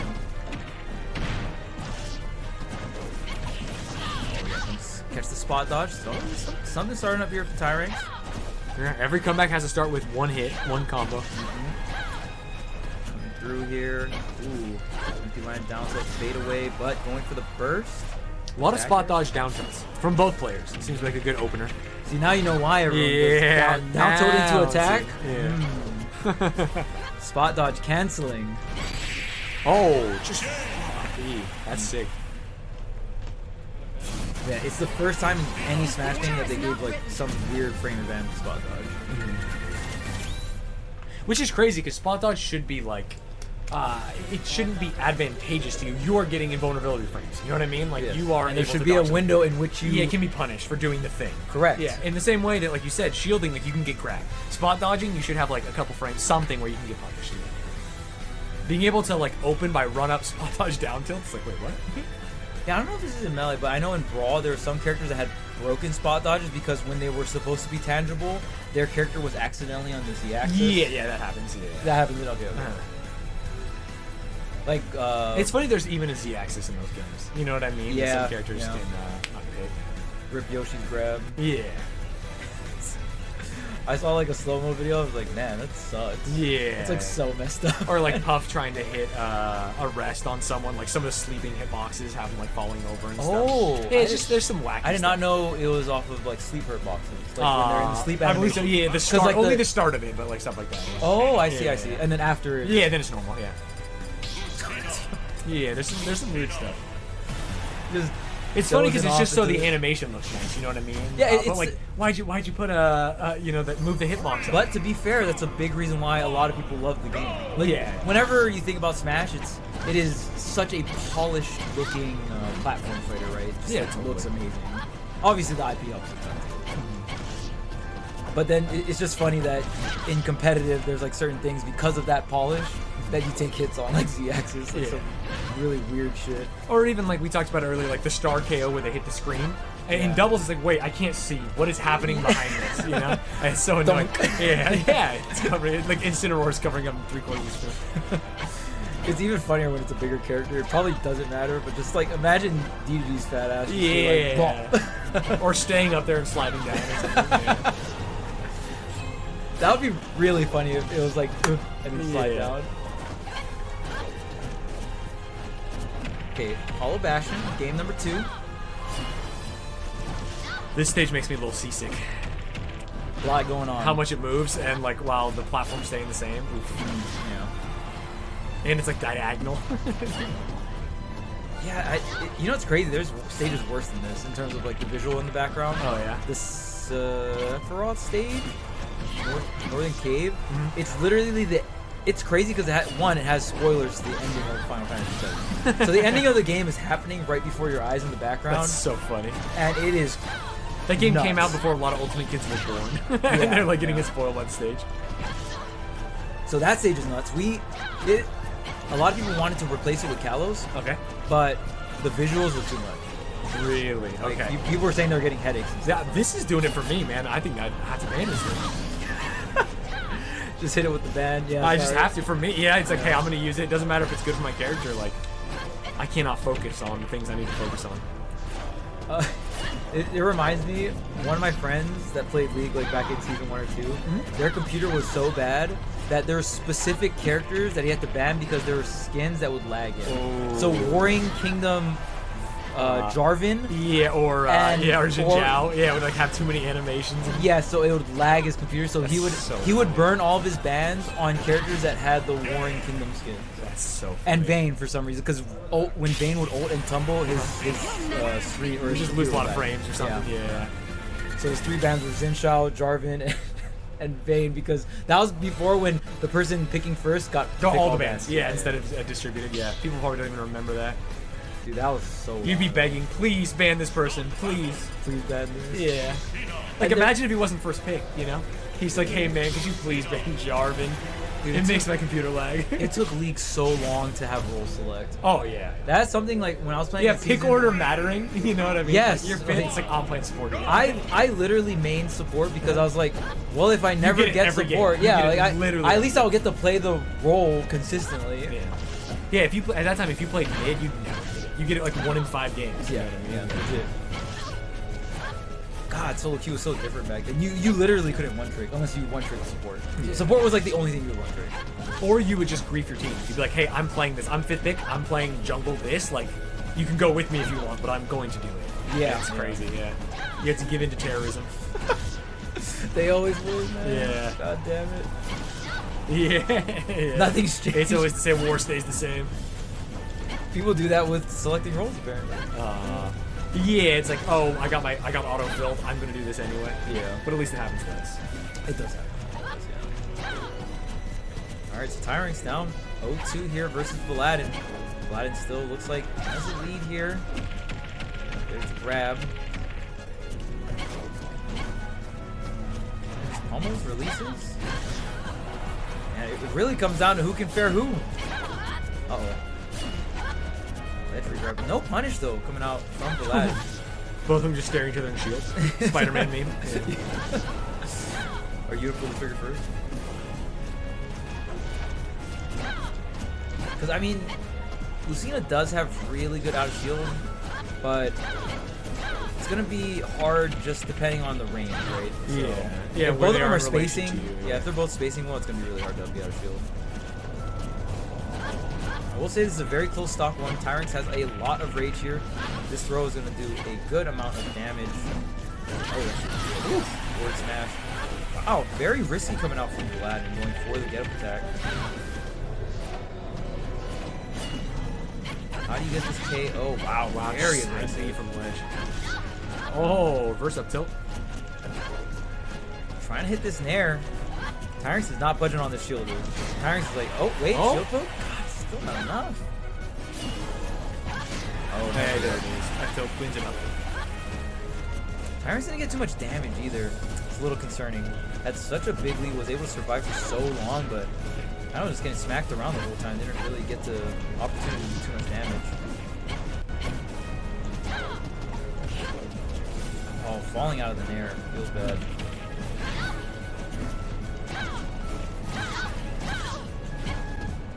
Now the grabs are so important, but Lucina's grabs do negative damage. Man.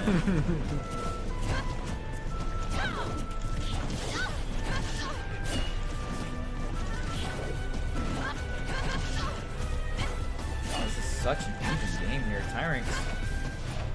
It's crazy to see after the first 2 games. They were not very close. Yeah, Vladimir was doing such a good job the first 2 games here. Still doing a good job on this game number 3, but Tyrants definitely making the adjustments needed here, keeping this a lot closer. Maybe a spot dodge. Ooh, I like the parry. Wait. Gets the pivot grab as well. Vladin controlling everything here. Back air will definitely do it. Nice reaction to the roll as well. Even more, just more and more damage. Again? Another roll and not getting too big punish. I feel like Tyrants is like, well, if you're just gonna grab me every time, well, Yeah, that'll be fine. I'm not gonna roll. It's better than putting myself in a situation where worse things can happen. Yeah. Who will get the nair? Yeah, really. Or the down tilt. A little bit of a delay. Forward tilt, very brave. That was so close up. Especially with how much they're shielding. It's like very easy to just pop the shield. I feel like neither of them are really going for up B out of shield, even though the spacing isn't super on point every time, right? Maybe it's just hard to decipher that in the middle of the match. Like, oh, you know what? I'm just not going to up B out of shield really just because I don't want to try and react to see if they're close enough or not, but I definitely feel like there's a lot of opportunities for up the other shield that can work. Aladdin. Stage here. Oh man. The rising air falling out of that really sucks. That was a huge combo. One of the few like combo starters for Lucina as well.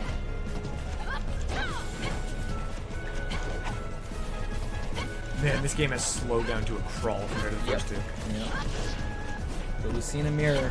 Yeah, patience matters. You were talking about the difference between like early ultimate and now is like, this is it. This is current ultimate. Yeah. Yeah. There we go. Finally, you were calling Yes. for it. You wanted it. See that up out shield. That it's just broken. Oh man, these mirrors are so inconsistent in the mirror. That's unfortunate.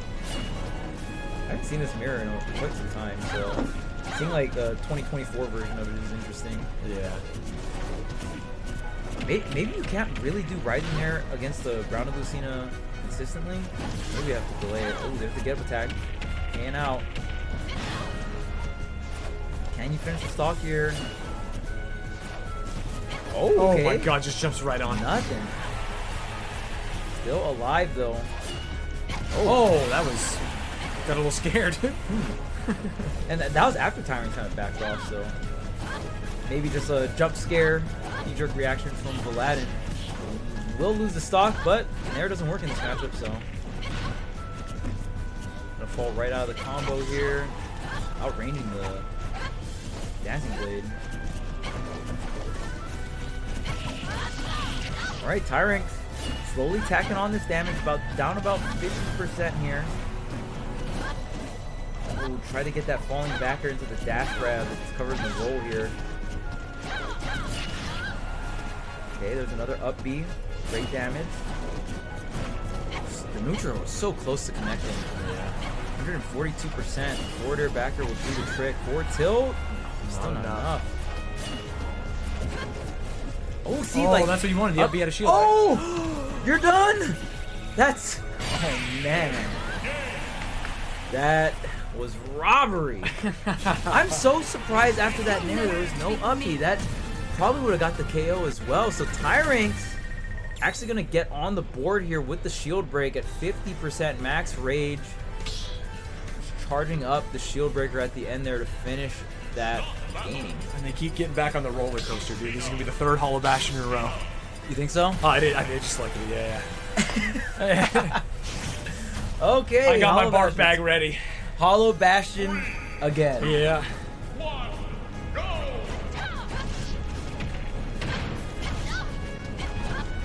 Even getting falling up there, usually connect something, but just opting for the reset here, getting 50%. And Did Tyrants learn something? I mean, it just feels like they're playing patient, they're putting out good moves. Something has definitely shifted here. Did you burn your double jump? No, great stuff. Okay. Gotta keep that in the pocket. Don't want to burn it too early here. Man, I don't know if Rising Nair is it. I've seen so many times Nair not work. Oh, there. As I say it. Yeah. Only if it's just a second. Tyrant's getting a lot of value out of Dancing Blades. I don't know what it's called in this game. Side B. Yeah. Yeah. Is that the same? Yeah. I think the only one that's different is Calm and Roy is called Double Edge Dance or something like that. There it is. It seems like it's working every time it comes out. And I know it makes you feel scared. You're like, oh, I'm gonna go into special fall. Like I can't do anything if I miss. But like the windows seem pretty big off of like first hit nair, or they're doing something on your shield. It's a really good out of shield option. It's quick. I believe it's like frame 5 if I'm not mistaken, and you get intangibility on 3, 1, and you get intangibility frame 1 and if you're in the air. Yeah, and you can be reverse too, so it's either side, so pretty quick. There's the up air. More damage. No. Yeah, any damage here is valuable. Ooh, tried to get the edge guard, does get the nair. Yep. They're pretty much even things out. I feel like 52, not really that crazy of a lead. Get this edge guard. No, it's gonna play it safe here. Dash towards the center, falling up air. really holding the center stage. That center platform is so valuable. Can't really go over that platform and throw out an aerial and go through it. You have to commit to going through the platform first, then throwing an aerial. So a lot of players will just use that platform to zone their opponent, kind of force them in horizontally.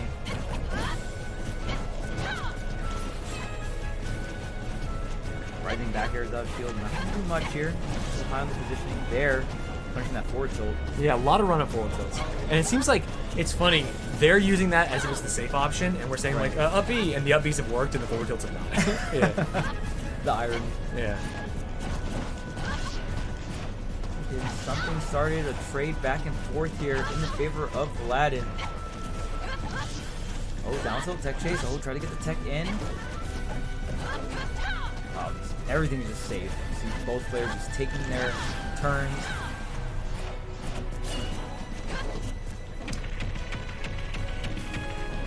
Alright.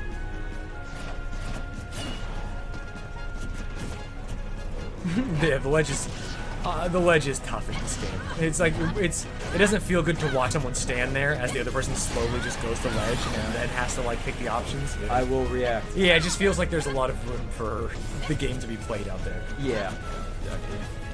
I will react. Shit, I messed up. Yeah. Whoopsie. Alright, I guess I'm cornering him. Okay, so this time Aladdin has the lead, but we saw that last game. Apparently they would bring it back with the shield breaker. 50% shield breaker is enough to obliterate that stock. See if Aladdin can get a little bit more damage here. I think one thing that Aladdin has done really well to go up 2-0 is when Aladdin does have the stock lead, doesn't tunnel into getting damage, it's just more so making the defense really hard for Tyrants to break, not letting him have that stock. I feel like he's doing that now, and then the damage will eventually come. Right? Yeah, it feels like there's no like neutral game punish game. It's just neutral game. Yeah. It's like, hey, what I would do at 0% or what I would do to play is what I'm also doing, and eventually it will kill you. Right. It's like death by 1,000 cuts. You know, it's like they're doing the same thing. They're doing nair, run up forward tilt, stuff like that, and that's not going to change. Up throw. Until an up throw kills it 200%. Yeah, up throw not enough. Kind of staling that one. Maybe at like 170 or 80. Okay. Oh, but so much rage and not gonna be able to make it back. For Aladdin will take it 3-1 over Tyrants in the winner's side, winner's quarters to be exact. Man, first two games of that set and last two games of that set could not have been more different. That was crazy. First two games were the same length as the bathroom break, and the second two games were the length of like everything put together. Both players definitely locked in games 3 and 4. I love reverse 3-0 now into never mind. Happens. What are you gonna do? Yeah. But yeah, I mean, both players really slowed it down. Yeah. You could tell they were both really trying to win. Yeah. Yeah, and mirrors are so weird. I'm personally not a fan of mirrors in any game. Yeah. But they can be okay in fast games, but in slow games, yeah, it's like really hard. yes, Yeah. yes, a lot of patience. Like I don't even in Melee, I don't like any floaty mirrors. Hell, I don't even like floaty versus floaty matchups. In my America, every matchup has to have one fast faller. There must be I'm a down fast with faller. 2 fast fallers, and I'm down with 1 fast faller, 1 floaty. 2 floaties, you've lost me. Yeah. So like, I mean, realistic, what? That's just Peach, Puff. Yeah, for high level, yeah. Peach Puff are the only floaties. Are climbers floaty? No. I think they're like mid-weight, but they don't play like it. They play fine. They play. Yeah. I mean, what's the next floaty character? That's good. Yeah, Pikachu. Is Pikachu floaty? No, right? No. I actually don't know who's the third best floaty. How many floaties are in Melee? I guess you might count like. Hey, maybe I'm not counting Marth. My hoodie's a tier list, I just realized. Hey. Oh, nice. Uh, It's got to be Marth. oh. Marth is a floaty, right? Yeah, Marth. Samus. Samus is. Samus is extremely floaty. Okay, Yeah. okay. Stuff like that. And then like the bottom tier. The biggest thing is basically I don't want to see like Samus out of Peach Dittos. You know what I mean? I don't want to see Peach Dittos. Peach Puff. I don't want to see Peach Puff, really. I don't want to see Samus Peach. Hell, I don't even really want to see Marth Peach. You know, it's just Marth Puff? Marth Puff is kind of okay in modern era because they can do like pivot tipper F smashes and kill earlier. Like there's like tech to kill fast, but before, yeah, Before it was- yeah, it was terrible. It was like Marth fairing until Puff was 200%, and then eventually killed off Oh the my top. god. Every Puff stock taking 200 damage. Yeah. You must deal 600 damage to Yeah. Puff. Or no, 800 damage to And Puff. honestly, in floating matchups, Puff is kind of fine because she can just kill you off the side, like even if you're a floaty. Like she can just back air you 3 times and you die no matter what. Right. Puff is almost never the problem in that. It's basically Peach is the problem because she's floaty and she tanks forever. And Marth. They just tank forever. And Sings. Alright, we got Kurama versus FD. We did see both of these players. Right. In I was gonna say in doubles, Singles but I think and- we actually saw FD in singles earlier. Yeah. And we saw Kurama against Willow. Oh, true. Yeah, against Luigi. Yeah. So we saw both of these seasoned vets in both doubles and singles. So let's see how FD. So FD was playing Diddy, but we know Kazuya is an option. Correct. Unless that's just doubles tech. Right. How does the Mario match up? Does that matter for like a Diddy or Kazuya? I feel like if you have a Kazuya to go Kazuya versus Mario, I mean Kazuya is going to be, it's going to be a little rough for Kazuya if they have like a crazy range advantage or if they're a zoner against you, but Right. Mario against is a lot kind of the neither those brawler things. type characters that want to just get down and dirty and scrap, Kazuya does that, but you know, times 100, just because off of one crazy scramble you get a electric and then you can do so much damage, or get really good positioning, combo into Gates of Hell. So if FD's best character is Kazuya, I would highly recommend going Kazuya, but I don't know who his best character is. Yeah, maybe the Diddy's way better and they were just trying out something in doubles. Yep.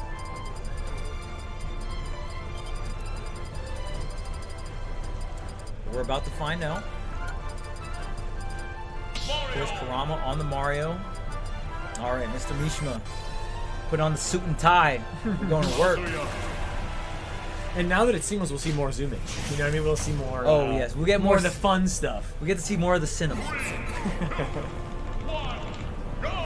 Yes, NorCal's one of NorCal's finest, Kurama, in this SoCal bracket here at the Tiger's Den in Santa Monica, LA.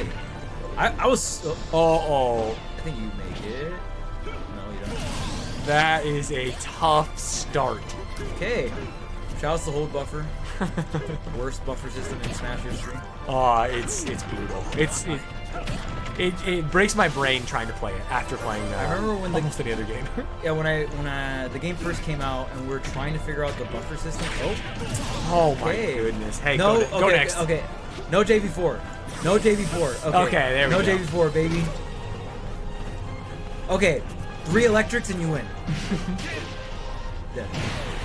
All right. 2 more. That's crazy. Yeah. Imagine playing the game and it happens. Yeah. Oh, electric number 2 onto the platform. Oh, back there, you coward.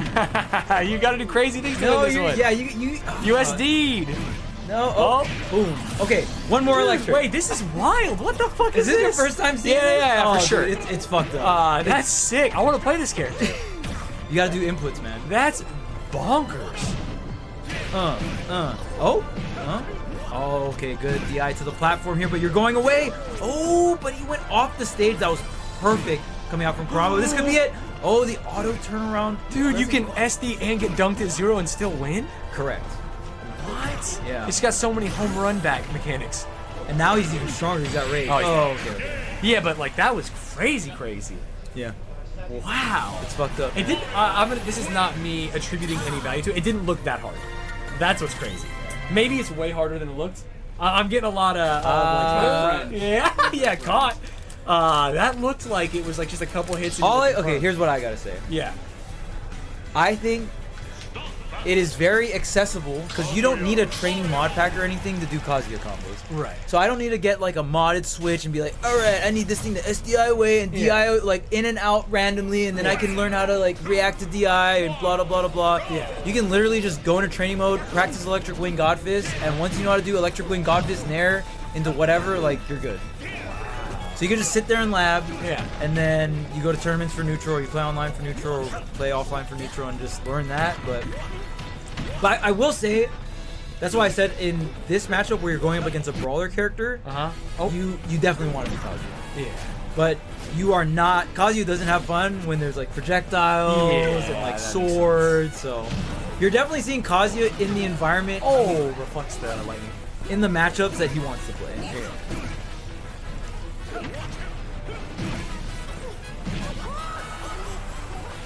And yeah, that electric wing Godfist is set knockback. So yeah, you just literally 200 or 300%, 0%, they're gonna end up in the same same spot. follow-ups. Yeah. That just means you have to learn half the game. You know what I mean? Like, Yes. And I think that's something that's super undervalued about anything that has set knockback.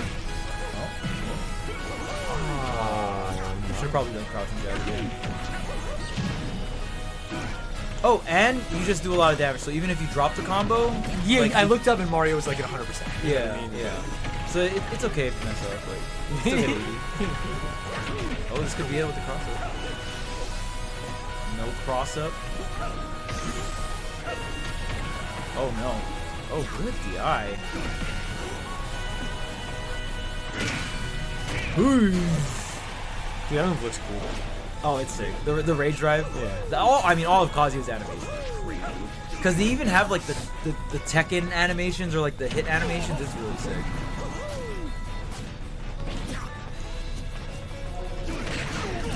Oh my god, was that What a- dash that kill or was that down tilt? I So couldn't he see. tried to electric and then he whiff punished with up smash. Oh.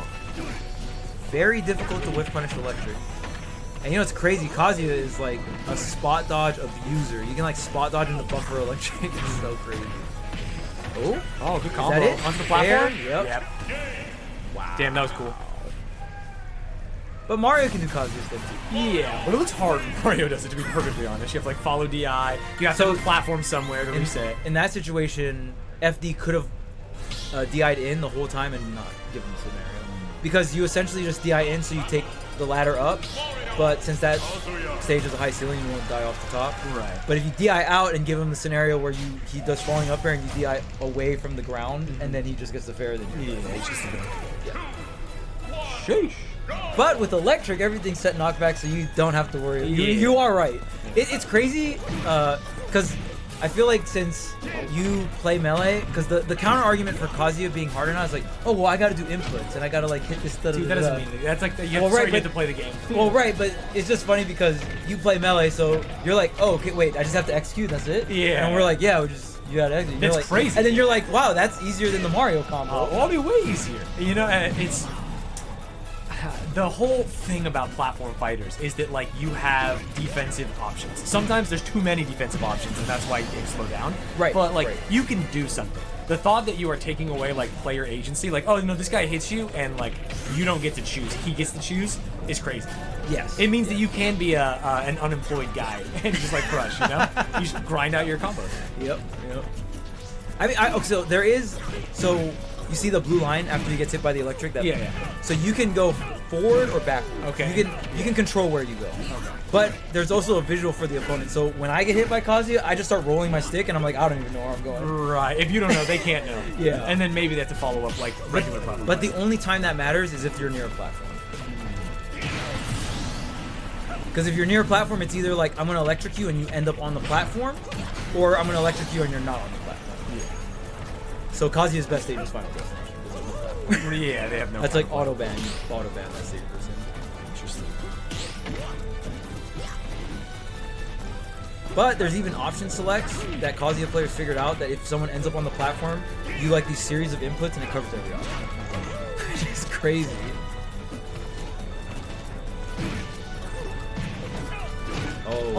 Oh my god, what a cool animation. Dude, Mario got his back broken. Yeah, it's really funny when he does the game. Is that it? Yeah. Oh wow, he's still alive. Oh, you can't make it. Oh. Okay, FD takes a game.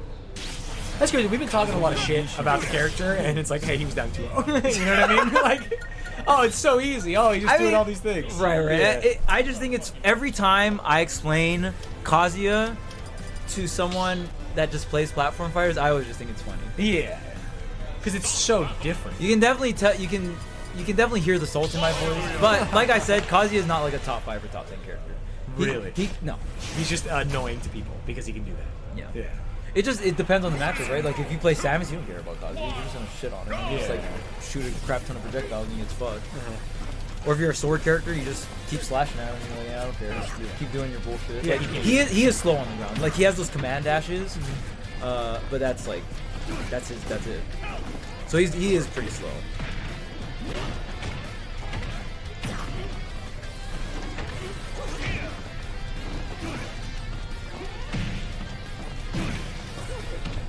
Oh, and he did the thing. Woo. Woo. He did the platform thing. So put him on the platform with the electric, and then you just do like a series of inputs, and you just cover like pretty much every option. Yeah. I mean, it does look cool as shit. Oh, I love watching Kazuya. Yeah. Watching Kazuya is so hype. Yeah. You have no idea, because remember that first game, you were like, oh, this is It's pretty much over, and you were over. like, nah, it's And not. I said 3 electrics. Yeah. I And he was- got 2 of them. Yeah, and then you got 2, and then Yeah. and you're like, what the fuck? Yeah, This that was is crazy. It was crazy. Yeah. Oh, almost all close. But yeah, so spectating Kazuya, you actually have no idea what's gonna happen. Yeah. Anything can happen.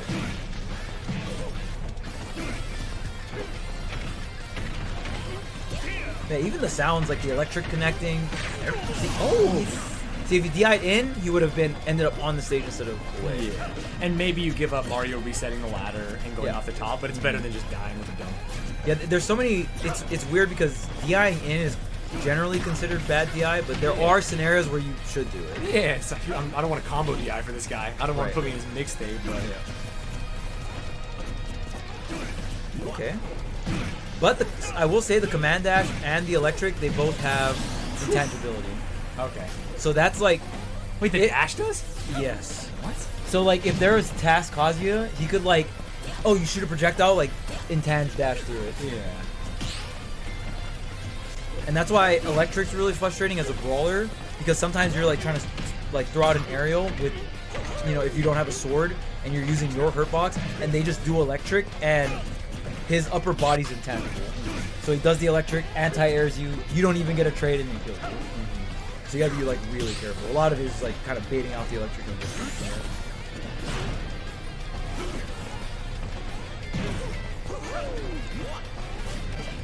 I mean, this is Rage Drive 2. I mean, one hit into the Rage Drive right in the corner. Rage Drive does about like 35, 40 damage. Oh, man, just that one hit. If he gets Rage Drive, he's... Oh, no, he lost it. Get out of there, Kurama. Oh, another trade. 149. Kurama playing... Oh, wow. Going for the wrist there. Like 2 kicks and there's Oh, nice. good stuff from Kurama, but FD, honestly, putting up a damn good fight. Yeah, it was good. Like a few drop platform conversions, but very close from taking Kurama to a game 5. Yeah. And I mean, you saw the amount of respect Kurama had. At the end of game 4, Kurama was like, I need to... And that's funny This needs to because end now. FD was kind of like, he like rolled back a couple times, rolled back into shield, just like praying instead of like dash back. And Yeah. still Mario was like, no, I'm gonna take this slow. I'm not gonna find the way to lose it. Yeah, it's when I looked at how both players are playing, it felt like FD started kind of getting nervous. Oh yeah. And for I'm like, you don't. I feel like if you're the underdog Kazuya player, the fear should be in the other player. You know what I mean? But I think Kurama played a really cool, calm, collected. The double roll coming out from FD was weird, but I mean, towards the end of that stock, it looked really clean. Just finally getting chipped away. Kurama was just playing so safe; he didn't want to take any risks. This next set is top 8. This next set's top 8. Top 8. All right, top 8, baby. It's time. It's funny because I have this weird reaction to top 8. I love it. The Smash is getting better, but then you stop seeing some of the other characters and you kind of miss them, or you start seeing the same character again and again. Yeah. I'm really enjoying like seeing new characters, learning about them, and I know I'm gonna see a lot more of this Mario in a suit. You know? Yes, both these characters we're definitely going to see a lot of in top 8. Yeah. We got some Lucina. I will say I don't need to see that Ditto again. That was a bit slow. That was Yeah. That was a tough one. That was double floaty. Yeah, it's double floaty. It should It's be double illegal, floaty. man. Yeah, yep.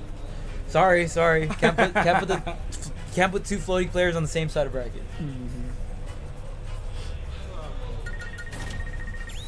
Toru, I don't know who Toru plays.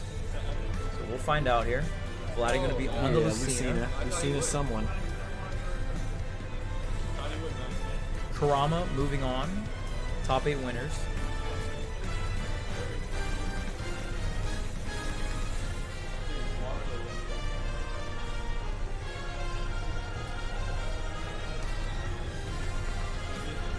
Is it this PS2? Yep. Old Faithful.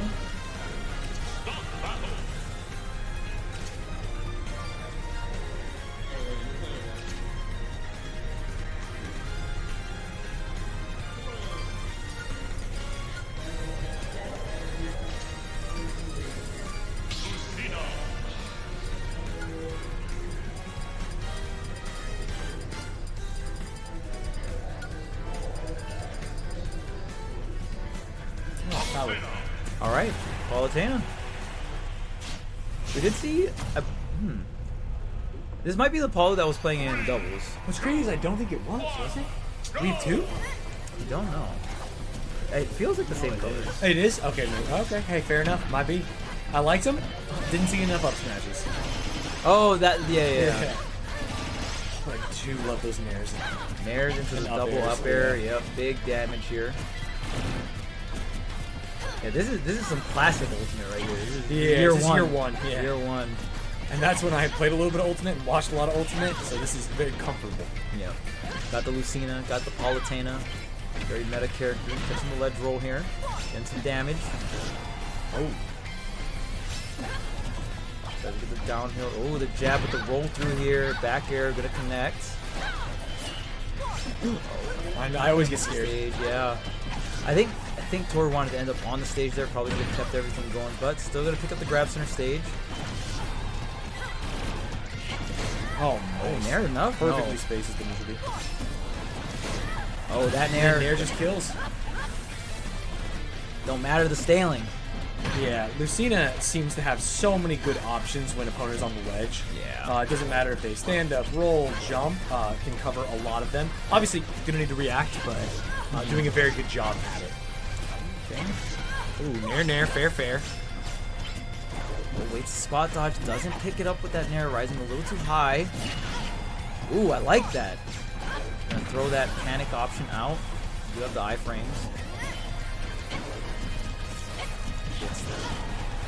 Not the biggest punish on the dash grab here, but still, Aladdin doing an incredible job of racking up all this damage. Down tilt poke, tech chase, nothing out of it, but still surviving the explosive flame. Perfect air dodge. I will say the Lucina jumping over the neutral B and like ending up at the perfect distance to punish. We've seen it a couple times. Makes it hard because it takes away one of her options, Palatina's, like in that mid to long range.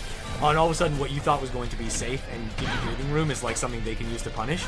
Woof, gets scary. Okay, there's your nair. I love the explosive flames. Been back on the stage. That double jump explosive flame right over the ledge. Usually a very safe passage onto the stage for Palatana. Doesn't matter how much time you can get back on the stage. This should do the trick. Aladdin going for another aggressive up B, but not going to be it.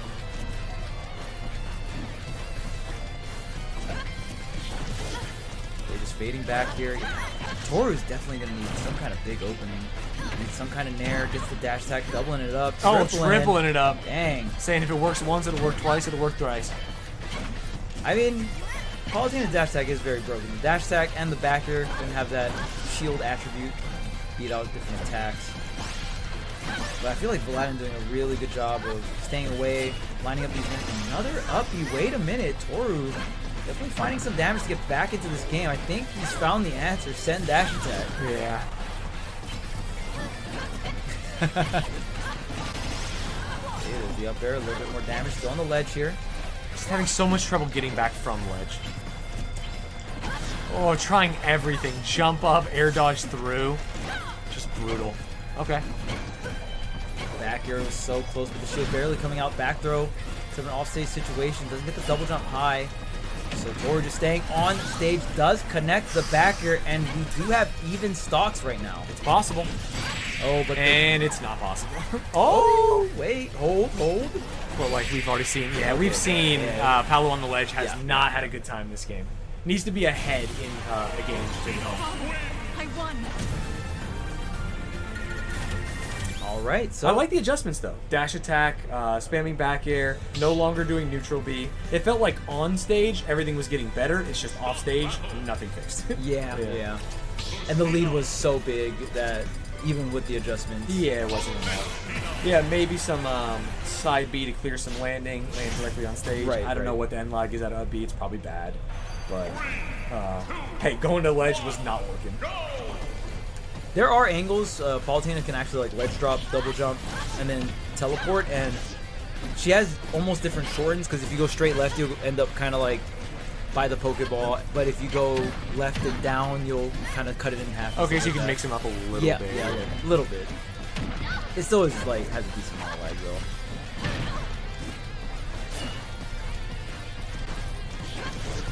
We're gonna get the Nair opening at least for Toru. This game a lot closer, right? Oh, Just yeah. in terms of damage, because Vlad kind of was running away with the game. Yeah, the first two stocks were rough. Yep, gonna get the teleport cancel. So Palutena up special if you go, yeah, you can edge cancel. So you go at the edge of the platform. Yeah, fall right off. Yeah. Buffer a jump or you buffer attack. Oh, nice. Thank you, hopping the grab. Okay. Ooh, Drew and the back air as well. 82%, not too bad here. I just feel like whenever Toru wins neutral, he doesn't have the advantage that Vladen has. Vladen gets a hit, and like you said, man, once Toru's on that ledge, just takes almost what feels like infinite amounts of damage. Yeah, and I think it's mostly ledge because it has decent punish on stage, whether it's dash attack or back air, like knocking him around. But like Lucina's just getting back for free after that. There's no kill confirm, and there's definitely no ledge trap. Which I mean, I know I talked about it from 7 years ago, but like it felt like Palutena down tilt was pretty good at that in the early days. Right. Maybe there's something in E2 frame, but yeah, for Lucina, it's a little harder. Okay, finally gets the back air, or gets the back air after the air dodge. Yeah, Lucina, it's a little harder for you to two-frame specifically with down tilt just because the Dolphin Slash kind of peaks above the ledge a little bit. So it's a little harder. But you can still you can just not go for the down tilt and then just, go for standard ledge trapping. yeah, not using Sacred Flame for edge guarding after they were in game 1, which is also different. It's because it seems like Lucina's on the ledge, Palutena's just short hopping like, a quarter of the way down the stage, and then nothing happens. Watch it.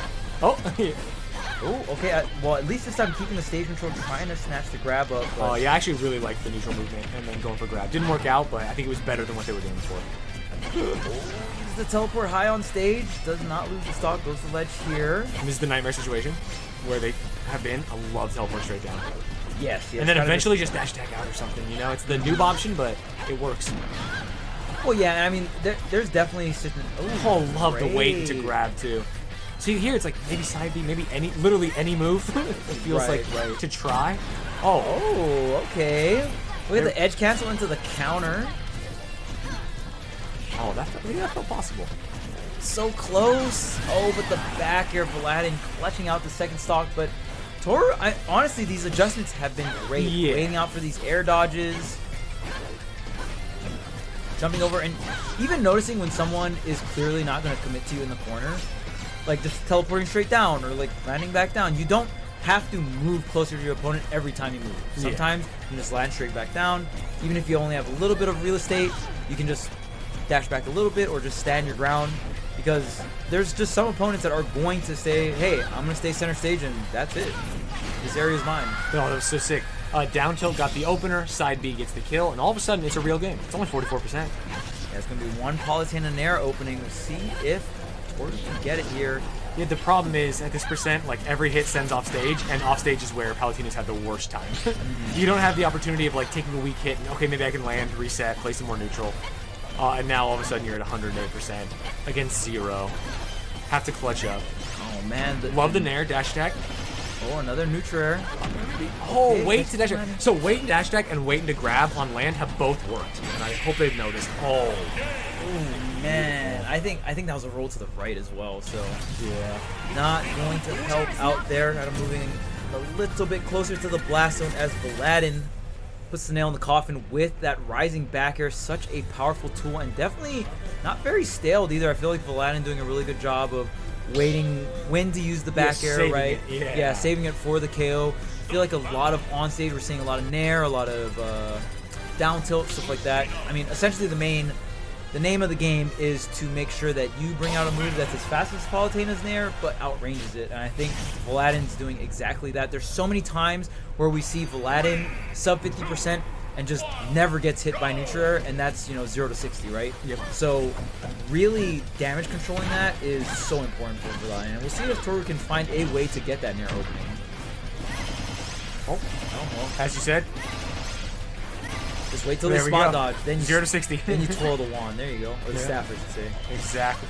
Now, last time they cleaned this up with down tilt into side B, plenty of options. Goes for the down tilt at ledge. Didn't work, but hey, you love to see it. They're listening to me. Yeah, I honestly, way more down to than we saw game 1. Yeah, crazy. Do they Right. have a speakers in there? Yeah, hold up, what's going on? And even Ooh, that's the move that game 1 was getting punished a lot, but Oh, bringing it good back job. out later in the set. yeah. And another thing too is I love the spacing that Toru is doing the down tilt just to make sure that hey, I'm not gonna get hit by the up B. Edge cancel, and we saw the edge cancel counter earlier. Another edge cancel. I mean, maybe a character that needs confidence because like, hey, you're losing. You're not even gonna go for the edge cancel up Bs. Like, okay, Right. you're feeling yourself. This is the last game. I need to start doing something. Could turn the set around by itself. Oh my goodness, this struggles so much damage. Just going for these falling up airs, being protected by the platform. Explosively going to force the jump, the air dodge. There's a down tilt. Tries to catch the jump, but the roll coming through instead. But at least puts pressure on Lucina. You know what I mean? Like, okay, I have to think when I'm rolling back on stage. I have to do this and have to do that. Versus just short hopping, where it didn't seem like there was as much of a threat from Palutina. Oh, sure, air dodge through the auto reticle. Roll on into roll. Tough. Tries to get to neutral, the air dodge coming through, and Nice. that Up up tilt. smash. Oh, up tilt. Sorry. Up tilt, yeah. Remember, Toru doesn't like up smash. Yeah, of course. Yeah, and obviously you know it's up smash because a holy beam of light will slam. Oh, it's crazy that up tilt killed there, but it's a very good move. Yeah, they buffed it. It used to be pretty trash. Ah, interesting. An Oh, interesting confirm dude. you actually can do is you can actually do nair, and you only do the multi hits in the beginning, and you fall down to the ground, and then you go into up Set tilt. an up tilt and then you like multi-hit fast drop into another multi-hit move. Yeah. Although we've seen that when Palutina gets nair, she gets 2 more nairs and then 2 up airs, and it's crazy damage. This is a combo and a half.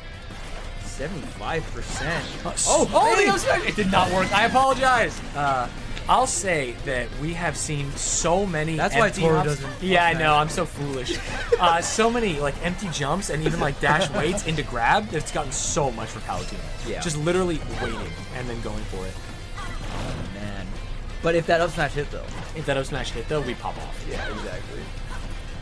Now, Vlaadin with the lead here. Toru on the ropes. Down 0-2. Has to win this game to stay in the winner's side of bracket here.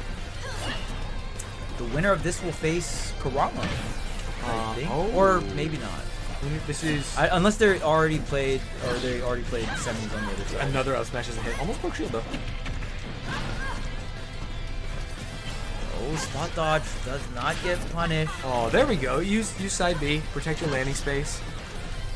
Yeah, Vlaadin is making it very clear. This Pokeball is mine. Yep. And The green is yours, and I'm just You're- gonna you keep playing tennis with you. you Hit can you have off, the hit you green, off. and you're not taking my stock. I'm not trying to do damage. I'm just trying to not lose my stock.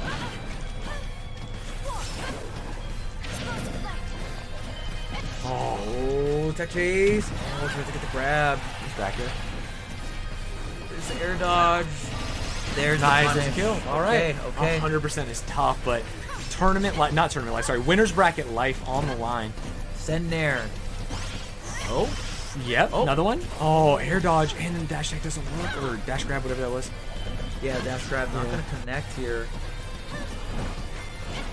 Up and over, trying to find that opening. No tech chase situation, but the down air, a combo starter goes for the extension as well. Okay, hold up. Calls out the double jump, catches the landing.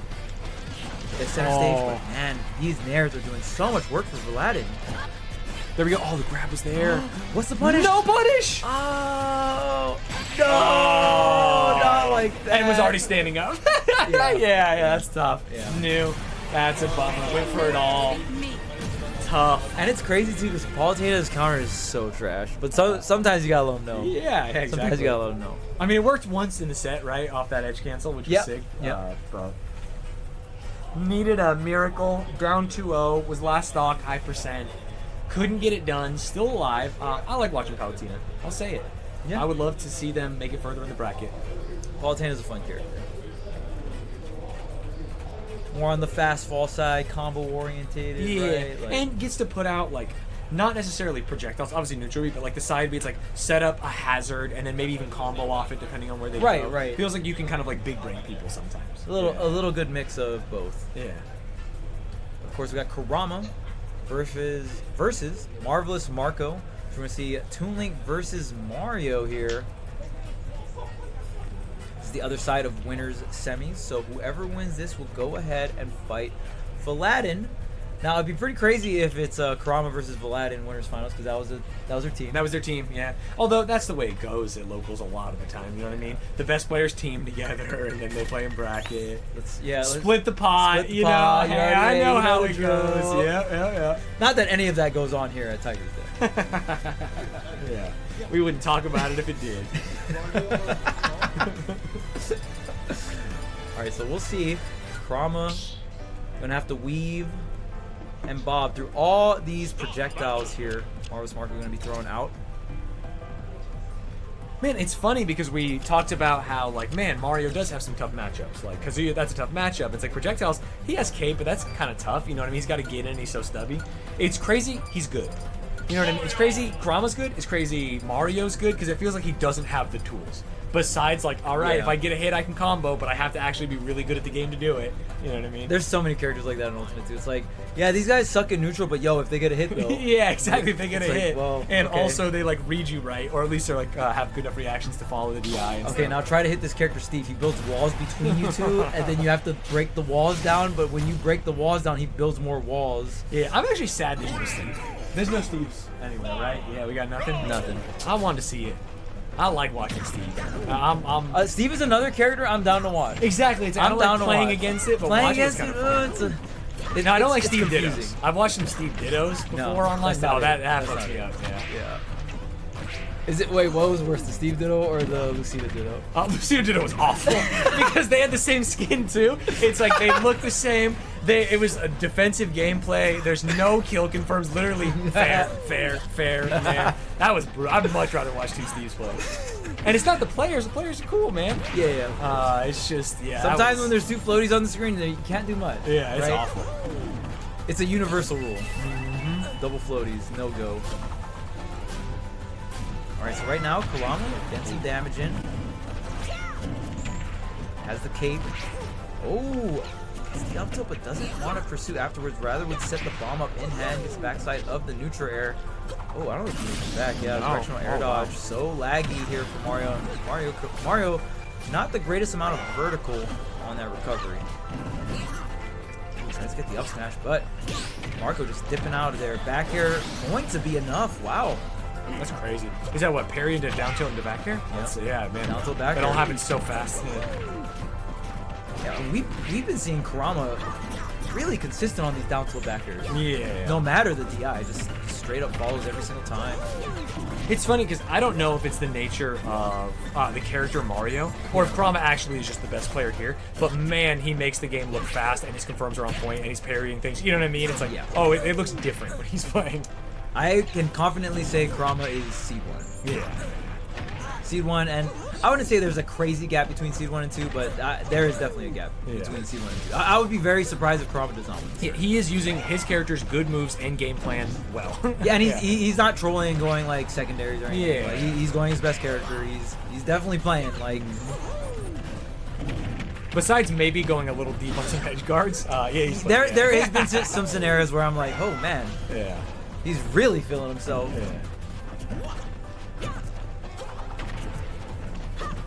Okay, well, I mean, this is really close though. Marco doing a great job here. Tries to get the down air, fading back the bomb, covering a good amount of space here. Does get the Zaire into the forward air, catching that lazy fireball. And I mean, Pikachu, Mario, they love to kind of jump up and try to set up that fireball and come down with it. It's like a little bit of the greedier option, so Marco ready for it, but Kurama ready with that up smash. Yeah. Yeah, just in neutral. Hey, you're above me. I'm gonna go for it. Get the kill. Even the game up. Last stock though. First game. We'll see who gets some momentum going into game number 2. Double back air reset with the boomerang. We've seen that before. Oh my god. All off a grounded up beat. Yeah, I mean, so much damage just from that. Oh, tries for it again. Kurama gonna get 31 damage here. Now looking for a down throw if you're able to pick up a grab. Up and over the back air, barely missing the mark here. Wow, Marco doing an incredible job right now. Yeah. Full control. Oh, but one opening, is it all you need? No, needs 2. Oh! Oh, but where are the down tilts? Oh, the my bomb. goodness. Almost confirmed off the bomb here. Oh, the- there it is. yeah. Dude, bread and butter. We've seen it so many times. Oh, still there. Oh, the bomb recovery though. Yeah. Great DI on the down tilt, can't follow up with the back air. Pulls another bomb. The up smash comes out through the smoke. We couldn't even tell. if Yeah, Mario the was vision doing it. obscuring with the bombs has actually, because you know Toon Link is seen that so many times, but you're playing against him, maybe you haven't. You haven't played that many games. You don't know where he is. Also, I assume using the red color because it's similar. Kind of cheesy, but I love to see it. Ooh, I like that. The neutral air dodge with the Z-drop bomb. Last stock, last hit scenario here. Oh, the nair. Do you have double jump? Oh, you do. Get back. But the Dead. reverse on the up B. Just Wow. like that. Marco takes game number 1 with such a sick edge guard. Yeah, that's crazy because we spent the first, I don't know, half the game glazing Kurama, and Marvel's Marco played amazing. Yes. Actually, like, insane combos, good confirms off everything, used his character's tools well, tons of boomerangs. The bomb recovery at the end. 2 bomb recovery, like, twice, he pulled out Yeah, the bomb, have to yeah. get the explosion to reset. Because the backer would have connected there. Yeah. But the bomb just barely got him out of the way. It was crazy. Yeah, that's well played. And it's so crazy too because there's, I mean, you have the tether, but I mean, Adult Link has the detonating bomb where you can kind of like do a snake-like recovery. But yeah, Toon Link, you have to pre-set up the bomb. It's a lot of setting up, and if you don't have time for that setup, your recovery is just so bad. Yeah. All right, so game number 2, we'll see the adjustments here. Not gonna pick up the grab. Marco with a slight lead, extending that over. It's funny that when both characters are short, they don't have to deal with that. You know what I mean? It's Yeah, like it's true. almost like they're normal size. But both these characters in other matchups get like advantage of low profiling some things, you know? Yeah, because usually if you're short, your hitboxes aren't on the taller side anyway, Yeah. right? So, yeah, it almost looks like you get a free pass from it. Wow, dash attack. Oh, is my that kill? goodness. Yeah, for sure. Hold up. Marco's like, hold that spot in winners finals for me. I'm going to play Vlad. And he's SoCal, right? I mean, basically everyone but Kurama. Yeah. SoCal, yeah. Wants to win. Regional pride. It's crazy too because I know it's definitely not a matchup thing. There are Toon Link players in NorCal, so I mean right now I think Marco just playing extremely well. Kurama trying to get something going, but I mean just the defense coming out from Marco has been fantastic. And like the hard places to defend too, like the off stage, Yeah. off the ledge. Like we even saw that one down tilt that Kurama connected, but Marvelous Marco was preemptively DIing away, so you couldn't get connected from the back air. Down tilt back air has been something that Kurama's been going to this entire tournament for damaging stocks. Still not enough. 160. Okay, back to the ledge here. Air dodge. Ends up back on stage, but his back throw. Yeah. Alright, 76. One Mario combo? Even? Oh, yeah. I was going to say that's good extra credit, but yeah, he can get it so fast. Your first Mario combo is 30, then the next one gets the KO, maybe.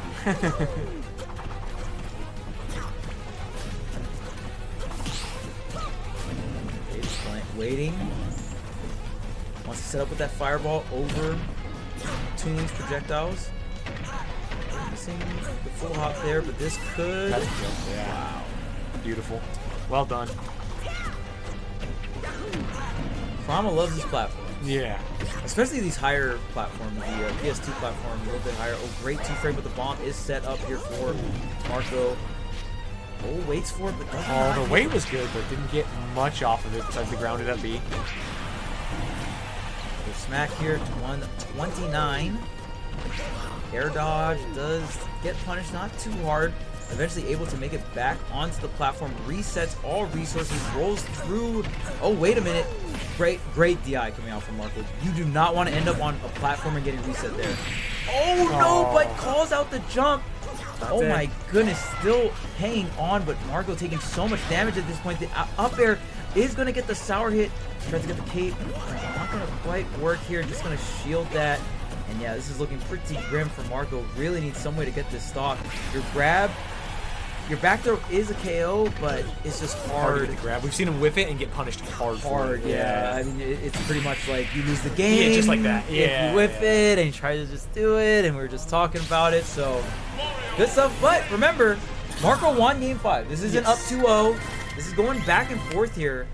And I mean, Kurama did have that crazy second stock, right? So we know that Kurama is going to have some of these stocks that, you know, he's going to hit Marco one time, maybe get a reset, or maybe the DI goes towards the platform.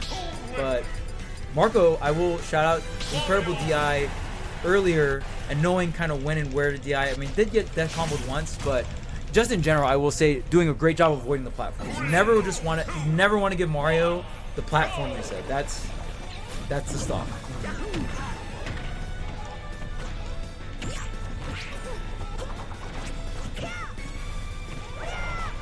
Okay, back to the ledge here. Oh wow, gonna rip it.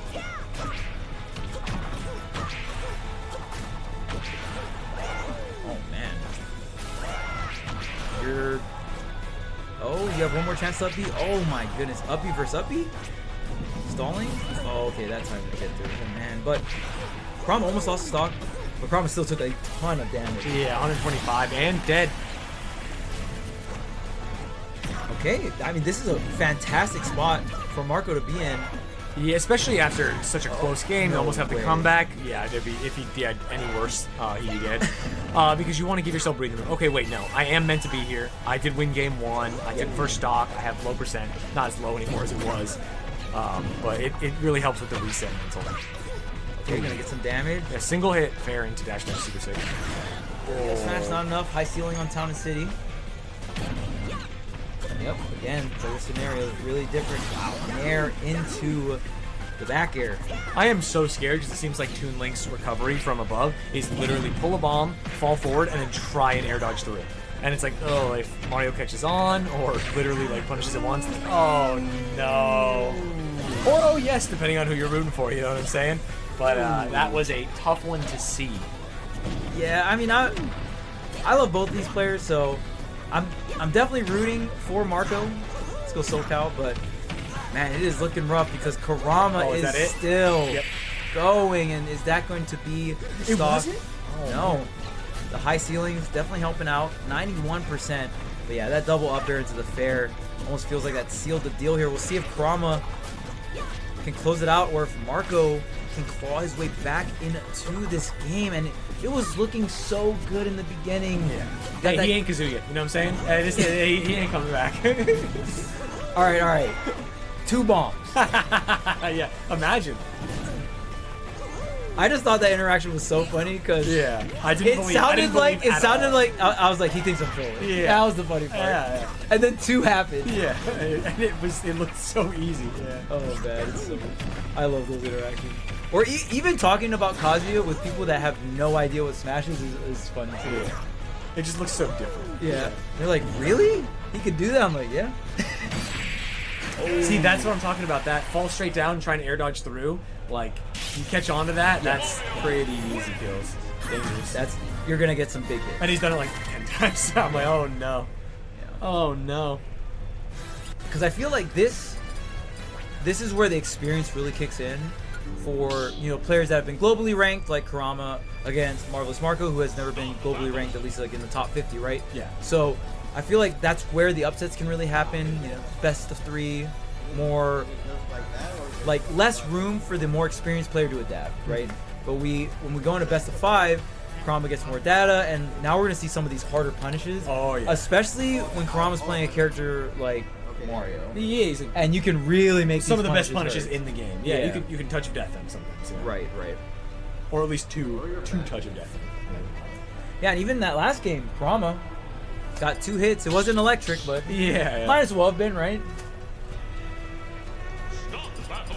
Mario. All right, let's see if Marco can bring this back. Had so much momentum in the beginning of Game 3. Looked great in Game 1 too. Yeah, and Amazing. and great at the first stock of Game 3. Yeah. Got a little tough, but this is definitely doable. Definitely doable. But we are going to have to clean up some of these habits because Kurama hits very hard. So you really got to play damage control on that end. And yeah, we'll see what Marco can do here. Because even the offstage, Marco's been doing an incredible job of putting Kurama offstage, getting either a lot of damage or just, the stock at that. Oh, no, double jump. I don't think the bomb fuse. Oh, wow. Okay, so the bomb was set enough here, but man, you've taken so much damage at this point. Trying to chip away, but only 34%. The up smash does connect, 139. Okay, throwing the bomb down, not air dodging this time. Being a little bit more aggressive on the landings. Tries to get the up air, but the drift to the right. Kurama going back to safety, back to neutral. Up smash barely out of range. The lead trap gonna be here. The bomb's in hand. Gets the down smash, and just trapping all of these different options right now. Oh. Hey, that's gonna happen. It happens. It happens. Bouncing off the shield here, but Marco chipping away. 174.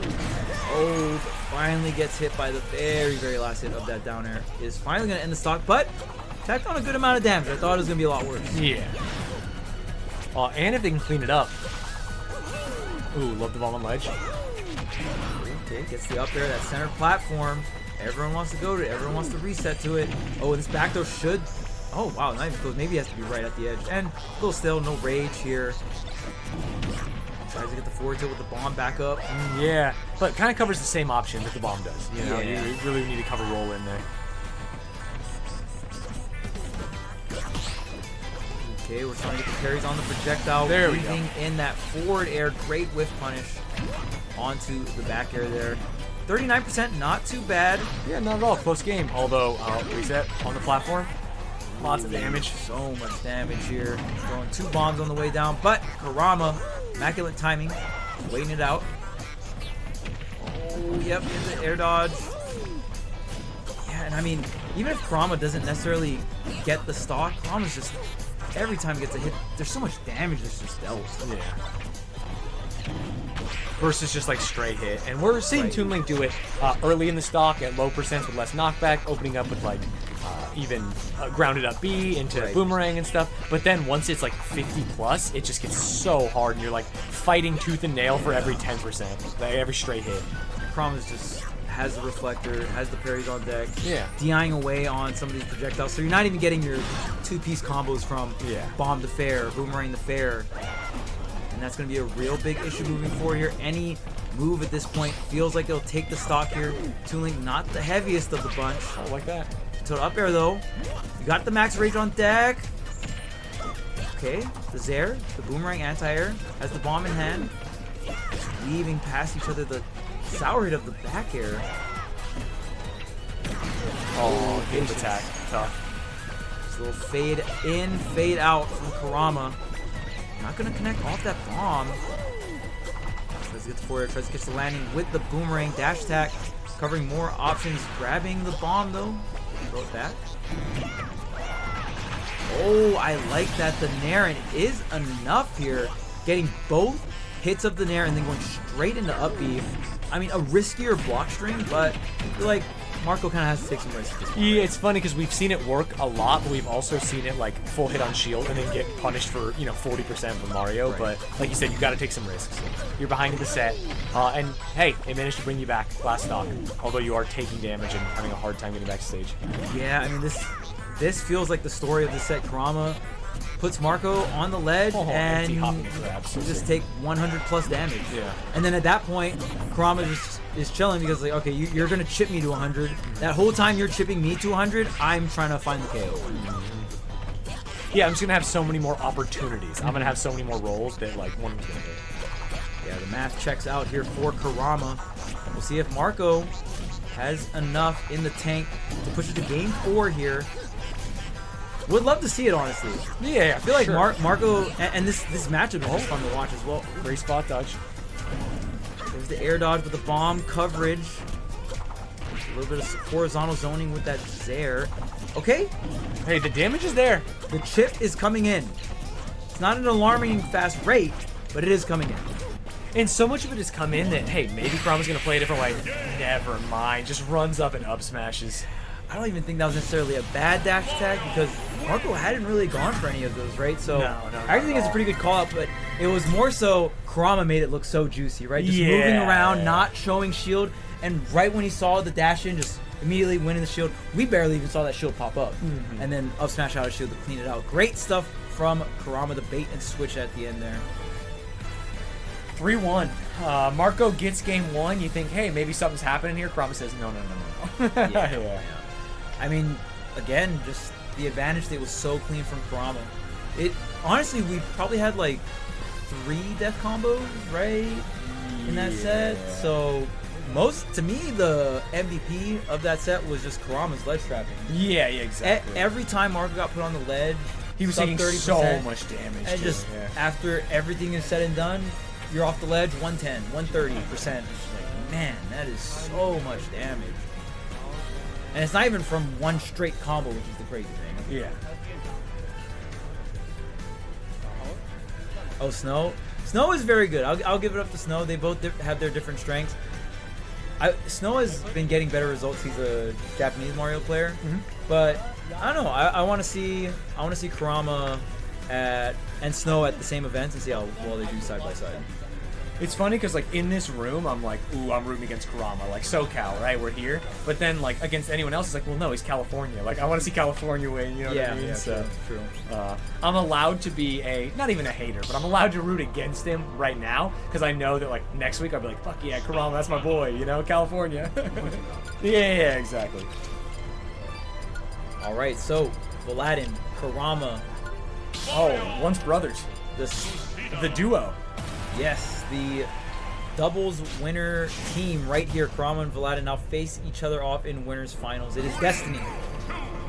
The two, I guess, top seeds of the tournament just getting together and cashing out on doubles. Like, really? You guys want to do a doubles bracket? Sure thing. yeah. You know what's interesting? NorCal loves doubles. SoCal, to my knowledge, doesn't really like doubles. I was actually really surprised when I heard that there was a doubles tournament. Yeah. I was like, wow, really? I didn't know. Like, SoCal doesn't. Beautiful. Mr. Mishima in the building. Can't go out there. Yeah, it's really scary. You just can't really get hit by falling up here right at the edge. It's a death sentence. But it's hard when you're put at the ledge. Yeah. Because then you can't really do much. You're already there. Oh man, I love these fireballs. Really safe. Tries to get the pivot grab. Not gonna connect.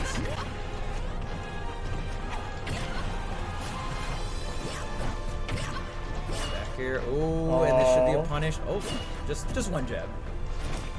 It's funny because in melee there, it's like, oh, okay, free kill. You know what I mean? But like, they still snap. Yeah. In my mind, I was like, oh, he threw. So you can't snap after getting not backwards. Yeah, not. Oh, that's right. Yeah, the actual facing. Yeah, so if you up B too high, it's like, yeah, I literally just caved in your Yeah. I don't even have to touch you after that. You just fall down. Right. You're facing the wrong way.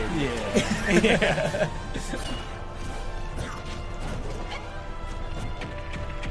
Another grab, man. 177% on Vladen. Hanging on to dear life right now. Can't get hit by anything. Fireball does 6? What am I looking at? Yeah, it does quite a bit. That's a lot. That's a lot of damage for a fireball. Because he's hitting almost 1 on every single recovery. Like, he's throwing 2, 1's hitting. That's probably a stealth fireball. Probably there's more. True. If shield break. Oh, okay, that's going to be it. Hey, it was look cool. All right, but looked cool, but the stock count not looking good for Vladen here. 1-2. Catches the early up. He is going to be a big combo. The up tilt. Oh, tries to go for the combo breaker, but Kurama nowhere to be found, and it's not going to be it. Tries to get the down tilt poke, waits. Oh my goodness, what a wait on the spot dodge. That was nasty, Kurama. Dang. That was a beautiful game one for Kurama. Dang. That's my favorite type of stuff where it's like, okay, player B is trying to abuse spot dodging and stuff, and then Kurama's just like, I'm gonna blow you up. Yeah. You're losing. You're not taking damage. You're I losing know the you're stock. stressed. I know you don't know what to. I just watched you up B twice in the combo. Pray Right. you can get out of it. Yep. You're gonna spam spot dodge. Yeah. Dang. All right, well, It's Kurama. hard because I do it. You know what I mean? Oh, yeah. I'm hitting every button on the controller. Like, please, something get me out of Yes, here. yes. Big agree. I mean, especially if I'm fighting someone as good as Kurama, right? Yeah. Like it is someone that can hit you that hard, that understands the game that well. Like I said, I'm so pleasantly surprised that Kurama's here. I was like, wow, man, we got some crazy good players tonight. Still has a double jump here. Went for the early up B, no double jump. Tries to go for the runoff counter. Maybe a ledge slip counter would have been a better angle, but Paladin not going to be able to connect that there.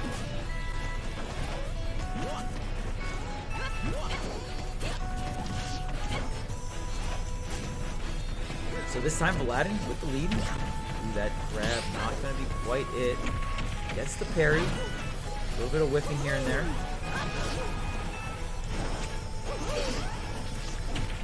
Oh, beautiful. Now we're going to see Paladin with the ledge trapping. Yep, just going to wait it out a little bit. Throw out the poke, throw out the check. Ooh, okay, Kurama wants something. Paladin got stuck in movement a little bit. Oh, had the double jump there. Oh my goodness. Oh, he gets wow, the- that kills? So that right there, you saw Kurama jump down here to the right, and then he drifted left. So he crossed his DI up. So there's certain scenarios where you actually want to just hold down so your DI doesn't get crossed up. Because if your DI gets crossed up, not only are you not DIing well, but your DI is assisting the Yeah, to kill knockback off of top. the yeah. So it's like, oh, you could either die at 70 or 120.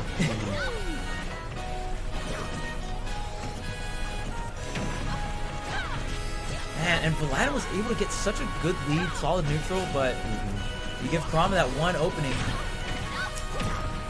It just feels like to a casual observer, man, Lucina's neutral, fantastic, just no killers. Like, literally, like, it feels like almost confirmed. nothing. Yeah, or confirmed. Yeah, it's just like, man, maybe the runoff counter's done it a couple times, but really it's get them to 200% and then eventually something kills. Oh, and I mean, Which is a nightmare. I would say most of the community would agree. Yeah. This character, I still have faith in this character. But Like, you a had lot of to people, just run up throws. a lot of people before would say this character was top 5. This character Really? did get nerfed, like forward air and certain moves got nerfed. But a lot of people just kind of feel like the character's a bit too honest, Yeah. quote unquote. Like obviously you have a bunch of really good moves, but you just get the KO at such late percentages that you're so susceptible to getting cheats. Yeah, you have to win neutral so many times. Actually, you have the tools to win neutral more than them, but you have to do it more times than is like prudent for that trade. Right. And like you're human, eventually you're just gonna Yeah, exactly. misspace something. Yeah, or DI the wrong way, and all of a sudden Mario killed you at 70. Yeah. Unforgiving world for Lucina. Yeah. Oh, Oh, that's a cool. Oh! no jump though. Can't make it back. So Kurama now up a stock. I mean 80% here for Paladin. Maybe we can get something started. Gonna get some trades on these multi hits. It's a great start here. But Kurama, look at this aerial movement, just fading in, fading out. It's always so interesting because, like, when I'm playing, I'm more used to just Fox, like, really sharp left and right movement, and or like left, right, or up, down. But Mario is such a in between where it's like Mario, Wario, or Jigs. You're kind of like floating in the air, bobbing Yeah, left, like in mini and out. circles almost. Yeah. Where like spaceys or fast fallers, it feels like more jerk-like movement where it's like bing, bing, bing, and then like left, right, left, up, down. Just really quick, and oh my goodness, the falling up air once again. Man, Kurama's aerial movement has been so good. I can't explain it because, or like I can't explain it, but it's just it it is so impressive, especially against a character like Lucina. When you have up tilt, forward air, Lucina has so many things to keep Mario out. But Kurama is just outside of range, waits for the swing, and then comes back in. Yeah. And then gets a hit with like the stubby back The stubbiest moves, yeah. That's what I'm saying. yeah. He makes it look really easy, but trust me, it is not that it's easy. So simple for that exact exchange to happen, and then you just whiff. Like you run up with Mario, you didn't run close enough, the up smash doesn't hit, and Right. you feel stupid. Yeah. Right. Because even connecting things like falling up air on Lucina, that is not easy. Yeah. You really have to weave in at the perfect timing to be able to do that. Alright, so Kurama up 2-0 here.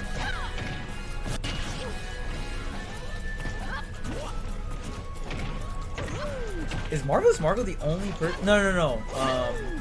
Luigi player. Also, Willow took a game off of Kurama. Almost took 2. I felt like it.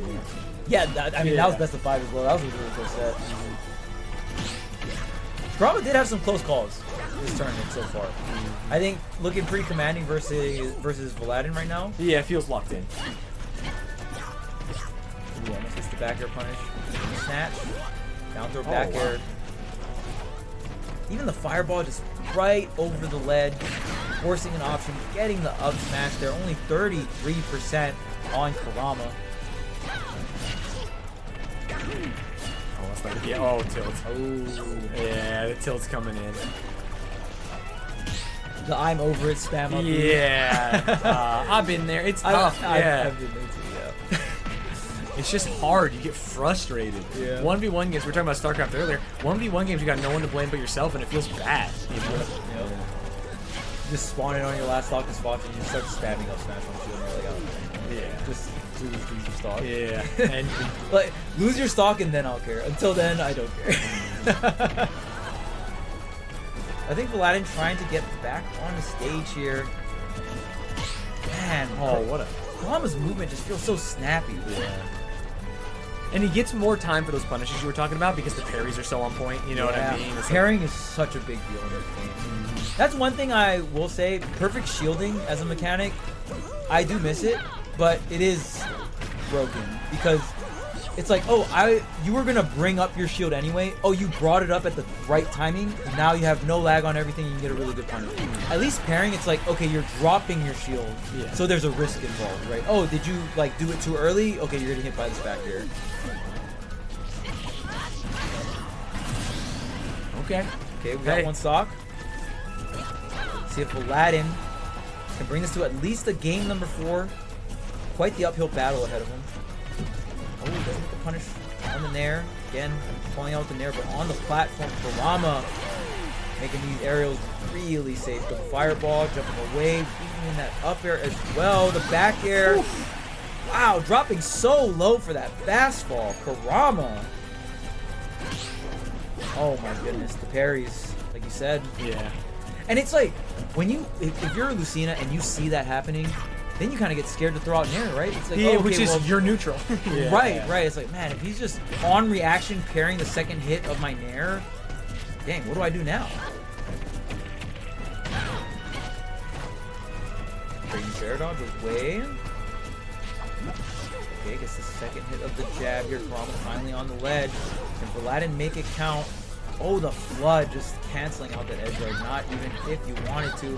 This could be it. The up B, just getting the tail end of it and that single platform. 3-0. Kurama's best friend. That's tough. He says, hey, we may have won doubles together, but I'm going to win singles. I ain't splitting that. Yeah. Good job to Kurama. 3-0 versus Vladen. And man, just could always find a way in. So, really good stuff to Kurama. You're headed towards a small intermission, and then we're going to pick up the loser semis. Sounds good. Small intermission, chat, then losers semis. Let's do it.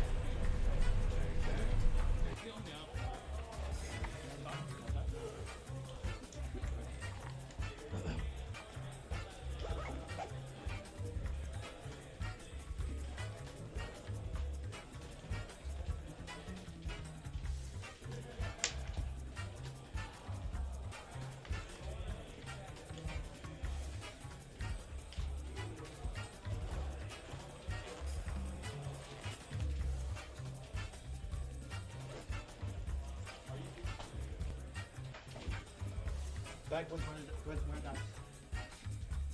When's roundhouse?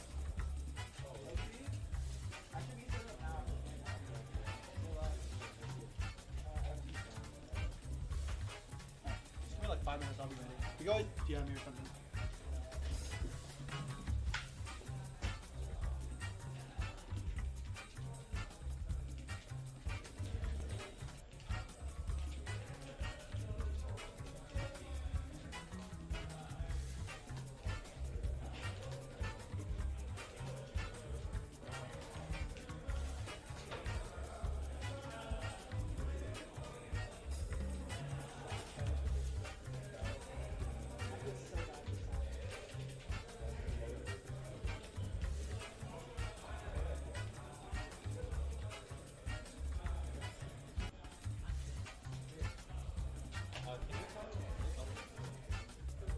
Literally every match now. These are losers.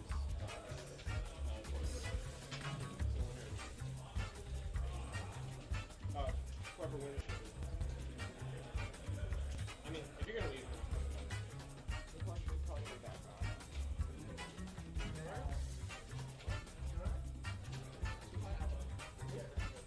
Actually, do you want to do Sorry,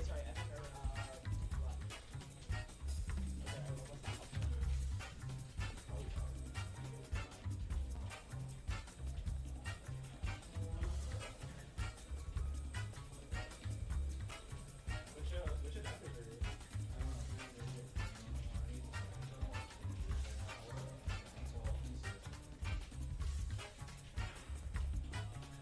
We only need one more. Yeah, because it's all going to be on the stream now, right? This is Derek. That's stream. That's usually good. I'm going to wait. Yeah.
I just love killing myself to 0 points. It's awesome.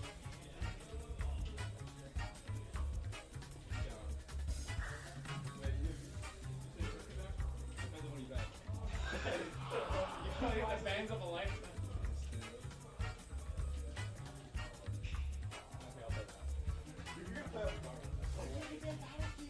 Wait, what bands would have made you quit?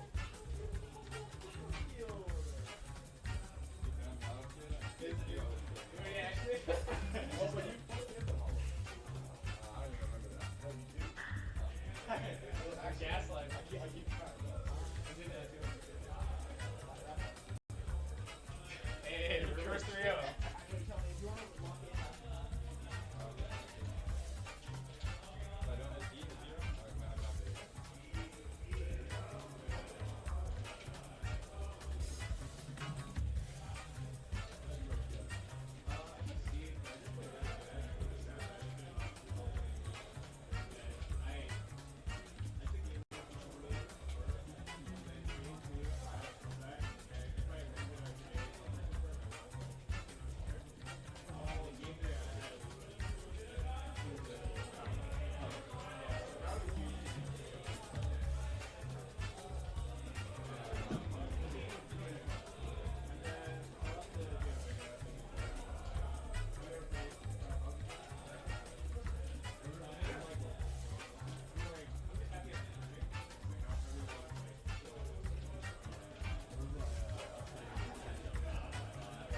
What up, chat? We're still here. We promise. We're still here, vibing, chilling, eating pizza. About to get into Lammers versus Marco. Should be good. There's a lot of pizza. There's unironically so much pizza. Yeah.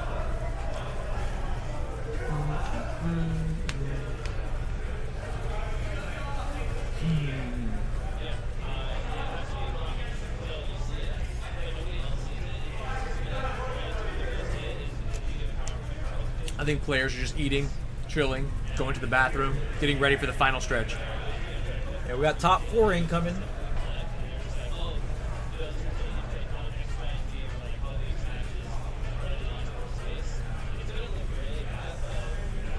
So we have a Lucina, a Mario, Right. a Me Gunner, a Toon Link. Oh, there should be 2 more, right? Are we doing both loser semis, or did we already do one? No, you're thinking loser quarters. Oh, I'm thinking There's loser. only one loser semis. Oh, okay. Oh. Because it goes loser Oh, semis, yeah, loser you're right, finals. you're right. Okay, because then one of them is going to play Vlad. Yeah. Okay, so that's it. That's our characters. That's the spread. Interesting. I guess if I was to put them on a swag tier list, it's got to be Mario. On top, yeah. So at this Because point, the other we're- 3 are floaties. Yeah, yeah. Or zoner. And it just does cool stuff. Or both. Maybe Me Gunner is my second favorite. I would say me Gunner second. Yeah. Yeah. I think I'm coming Cool out of this because event. trash. I think I'm a Lucina hater. I think that's what this event has taught me. I Just feel can't so kill. bad. Just can't kill. Yeah, I feel so bad because you saw the worst of it. You saw the Lucia mirror, and But you just, even when it went well, I think in doubles it was fine because your teammate can kill. All you have to do is like swap them around. But man, in singles, that was brutal. yeah, it's a lot of nooch. It's a lot. Yeah, and a lot of single hits. yeah. One hit into that's it. Into Yeah. one hit into that's it. Yeah.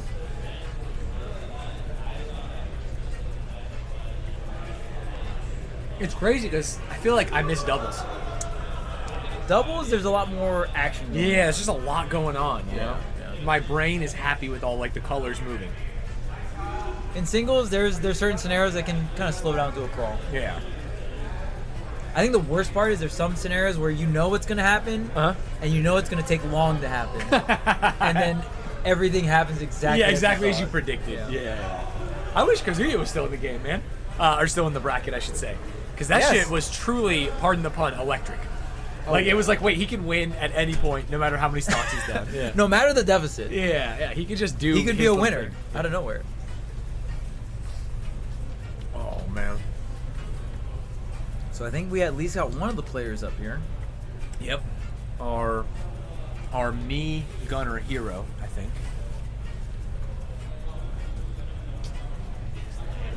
Yes, that is Lammers. He's in.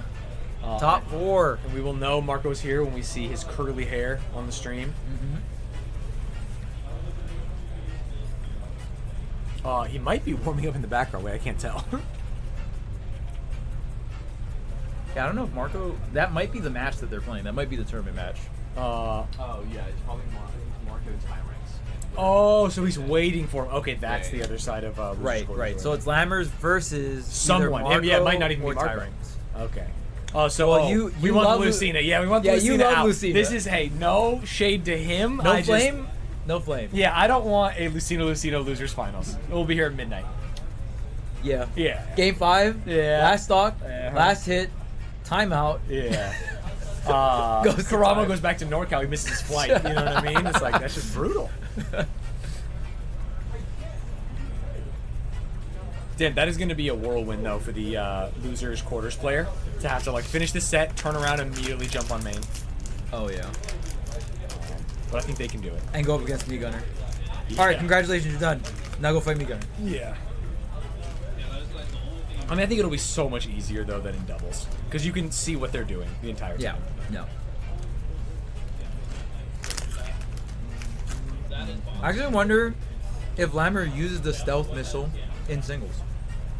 Oh, like if they even change the setup? Oh. Maybe.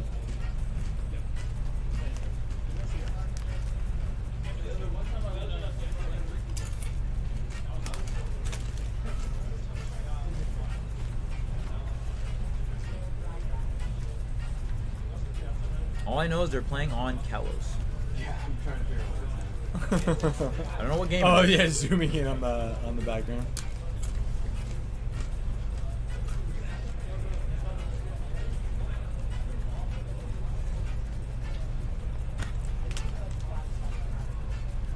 No, trust. There is a lot of pizza.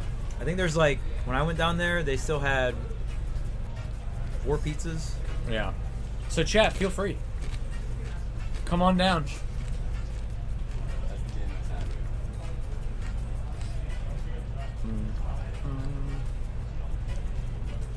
Yeah, we don't know exactly what's going on, but this is the game. That is losers' quarters right there. One side of losers' quarters. Hopefully final game. That would be great. Zooming in on is so funny.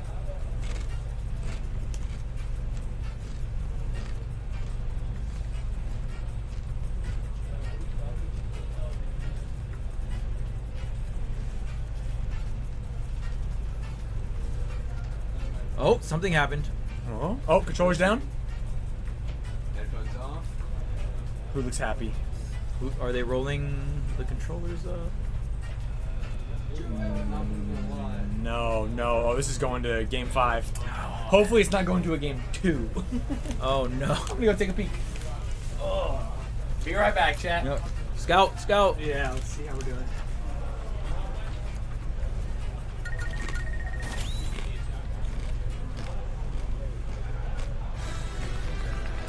It's game 5. It's game 5. It's game 5. Now it's game 5.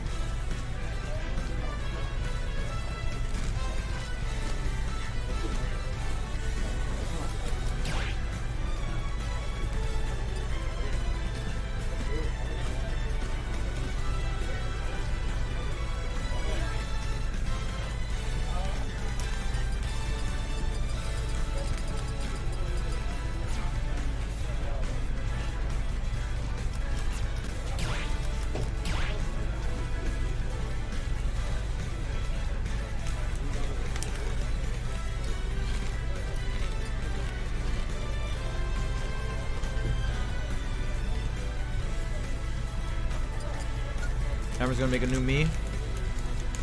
Oh yeah. The singles me gunner.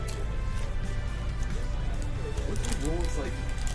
You have to have every move made if you're going to use. In a something. set, yeah. It's like something like that. Yep.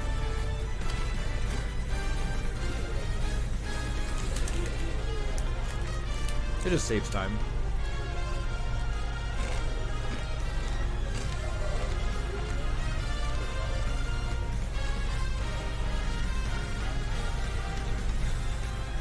Damn, I can't even tell what stage they're playing on. It's so bright. Maybe it's like Battlefield or small Battlefield. Just white background. Oh, that's a good one. Alright, here's the intel. Ooh, Intel. No one has any idea what game it is. And I didn't want to ask the players, but obviously they're playing. Yeah, they're chilling. They were like, I don't know, at least game 3 or game 4. Damn. But I will say Toon Link one stock lead. Which, hate to be biased, it's kind of what we're rooting for here. Yeah, over projected WC. Yeah. Yeah. Well, you don't see too much Toon Link. I don't think it's very, you know, you're going for the underdog here. Yeah, exactly. And we saw some, I mean, Toon Link can do some swag stuff. Yeah. Oh, we get to also learn about the setup for Meat Gunner right now. Oh, interesting. Yeah, that was fast. Yeah, that was crazy. They actually know exactly what they want. No, he's done it before. Yeah, that's a 1-3-3-2 setup. Yep. I wonder which one is the Which is cell actually different, right? Because there was a different setup on that Switch, which presumably is what they were using for. Right. Obviously, they have Charge Blast, Flame Pillar, Lunar Launch, Echo Reflection. That's 1-1-1. Oh, sorry. That's Thank you. default. That's default. That's classic. That's what in Smash 4, that's what you had to use. Yep. Yeah. I like the custom moves. I like me Brawler or whatever. Brawler's the best one. Yeah.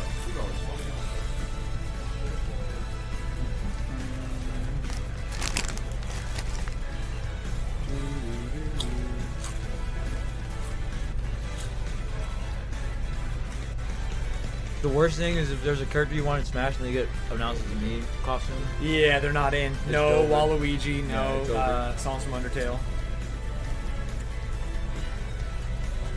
What else? Gino. Gino. Yeah, Skull, Gino. Skull Kid. That was never gonna happen. Gino, that was crazy. That became too much of a meme. Soul Kid was my one. Yeah, Skull Kid was sick. I think maybe worse than a character that you want becoming a knee stomp constant in Smash is becoming a fighter that you hate playing. Ooh, that's tough. Yeah, imagine you're the biggest Banjo-Kazooie fan in the world, and then Banjo comes out and just not good. Lammer's taking us on a tour of the settings. Oh. Look how much free space, 3.7. Oh, wait. Lammers is getting invested. Oh, no, he's laughing.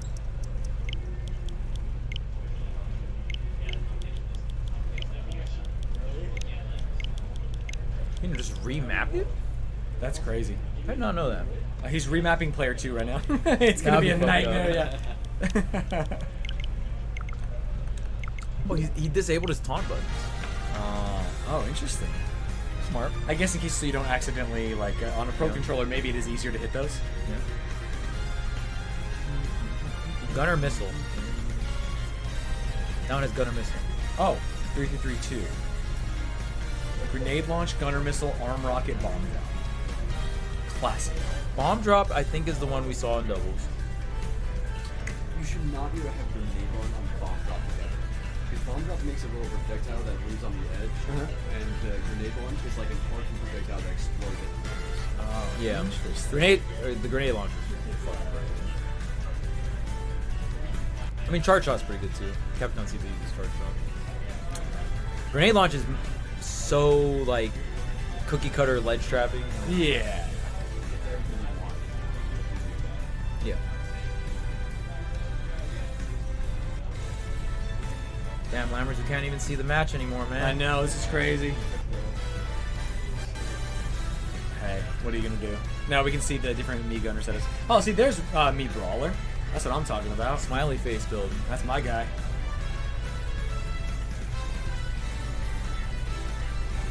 $30-minute set. Yeah, it's going a little nuts in there.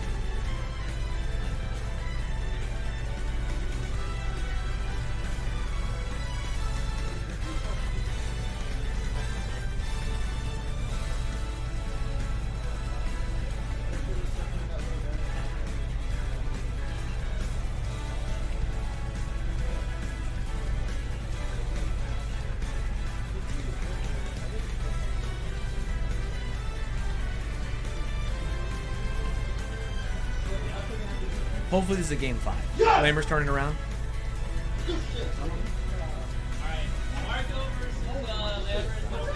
Marco, Papa.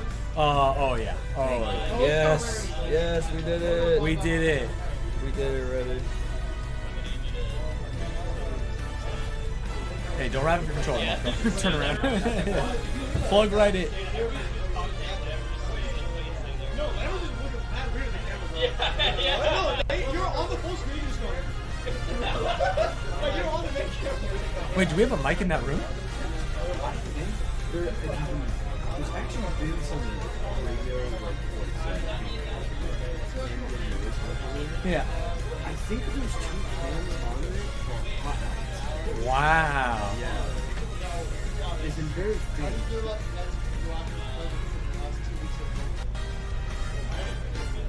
Oh, but it has been nice when they pop off, you kind of know. You know what I mean? You kind of hear it. Yeah. Literally, if you wanted to, I personally don't know. I think it's better without this. I would like lights to eat. Oh. Okay. Hey, put it on. Lambert, are we playing? Yeah, sorry, I was having to drive it up. Oh, another one. Cat suit. Ooh, don't put it on.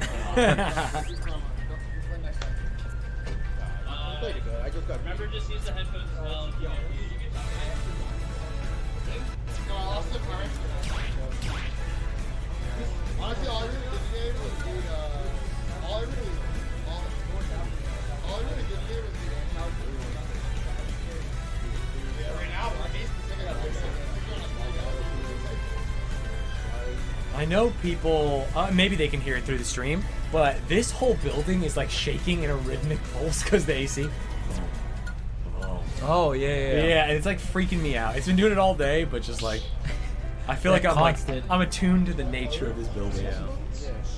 It's got a soul of its own. Yeah. All right, lock in. We're here. It's time. Lammers versus Marvelous Marco. Toon Link versus Me Gunner. I've gone from never seeing Me Gunner to a Me Gunner fan over the course of this 6 hours. A Me Gunner expert, if you will. You know all the different moves. That is crazy. Yeah. Well, I know all the moves from the double set. I'm gonna see some new things here. The single set. Yeah. I have no idea. I am truly disappointed that I didn't get to see a Steve.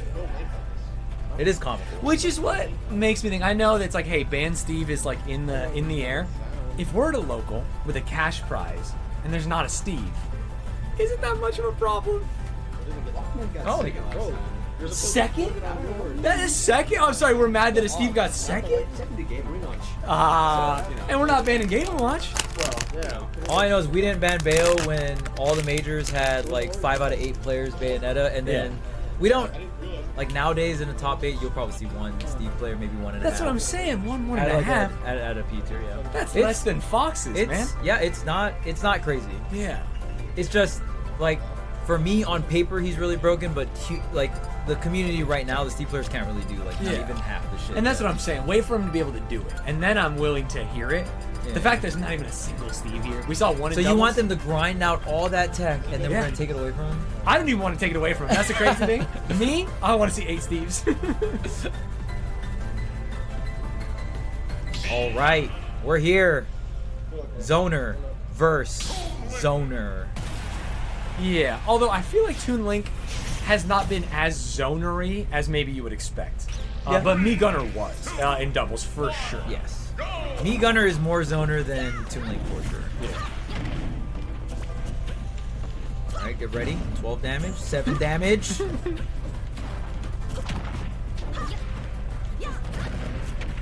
Oh. Wow, this is a grab, okay. There's a dash What a dash attack. Oh. The dash attack from Me Gunner looks visceral. Just like swings the arm. Like a lot of damage, it feels like. The up tilt in air. Try to set up the grenade up and over here. Bombs clashing right now, and Marco not really able to get anything started. Oh, still got the stealth bomb. You thought maybe taking that off? Yeah, I was thinking maybe Lammers wouldn't go for it. Lammers did make a couple other sets, so if Lammers did decide to switch out. But I think this is the same set from doubles. I think you are right. I have not seen anything that surprised me to the same level. Still the stealth bomb, still the grenade, still the little rocket. Yep. Or the mine, the grenade. Oh! Ooh, that stealth bomb. Whoa. Hey, it works. Even in singles.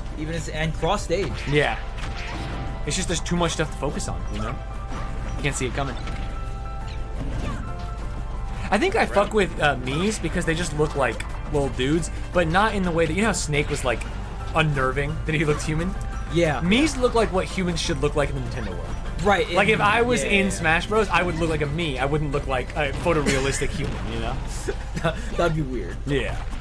And that's why Snake is weird, dude. Is he like the only one? Is he the only human? I'm trying to think of... I mean, Sephiroth is pretty human, but he's also like anime, you know what I mean? Yeah, more on the anime side. Fire Emblem characters. I mean, feel more Bayo anime. also lays down kind of, right? Doesn't she kind of crawl in a way? Yeah. Oh my goodness. Lammer says, I've been resting for 20 minutes. You've been playing a hard-fought set. Yeah. I'm ready for this. Against Lucina. Yeah, against Lucina. Ooh. Oh, the chat's saying Zero Suit Samus also humanoid. Oh? But I feel like you don't go to the grocery store and see a woman in full spandex. You know what I mean? Right. So it's like, it's not the same. Isn't Snake kind of wearing spandex? I feel like he's got like the full kit. He's got like a vest. Oh, right. He's got everything. Yeah. Like you go to the store, you might see like a weird dude wearing all that tactical gear, but you're definitely not Some guy seeing. going to the airsoft field. Yeah, exactly. But you're not seeing someone in that kind of spandex, unless if you are, tell me what your grocery store is. You know? Right. Unless it's next to like some kind of anime convention or some shit. Yeah.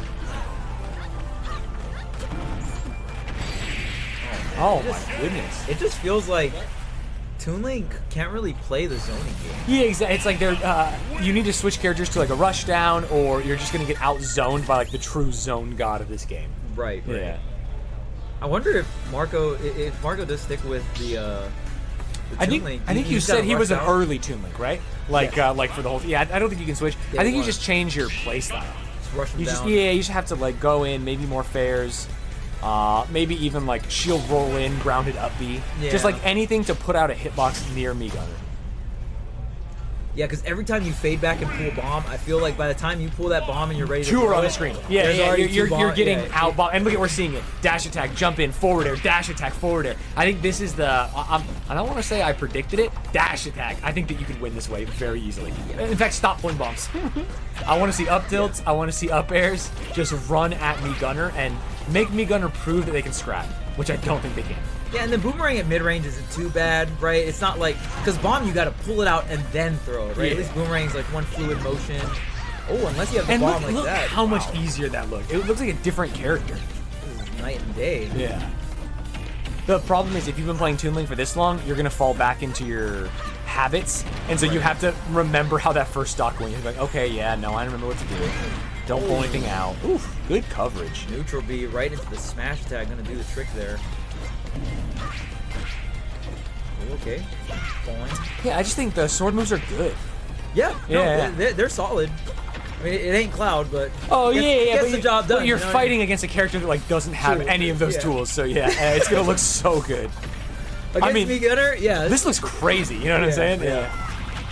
Oh, there it is too. Just covers everything. The playstyle switching was, God, just everything. I feel like, you know how we can hear them? Maybe they can hear us. Because I feel like we saw those Palutena down tilts. We're now seeing Toon Link just run at them. It's wild.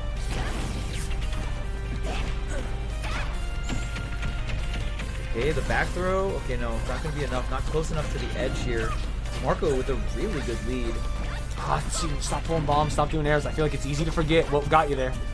Oh, I know, right? Yeah. There we go. Oh, jumping right over the projectile, weaving the forward air is going to do it here for Marco. And you know, a lot of this might just be locking in after playing against Lucina. You know what? Like, I had all these habits built in. I just grinded out what we think was a 5-game set. Okay, I'm playing against a new character. I messed up in game 1. Yep. Let's just go to what we know, win. And it's looking great. And this is probably not the only matchup Marco has to do this, right? Yeah. I'm pretty sure there's a bunch of other characters that have a better projectile game than Toon Link just grabbing bombs. Yeah, it's like, oh, I'm playing Duck Hunt. Okay, I probably need to like get in there and use Yeah. the sword. Yeah. Marco doing exactly that, and I love how fast the switch was as well. Tries to go for the roll read, and that forward smash is gonna do it here. It is Great punish. crazy how different that was, and the fact that he started the game with like 4 dash attacks. It's like, I'm just gonna run at you, and I'm gonna do everything, and every single one of them hit, did damage. Great game. And the thing is, we talked about how Toon Link needs to change up their style. I don't think Me Gunner can. And that's the problem with the character. Right. Like, you can't just be like, you know what, I'm gonna play more rushdown now. You don't have those tools, you don't have those moves. You're very pigeonholed into the use these very broken projectiles. Right. Yeah. Which is why they're not like up there on the tier list because you can't Right. you can't play them in a different way. With all the characters in this game, that just means you have a ton of matchups you will not win. And that's the cool thing about top tiers too. I mean, even when you go and look at other Smash games, the higher your characters on the tier list, there's probably a million ways to play the character. Yeah. Yeah, that's what makes them good. Yes. And also very entertaining as well, right? Yeah. So. Like, I feel like, to me, that's like why Rob is so good. It's like, oh wait, like he can scrap with projectile characters, with rushdown characters. He has a touch of deaths. His recovery is amazing. Literally does. And so he can play whatever the worst way to play against you, like Rob can play that. and it can be very frustrating. Okay, interesting that Marco's kind of switching it up. I hate it. I hate it, to be honest, but it's working. Yeah, just, wow, I mean, just switching it on a flip here. Oh, catches the bomb. Oh, good hit. Oh, goes for it all. Great parry onto the other side here. Marco getting it more aggressive, sets up the boomerang. High ceiling here, right? No, that's Town and City. Oh, that's Town and City. That's the other Animal Crossing Got it. So this one is like a kind of a normal city. Okay. But both Animal Crossing stages, the side blast zones are small. Got it. So you can die horizontally easier. Okay, here they come. Marco is starting to line up some of these arrows to clank with some of the other projectiles from Lammers, so I feel like if you're going even, then not too bad, right? Yeah, especially when you're up stock, you know, you're chilling. Ooh, Boomerang almost saved Marco. Yeah, almost there. interrupted, just hit a little late, Very trades and close. dies. Tries to get the Boomerang, not tall enough though. Is Me Gunner. There's the up air, yeah. I mean, just so hard to reset onto that top platform when you have an up air like Toon Link's, right? Just so good. Yeah. Lingers forever, disjointed. Yeah, it can drift with it a little bit. Yep, Yeah. yep. Oh! I like this stage pick here, and I like how Marco is specifically playing on it. Because you can grab the bomb, and then if Gunner throws out a projectile, you just jump onto that top platform. Gunner up air, not the greatest. Like, it's pretty decent, but Gunner doesn't have the crazy amount of drift, and the startup on up air is so long, and wow, just like that. Hopping over the projectile, throwing the bomb down, going into the up air. Marco now with the lead this game, number 3. Yeah, and if you didn't see the player cam, Lammers looked like he got hit with a bomb. The head shoots up, eyes roll back, feels frustrated. Yeah. You can tell that the way Marco is playing is frustrating, to be sure. Yeah, but only 50% great down smash coming out from Lammers. Oh, there's a parry on the dash tags. Hold up. Is there into the dash attack as well. And every single one of these hits, even if they're not stringing into multiple hits, they're starting to add up. That bomb connected, that would have been the stock. Lammers trying to poke through with the up air. What's the landing? Oh, resetting onto that middle platform with the directional air dodge. Great mix-up, but still no damage onto Marco. Wow, the Z drop into the directional air dodge. It's not even a hit. Finally.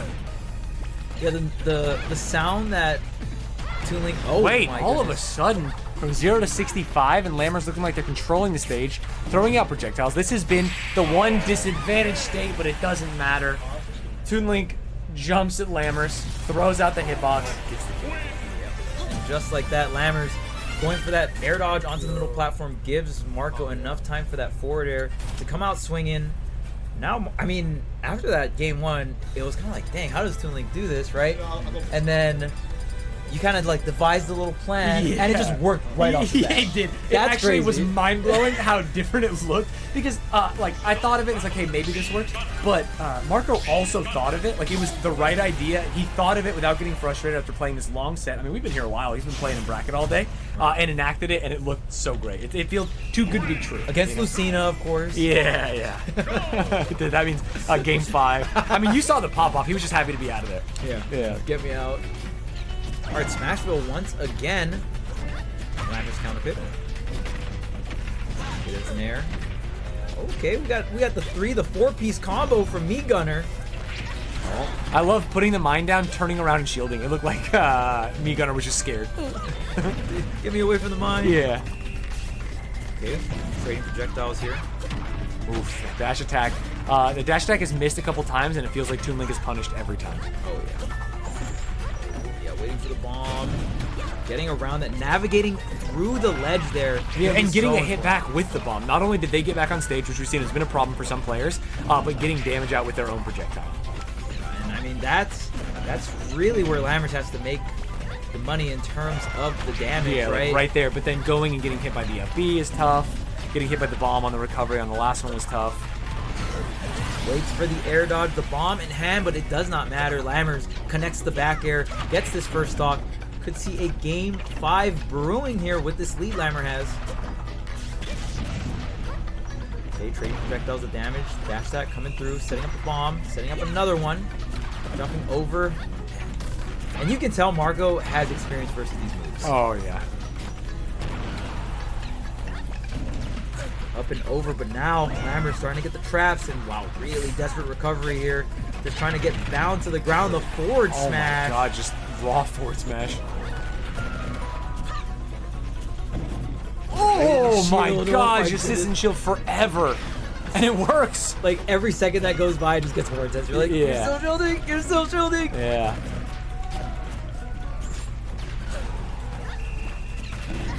Yeah, Lammer's playing great. We obviously saw game 1, talked about the switch up from Marco, but it has now just become a close set. Like, both players have adapted. They're using better moves. Oh, just hits shield, gets punished. very patient coming out from Marco. Yeah.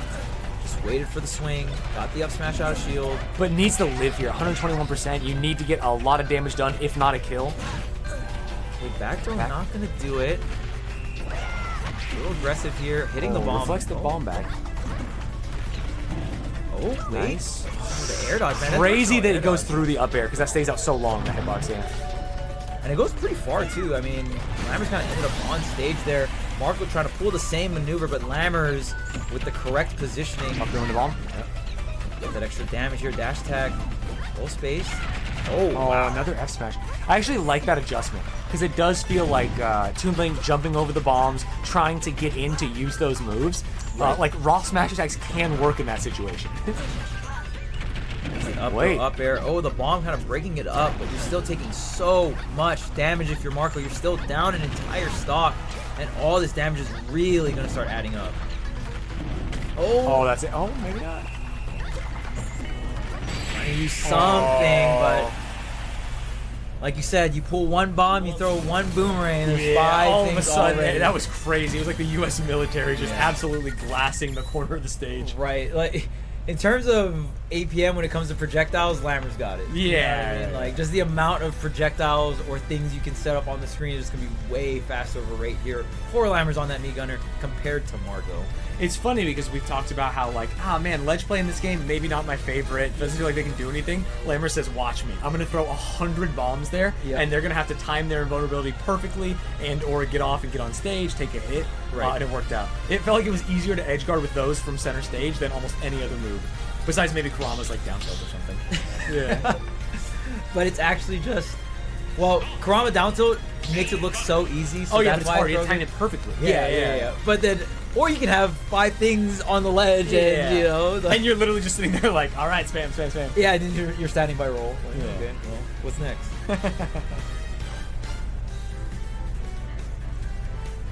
So game 5, I mean, such a back and forth this entire set. This has been great matches. I mean, you can feel when you hear, hey, it's going to be 2 zoners. Oh, man, eye roll. I don't know what's going on here. This has been good gameplay. They have not only been throwing out projectiles, they've been getting in, they've been trying to adapt to each other. It's just been a good set. Yeah. Ooh, and now we're on Kalos. Oh, no. So the last 2 counter picks, we were on Smashville because of Lammers. And now... Wait, Marco picked this? Marco picked this. Feels like Gunner's dream stage. Because they can use those side blasts to throw some wacky projectiles. Yeah, this is actually turned into a projectile war. Oh, it's I agree with you, but maybe this is a comfort pick for Marco. I'm not too sure. Yeah. I would assume that Gunner is the one that wants the space. But, man, I don't know if maybe Marco wants the bigger blast zones as well. I know sometimes Gunner can have a struggle killing. You pretty much just have like down tilt, dash tag, up tilt were your main ones. But I will say Toon Link has some pretty solid confirms. Even simple stuff like the bomb in the fair, really, really effective right at the edge of the stage here. Up B also going to be tried and true. Yeah. Up air. Man, the dash attack when it hits has been so valuable for Lammers, but when it misses, it just feels so bad. Yeah. And it's crazy because it's nothing, it's not even like a crazy opening move. Yeah. It's not like you get a ton off of it. You can't get the KO at later percents. It just gets them far enough away that you can use more projectiles. Exactly. Yeah. That's your reward, right? Yeah, but definitely feels bad. Oh, the up smash with the neutral air dodge. You get punished with the grab, throwing out these bombs on the platform here. Gets hit by a bomb, but not too bad, honestly. Here from Marvelous Marco, you can reposition onto the side platform, regain some of your shield back, you're chilling. Come back in with the dash attack, sets up the boomerang in the opposite direction. Forward air not going to be it, but the forward tilt. Forward tilt kills, obviously on the side platform, so close to the edge. Okay, 120. Things are going as planned so far here for Marco. Let's see if Marco can get the damage. Dude, I'm telling you, I feel like the dash attack is so MVP. good. Yeah, it's crazy. There we go. Finally one gets punished, and hey, maybe I'm crazy. Yeah, he says, shakes his head, okay, I get it.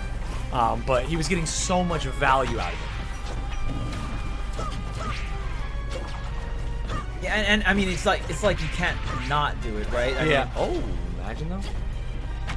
But yeah, I mean, maybe in those scenarios where you're just trying to chip away at some damage, maybe more space aerials, who knows. I mean, I will say Marco's hit rate on the dash attack is probably somewhere near like 80 or 90%. Yeah, that and also like run-in, spot dodge, up tilt has also gotten him a ton of mileage.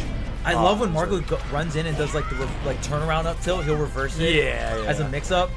It is very sick. Oh, now, I mean, I feel like once you get the other zoner to start rolling in on your projectiles, yeah, you're like, all right, I got you scared. You're really respecting my projectile game. Oh, and the projectile game is working for Toon Link. Yeah, I think Marco kind of just timing. I mean, you just hop over a lot of these setups, right? And maybe that's why the amount of space is so important. Marco can just hop over the projectile, throw the bomb if it's in hand. Or if you want to approach low, you got the dash attack as well. Oh, there's Bunny Gunner. And the forward tilt. Marco doing such an incredible job here on Kalos. Had a plan, and the plan is coming together. It is crazy to see the adaptations throughout the set and the different playstyles based on the stage and counter pick, because besides game 1, it has worked out for Marco. 100%. Even in the one he lost, his game plan like adjusted to the stage and played well. Shift in 24, but you're on the ledge. Oh, Every bomb is set up. Yeah, I mean, at this point, you're so high percent that every time Lammers hits you off the stage again from the ledge trap, Lammers has even more time to set up more things. Yeah. So it just progressively gets harder and harder. Finally is going to be taken down, but what more could you ask for? Game 5, last stock here. Both players really getting pushed to the limit here. Marco still opening up really well with this 90% lead. A tall order for Lammers. Yeah, 90% is huge. Like you said, the higher percent they are, the farther they go when you hit them, the more time they have to set up projectiles. It just makes the game easier. We've seen so many of the kills from Lammers coming from like ledge spam bombs when Toon Link has to recover, which is what they want. And another thing that I value a lot, and now I'm seeing Marco use a lot, is at mid to lower percents, you can just double jump onto that higher platform instead of dealing with the ledge traps. And we saw Marco do that multiple times throughout this game here, but it's down to the wire. This Both is players a down fully to 100%. even game. Yeah. I will say that Lammers is going to have to get a bigger hit. Toon Link definitely has the advantage in terms of KO power. Goes for the forward tilt, up beat on the table. Dash attack! Dash attack! Unsafe dash attack. The pop off from Lammers. I was bragging about the dash attack, but no. Especially last dog game 5, dash attack. It feels. How many games have we seen someone lose because they just dash attack a shield? I've done it 100 times. Yes. Wow, I don't know if the dash attack even would have got the KO. Lammers going to move on, and you live and you die by the dash attack. I am excited to see Lammers versus it's versus Lucina, right? Yep. So maybe we'll see something different. Obviously, I think we have a character who can put out hitboxes and a character that's going to force Lucina to go in and do something, which is going to accelerate the matchup. Yes. Because otherwise, what? You're just going to deal with projectiles? I feel like after this tournament, the main thing you learned about Smash is now you're a Lucina hater. I'm a Lucina hater. I don't care about Steve. I don't care about do you hate Martha Melling? I hate him in floating matchups for sure. Okay. Like, yeah. But like Marth Fox rules. Right. But he can do cool stuff and kill. Lucina can't kill. It's just like Martha's like really cool tech, like the edge canceling and all that other stuff. And even he can like gimp, like down throw with ledge, and he goes out there and does something. But Lucina's just like, I'm gonna hit you off, and then I'm gonna stand here, and then I'm gonna hit you off again. Yeah. If recovering wasn't as broken, we would probably see Lucina go crazy off stage. But yeah, it's kind of just naring at ledge. Yeah. That makes you guys feel any better. I think it was that Ditto that did you in. You were kind of fucking with Lucina in doubles. Yeah, it's because it's just a different game. In doubles, she gets to like hit someone away and then go help the teammate, and so you're like seeing more interactions. But imagine if she hit the person away, and then just stood there. That was the standing there was really what threw me off. That's what she did. No, you're absolutely right. It's just really funny hearing it. Yeah, it's like they do be standing there. And that's why, even though they're zoners, and in most like situations people think zoners are annoying, they're at least like putting out moves. The person's off stage, I'm gonna throw 100 bombs at the ledge. Whereas Lucina's like, I'm gonna stand and look at you. Yeah. Yeah, I mean, And again, at least Roy, when he's on ledge standing there, he has it confirmed. Like, if you do the thing and he catches you, he's going to kill you. yeah, Whereas like Lucina 80 or doesn't something have crazy. that. Yeah.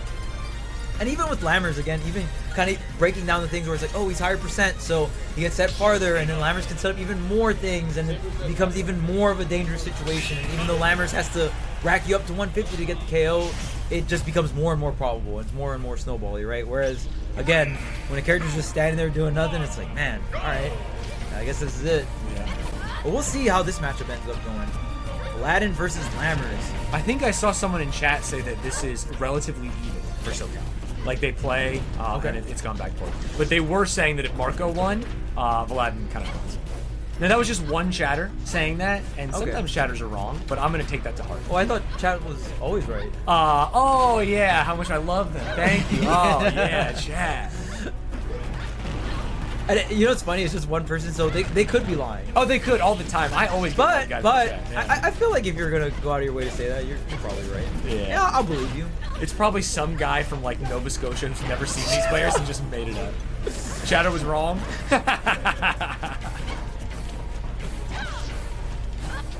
Well, so that means we're gonna have more of an even matchup. Yes, exactly. Which I'm excited about. Oh my god, that dash attack just feels like it has power. Still alive though. And this is what we're talking about. I mean, usually with Lucina, you're trying to zone the opponent, really not let them in your space, right? Use that disjoint, but in this scenario, oh my god, parry into up smash or whatever that was. I don't know Mii Gunner's moves at all. parry into up tilt. Yeah, up tilt. Yeah. Up tilt it's like dash attack but upward. Got it. Oh my god. Wow, clean parries. And yeah, Vladi kind of in a situation where you gotta approach, you gotta make the first moves, and you're clanking with some of these projectiles, but down to stock against a zoner is just so tough. Feels bad. Yeah, feels bad for sure. Especially with a character who just doesn't really go in. That's not their game plan, their style. Oh my goodness. Wow. Lammer's kind of going nuts right now. Lammer's feeling himself after shielding that dash attack. It all came down to shielding the dash attack, the up smash out of shield. Wait, I can react to things. And then they parried twice in this one. They got big openings. Yeah. The monster kicked in. Yes, monster kicking in. Monster number 3 or 4 kicking in. Final part of bracket. Little do comms know, if Lammers wins, it'll be NorCal Grands, because Lammers is from NorCal and goes to school in SoCal. No! Damn, NorCal owns Disguise? us. Yeah, that's crazy. Well, I know you're rooting for Lucina, right? Yeah, I want to see it. I want to see it, man. I don't think we saw Lammers Krama. I would like to see that. Yeah, that was a combination we have. Yeah, so that would be nice. Oh, okay. Wow. Well, What a game one. looking like it's very probable. Yeah. But we've seen, I feel like Ultimate's pretty swingy. Like, there's so many sets, even at super tippy top level of Ultimate, where you see a 3-stock and it's still game 5 last stock. Yeah, we saw it today, right? We saw like a 3-stock into a 3-stock the other way, which is bonkers. Such a volatile game. Yeah. Because do you feel like that really happens in Melee a lot, where it's just like someone gets 4-stocked and it's still game 5 last stock? Like at low levels, it No, happens all the at time. top- yeah, top no, level. at top levels, no. Usually, I feel like it's a little rare. Yeah, for sure.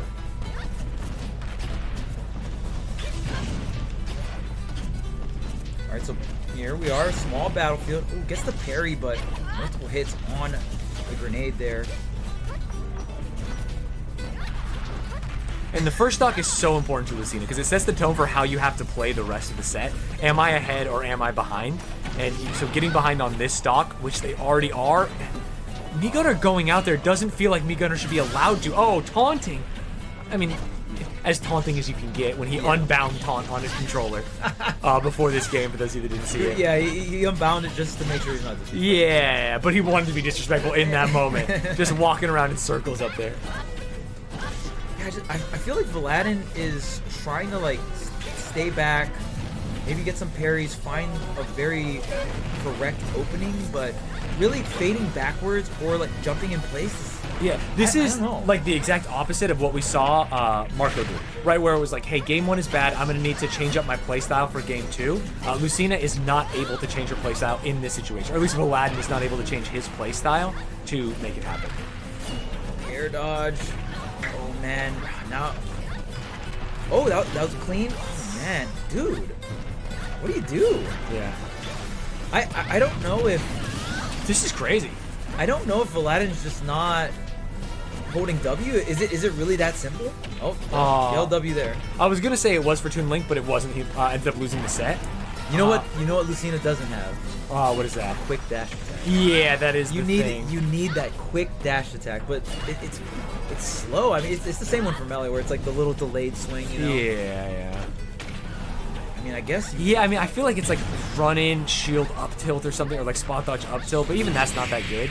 Dude, maybe this is a counter matchup, man. Like, maybe this is really hard for Lucina, and I just don't know it.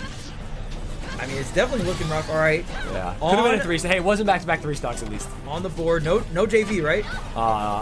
Maybe. I mean, shit, this should have been a real 3 stock, but it didn't kill. There's the air dodge. Hey, okay. On the mark here. And I mean, at this point, this game is probably lost, but you just need some information if you're Aladdin. You need to figure out, okay, this move I need to do X, Y, or Z. And Yeah, you're really making me think about like what tools Lucina has, and I cannot think of what I would even try. that quick dash in attack that is very situation. important. And Yeah. and Toon Link having access to that, it might not be the greatest dash attack. I feel like I just want to play Fox. You know what I mean? I just want to like do anything that lets me stay on them, like throw nairs at them. Yes. Like her nair is too slow and she's too floaty. Fox is definitely very And good for me Gunner is so short that like even like Lucina nair doesn't necessarily like cover the especially right spot. rising there. Yeah. Well, oh, what's up, Jazzo? They had one of these tournaments last month. Yeah. I think Shout out to GenG. I think the dream is monthly for them, but I don't know. This is my first one, and I'm excited. 5 weeks ago, there you go. Yeah. So this is the second iteration. We had like 80 entrants, so it was really nice. We've got to swap to Meta Knight. Dang, Jazzo, you thinking about coming down, man? You just out for GeoCon. Nice. You gotta come back then. How do you think Meta Knight will be able to rush down in a way that we think is necessary? There is a good dash attack here. Okay. Dash attack online. Me Gunner is playing Meta Knight like Lucina though. Like jumping up, going to fly. Did you see that?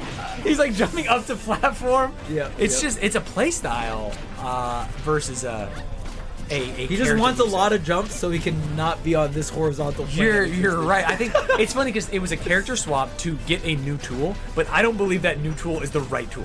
Right. I think Meta Knight has a quick dash attack, that's for sure. Yeah. Like there, probably dash attack would have just. And it doesn't have to be dash attack because we saw Toon Link jump over some projectiles. Like a quick but disjointed forward air could also do it. Yep. Yeah, I just don't know who has the vibes. I've seen one dash attack from Aladdin. I think it's just He doesn't know the tech. He hasn't heard our comms. he doesn't like dash attack. Yeah. And I respect it. It's risky. It's usually a bad move. That's the thing. Like new players use dash attack a ton. It's easy to shield. Love dash attack. Yeah, I love dash attack too. I play Fox, but so I get it. Yeah. It's broken, but I love dash attack. Oh, this is gonna go long. He's playing Meta Knight to Tie up Meta Knight? jump out. Yeah. This is how Brawl Meta Knight looks like. There's a lot of air capping, Yeah. like jumping up, doing retreating down airs, like you can't hit me. Yeah. Meta Knight has done more jumps than moves for sure. That's not like you're laughing Where's like it? it's a joke. No, you're it's, not. it's by like a large order of magnitude. Look at it. We need a jump counter. Just Yeah. Every jump, just tick, tick, tick, tick, tick, tick, tick. What am I looking at? Okay, there we go. Oh, I like that down tilt. I like that fair. Man, we got Monty in the chat too. You should have came, Monty. I don't know how close this is for you. But Monty is a dies while recovering. very good Game & Watch player. I know you're I a, like you're a Watch. fan Yeah, of Game & I Watch, played right? a lot of Game & Watch. Yeah.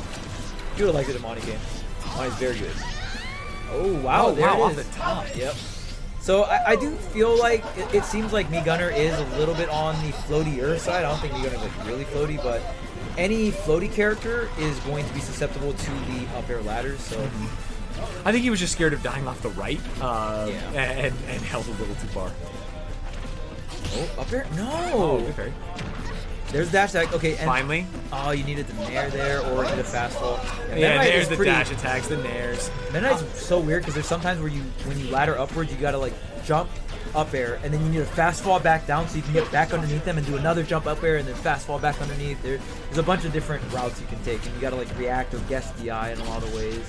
I think we weren't giving enough like credit to the fact that switching characters in the middle of a set is hard, because it does feel like maybe that first stock and a half was like, okay, I'm playing Meta Knight now. Let me get my movement. Let me like use my moves, because all of a sudden the gameplay has changed. We've already seen like 4 dash attacks in the last minute. We saw like the ladder combo, more moves coming out. So I'm hoping it was just a warm-up angle. I see what you're saying. Yeah, using the first stock and being like, all right, how am I gonna like? Yeah, because you don't get navigate? another hand warmer. You know, it's like I'm switching characters. I got to get right into it. This person's been playing me Gunner. Let me just dodge some of their moves, like get a feel for how I play Meta Knight against me Gunner. But maybe it's like too little, too late in the set, because all of a sudden last stock 70%. I mean, this is definitely better than the Lucina. Yeah. I'm down for. Woo! Oh. Get out there. Nair. Yeah. Yep. One more hit. Oh, no, dead. Don't Yeah. even need another hit. And that's another thing about Gunner, especially with the FB that Lammers has. Does go really far. You do have a lot of maneuverability, but no hitbox. So Meta Knight can just pretty much swing at the open air and hope for something, go for some of these lingering hitboxes like the forward air, the back air, the nair. Ooh, but he probably dies off one up air here. Gotta be very careful. Oh, no punish on the dash attack. Oh, man, that would have set up off stage. Okay, we're jumping. Neutral air dodge. Okay, here's the punish. Lammers don't want to get caught fishing too hard here. You can just kind of stick to the plan, throw everything but the kitchen sink at him. Okay. The grab. Great damage. Ooh. Yeah, just poke. I mean, I feel like if Lammers doesn't overextend, Vladin's going to have to take a really big guess on a dash attack and try to get the 0 to death or try to get a sick edge guard. Yeah. I feel bad because if you're Vladin, maybe you're like, I just can't figure anything out. That was so much better. I think like start Meta Knight, practice that for this matchup if you need to, because Lucina was not it. It was. Yeah, that Meta Knight looked good. That looked hard. Yeah. It's just not having that quick option to throw out a hitbox against a zoner. Just sounds like such a pain in the ass, man. Yeah, and the ability to go out there with Meta Knight was like a lot better. It just looked so much. You could see that there's a game plan that will work with that character, and I could not see it losing. Yeah. And it sucks too, because a lot of the projectiles being multi-hit, it's like, man, even like walking up and parrying probably not going to be as effective depending on the projectile, right? There's so many different variables here. All right, so we got a NorCal. We got a NorCal. We didn't know it. We had a double agent here. Double agent Lammers. Yep, we have 2 NorCal boys coming down to SoCal, taking all our money. He was NorCal the whole time. That's wild, bro. Yeah. Damn, Lammers laughing it up, having a great time, excited to win those sets. Kurama looks like he's all business. All right, let me plug in. I'm here to win. Let's go home. All right, come on, NorCal trader. You came down here for school, like yeah. I came down here to get this pop bonus, and I'm out.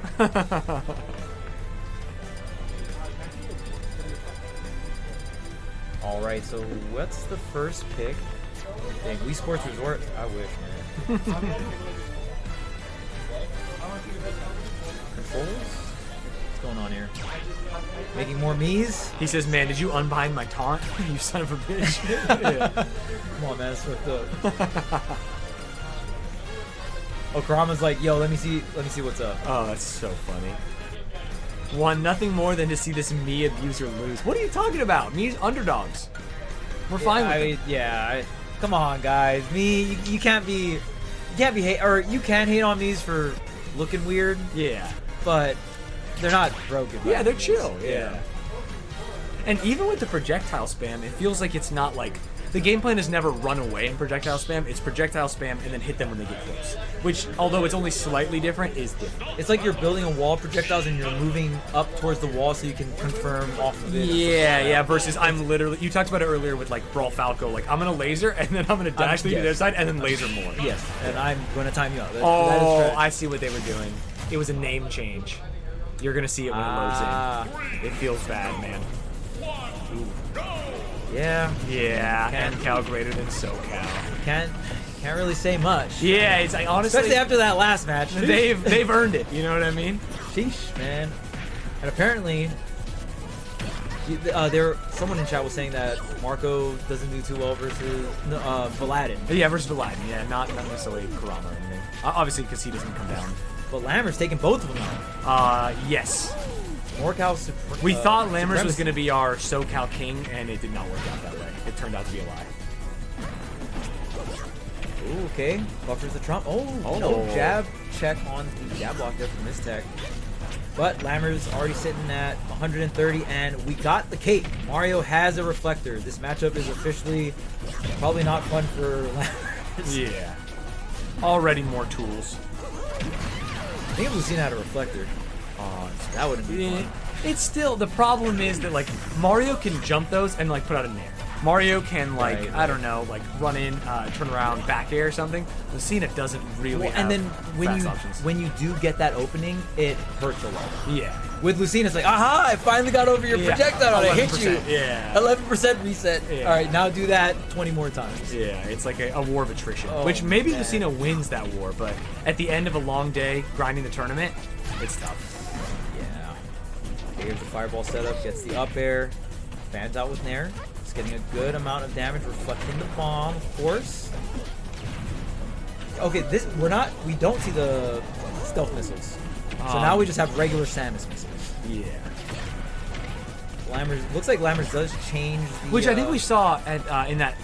We didn't see it against Marco, we saw stealth, but then we did see normal missiles, right, against the last Mafia, so they're having some small optimizations. See, isn't that cool? There it is. Sheesh. Damn. Oh, and this one with the charge shot instead of the grenade, the bouncing grenade. Oh, okay, that's what it was replaced with. Yeah, because you still, that down B is the bomb by the ledge, and then that, like, bouncing grenade with the weird arc that would bounce and have multi-hit. Oh my goodness. All right, Kurama. All right, we get it. We get it. I'm gonna say it. Trying to collect your bag and go. Charge shot might be bad for this. We saw it with the cape, like the reaction cape on like charge shot, or maybe it was just a call out read. Yeah. If you have charge shot and you charge it up, you're gonna want to shoot it, and I think that might be bad for you.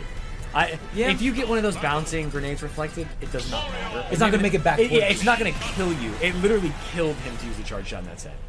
Yeah, the risk reward might not line up. It's almost the case of like taking away an option might make your game better. You know what I mean? Like the one that's gonna hurt you.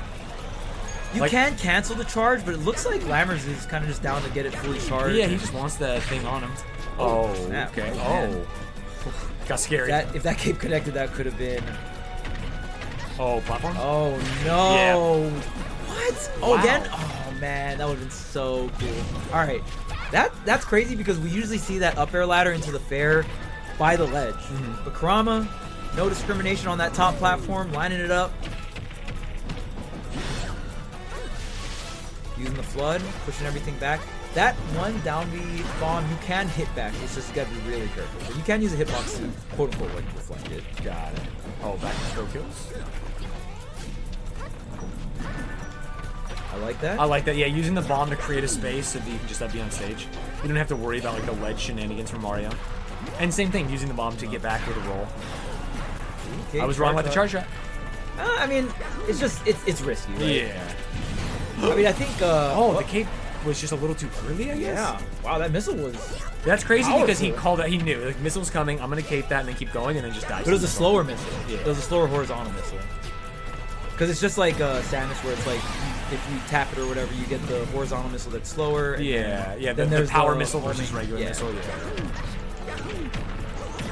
Okay, starting things up to double down air. Again, cape a little too early here. Maybe Lammer just skipping a beat with some of these projectiles. Yeah, just throwing off his timing a little bit.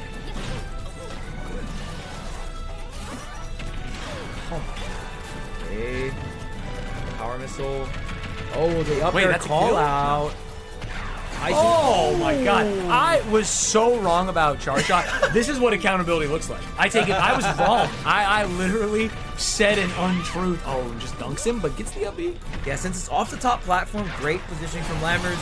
Charge shot sucks again. Yeah. You know what? I was right this You whole were time. right Chet. the whole time. I was baiting you. Yeah. Which shows that charge shot is actually just high risk, high reward, right? It can work for either of them in this situation. I kind of like it as a mix-up with the missile timing. Yeah, because we yeah. saw him mistime a charge shot, but then also mistime a missile. Trying to remember, hey, I'm seeing the start of an animation. I don't know which one this is. I'm going to use cape, and one of the two might just hit. Yeah, and that's so important. But when we've seen you live or die by the charge shot, right? Yeah. That slow mine has hit him almost every single time, which is just 3%. Oh, the Nair goes to the left. That was such a big break here for Lammers. Oh, is this it though? Get the Yep. reset. Oh, the call out On the jump. He's not still dead. alive. No cross up on the DI for the down air. Great stuff. Because we're on Town and City, high ceiling here. He's gonna go for the down throw, not put on a tech chase. I think tried to, but got the air dodge. That was weird. Yeah. Wanted the tech, and actually the air dodge I think helped out. Platform's gone. Can you make it back onto the stage? Oh, the up air. Dude, wacky air dodges from Lammers. Oh I'll say my. it. Just bets it all on the up smash, but Kurama not in a position to get a punishing KO. Oh man, this is so close. Oh, yep, just air dodge back out. Oh. So close. One more up air. Oh my goodness. The down air, is it enough all the way on ground level? Nope. Oh, this is so crazy. Okay. The Nair can do it. Hard Nair. One backer right now. Lammers playing so Gunner safe. is jumping so much. Reflect on the missile here. The roll, the double roll! Oh, The double nervous. roll! Very nervous. Get me out immediately. Get me. I need to get the center stage. And we saw the same. So double roll is obvious to anyone watching. It's like, oh, that's nerves. But the same thing with instant stand up into like double jump. Like, please, I just want to be on stage but away from you. Get me out. Get me out. Get me out. Get me out. Get me out. That's tough. I mean, to be fair, there's a very justified reason to be scared. Oh, in this situation, totally. So And Lammers tried doing that up air off stage to the stage that worked in a lot of his earlier sets. Did not work on Kurama one time. Right. But if one of those hits, maybe it kills. Mario's a high percent. Yeah. Or at least gives space to get back center stage. all right, let's see if Lammers can get himself on the board. I mean, this is the longest hill possible in a reset situation, down 0-2, and you have to bring it back through a reset as well. Kurama, a seasoned veteran, and the stamina tank not looking low right now. Oh no, wait evaded him. Oh wow, okay, no punish. Just gonna get. He said, "I watched you play doubles. I know you go too deep. I'm Yep. gonna go down here." Yeah. I know your plan. Yeah. All the platforms could give it a little advantage. There's in there. The grab here, just gonna go for the flood for the positioning. Gets the air dodge. Oh, very unsafe around ledge, but yeah, that jump over the ledge, like, oh my goodness. Just hovering when there. you're putting when you're putting your hurt box above ledge, you're like, oh, whoa. We don't do that here. Okay, tech chase. Oh no, just a little too floaty. Mario actually not being forced into the tech chase situation was able to attack land there. Okay, just kicks the mine back. Yeah. Not gonna be enough. Oh, twice. Dang, That's with tough. the fireball? Yeah. Kind of that's swaggy. Swag. Yeah. Kind of swaggy. Ooh. Oh, reset. my Dang, yo, God, if that back air hit though, Yeah. if that back air hit, oh no, you're done. Oh, I thought we were gonna get double back air. Oh my goodness. Puts himself in the Okay, position. Karama's going crazy right now. Yeah. Good movement. Oh, misses the grab. Close. Then Karama's like, I want to read you 5 times in a row. Yeah, I need to clip. Dude. And already 131%. We didn't get the double backer to the right, but Kurama looking so clean right now. Lammers really needs to find an answer. There is the whiff punish with the up smash. And I see no answers in sight right now.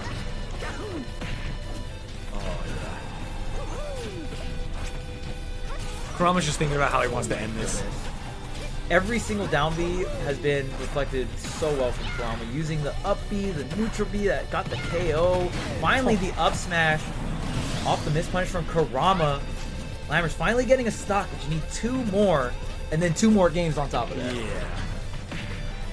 Just for the chance to play more games. Yeah. Yeah. Ooh, I like that.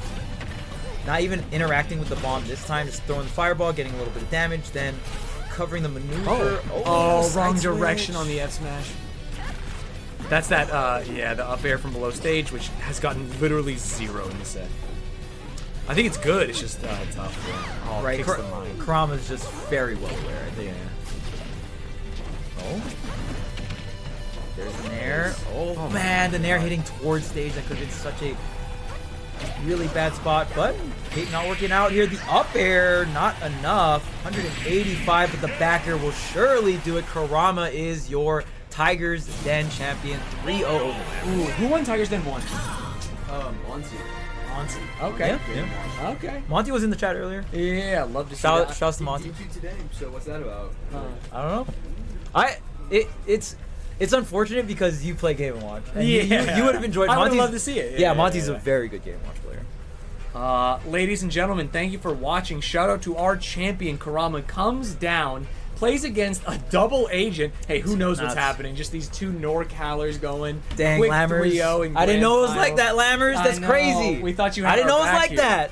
But I got to experience a lot of things I really liked. I got to see meet Gunner. I got to form an opinion about Lucina. You're now an official Lucina hater. Yes, How's sir. it feel? That's my least favorite character in this game, for sure. Who is And actually... it only took one Lucina mirror. Is there a floatier, slower character? Sora. Sora, maybe Rosa. Like Rosa's pretty like Okay. slow zoning. Yeah. Olimar. Olimar, at least when he hits you, he just shits out damage, so it's a little bit quicker. So, but yeah, Rosa doesn't really have combos. It's kind of like Yeah, hit him away, hit him away. because hit it him sounds away. like you don't mind a floaty character, but Sora touches the death. So like when Sora hits you, it fucking hurts. Okay, yeah. So I don't think you would mind that, right? Any of these that have a confirm are also fine, you know what I mean? Right, Or like, Lucina's hey, just where'd like he go? Yeah. 20 neutral interactions Yeah. over and over again. And then eventually up throw kill. It's like, okay, it's over. Chat, thank you for locking in with us. It has been a long day. Charles, thank you. Production, thank you. I have had a great time. Our battery died, so we can't go full cam. So you get to look at this beautiful Mario's Look at Mario. face. Me, Gunner, just clapping it out for us, and we are getting out of here. Thank you for watching Tiger's Den #2. If you liked it, tell GenG. Hopefully there will be a Tiger's Den #3. I enjoyed it. Yeah, had a lot of fun. Thank you. Shouts to GenG.